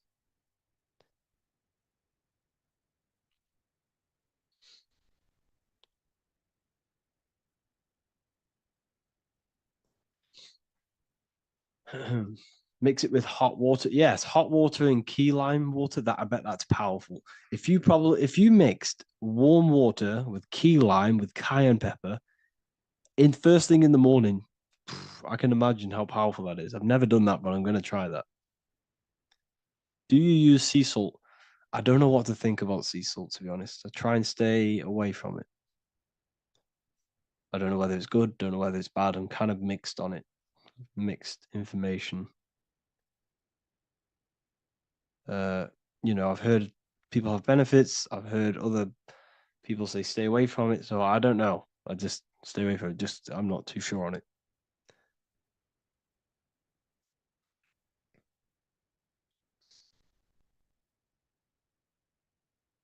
I drink fresh pressed celery juice every morning. Yeah, definitely. Is there any chance we could move to esoteric occult questions? The only reason I say that is because I might be posting this to YouTube, so it's like I don't want them thinking I'm giving health advice because I'm not. This is what I do. I'm not giving anyone medical advice. This is what I would do to myself. because I can probably get in trouble for that. So the subconscious is the all-knowing. It is the all-seeing eye. The subconscious knows everything. Your conscious mind does not. Your subconscious knows every single cell in your body. Your subconscious is making your heart beat. It's talking to your heart. It's talking to every organ, every cell in your body is being connected and spoken to by your subconscious mind. It is the all-knowing. The subconscious has access to the astral plane, imagination, the fourth dimension. It has access to the mental plane, thoughts. It has access to the ethereal plane, energy. And has access to your physical body. It's the door. It's the portal. The subconscious is the portal to the divine. You must go through the subconscious in order to access the divine. Any coupon codes for book 2? Yes, inside the university, there will be a 50% off coupon code. Speaking of ancient civilizations, why did they use symbols to give us true knowledge? This is a very, very good question. Very good question indeed. The reason they use symbols is because symbols are their keys. They hide meanings. They hide things. For example, if it was written down, if all of this sacred knowledge that I'm speaking now was written down, it can be easily taken. It can be easily misused. Someone can take it, read it, and steal it and misuse it and abuse the world and create horrible things. The reason they use symbols is because they're hidden. They hide the teachings. Only the ones who possess the key, that possess the knowledge, can read the symbol. So the symbols act as a guard towards this higher wisdom, this higher knowledge, which gives you power. All of the knowledge I teach you gives you power. And you can misuse it.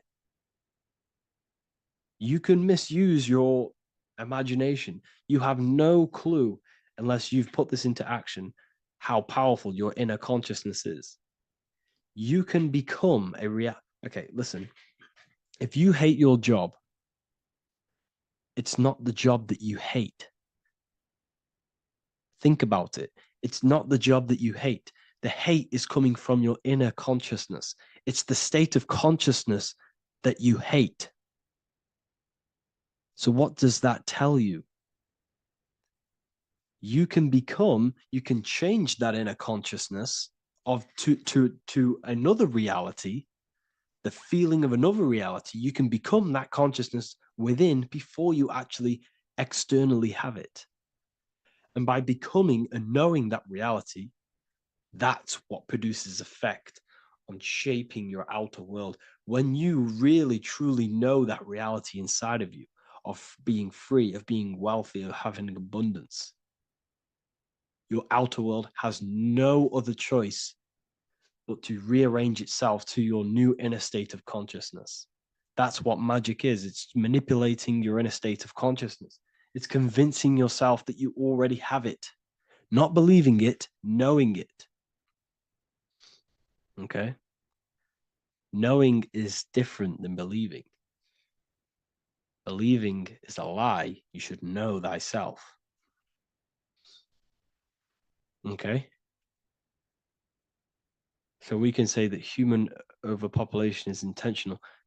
There is no human overpopulation. We're all cramped in these cities. We're all cramped into one little place. We're not supposed to live like that. We're not supposed to live so cramped. This is why there's so many weirdos out in public. So many weird people doing weird things. This is when things start to go weird, and we shouldn't be living in this state, in this condensed state. We should be spread out. Okay. There is no overpopulation. It's just an illusion, because we all lived in such. Have you ever been on a plane? Have you seen how much land there is? It's crazy. There's no overpopulation. And how many people do they say there's in the world? There's not that many people in the world that they say. I think it's like 8 billion. I think they say there's 8 billion people. There's not 8 billion people. There's probably more like 2 billion.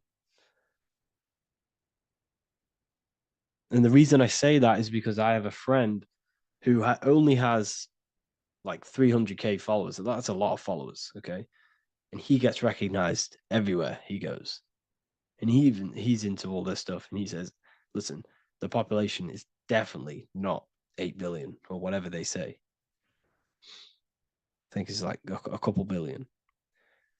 It's probably more like a billion.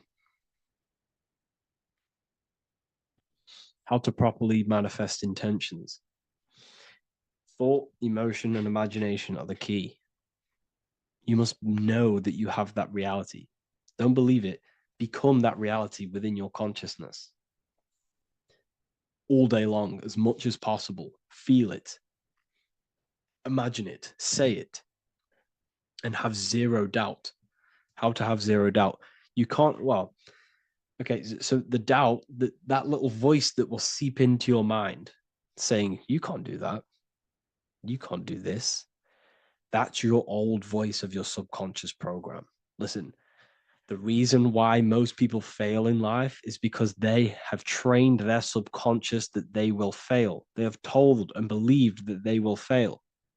The reason I will succeed for the rest of my life is because I have trained my subconscious to say, I will win, I will succeed, I will solve any problem. That's my belief system. And if my belief system is that, then my external reality, my conscious mind will seek a way to fulfill that belief. It will seek to control and create that belief in my external world. It will seek to solve any problem. I've trained my subconscious mind to know that I already have the reality, to know that I'm abundant, to know that I have everything that I already need. Therefore, if any problem comes, I can sort it straight away. But most people have a different belief. It's not your fault. We've been kind of manipulated and told this, that they will fail, that they can't do anything, that it's too hard. And that basically casts a spell on the conscious mind, where your conscious mind is just like, no, I can't do that, because of this subconscious belief that you hold. So you must reprogram your subconscious that you can do it, that you will solve any problem, and that you are abundant. That's the reason why successful people succeed. It's because they have a complete different mind state, a complete different belief system in their subconscious.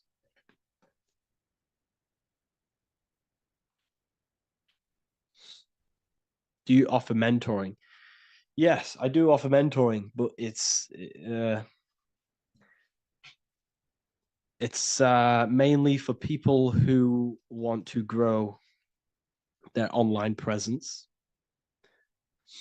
and for the amount of value and transformation that I can place into your life, and the time that, well, the price of my time, it will be a higher price tag, but your life will completely change if you join my mentoring, because I will transmute your life. I will transmute your mind, and I will transmute your whole reality, because I could tell you exactly what you need to do. How to have super genius power pulling information from the source. Okay, so you can do this. I talked about this in Book of Wisdom, Volume 2, if you've read it. This is a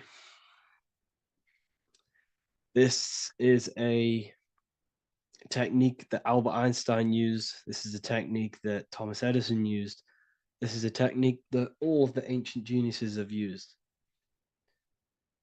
So you get on a chair, you place metal below you or plates, and you hold a metal ball in your hand, and you fall asleep.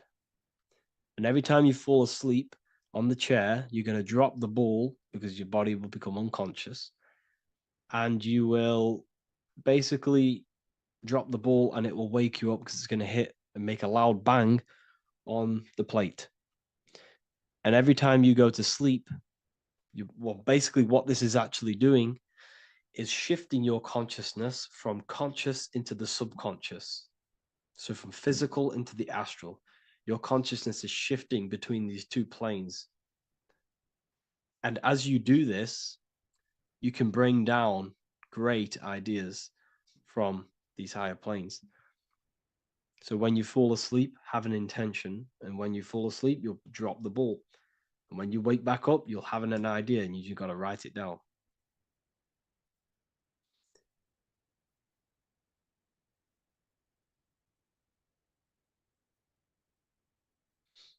How to balance chakras. Don't focus on balancing your chakras. Focus on the mind. The mind is the cause of the chakras being blocked. If you have a blocked throat chakra, this is a problem in your mind, not the chakra. You see, the chakras are a result of the mind. You transmute the mind, you can transmute the chakras and cleanse them.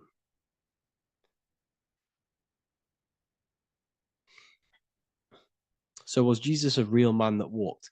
Okay, so I'm going to tell you something. Like, some of the things that I say in my reels, they are to catch attention. So if I say the first thing on the reel, Jesus never existed, straight away, you see that, it's going to trigger you. It's going to trigger Christians. It's going to trigger people. So yes, I do say things to catch attention. The reason I do that is because I have to in order to catch attention. Maybe there was a Jesus who walked. So in the past, I have said Jesus never existed. Yes, this is to catch attention, to boost the reels, views, and comments and stuff like that. Maybe there was a man who was called Jesus and walked the earth. But listen, he was not the Son of God. You are all the Son of God. Jesus represents an archetype. He represents morals. He represents a way of living that you should embody in your life, not to worship. We shouldn't be worshiping this man. We should be embodying his qualities into our lives so we can become Christ consciousness, so we can live in harmony with our mind, emotions, body, and spirit. Okay? He was not the Son of God. You are all the Son of God. We are all God experiencing himself in a three-dimensional divided form. God is oneness, and he created a divided world so he can experience himself. Why do you quote from the Freemasons oft times? I don't recall me looking at Freemason quotes and quote them. I just simply, when I post a quote, I literally just, whatever comes to my head, I just whack it into Telegram or Twitter. Are dreams tied to your subconscious, and how do you understand them? Okay. Dreams and astral projection are two different things. Astral projection is your soul leaving this plane into the collective consciousness, into the collective mind, the collective astral plane. But dreams are basically the astral plane, but it's your personal astral plane in your personal subconscious. So when you dream, you're entering your own consciousness, you're entering your own subconscious. Every character, every event that happens to you, everything that is said to you, everything that happens to you in your dream is yourself pushed outwards, and you're basically experiencing your own mind. If something scary comes up in your dream, this is your belief, this is something in the back of your mind materializing and coming to you and showing itself to you. So in order to understand your dreams, it's basically suppressed emotions, suppressed thoughts, all lingering in your subconscious materialized. Okay.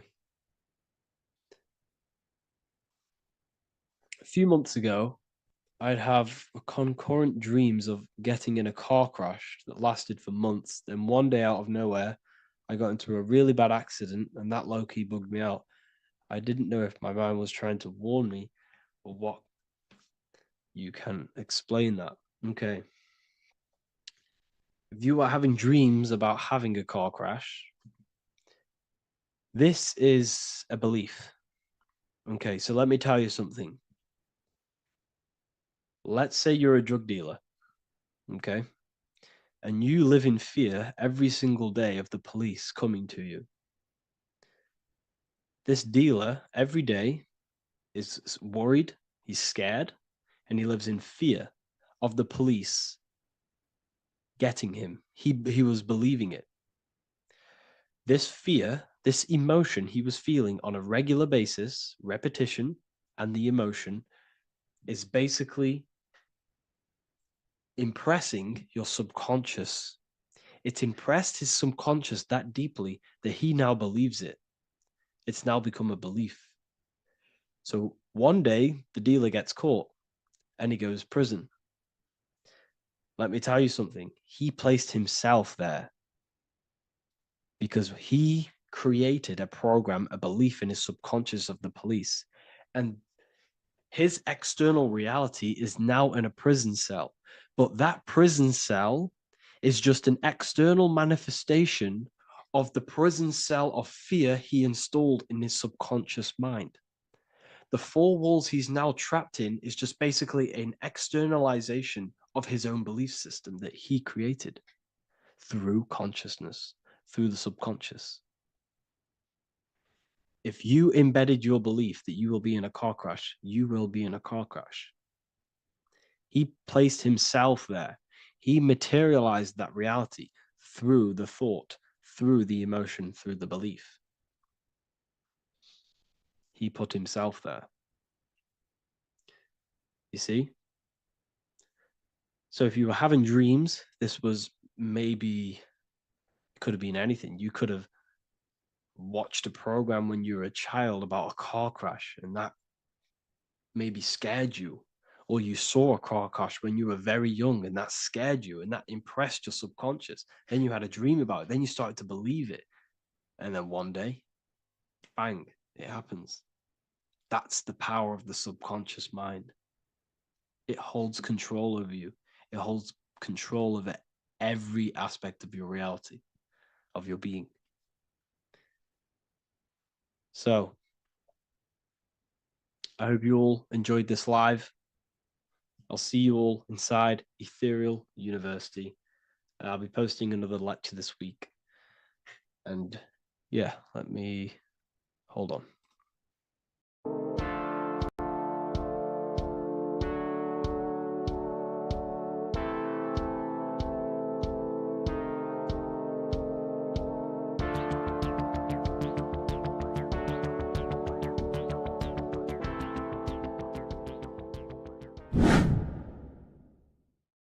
People, how are you all doing? It's Revival of Wisdom, and today we're going to be talking about your birth certificates and how we are slaves to a system and how they have trapped us into this system.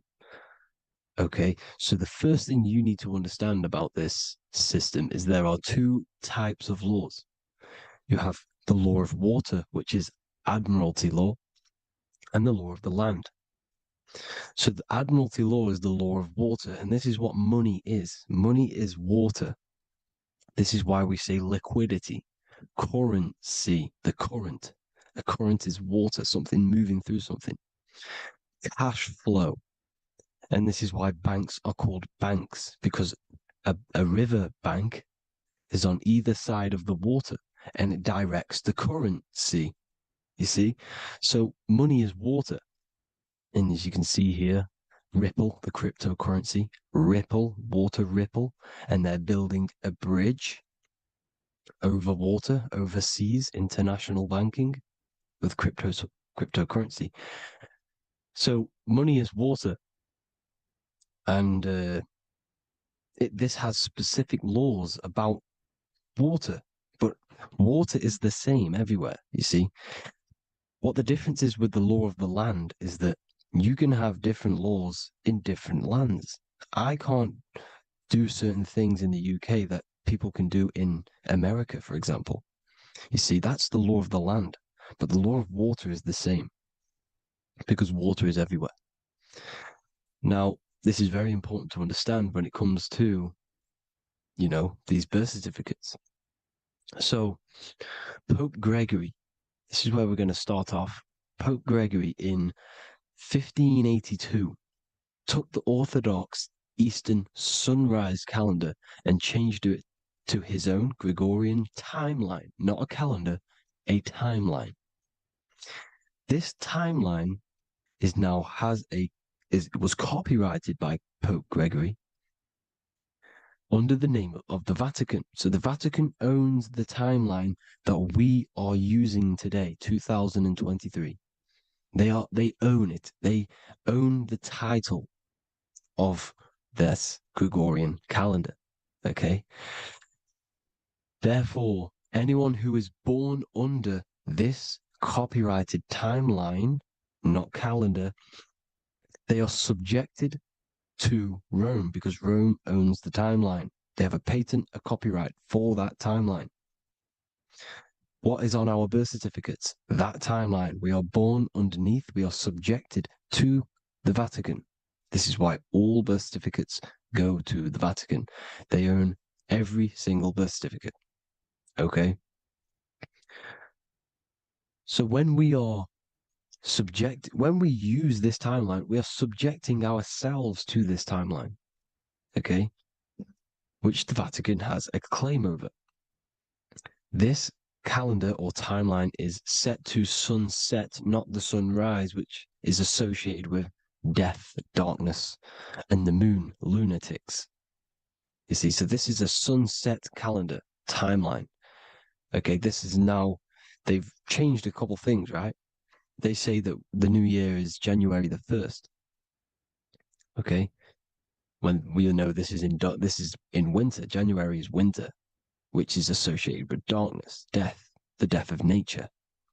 So this is a death cult, people. These people are evil. They're so evil. The Vatican. And this is why we use April Fool's Day, because April is in Aries, and Aries is always the start of the zodiac. This is why Aries rules the head region. 12 zodiacs, 12 systems of the body. Each zodiac is associated with each part of the body, and this is why Aries is the head, cerebrum. But we're not going to talk about it in this video. But yes, that is what April Fool's Day is. They're putting it in your face. April Fool's Day is the real start of the year, when the sun starts to rise again, when the risen Savior is resurrected, when it's born again. This is when the Jews celebrate the Passover. This is when the Christians celebrate the resurrection of Jesus, and they eat lamb.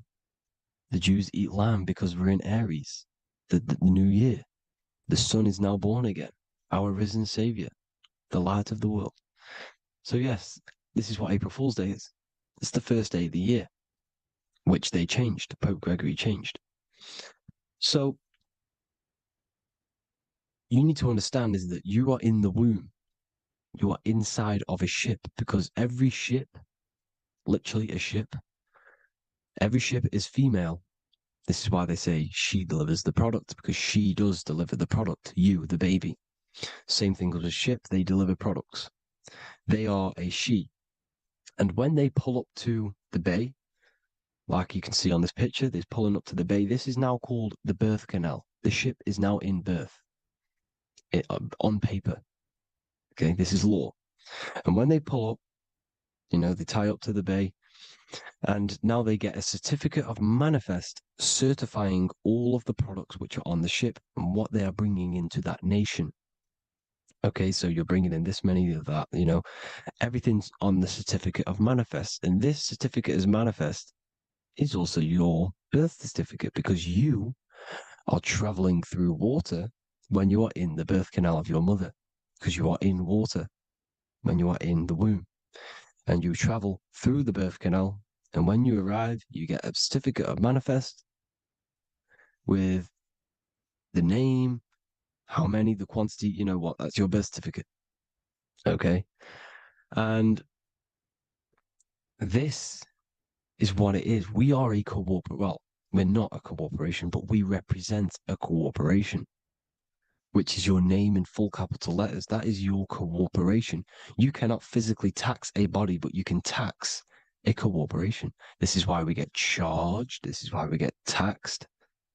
because it all goes down to the cooperation which our name represents, which we are subjecting ourselves to. We are my name. I am subjecting myself to this name, and that name has a cooperation which I represent, which I subject myself to. You see, this is how we are attached to this straw man, this character that they have built on paper. So it's a character which is on paper. This is what we represent.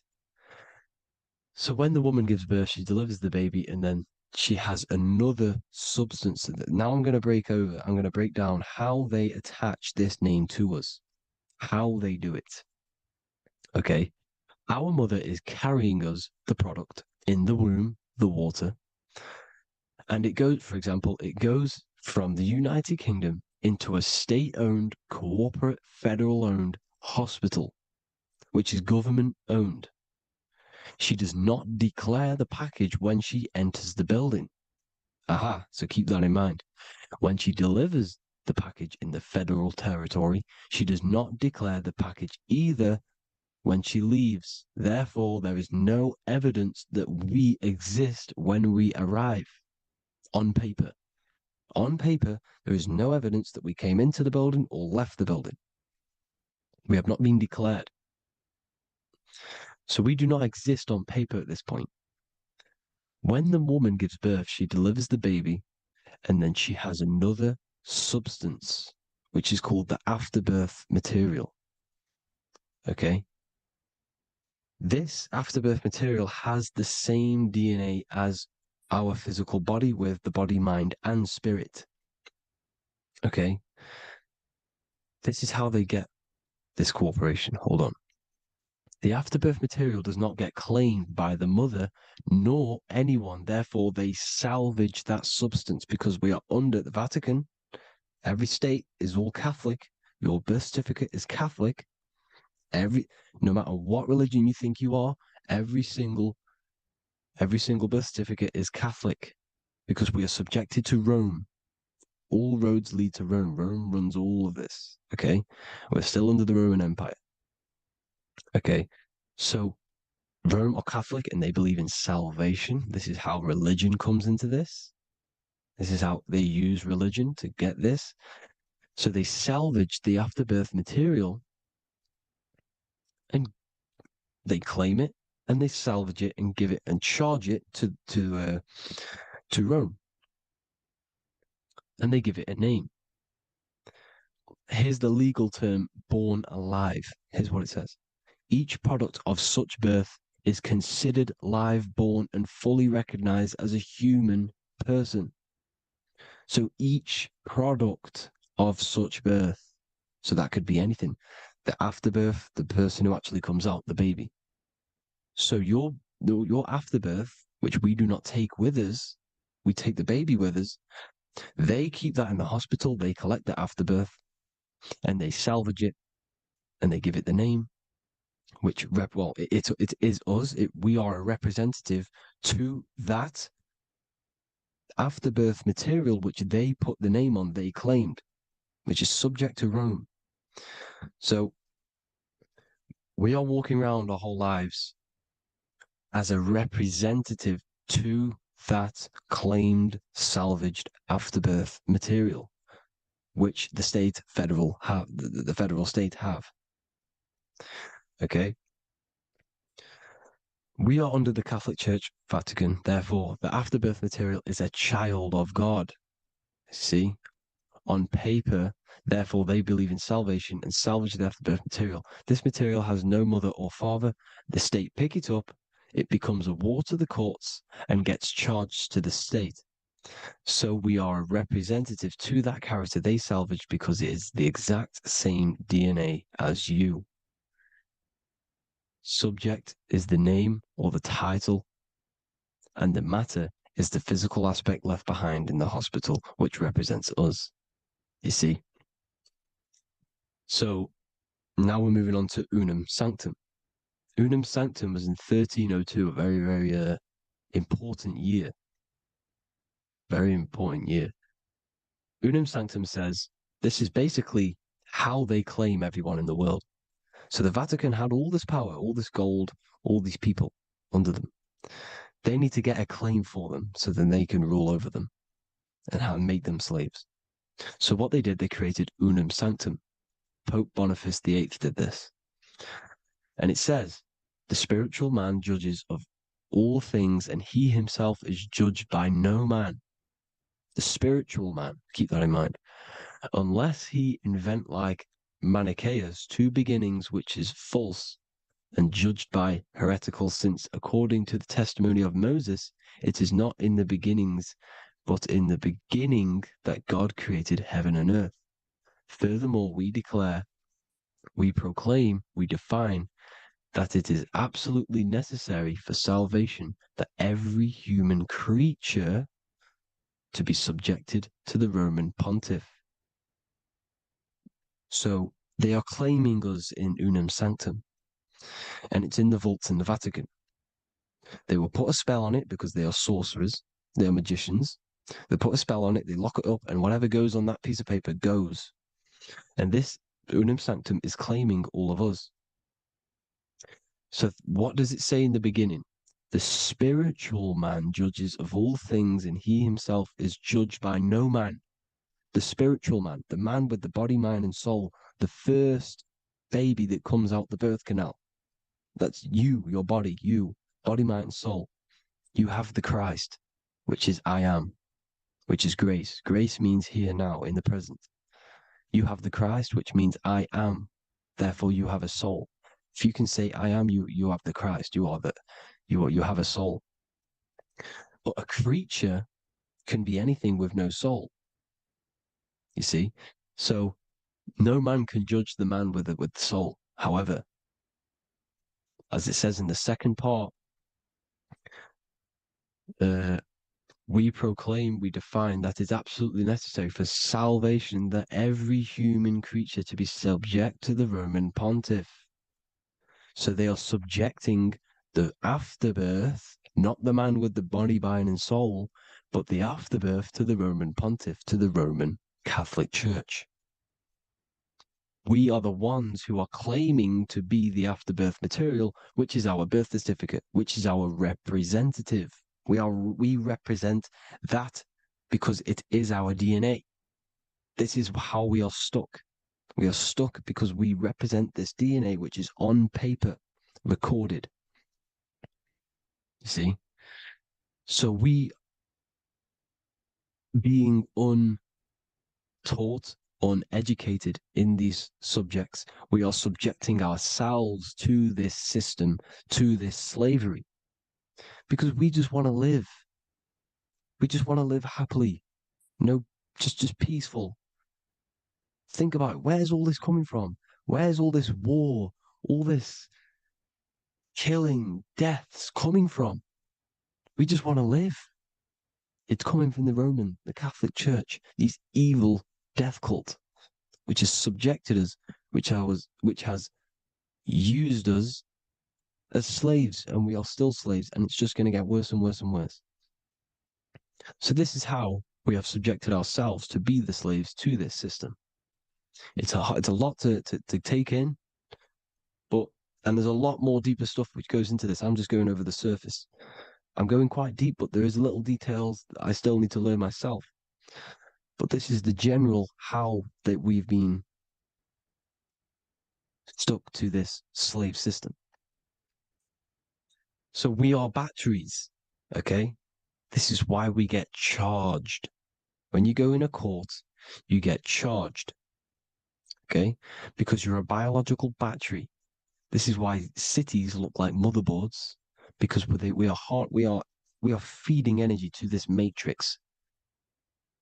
Okay, when we look outside of ourselves, when we give power to so-called Jesus Christ, worshipping idols outside of ourselves, where attention goes, energy flows.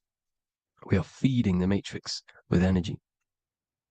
By looking within, placing your attention within yourself, you are taking back your power. Because the I am is Christ. The you, the soul, is Christ. It's God. The awareness is God. Okay? However, we are subjecting ourselves to this system. We're subjecting ourselves to this system, and they're feeding off our energy. So what we need to look for the future is that, think about it, with the end goal is to change our DNA, is to literally make us robots, transhumanism, slaves. This is why we have smart cars, smartphones, smart watches, smart meters, smart cities. And all of this is going to be connected by the smart grid, which is 5G. This is why 5G is rolling out. 5G is going to connect all of these technologies to one. It's like a big net system. And you know why they're doing this? It's because all of this is going to be connected through AI, through this 5G, and that 5G is going to be controlled by the elites. So you say anything wrong, you do something wrong, you say the wrong thing online, they'll turn off your car, they'll turn off your phone, they'll turn off your smartwatch, they'll turn off your TV, because it's all going to be connected and controlled by the smart grid. And this is what the Great Reset is, people.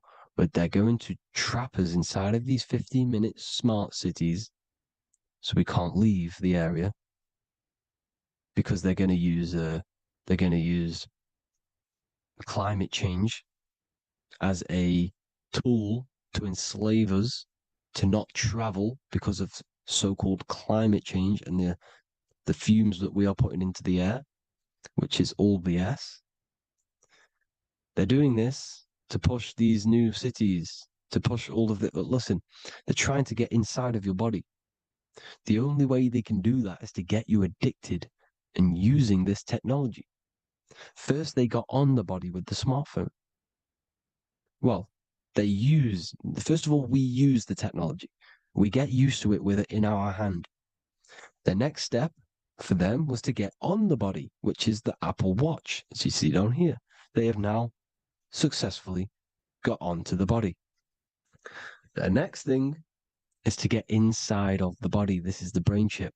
You see how they've slowly lured their way in, slowly got you addicted to this technology, got you dependent on this technology.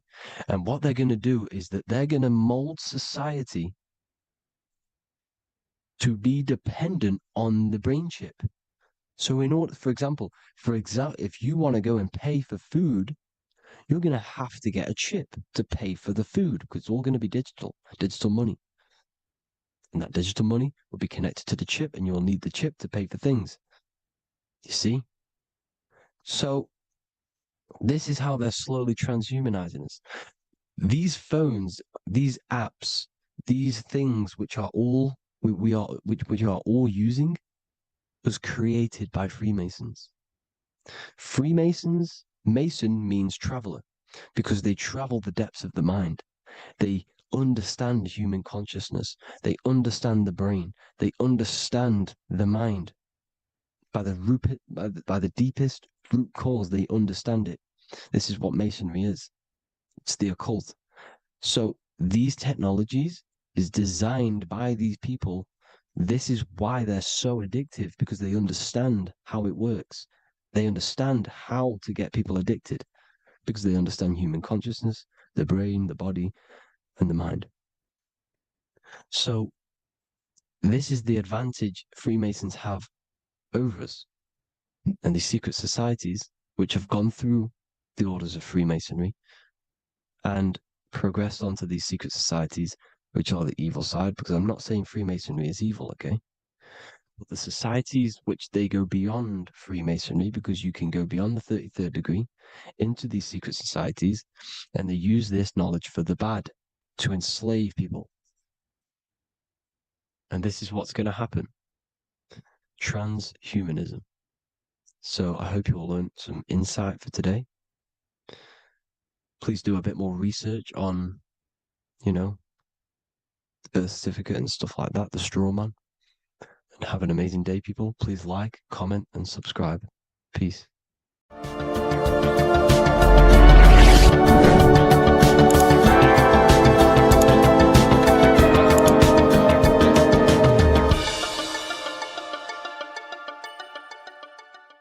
There is a secret meaning behind the number 666. 666 is 3 sixes. The number 3 in occult and esoteric numerology represents the 3 aspects of human consciousness.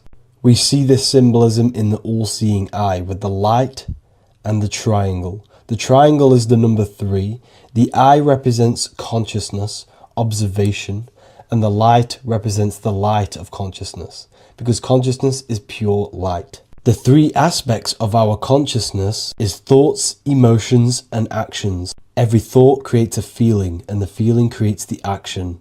All physical manifestation is driven from these 3 aspects of our consciousness. All physical manifestation comes from thought. Every object you see around you, this screen, the phone you're on, the laptop you're using, or the iPad, was a thought in the invisible realms of consciousness. Then it was brought into physicality through feeling and action. This is because man is made in the image and likeness of God. We are all mini creators. We are all extensions of God's creative consciousness. Therefore, the number 666 represents 3 sixes. 3 is thoughts, emotions, actions. The number 6 represents the cube, because cubes have 6 sides. This material world that we experience, everything has 6 sides. Everything's created by cubes. We can move forward, we can move backwards, we can move left, right, up and down. This is the cube that we are stuck in. Therefore, 666 represents our 3 aspects of our consciousness, thoughts, emotions, actions, all contributing towards our physical self, material world, material pleasures, completely cutting ourselves off from our spiritual, true, divine self, which means 666 is representing a state of consciousness. A state of consciousness where we only operate from a place of material needs and survival things. As humans, we possess a physical material body in the physical material external world, but we also possess an invisible inner world, which is what we call spirit. When we disconnect ourselves from our inner world, we become lost in this materialistic way of thinking and acting, which can lead to no life purpose, a feeling of emptiness and voidness in our hearts. Humans possess the ability to transcend our animal instinctual natures and turn to the divine mind, to the spiritual inner world. It is our inner world that is projecting our outer world. The outer world is just an effect of our inner state of consciousness. It's important as we go through this human life to not lose ourselves and look for our validations outside of ourselves. The external world is simply just a mirror, mirroring with mathematical precision what happens inside our consciousness. When we change our inner world, we produce effect in the outer world. To get back on track about this number, this represents when we are lost in our material self and we are completely cut off from our true divine self. The devil is always having goat horns, which represents a ground animal. This is the lower animal self of man. He's always red. The frequency of red is the lowest vibrational color, and it also represents the root chakra. This is all to do with survival mode and our physical needs and physical self. Red represents chaotic and intense emotions like hatred and anger. This is why the devil is always red, because it represents anger and an uncontrolled state of emotion and consciousness. You see, we've been taught in the church and all through religion indoctrinations that the devil is an external deity which influences humans. And in fact, this is nothing but a metaphorical story. The devil is a character which represents an aspect of the human mind, the lower aspect of the human mind, a facet of our own consciousness and psyche. The voice that we have in our head that tells us to do these negative things is not an external deity pushing us to do something bad. This is an aspect of our own mind. Jesus and Satan are just 2 characters which represent the 2 voices that we have in our own consciousness. In fact, the word devil was never present in the early Gospels. Instead, what was mentioned was a spirit of evil. A term spirit of evil was not meant to denote a specific deity or being, but rather any force of negativity, whether it manifests as a destructive thought, emotion, or action. The spirit of evil represents the darker sides of our mind, the part that leads us astray and brings forth negativity in our lives. The reason why they want you to believe in a devil is because they don't want you taking responsibility for your creations. They don't want you to realize that the external world is truly a mirror of your inner state of consciousness. Instead, when something bad happens in your life, you blame it on some external devil or Satan who tempted you. Everything is your creation in your life. When you realize this, you take full control and you begin to reshape your external world by changing your inner state of consciousness.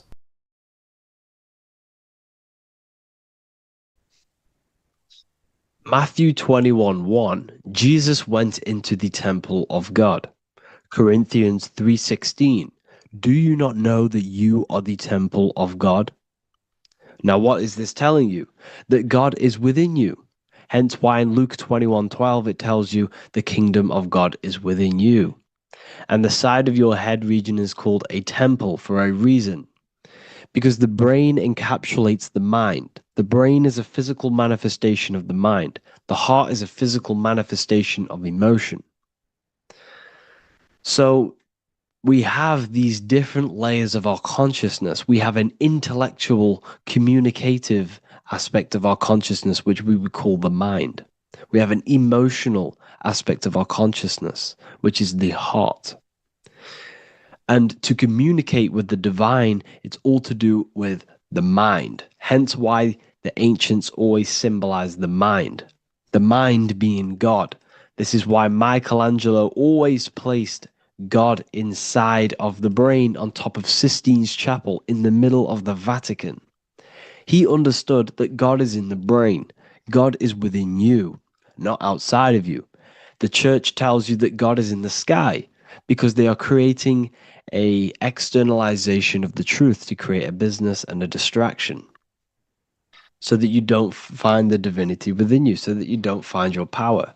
Now you have Adam, the physical man, the physical body, the ego, the lower self. And he is resting. He's not trying to reach to God, but God is reaching because the higher consciousness within you is always trying to communicate with you. It's always trying to wake you up to your divinity. But the lower mind, the lower self, Adam, the physical self, is always in ignorance of truth, always in ignorance, and stays in a materialistic way of thinking, which is the lower animal self. And this is what we call a sleep or an NPC. This is the lower mind of man. But all you have to do is to move your finger to touch God. You have to look within yourself, within the brain, meditate, and you can find God. This is why in the Bible we see many references to the human body and anatomy to truly connect with God. Kings 6:8, the door to the middle chamber was in the right side of the house, which is the right hemisphere of the brain. The middle chamber is the pineal gland, where the seat of your consciousness is, where the seat of your higher consciousness is, the mind. And they went up the winding stairs, which is your spinal column, into the middle chamber, and out of the middle chamber into the third. So they went up the winding stairs. This represents raising your consciousness up the winding stairs. Your spinal column acts as a stairway of consciousness. Depending on what sort of consciousness you are operating in, depends on what part of the spinal column you are using. Because the spinal column ascends and descends consciousness. What do I mean? If you are in a reproductive way of thinking and you're always thinking about sex, you're jerking off all the time and you're always eating, all of your brain's power and your mind's power is being descended into the lower aspects of the spinal column, which represents hell, the physical state of man, Adam, the ignorant state. We're basically living off low-level pleasures like an animal. And the stairway to heaven is your spinal column. They went up the winding stairs into the middle chamber, which is your mind, your pineal gland, and out of the middle into the third stage of consciousness, physical, etheric, astral. When you meditate and you start to raise your consciousness during meditation, you enter the astral plane, when you turn off thought. But this is the middle chamber inside of the brain. Here we see another painting inside of Sistine's chapel of God inside of the brain. This is the brainstem. This is the brain. This is the frontal lobe. This is the back lobe. This is the back lobe. This is the cerebellum. Here's the reptilian brainstem. Here's the claustrum. This is what we are seeing here. Anatomy. Here is another one in Sistine's chapel in the middle of the Vatican. This is depicting the brainstem. God's neck looks exactly like the brainstem. Here we see a real brain compared to God's neck, because the neck is just below the brainstem. And this is what they are symbolizing, because they knew that God is within you. God is a part of the human body. God is inside of the body, because the body is a vessel for consciousness, for universal consciousness. Inside of you, inside of me, is the same spark of consciousness. And this same consciousness is spread out into every living essence, because everything comes from the one source, the one God, the one consciousness. Matthew 6:22-23. The light of the body is the eye. If therefore thine eye be single, thy whole body shall be full of light. Practicing the single eye. What is this? This is meditation. This is entering within yourself. So the Bible's telling you to practice the single eye. But if thine eye be evil, thy whole body shall be full of darkness. What does this mean? If your consciousness is in an evil way of thinking, if your mind is filled with an evil, negative mind space, then your body shall be filled with darkness, with evil, with negativity. Because negative thoughts destruct the body. Positive thoughts heal and regenerate the body. So he tells you to be, the light of the body is the eye, your consciousness, the inner eye of consciousness, the eye that lets you see. And what do I mean? You look with your two physical eyes, but you see with the inner eye. What you see is perception. You look with the two eyes, and what you see is perception. You are seeing, you are understanding, and that's what consciousness, the mind, gives you. Consciousness, or the mind, is the force that allows you to be a human being, that allows you to understand things and interact with things and make decisions. It's an infinite intelligence.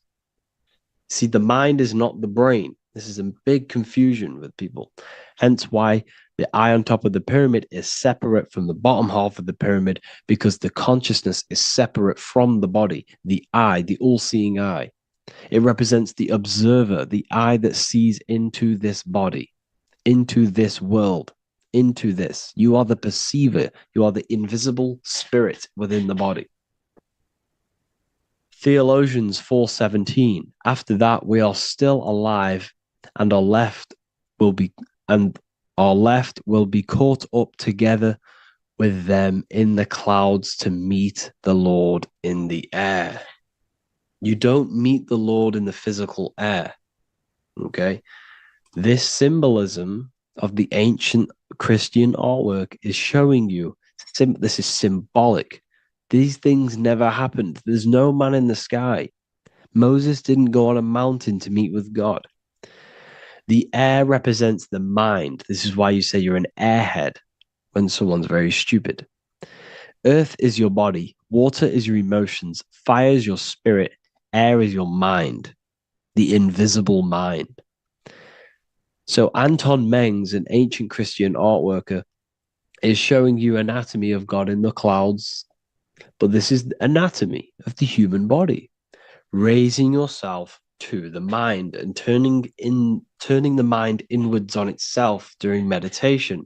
And that's how you meet the Lord in the air. You meet the Lord in an elevated state of consciousness. The air represents an elevated state of consciousness because the air is up. You have to raise your consciousness to meet the Lord in the air. This is why Moses went on a mountain to meet with God. The mountain represents elevation of consciousness, raising the mind up the spinal column taking all of the mind's attention away from the reproduction and the physical aspects of self and raising it to the brain and turning off the brain and going inward into the air. It's talking about raising consciousness. It's allegorical. It's a spiritual, metaphorical text. The side of your head's called a temple because inside that where that temple is, right in the middle of where you call the temple, is the inner chamber, the open room, the holies of holies in the Bible, or the land flowing with milk and honey, or Mount Zion. There's so many different names for the brain, or the upper room where Jesus meets his 12 disciples, the 12 cranial nerves in your brain. This is the temple of God. Your body is a temple of consciousness. It encapsulates consciousness. It encapsulates the mind and soul. John 10:30, Jesus states, I and the Father are one. Psalms 46:10, be still and know that I am God. He's talking about the I am within you, not within Jesus. Everyone refers to ourselves as I. I am God. When you say I, you're referring to the highest aspect of yourself. The aspect that is above all thought, above all emotion, and above all things. When you say I, you're referring to your pure awareness, your pure consciousness, the highest aspect of yourself. And anything after I is egotistical. I is God.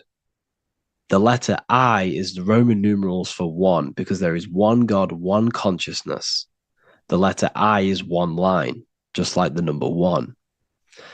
Matthew 6:3-4, take no thought. Therefore, take no thought. Take no thought. He says this 5 times because you must turn off the 5 senses and take no thought to connect with God. Be still. This is telling you to meditate and know that I am God. The I am within you. I and the Father are one. I and God are one. You, who you think you are, is a completely wrong. The body is matter. Your name isn't you. Your job isn't you. Your reputation, your trauma, your memories, your friends, family, worries, bills, interests, dislikes, goals, passions. Anything to do with the thinking mind is not you. Who you think you are is a part of your thinking aspect of consciousness. But once you remove thought, you are no longer your name. You are no longer your body. You're no longer your reputation. You are the I. You are pure awareness, pure consciousness. Pure consciousness. And this pure consciousness has latched on to this name, this job, the body, and your traumas. Your pure consciousness has attached itself to this character who you're playing in the physical world. And this is essentially who you think you are, but you are not. You are the I, you are the self, you are pure awareness.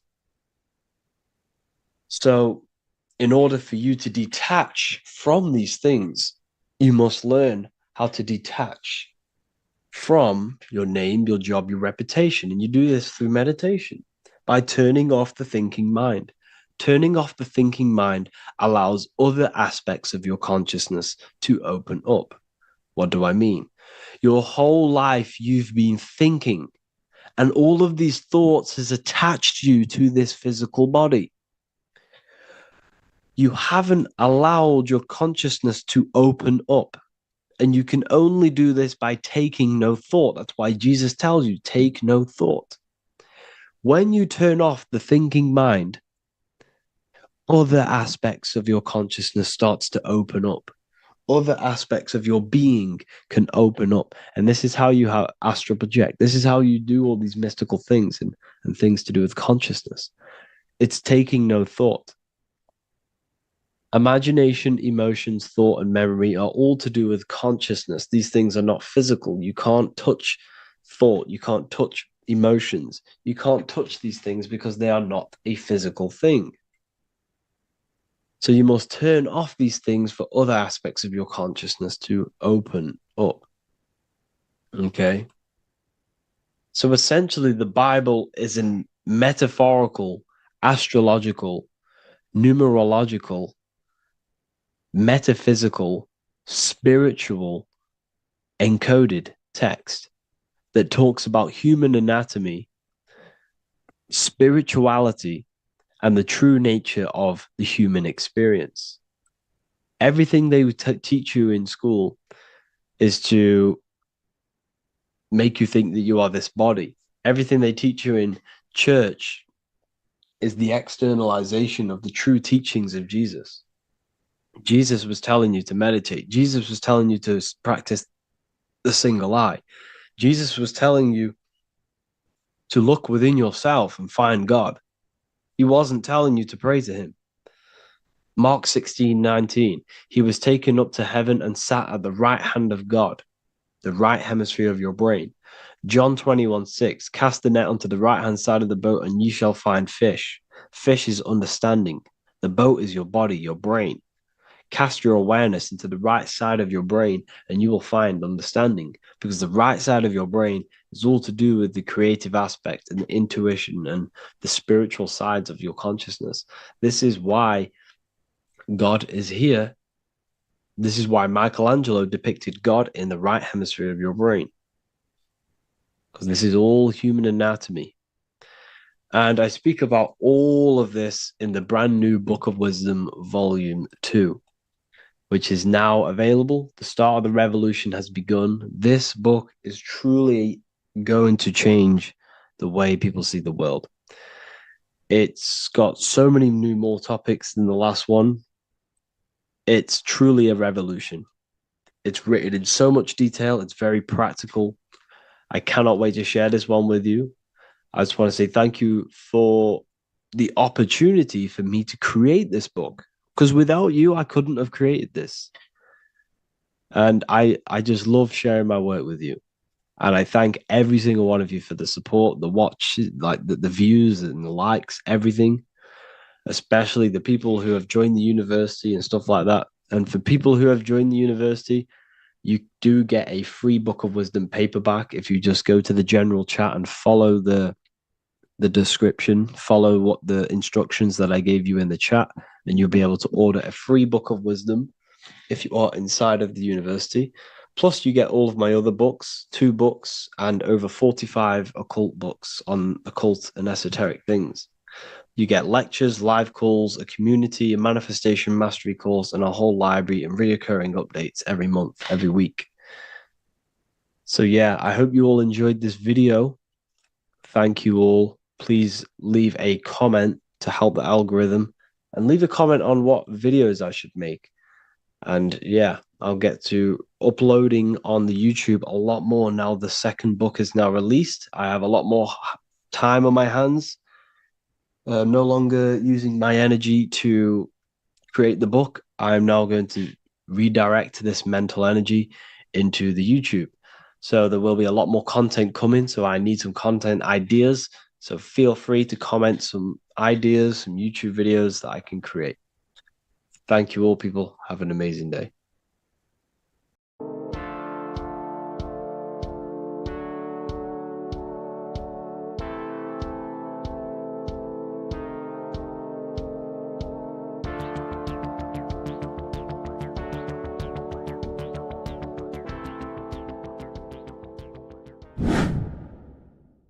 The earth has become a realm in order to trap souls within, so that they can harness our electricity, our energy. Even the Bible is talking about how this realm is controlled by the wicked one in John 5:19. We know that we are the children of God and that the whole world is under the control of the evil one. Ephesians 6:12. For our struggle is not against flesh and blood, but against the rulers, against the authorities, against the powers of this dark world, and against the spiritual forces of evil in the heavenly realms. So the Bible is telling us that this is not the only world. There are other worlds, there are other realms that we can go to, considered as heaven. Heaven being a higher realm where there is no evil, no darkness. This is a midpoint realm where there is good and evil. Now, we're going to explain how the soul trap is how it's working and how your soul is being harnessed for its energy and how you are tricked to come back to this realm after death. What you need to understand is first is that you are the invisible intelligence behind the physical body. You are the mind and soul. The soul is the true you, the good you. It is pure love, pure bliss, eternal, never dies. The mind can be corrupted though. The mind is the intelligence of the soul. It is invisible. It has no true form. The intelligence inhabits the brain. The brain is the computer to control the electrical machine called the nervous system, which is choice, program, and action. You are the invisible intelligence behind the body, and this will prove it even more. You do not even see into the external world. You are seeing an image produced by the brain because the light is being sucked through the retinas of the eyes. The image is produced in the visual cortex at the back of the brain. What does this mean? This means that we are the consciousness in the center of the brain, in the pineal gland, that is experiencing the program being ran by the central nervous system in the brain.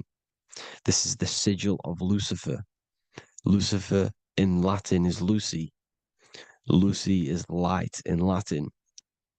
Lucifer is known as the light bearer. This is how the eyes work, people. It's not a demon or a devil. The sigil for Lucifer is how the eyes work and how the left eye is controlled by the right brain. The right eye is controlled by the left brain. There is a crossover. It's the same with the body. The left side of the body is controlled by the right brain. The right side of the body is controlled by the left brain. There's a crossover with our hemispheres in the brain. Now, this empty chamber in the center of the brain is where this universal cosmic intelligence is held, known as the most holy place in the Bible, the throne of God. Okay? This is above the 33 vertebrae on the spine. As you can see here, you are the being in the center of this point. All of the nerves are being sent back to this one particular point, which is the seat of our invisible intelligence. You can see it's an empty chamber. Our consciousness, our intelligence is not a physical thing.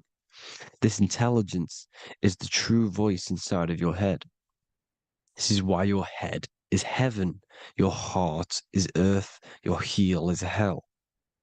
Your head is heaven because this is the seat, the throne of God.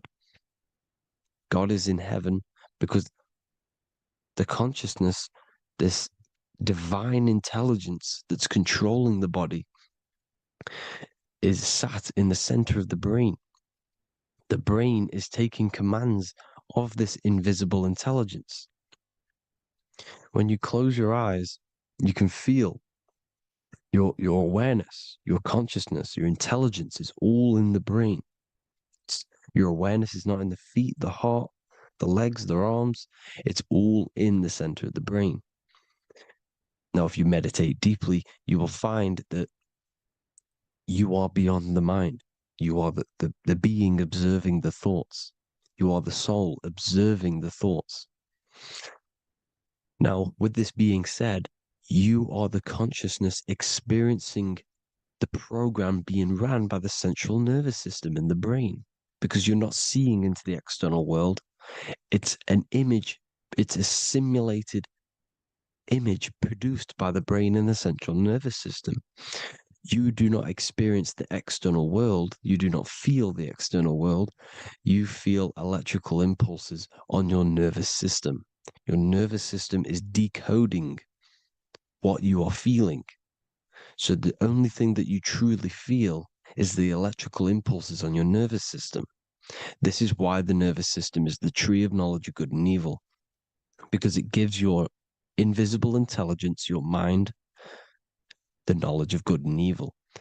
It can detect good things, it can detect bad things. If it's hot, if it's warm, if I need to go, the nervous system is doing this. It is the tree of knowledge of good and evil. Okay? Now this universal intelligence is symbolized as the single eye. Okay?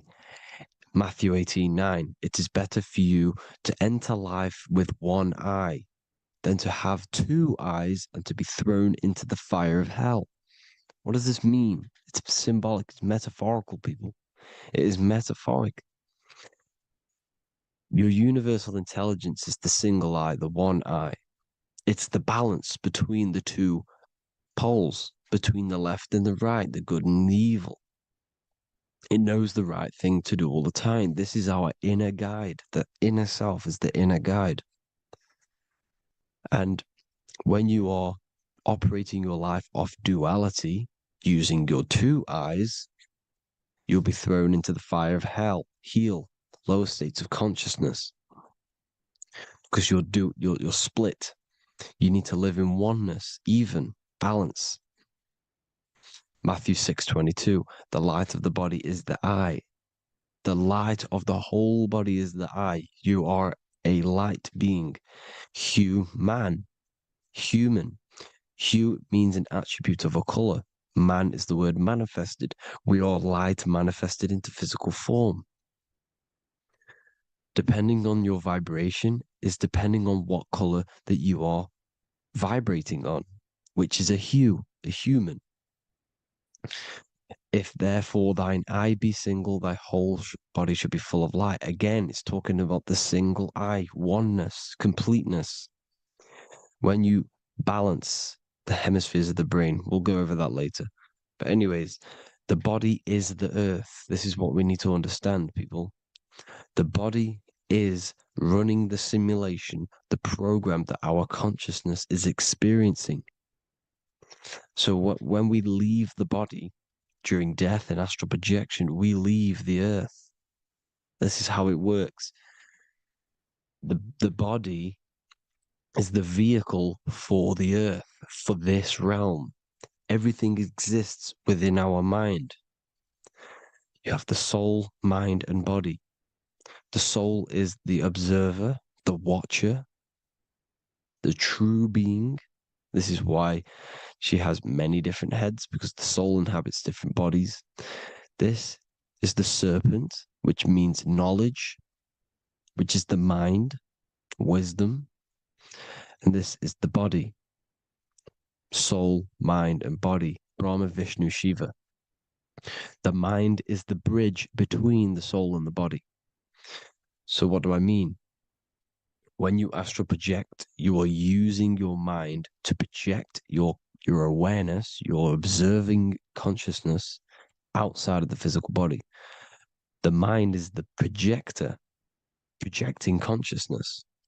By using your mind, you can project your consciousness outside of the body, which is known as the astral realms, which is known as walking on water.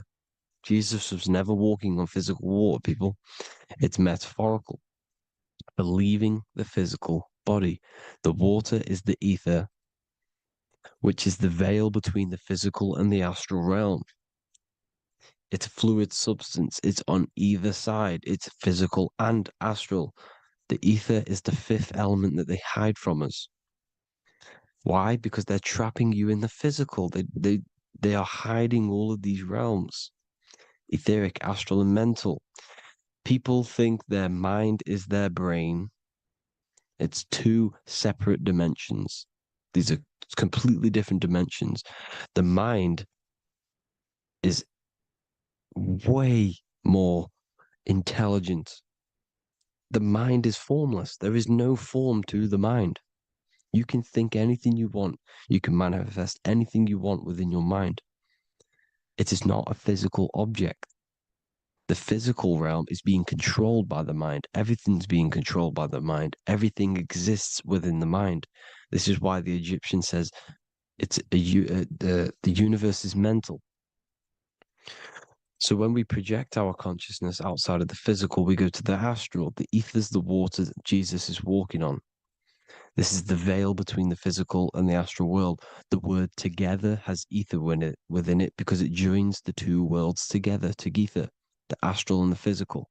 The word either is ether because the ether is on either side, physical and astral, physical and spiritual, physical and non-physical. In the astral realm, the mind can manifest anything we want. We incarnate to restrict our minds. This is why Saturn, if you go and watch my video on Saturn, how Saturn is this simulation, okay, our minds can manifest anything we want in the astral plane in the click of a finger. However, when we incarnate in matter, we now have to labor for our manifestations. This is why Saturn's known as the great teacher in astrology, because he teaches you a lesson. When your mind incarnates into matter, it's teaching your mind a lesson, the knowledge of good and evil. This is why the Bible says, you shall be gods and know the knowledge of good and evil. When you incarnate here, you have to know the knowledge, you need to know the knowledge of good and evil to become a god. Okay? Now, the square is the physical plane, the triangle's the ethereal plane, the circle's the eternal plane. The circle has no beginning, no end, it's eternal. The physical plane is the square, it's limited. The square is limited. The cube is the geometric shape which gives rise to matter. Now, the term think outside the box has truth in plain sight. You have to think outside the box to project your consciousness, use your mind to project your consciousness outside of the box, the physical plane, into the astrals. The astral realm is the realm of the stars. Above us is the stars. Through the stars is the astral plane. This is why astral has the word star within it. The devil is the de-veil. When you sell your soul to the devil, quote unquote, it's metaphorical. The devil exists in the physical plane. It's the lowest state of consciousness. The de-veil, you de-veil yourself into the physical when you are the devil. The de-veil. The ethereal plane. Now, we all know what the famous symbol of the all-seeing eye, right? The all-seeing eye with the eye in the triangle. Look at the Masonic artwork showing you the triangle above in the sky. This is symbolizing the ethereal planes. The eye in the triangle symbolizes your invisible intelligence, your mind, which has the ability to see on either side. Because the triangle's the ethereal plane. The eye is your consciousness, your intelligence. And this intelligence has the ability to see in the physical plane and to see in the ethereal planes, in the astral planes. This is why it's above the earth. It's above the ground. Because it can see here, it can see in the heavenly realms. Now, the stars are, well, this is known as heaven, the realms of the astral planes. This is some quotes from the Emerald Tablets of Thoth. Out of the darkness ye must rise upwards, one with the light and one with the stars. Man is in process of changing to forms that are not of this world. Grows he in time to the formless, a plane on the cycle above. So there's other worlds. The Bible's telling you there's other worlds, there's other realms. Know ye must become formless before ye are one with the light, the astral light above, which shining through the stars. Not of the earth are ye, earthy, but a child of the infinite cosmic light.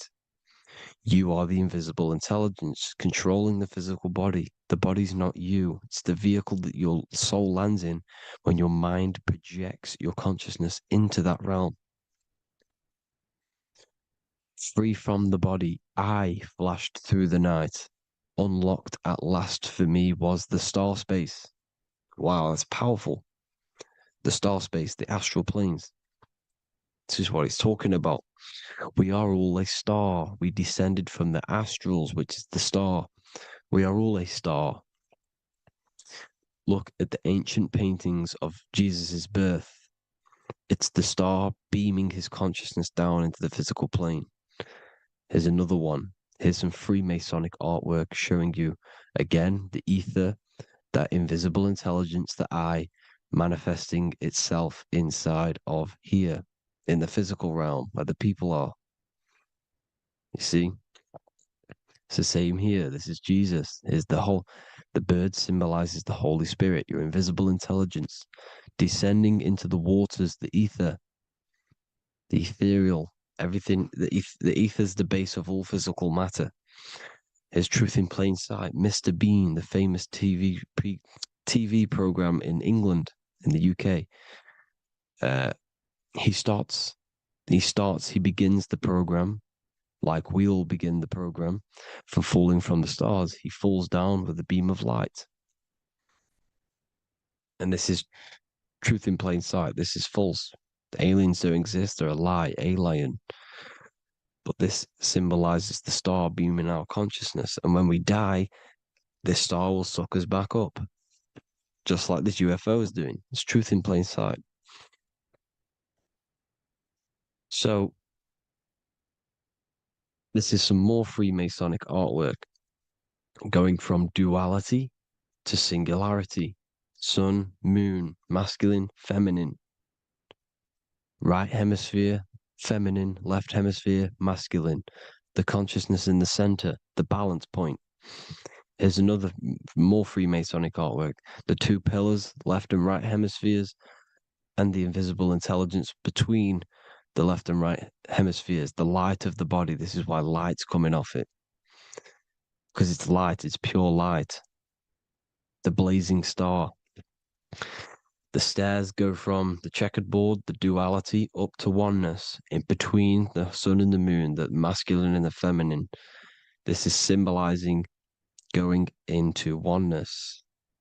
What did the Emerald Tablet say? You've got to become one with the stars, one with the one with the self.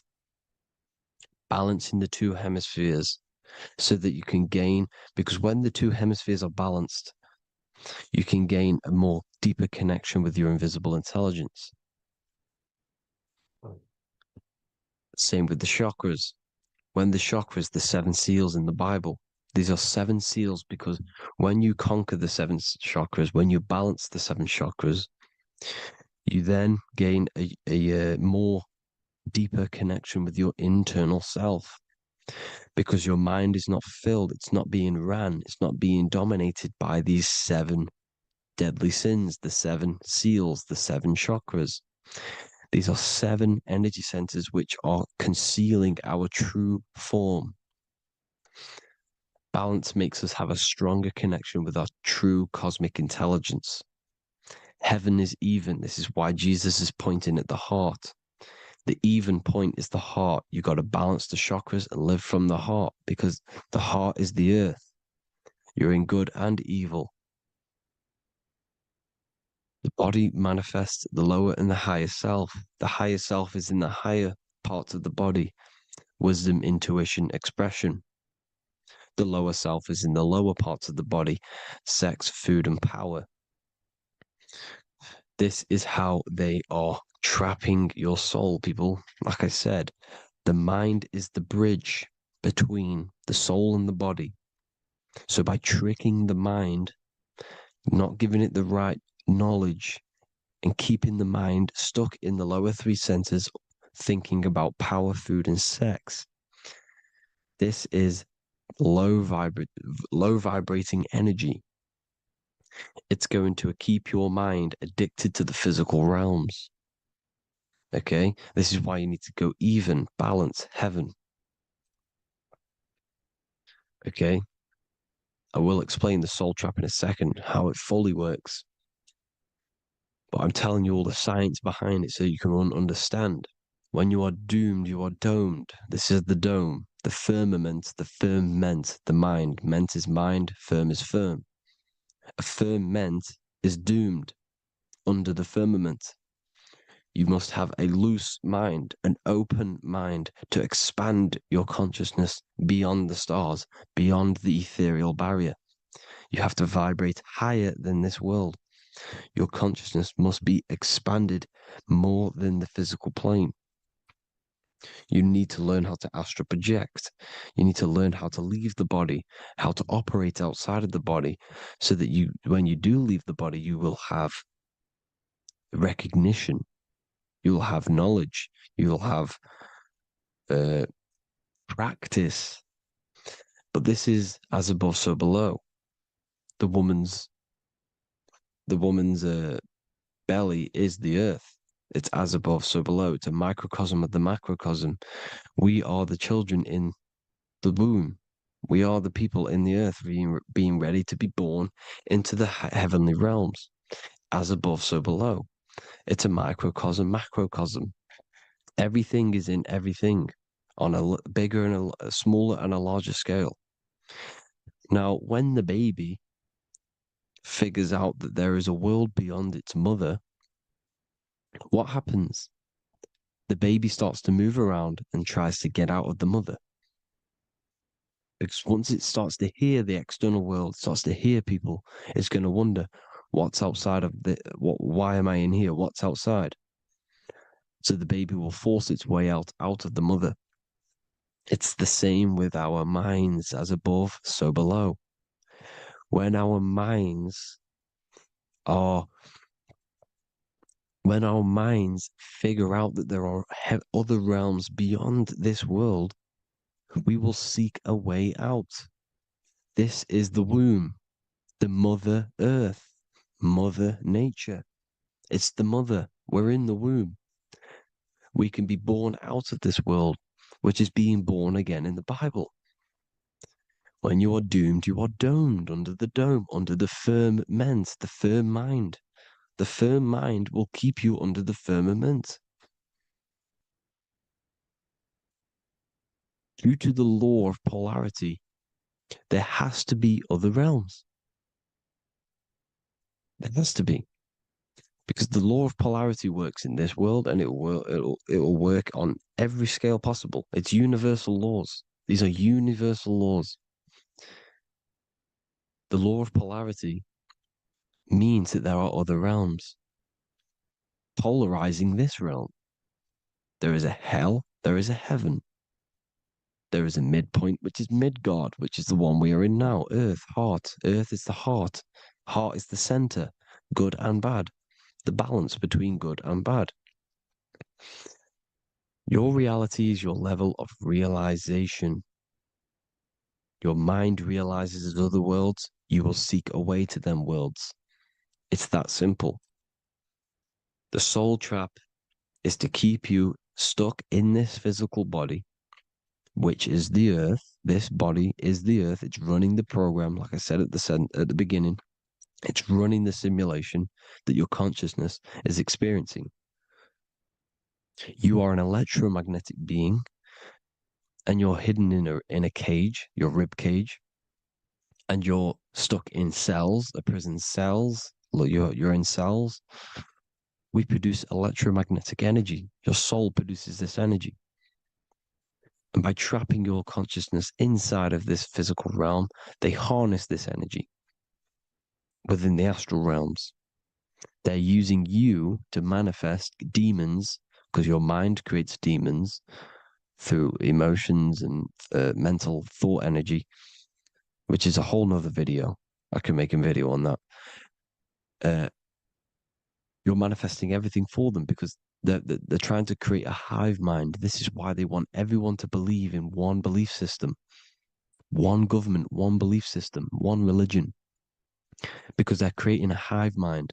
This hive mind will manifest and be summoned within the astral planes, because the mind manifests the astral plane. The astral plane is the realm of imagination. The mental plane is the realm of just thought alone. The etheric plane is the energy.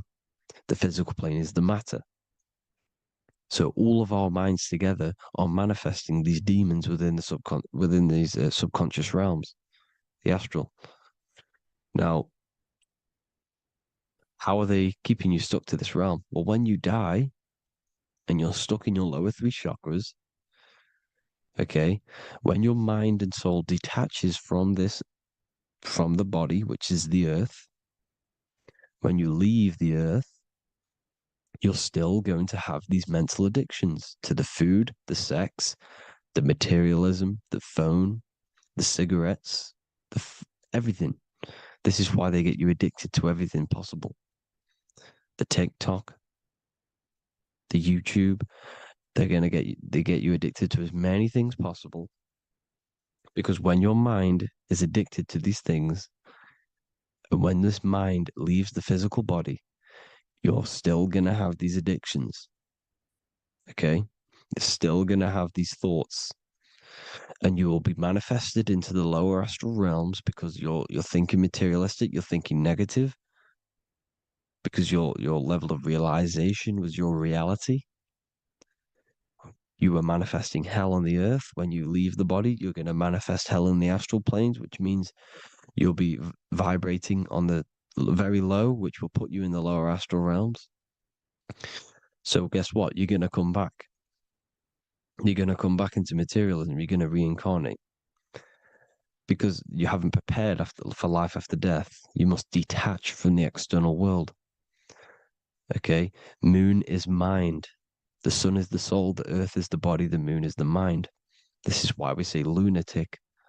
In your mind, you have a specific mood. Moon. Money, M-O-N, is the moon. Money exists in the mind. They get you addicted to the money. The Bible's telling you this. Do not conform to the pattern of this world, but be transformed by the renewing of your mind. It's telling you. Of this world, but be transformed by the renewing of your mind. Who knew that the Bible was this deep? Matthew 16:26, what good will it be for someone to gain the whole world yet forfeit their soul? James 4:4, don't you know that friendship with this world means enmity against God? Therefore, anyone who chooses to be a friend of this world, of the world, becomes an enemy of God. John 4:4, dear children are from God and have overcome them, because the one who is in you is greater than the one who is in the world. It's talking about the invisible intelligence. It's greater than the physical world. John 2:15, do not love this world, nor the things it offers you. Because this world will create you to, if your mind has attachments to what this world offers, sex, money, and power, pretty much, you will reincarnate here. You will come back here. Because when you leave the body, your mind will still have these addictions. Do not love the world, nor the things it has to offer you. All of this is in my newly published book. The paperback versions are now available. Finally, for all the people who have been waiting, the Book of Wisdom. All of this knowledge is inside of the Book of Wisdom. The paperbacks are available. There's worldwide shipping. You can get it anywhere, pretty much, any country. My new website, it's amazing. There's going to be some amazing products coming on the new website. But I thank you all for the support. Before I leave, I need to explain what is going on with the soul trap. Like I said at the beginning, the mind's the bridge between the soul and the body. The body's the realm. By tricking your mind with false knowledge, they are keeping your soul stuck to this realm. They get you addicted to all the physical things, and that is it. As soon as you're addicted and you die, you're going to come back. So by tricking your mind, which is the bridge between the realms, they keep your mind stuck within this body. They keep you in physicality. They deveil you, the devil, the deveil.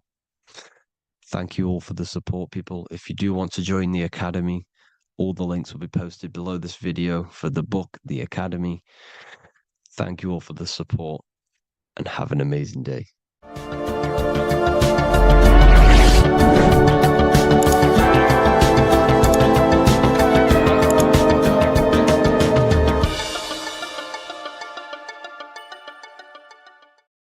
In this video, we're going to be talking about the evolution of consciousness. You are born human, however, you possess consciousness, which is the awareness behind your being, the awareness behind your thoughts, the experiencer behind your five senses, the experiencer, the observer behind your thought, emotions, and senses. You are an eye, an invisible consciousness looking through a lens, which is your body.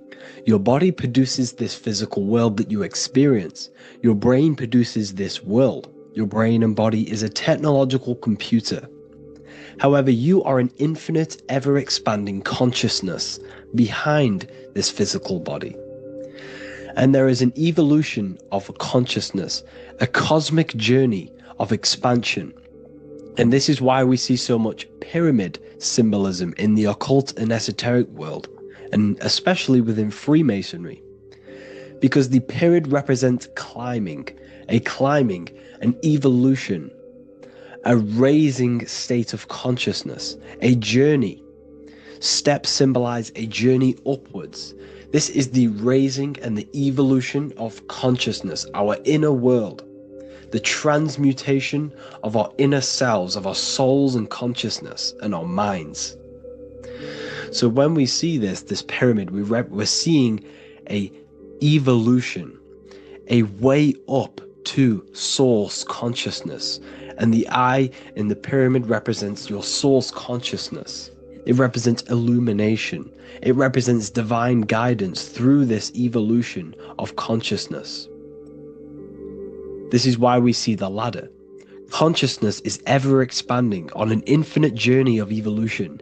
Each individual is a part of this cosmic process, contributing towards the ongoing expansion of both mind and awareness. As we evolve, we collectively explore deeper levels of existence, expanding the boundaries of thought and consciousness. The mind has the ability to expand infinitely into new realms of thought, into new dimensions of mind. The mind cannot be filled up. It is not a physical substance. The body can be filled up because it is a physical thing, but you cannot fill the mind. Therefore, the mind is constantly expanding, ever expanding into new fields of thought. So what we see in Freemasonry, the ladder, is again a journey, an elevation of consciousness. When we are born with an infant consciousness, and as we gain older, we gain an adult consciousness. Our inner world, our inner mind, and our emotional intellect changes and evolves. We are significantly different from when we were very young as an infant. It's because our consciousness evolutes, it changes, it alters like water. So, just like this evolution of your own consciousness as growing up, there is consciousness of beings existing in cycles beyond our own. And their consciousness is unimaginably different from ours. They operate on a higher level of understanding and knowing, experiencing reality in ways that transcend our current comprehension. Our minds right now cannot comprehend the highest states of consciousness.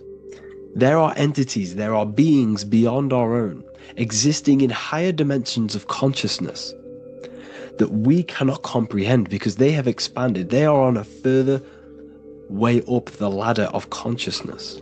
However, we are all on the same journey. None of us can take the same journey. There is one ultimate goal, reaching source consciousness. However, this is always ever expanding. However, we are all on a different journey. There is one truth, one source, one goal. However, there are billions in different ways of reaching it, and we are all on these different paths to source consciousness, to this ladder, this evolution of universal evolution. Okay? Their awareness is attuned to new dimensions of existence, reflecting a more advanced stage in the cosmic journey of consciousness evolution. So when you take DMT, you are shot into these higher realms of consciousness where you meet these beings who look similar to these images. They are not speaking to you physically. They don't speak to you three-dimensionally through vibration and words. They speak to you mentally. If you have done DMT, then you know this. And if you have met these beings, then you know this. You might have even met some of these types of beings on mushrooms or any psychedelic drugs. Because ultimately, when you take these mind-altering substances, it's altering your consciousness. It's merging your consciousness with the spirit of that substance.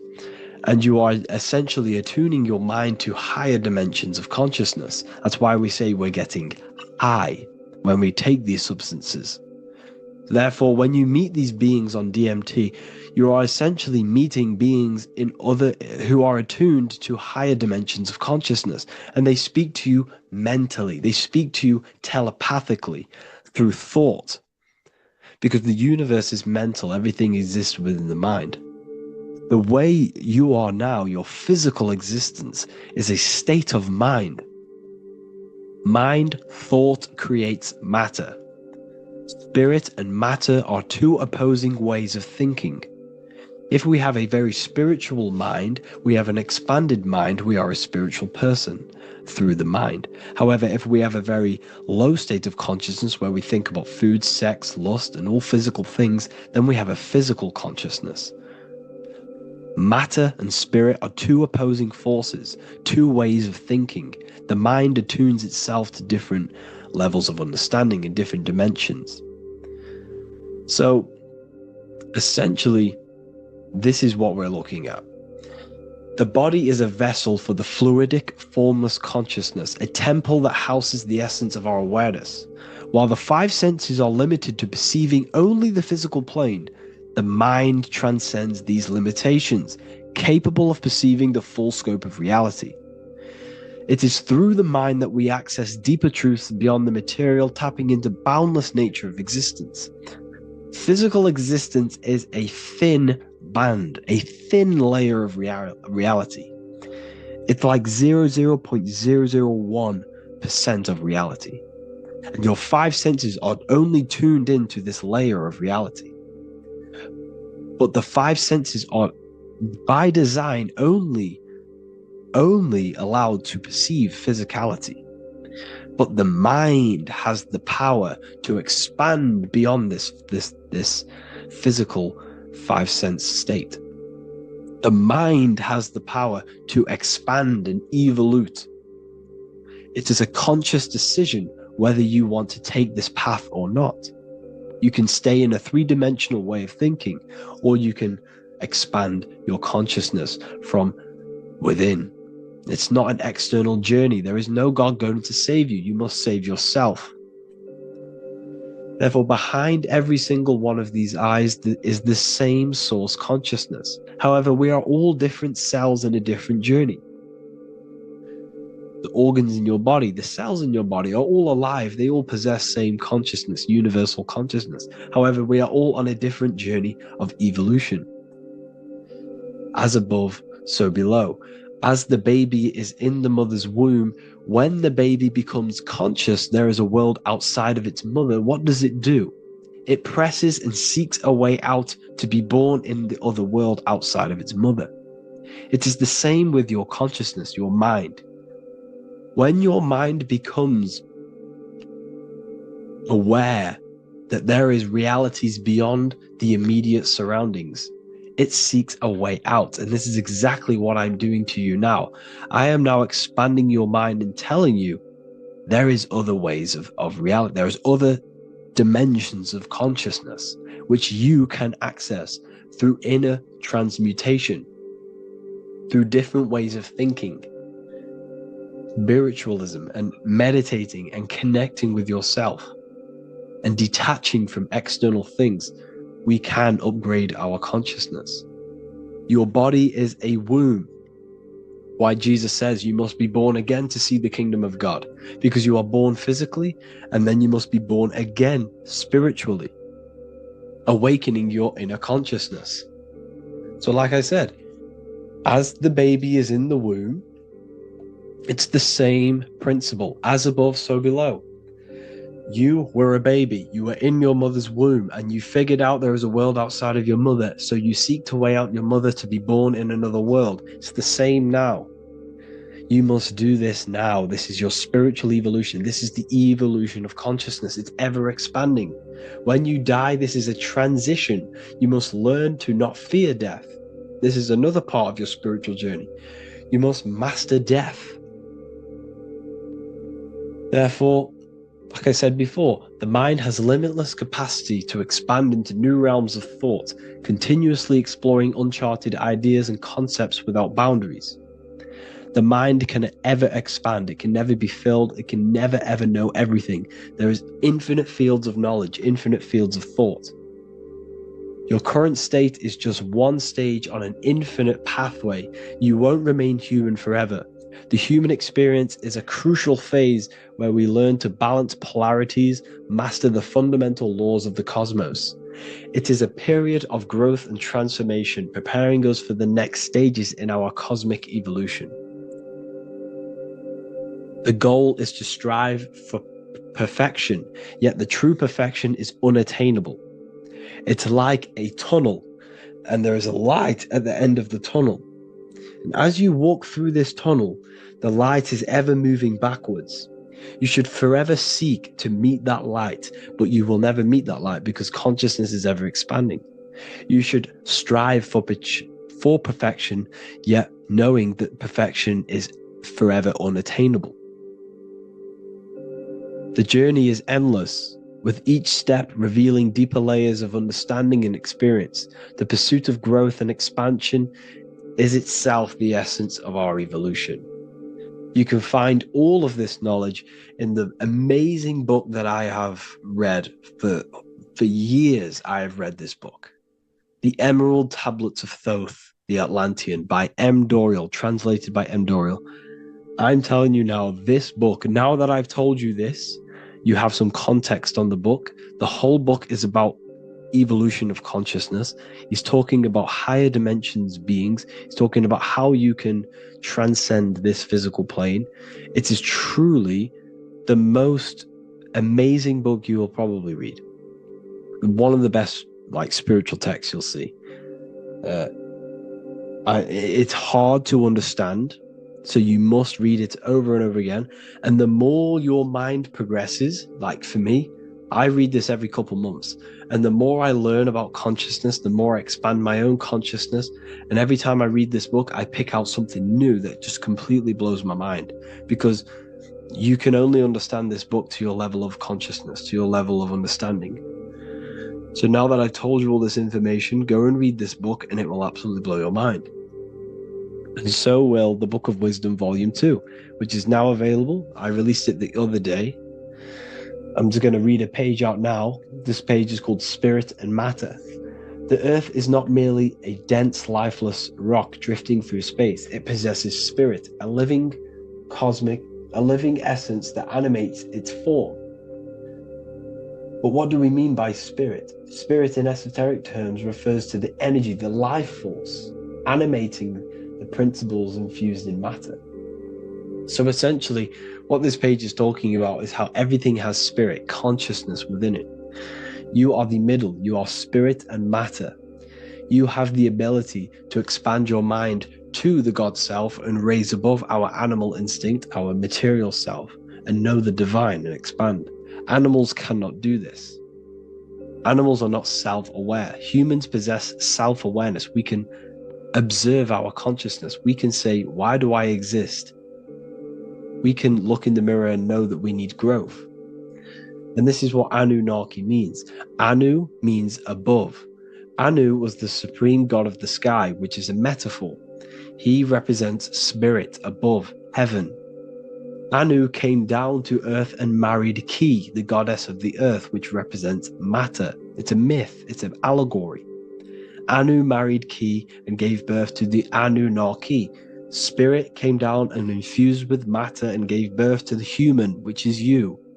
You are spirit infused in matter, Anu and Ki, Anunnaki. You are the Anunnaki. And this is just one of the teachings in my book. I honestly, this book is absolutely amazing. If you truly, truly want to expand your consciousness, give this book a read. And obviously, if you're inside the university, I give you this book for free.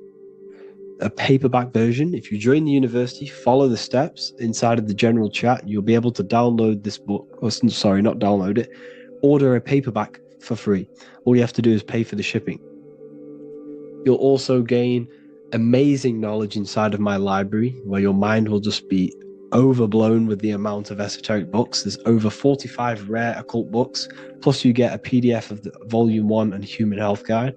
You get reoccurring updates where I expand on symbolism, occultism, where you will just feel absolutely amazing once you understand esotericism in yourself. You'll also learn how to create the dream reality that you want with the Manifestation Mastery course, where I teach you how your consciousness creates reality. You'll have a real lectures where I post lectures on symbolism, occultism, esotericism. There's a conscious community and live calls and Q&A where you can ask me questions and I'll answer your questions. I just want to say thank you to everyone who has joined the university. Thank you for even liking and watching this video. Any support I just appreciate every single one of you. Please, if you can, leave a comment and a like on this video and let me know any videos you want me to make in the future. And I will start uploading a lot more to the YouTube. So yeah, thank you all for tuning in today. Have an amazing day. So depression doesn't actually exist, and in this video I'm going to show you how depression is actually a choice. And I'm going to give you some solutions on how to deal with it. And this is probably going to change your life forever just by doing this alone.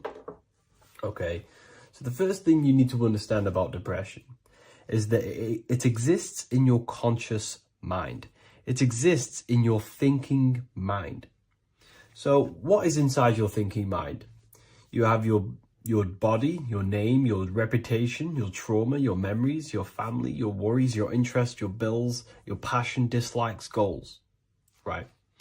Most people identify their lives with this. They identify their lives with their thinking mind. They think they're their name, their job, their reputation, their memories.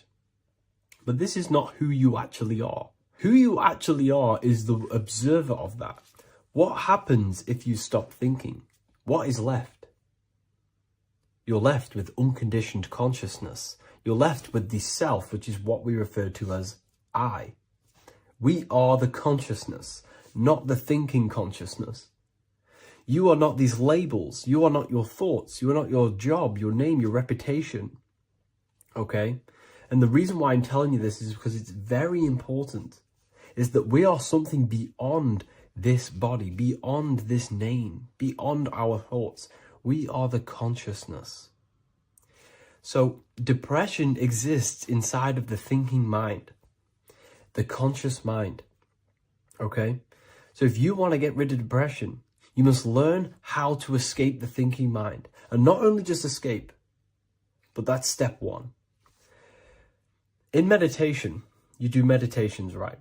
We sit still and we have to learn how to control the mind and turn off the thoughts. And when we turn off the thoughts, depression goes out the window because there's no thought present in your mental field of consciousness to be depressed. Okay?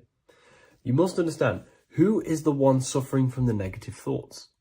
Who is the one suffering? Your mind is not suffering because the mind is producing the thoughts. Your body's not suffering from the negative thoughts. You are suffering. And who is you? You are a soul. You are that feeling. You are that person beyond the thoughts, beyond the feelings, beyond that. You are the one experiencing. You are that. Meditation gives us the ability to turn off the thinking mind. This allows us to escape our thoughts, okay? And it gives us, over a long period of time after meditation, you'll be able to turn this switch, and this switch will be able to turn off your thoughts. And by doing this, we will be able to control our conscious mind directly by the hand. So when you notice yourself gaining them negative thoughts, we can then turn off the switch of turning off the conscious mind and rising to our authentic self and knowing the thoughts are just illusions. Now, let me tell you something that's very powerful. Most of your thoughts are coming from beliefs. Most of your feelings are coming from beliefs. So if you have a feeling of lack, this is coming from a belief that you don't have much. If you are feeling alone, this is coming from a belief that you are alone. So what we must do is restructure ourselves. We must restructure the subconscious mind. And we do this in many different ways. We can do this with meditation. We can do this with visualization, visualizing our desired reality as if we are living it. We can do this with affirmation. Now, a lot of people think, oh, I'm trying to speak something into existence with affirmation. No, you're not using vibration to try and change reality with what a lot of these new age people will teach you. Vibration, your words will not have much an impact on reality. That's the truth. But what they do have an impact on is reprogramming and recrafting and refining your mind. If you repeat, I am wealthy all day long, your subconscious mind, that word will be lingering inside your subconscious, and you will start to mold that into your conscious. You'll start to be consciously thinking about this. Most of your thoughts are coming from your subconscious. So if you want to get rid of depression, you got to figure out the trigger. What are you depressed about? What are you feeling? What are the beliefs that are making you feeling and thinking this way? And that's what you must restructure. You must restructure your subconscious mind through visualization, meditation, and affirmation. You do these all the time. You do these every single day, and you will slowly, if not surely, restructure your subconscious mind. While by doing the practice of meditation, you'll gain the off switch as well. Sometimes depression comes from not living in your authentic self. You're not doing the things that your soul is telling you to do. We all know what we should be doing at all times. I don't care what you have on. We all know we should be doing something. We all know that we have there's a higher aspect of our mind that tells us, oh, we need to be doing this, but I'm actually sat here on my phone. Oh, I shouldn't be eating this, but I'm doing it anyway. There's always that higher voice. And that is the voice that has to be connected to. And when your body's not acting out the voice of the soul, then the soul becomes sadder, and suffers more and more and more. There has to be a connection between the soul, the mind, and the body. They have to work in unity. Okay? So I hope this video helps with depression, with whatever you're going through mentally.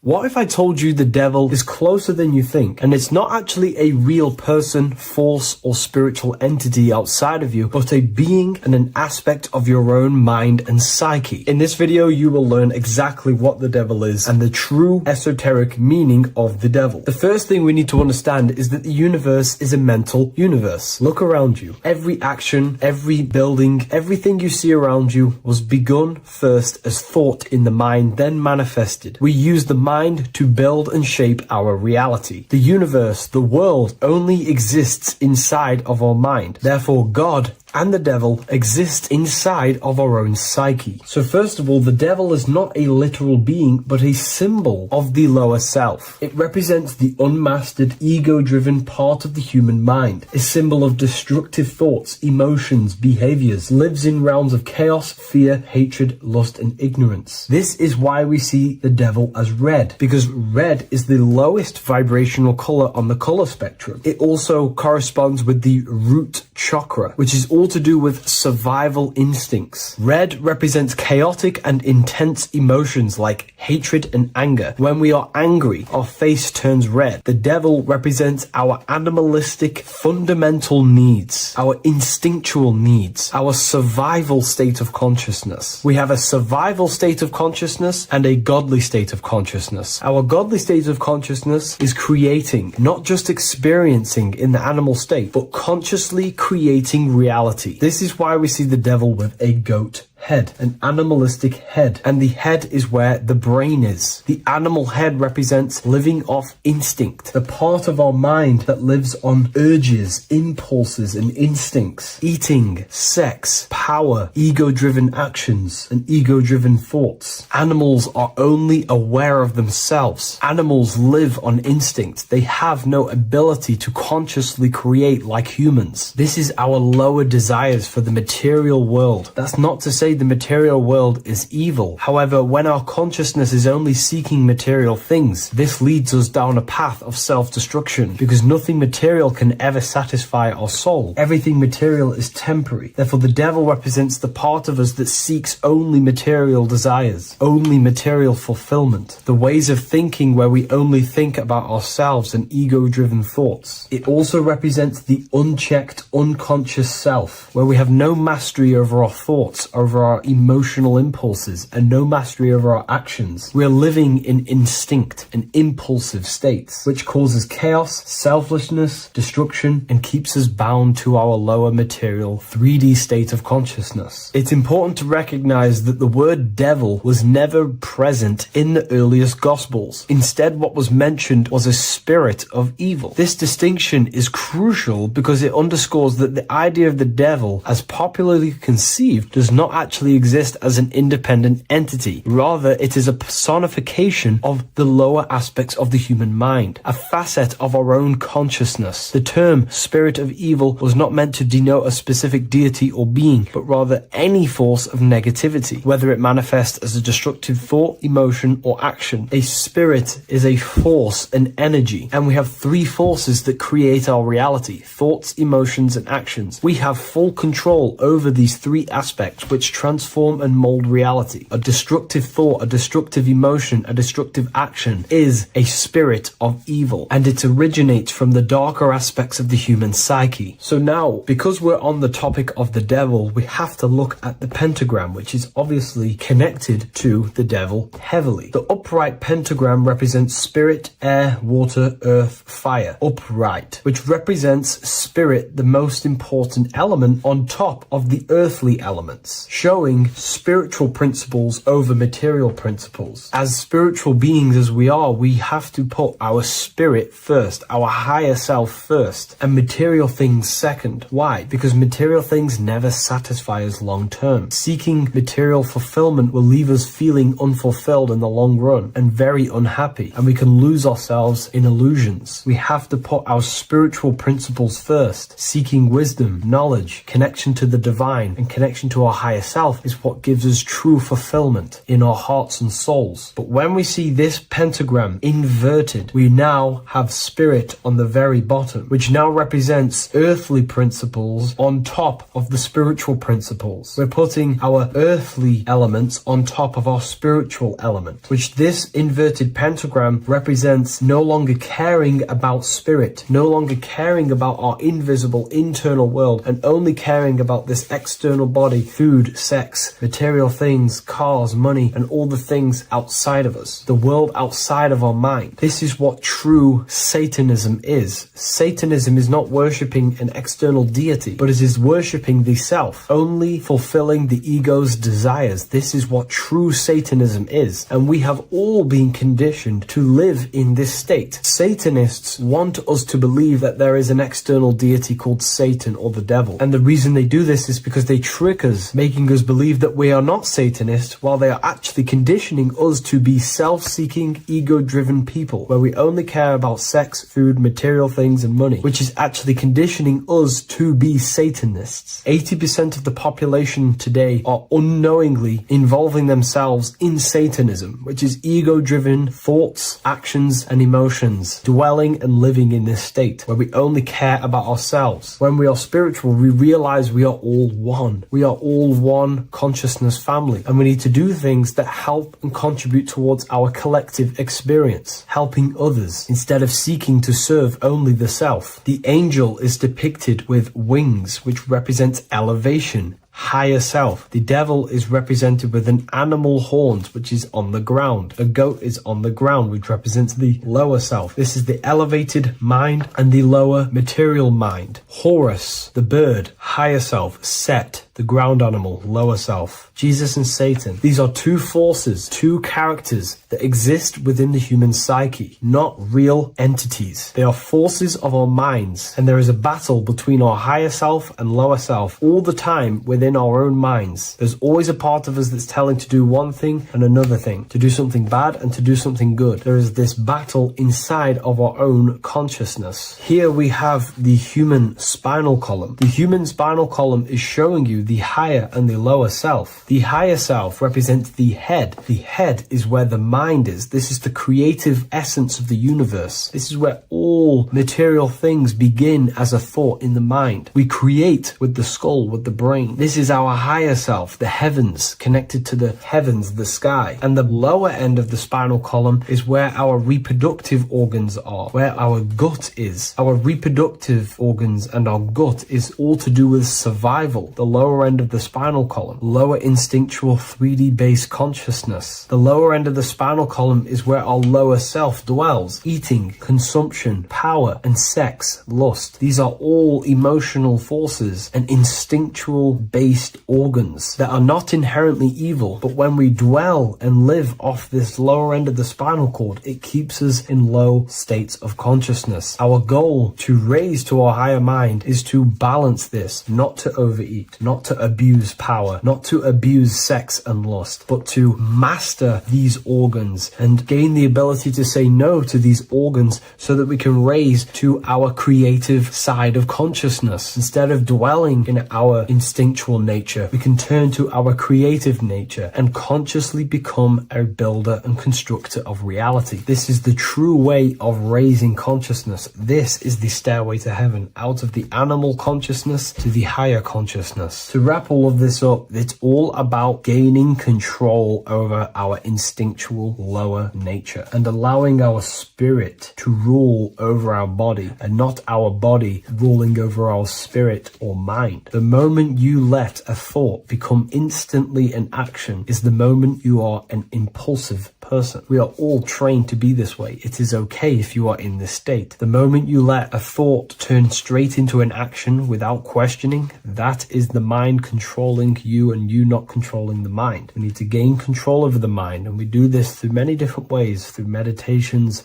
affirmations, and discipline. We slowly gain control over our minds. And once we gain control over our minds, we gain control over our thoughts, and we gain control over the attention that we give certain thoughts. We can then start to uplift our mind, our thoughts, out of our instinctual state to the higher mind. If you wish to learn more about consciousness, I'll leave a link in the description for the Book of Wisdom, Volume 2. By the end of this video, you will understand the 3 expressions of consciousness, how to use them to create the life you truly want. You'll discover the hidden meaning of the word God, the secret power of the number 3, and how consciousness itself is the key to your reality. We have 3 main expressions of consciousness. We think, we feel, and we act. God is 3-fold. It stands for generator, operator, destroyer. The generator is the mind. This is what thinks, generates ideas. This is the beginning of all creation.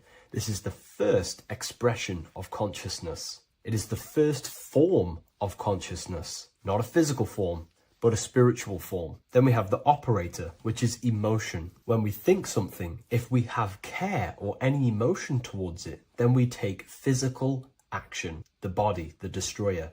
We think, we care, we act. Thoughts and emotions are the 2 spiritual forces which merge together and give birth to actions. Think about it. Why are you watching this video? Because you had a care to watch the video. Therefore, the reality in front of you is because you had a thought, you had a care, you took action to express that reality. Everything goes through this 3-fold process. This is why we say, follow your heart, because the body does follow the heart. We think something in the mind, we feel something in the heart, and the body takes action towards it. Everything operates on the care energy of the heart. The body follows the heart. If you do not care about something, then you do not act towards it. It is the care energy that guides our actions in this world. Going back to the generator, the mind is a part of the mental plane, the infinite dimension of infinite information. There is no limitations in the mind. Everything already exists as a piece of information or a thought. This is the beginning of all creation, the spark of creation itself, thought, the mental plane. And our mind exists like a radio, our conscious mind. This is why we call it a mindset. What we set our mind onto through attention, mental attention, whatever we set it on, we receive thoughts that are very similar to what we set it on. The mind is like a radio, and whatever we tune that radio to, we receive that frequency and play that song. So if we purify our minds through ritual work, meditation, and affirmations, the mind can become a temple to receive higher thoughts, higher ideas, and better genius ideas. Going back to operator, this is the Holy Spirit. This is what we care about, our emotion. This is the feminine side of consciousness. Thoughts is masculine, the Father. Emotion is the Holy Spirit, which is feminine. And these two create a child, which is Jesus, the Son, which is actions. When thoughts and emotions merge together, you have a physical action, which is a masculine force, which is why it's a son. The Holy Spirit represents a purified heart, love consciousness, holding love in the heart. And when we purify our minds, we have an effect and purify our hearts. And the reason why I say that is because whatever we think in the mind directly corresponds to what we feel in the heart. As above, so below. Thoughts create emotions. If we think something and our heart tells us that is bad, we have a feeling that that is wrong, then we should not take physical action towards it. And if we do take physical action against the feeling of knowing it's bad, then you are going against the spirit. That's what the word Satan means, or Satan. The Hebrew word for Satan is Satan. It means adversary or opposer. You're opposing the Holy Spirit. You're opposing what you know is good. You're taking a sin against the spirit, against the guidance from your soul, the knowingness of good. So when we do purify our mind, we purify our hearts. And when we cultivate love for the self and one another's in our hearts, we gain the Holy Spirit, which is love consciousness. And when we think in our mind with the love of the heart, and we merge our thoughts with love, it gives birth to perfect actions. This is what the true Christ consciousness is. We think with the love of the heart, and it gives birth to perfect actions. And if everyone did this in the world, we would live heaven on earth. Everyone would be balanced within themselves, and the world as a whole would be balanced. So we need to gain full mastery over these three aspects of our consciousness, over our what we give mental attention to, gaining love for ourselves and the collective in our hearts, and gaining a strong disciplined willpower for our physical actions. And if you can gain full control over these three-step process, you can gain full control over your reality. The number 3 represents this 3 aspects of creation, or transformation. This is a transformative process from going invisible to the visible. This is also why Jesus dies in a cave for 3 days. It's all about transforming the self. Transformation is the number 3. Me personally, I think the Holy Spirit has been replaced for the sacred feminine aspect of consciousness. They do not want us connecting to our feminine side of consciousness, because then we will cultivate love in our hearts for the self and one another. And love is the most potent force there is in the whole universe. It is what unifies everything. It nurtures everything. It allows things to grow. Think about it. When you hold love or care for someone, you grow relationships. The sun is the perfect symbol and representation of love energy. The sun gives abundantly, expecting nothing back, and allows everything on the earth to grow. It's a caring, nurturing, feminine force that allows things to grow and unify and come together. In today's world, we mainly have thinking and acting without emotion, without care, without the judge of our hearts. It's all about gaining unity consciousness. We think, we care, true care for one another and the self, and we act. And if you align these 3 forces towards something, your business, whatever you're trying to create, you will fully create that reality, because these are the three forces that you can use to generate a reality. You can do ritual work to create care in your heart about something, and then you will take more action towards it. The book I'm using here is the Book of Wisdom, Volume 1. You can get this paperback or PDF on my website. So I hope this video has helped you. Please leave a like, comment, and a subscribe on the channel if you like the content. Let me know what you think about the Holy Spirit and if it is covering up the feminine side of consciousness in the comments section. As above, so below. This is one of the most crucial teachings within esotericism, occultism, or what we like to call it today, spirituality. I don't like calling it spirituality because it's not spirituality. I teach human consciousness. I teach the science of you and your consciousness alone and your being. And in order to fully understand you and this world around you, you must understand this number one principle of as above, so below. There is many misconceptions of this, and there is many simple teachings of this, but I'm going to break it down today from the most simplest to the most complex, and you will see the connections between all things.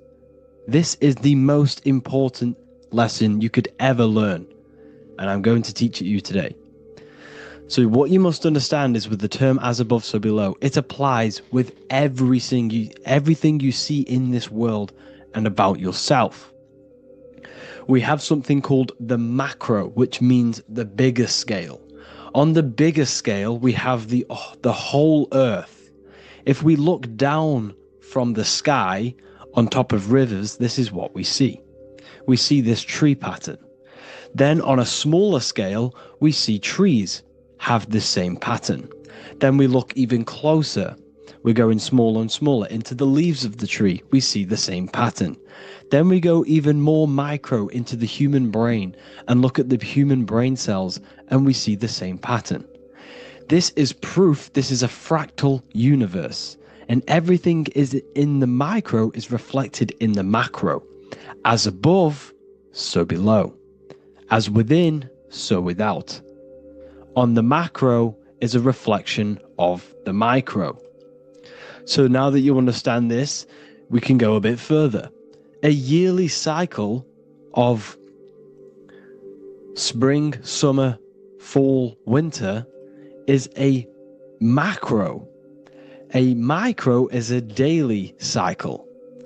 So a day is a mini year. The summer is the midday. Autumn is the evening. Night is the winter. And spring is the morning.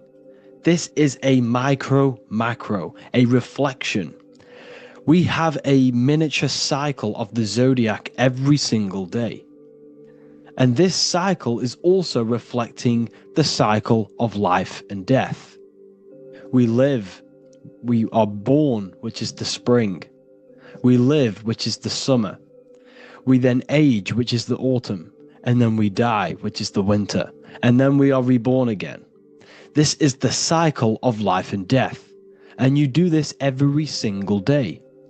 You see, death is a macrocosm of sleep. This is why we say sleep is the cousin of death. Because you die every single night. You do this process of life and death every single day. As above, so below. What's in the micro is in the macro. So when you go to sleep, you are essentially dying. And then in the morning when you wake up, you are then born again. This is a fractal cycle that we live in. Everything in this whole world is fractal. Everything applies to as above, so below. We have the sun, we have the moon, we have the day, we have the night. We have the life, we have the death. We have the conscious, we have sleep. As above, so below. We have the conscious mind, because now we're diving into as within, so without. As above, so below more refers to the external world.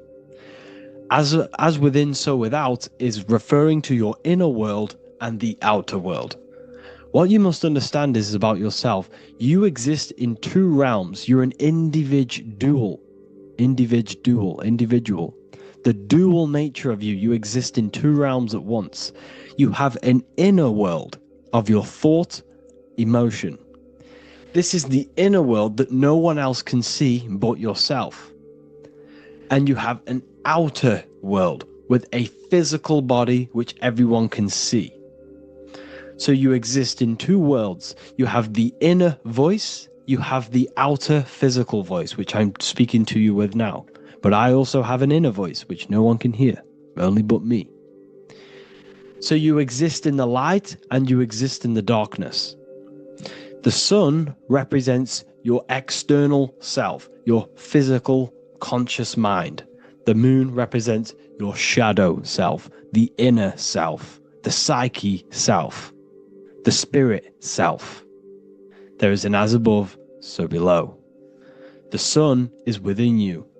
The moon is within you. Everything is within you. Now that you understand as above, so below, what is your body? Your body is a miniature earth. Let me repeat, your body is an earth. Your body is the earth. Okay? Because like I say many times in all of my videos, you are not in the world. The world is you. You are the universe. Your brain is a computer creating this reality. What you see with your eyes is produced in the back of the brain called the visual cortex. You don't look into the world, the brain produces the world. The body produces the world. When you touch something, you're not actually touching something. This is the electrical nervous system. When you touch something, what you feel is actually electrical signals on your nervous system reporting back to your brain. Therefore, when this body dies, you leave the earth because this body is the earth. Okay? As above, so below. You have the mental plane, the astral plane, the etheric plane, and the physical plane.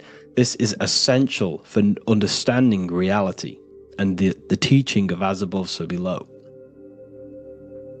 Everything in this material plane began in the thinking mind. For example, the microphone I'm speaking into, the phone you're watching this video off, or the laptop or iPad. Where did this begin? It didn't begin in the factory. The first ever place this item begun was in the mind of an individual. The invisible realms of mind is where all physical things and physical items begun. Essentially, this physical plane is the effect of the thinking mind. This world is the world of effect. It's the world of outcomes. When you see something, it is already manifest. It is already being manifested. It is an effect. And in the effect of the cause, which is the thinking mind. Therefore, the mind creates thoughts, which is the mental plane. Then after thoughts creates imagination, which is the astral plane. These two are spiritual. They are non-physical. So spirit kind of means non-physical. Then you have the physical planes, the etheric and the physical plane. As above, so below. What happens in the mind is manifest on the physical plane. Like I said, the phone that you are holding, it was a thought, and then it brought down into a physical reality. As above, so below. You change the mind, you change your reality. Your environment, the word environment has ment in it because your environment is mental. So now that you understand this, so what is the world around you? The world around you was created by the mind of God. It was manifested through God's thought. So you are living in the mind of God. You are a thought in the mind of God. God thought you into existence. But like I said, we are all fractals. Everything is fractal. If God exists, this means that you are God, as above, so below. God created you through the thinking mind, and he gave you a thinking mind. So God created the macrocosm. God created the macro, the whole world. He designed the whole world, the sun, the stars, the moving. He designed this. But then he gave you the thinking mind to design your own life and create your own life in his world. You are a microcosm of God's macrocosm. Just like God thought you into existence and the whole world into existence, you are a microcosm thinking your world, your reality into existence. You see this now? Everything is a reflection. Everything is a mirror. Everything is fractal. So in order for you to change your reality, you must change these higher planes. Your thought and imagination are the two key aspects of creating physical reality. Every object you see around you was begun in these higher planes of the non-physical, and they were brought out of spirit into physical matter through the thinking mind and physical action. So now we're going to get a bit deeper. The brain is not the mind. Now that you understand, we have spirit and matter. As above, so below. You have a non-physical side of reality and a physical side of reality. The mind is the spiritual brain. The brain is a physical manifestation, a physical effect of the mind. The mind uses the brain to operate in the physical world. And it's the same with the heart. The soul manifests itself physically through the heart. The heart is a physical manifestation of the soul, of the emotion, thought and emotion, the mind and the soul, the brain and the heart, heaven and earth. So you have the inner world and the outer world, the spiritual, non-physical, and the physical. So we are all on this process of awakening, an expansion of our minds into new fields of thought, into new fields of awakening ourselves. Because essentially we are born into this world. But you are born many, many times. You can be born physically and you can be born spiritually. Like I said, everything is fractal. So just like when the baby finds out that there is a world outside of its mother, what does the baby do? The baby seeks a way out of its mother, and then the baby is now born into a new world, a world outside of its mother's womb. It's the same with you and your spiritual process. As your mind becomes aware that there are other realities beyond your physical body, it then seeks a way out. And this is why you are probably watching my YouTube, because you are now on the path. Something within you has guided you to this path of knowledge, truth, enlightenment, and expanding your consciousness. And it is your soul who brought you here. Your soul speaks through emotion, like guidance. Emotion is the language of the soul. When you feel very bad, this is your soul telling you you're not in the right place.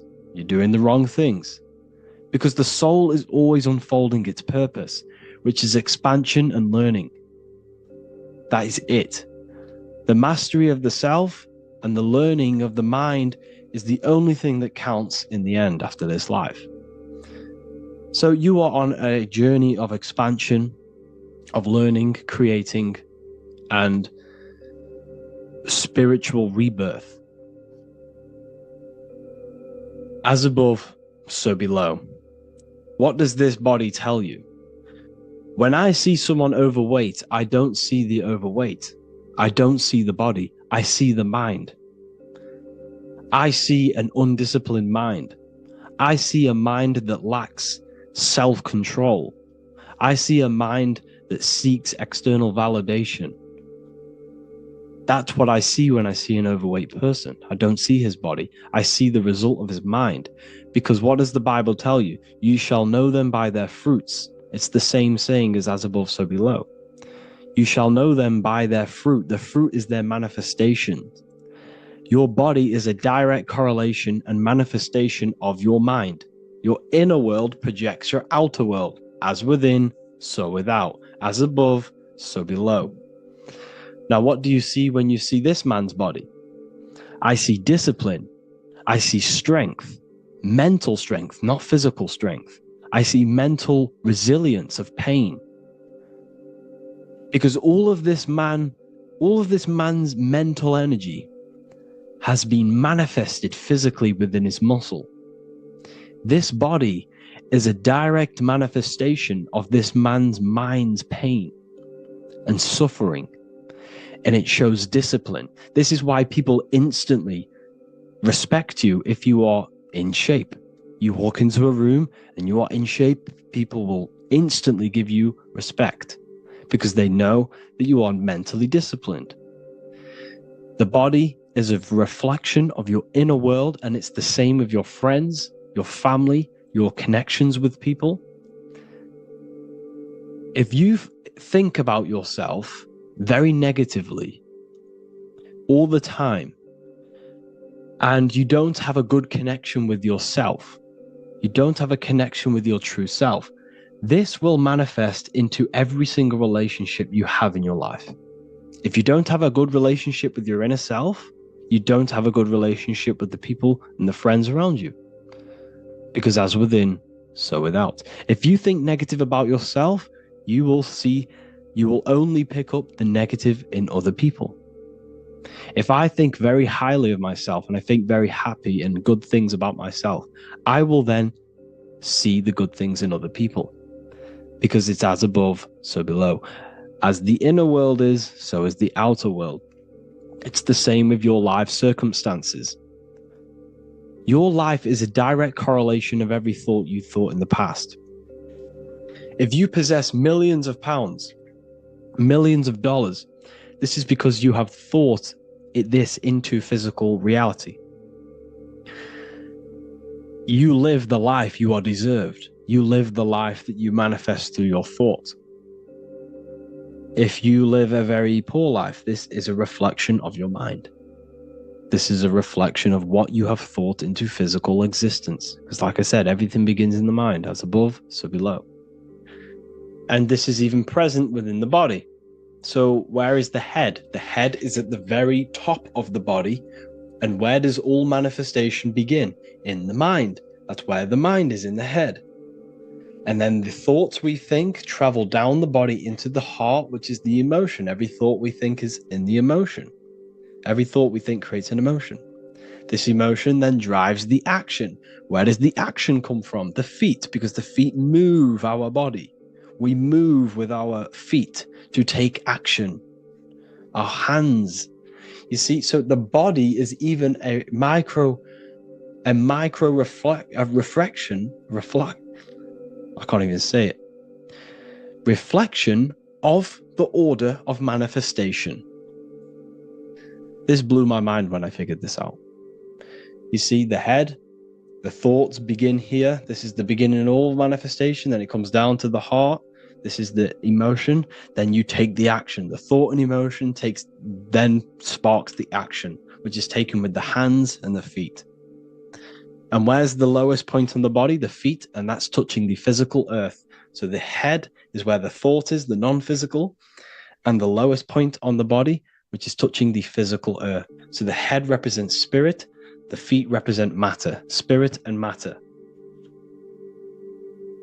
Your room, if I walk into your room and I see a messy room, I don't see the room, I see a messy mind. The room is a reflection of the mind. If you have a messy room, this is your mind. It's an externalization of your unsorted mind, undisciplined mind. So like I said, we are all God, and we must find the God self within us. And I teach all of this inside the Book of Wisdom, Volume 2. This is not just a book, this is a revolution. This is the beginning of a new age with this book. If you have read it, I congratulate you. You should feel very proud of yourself if you have an open mind. You should feel proud of yourself for watching these videos, because not many people have an open mind. Remember this, people. You are special if you're watching these videos. You have the mind. You have the ability to see through the illusion. And I take my hat off to you. You want to take this to the next step? Read the book. Or if you want to take it to the serious levels, join the university. The university, you gain access to every piece of my material that I've ever done, all of my books, all of my lectures that are hidden from YouTube, that are hidden from everywhere else, the lectures that give you real power. And if you feel alone on this journey, we have a conscious community where you can connect with like-minded individuals, because I've been there. I've been there when you feel lonely, because you feel like no one else is thinking the way you are feeling. You can't talk to people about these things because people just think you're crazy. That's why I put together this, so we can connect, so we can unite, so you can connect with people, so you don't feel crazy about thinking about this stuff, learning about this stuff.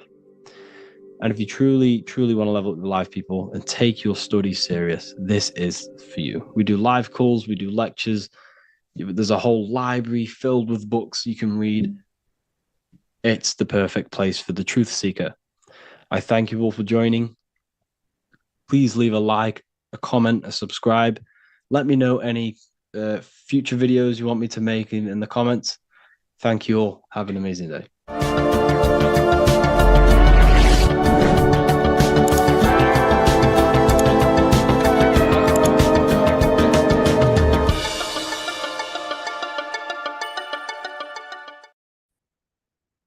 Lesson 2, planes of existence. These planes are all aspects of your mind. They are in you, they are outside of you, as above, so below. The Godhead is the sole purpose. This is how spiritual manifests into physical. This is the process that the universe goes through in creating the physical universe. So it starts with the Godhead, the sole purpose, then the mind, then the astral, then the etheric, then the physical. Everything is mental. Everything exists in the mind. These dimensions are not separate. They're all dimensions within your mind. They're different vibrational states, pretty much. So the mind is the realm of thoughts. This is where thoughts reside. There's no form to a thought. It's invisible. There's no physicality to it. It's the most lucid. The higher you go, the more lucid it is. The lower you go, the more solid it becomes. Okay? So the mental plane is the most lucidic. So the mental plane is the thought alone. The astral plane is the imagination of the thought. This is where the thought forms manifest into some sort of form. Not physical form, but some sort of form, lucid form. Like dreams. Then it goes to the etheric, then physical plane. The etheric plane is the blueprint. It's like a blueprint of the astral and the physical form. It's basically the realm of energy. This is where energy is and frequency. And then the physical plane is where physical manifestations happen. So essentially, this physical world is a product and the world of effect. Everything goes through this is a world of effect. You can't change this world by manipulating it physically. You can, but it's not going to last long. It's not long term. This is where we get the saying as above, so below from. You change the higher planes, you manipulate the lower planes. If you manipulate the astral plane, you manipulate the physical plane. This is a mirror effect. You manipulate the mental plane, you manipulate all of the planes. So these planes are how things manifest into physicality. Everything starts in the mind, then goes through the astral. Now, the higher, middle, and lower astral are the vibrational states of the thought, because remember that the mental plane is the thought alone. So, for example, I'm going to give you an example now. This is a chair. Think of a chair. Don't imagine the chair. Just think of the thought of a chair. So you have the thought of a chair in your mind. Now, imagine that thought. What form does it have? This is the astral plane. This is the imaginational plane. This is where you imagine things. So when you hold something in the screen of your mind, this is astral matter. You're creating out of astral matter. That's what imagination is. Depending on the vibration of that thought that you are manifesting in your imagination, depends whether it goes to the higher, middle, or lower astral. If it's a high vibrational form, high vibrational thought, you create the higher astral plane. This imagination will go into the higher astral. Or if you think of a chair to murder someone on it with spikes and kill someone on it, it will go to the lower astral plane because it's a lower vibrational thought form manifesting. So you got to use these planes to manifest things, to imagine things. You can manipulate the astral plane through astral projection. This is a very, very deep, this is a very occult teaching of astral projection.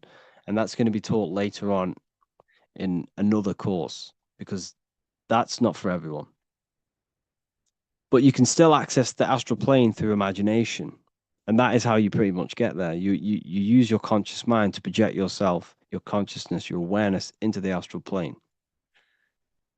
So if you manipulate these higher planes of existence, you manipulate these lower planes, as above, so below. You got to look up. But it all starts in the mind. Use your thoughts correctly. Use your thoughts. Use your imagination. Use your energy. And this will all combine to manifest something physical. Okay? So use these planes to manipulate this physical world, because whatever you do in these planes, you manipulate the lower planes. It's like a mirror. So that is the planes of existence. They all exist inside of you. They're outside of you. They're as above, so below, as within, so without. They are everywhere. They are inside of you. They're not separate. They're all aspects of your mind. Welcome to Revival of Wisdom. Today we're going to be breaking down Saturn worship and how the occult are linked in with Saturn. Okay, so first of all, let's start with the celebrities. All these celebrities are doing 666. Okay, covering the one eye, which also symbolizes the all-seeing eye, which is another occult symbol. But we're focusing on the 666, the 6 with the 3 fingers. Also, we have CERN with the 666 within their logo. Also Disney, okay, as you can see here, 666 within their logo. Pepsi, Coca-Cola, and even Cadbury's. Monster Energy with the 666 in Hebrew numerals. Unleash the beast. So what is 666 to do with Saturn? Because on Saturn, on their north pole of Saturn, there is a 6-sided hexagon, okay? So Saturday is named after Saturn Day, the 6th planet. It is also the 6th day of the week, and has a 6-sided polygon on its north pole, 666. Not only that, when you create a star out of the hexagon, you will create a 6-pointed star, okay? With 6 triangles within the star, and a 6-sided hexagon, which all adds up to 666. Okay, so this is why all these symbols contain 666. So why did they worship 666? Saturn. Because Saturn is the god of time and death. Okay, and order and lessons. Okay, Saturn is a very cold and dry being. That is the 6th planet from the sun. Okay, Saturn represents the winter, which symbolizes death. Okay, because all nature dies within winter because the sun's not there. So it represents darkness and death. It rules the zodiac sign of Capricorn. Okay, so in the celestial cycle, Saturn is always opposite the sun. So it's the opposite of the sun. So they're worshipping this energy which is death-like. Okay, this god which is death and does not bring life. Okay. Also, is the god of time. Okay. Also, in the Roman and in Greek, it's called Chronos. Okay, which is just a translation for time. It's also known as the Father Time, aka the Grim Reaper. Okay, the Grim Reaper. Keep that in mind. We'll come back to this. Here are some more logos with Saturn. Okay, NAG, Internet, Wi-Fi. Okay, all these occult logos all worship Saturn. They are a satanic occult. They worship this death god, this evil god. Okay, this is where the cube now comes in. Okay, because what color is associated with Saturn? It's black, because it's the absence of light. It's opposite the sun. So black is the color associated with Saturn. Each planet has its own color associated with it.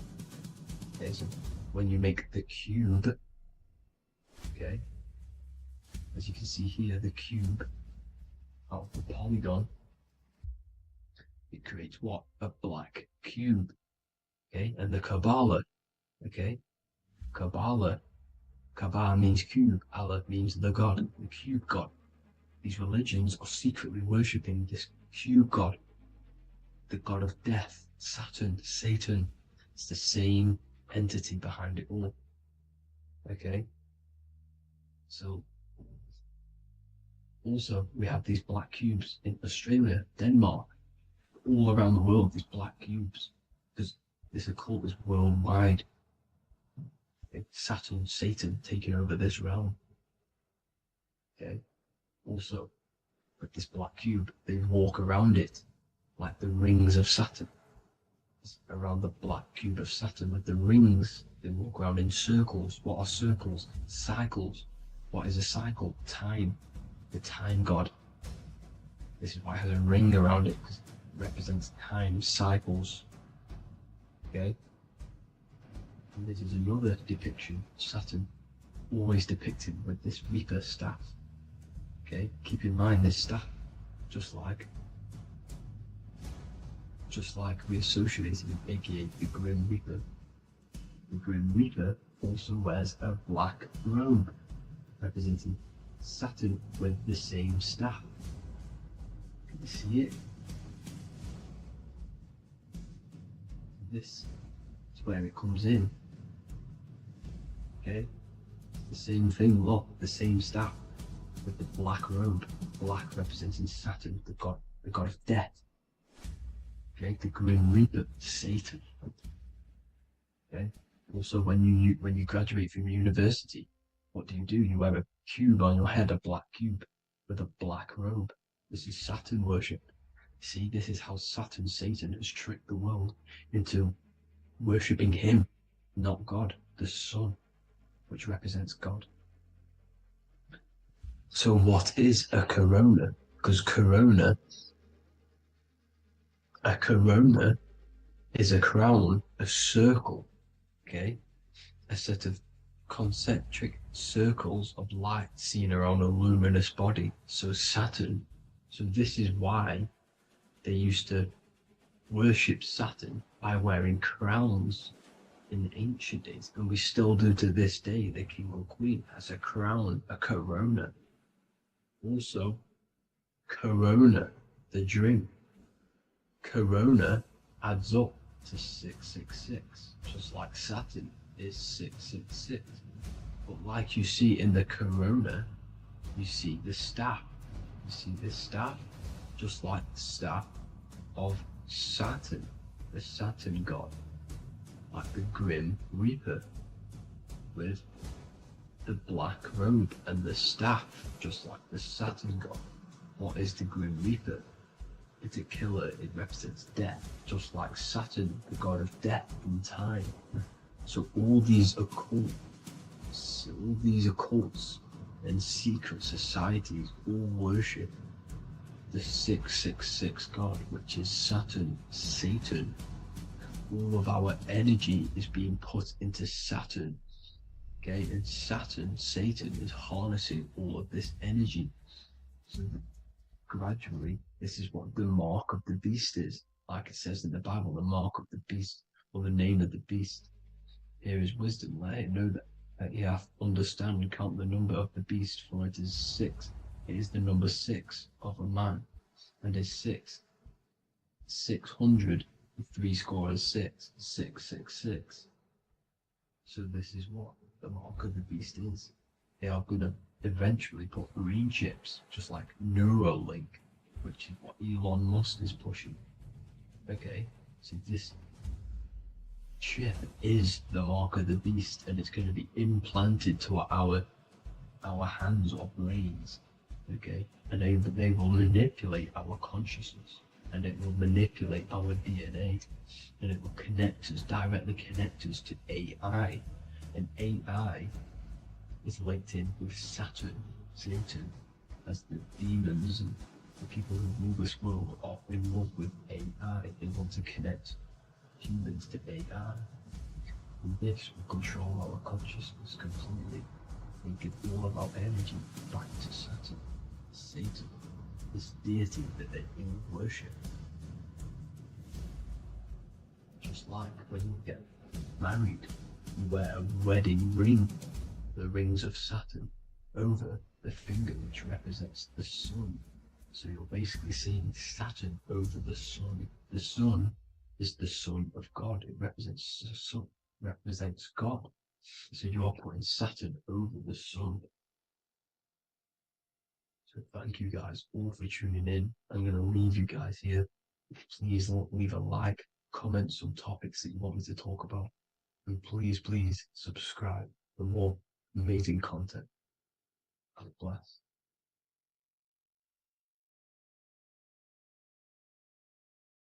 Welcome to Revival of Wisdom. Welcome people, we're back with another video. Please make sure to hit the like, the subscribe button, and turn on notifications to never miss a video. The Vatican is a giant key from a bird's eye view, and it also contains an 8-pointed star. The Anunnaki Sumerian gods also depicted this 8-pointed star. The sky god Anu from the Anunnaki also uses the 8-pointed star for his symbol. And even Freemasons depict an 8-pointed luminary with a ladder and a key. This is symbolizing the key to ascension up to the 8-pointed star, which is Polaris. Polaris is always depicted as an 8-pointed star. Polaris is the standstill star at the very center of our realm, which is perfectly aligned with the North Pole. The Earth is a giant torus field, and at the center is where the most electromagnetic energy is stored. This is why all compasses point to the north. Hence why a compass is an 8-pointed star, because it points you to Polaris, which is the North Pole, the center of this realm. The 8 points of the 8-pointed star symbolize the 8 points in space and time. So yes, Polaris is the portal which you ascend through if you outgrow this consciousness by aligning your chakras. Our earthly realm is a macrocosmic reflection of us, and we as humans are the micro reflection, with the earth containing its 7 chakras as well as us. The North Pole is the 7th chakra, which is the crown chakra. So the key to ascension is held by the Vatican, hence why it's a giant key, because they mislead the masses through their religions, which teaches the masses to look outside of themselves. As stated in the 20,000-year-old emerald tablets, written by the Egyptian god Thoth. On Earth, man is in bondage, bound by space and time to the Earth plane. Encircling each planet, a wave of vibration binds him to his plane of unfoldment. Yet within man is the key to releasement. Within man may freedom be found. So the 7 planets are associated with each 7 chakras. The lowest chakra being the root chakra, which is associated with Saturn. This is why the elites love Saturn and reflect it in all of their symbols. Because the chakras are an ascension of spiritual principles, starting from the material and ascending up to the spiritual, the crown chakra. However, evil love bondage, and they are trapping souls in the physical realm by stopping and provoking the ascension process. They do this by abusing the energy of Saturn, and Saturn is associated with the lowest chakra. The lower 3 chakras are associated with survival mode, which keeps the consciousness in a constant state of fear and only aware of its surroundings. Once you start to ascend up your chakras, you become more consciously aware of spiritual deeds. And this is the process of returning back to your true spiritual form. Going back to Polaris and its connection to ascension, Kanye West symbolizes this on his music video 24. As you see him rise up into the sky, you see an 8-pointed shape around him, which symbolizes the 8-pointed star, as you see the beam of light. And even NASA symbolize this in their Space Delta logos, a bear holding a key with an arrow up to Polaris, the 8-pointed star. Here's another NASA logo of an arrow from the Earth to Polaris. The series Lock and Key on Netflix is all about portals and doorways, and they have the Kundalini energy as one of their keys. Kundalini energy is the energy which rises up the spine, the 33 vertebrae, and activates the third eye. The third eye is the spiritual gland, which connects humans to other spiritual realms. We are not the body. Our spirit, our soul inhabits the body. We exist physically, spiritually, and mentally. Therefore, we are multidimensional. The intellectual and spiritual inhabit the body. Therefore, this is just an avatar within this timeline. However, within each and every one of us, we all have the key to releasement, as says in the Emerald tablets. This releasement is ascension, up until higher states of consciousness. As stated in the Emerald tablets, man is in process of changing to forms that are not of this world. Grows he in time to the formless, a plane on a cycle above. And another one saying, man is a flame bound to a mountain, but we in our cycle shall ever be free.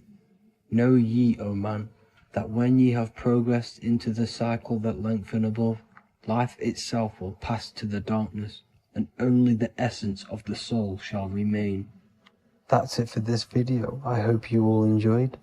Please feel free to leave a like, subscribe, and comment any subjects you want me to talk about. God bless you all.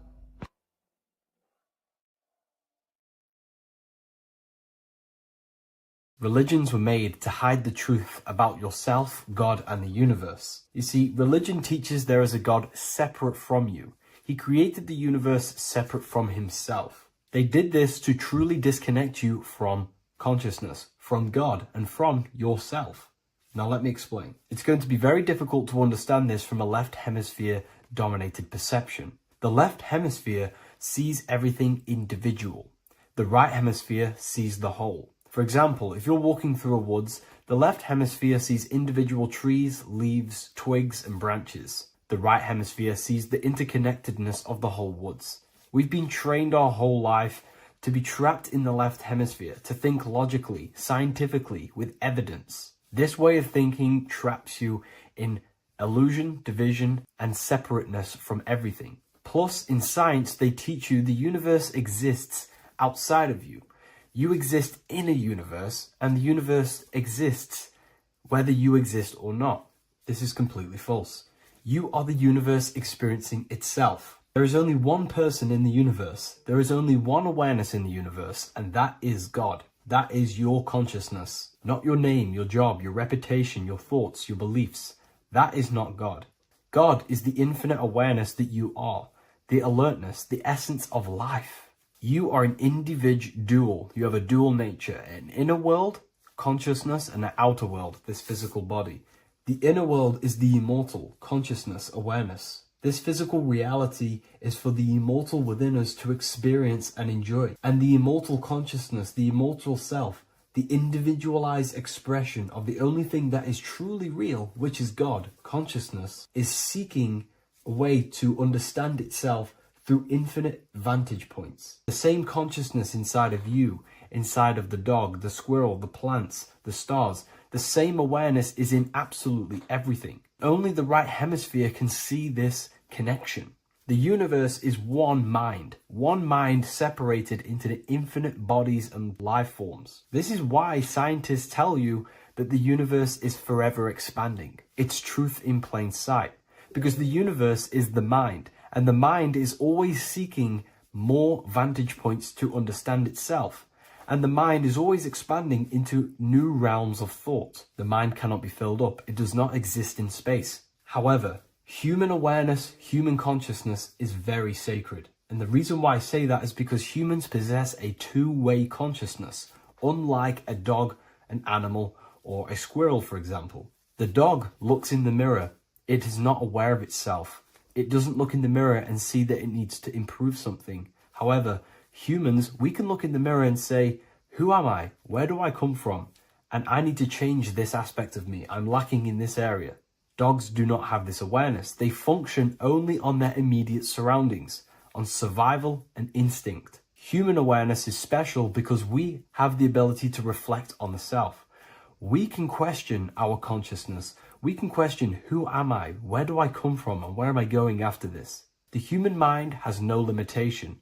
We can surpass our animal nature and rise to a godly nature. This is the whole purpose of reaching Christ consciousness, which is just an ideal consciousness where we have control over self and we know who we truly are. Humans have been given the tools to awaken. Our five senses are locked only to perceive the physical world, but the mind holds the gateway to understand the unseen aspects of reality. The mind holds the secrets to the universe and consciousness. We just have to study ourselves to understand God.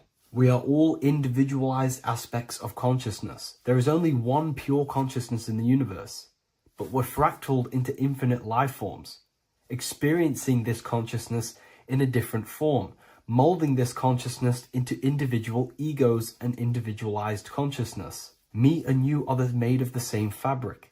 However, I have thought different things, believed different things, experienced different things, which has conditioned my consciousness to be my own individualized aspect of God. And that's what makes me, me, and you, you. God is the creative power within us to turn thoughts into physical reality, to create things. We are a creator. Each one of us is a miniature earth, creating and building in this physical 3D reality. Our consciousness holds power over the 3D reality. We can mold it and create anything we wish. However, we have been conditioned to live like an animal, living in our animal nature, eating, surviving, lusting, and these low-level desires keep us trapped from figuring out our creative power. This is why the ancients always depicted God inside of the brain. Even in ancient Christian artwork, William Blake, Anton Raphael, all depict God inside of the brain. Why is this? Because God is our creative power. The spinal column acts as a type of ladder of consciousness. If you just think about sex and act on sex, eating, consuming, and living in a survival animalistic state, then your consciousness is functioning on the lower end of the spinal column, where your reproductive organs are and your gut organs are to consume food. In order to activate the God within us and to us to truly know God, we have to be aligned with the God consciousness. We have to unlock the God within us so we can truly actually experience God and understand it. However, God exists beyond our personal consciousness, beyond our human identity. In secret societies, satanic rituals and satanic societies, they are seeking a way to escape the human identity through ritual work, meditation, and trance-like states. A trance-like state is like the state that you enter just before you fall asleep, where there is no thought present in your mind, because you are not the mind, you are the observer, you experience the thoughts. And when we escape the human identity through rituals, meditation, or trance-like states, we can actually experience beyond the veil of this material world. However, satanic rituals do this in a negative way. Satanic rituals include ways to make the human mind tap out by pushing the human minds to the limit through pain, suffering, and even torture, to allow the mind to pass out so you can temporarily pass on the veil of the physical world and escape the limitations of the human identity and the human thinking mind. Now, you do not have to do it this way. You can experience the divine and beyond your human identity through many different ways, such as deep, deep meditation, rising above your thoughts, and setting 3 alarms, one for 6 a.m., one for 6:30, and one for 7:30. And when you wake up at these times, what you need to do each time you wake up is allow your mind to stay awake but your body to fall asleep. And you will enter this trance-like state. And you can gain ideas, experience lucid dreams, and maybe even astral project. All of these rituals in secret societies and satanic societies is all about escaping the human identity and experiencing the divine planes beyond the physical. To wrap all of this up, this is all about consciousness. Consciousness is the infinite awareness of the universe, just fractaled into separate bodies. And this consciousness is seeking a way to understand itself in infinite angles and vantage points. And religion was made to cut off your connection to the divine planes beyond this world and beyond your self-identity.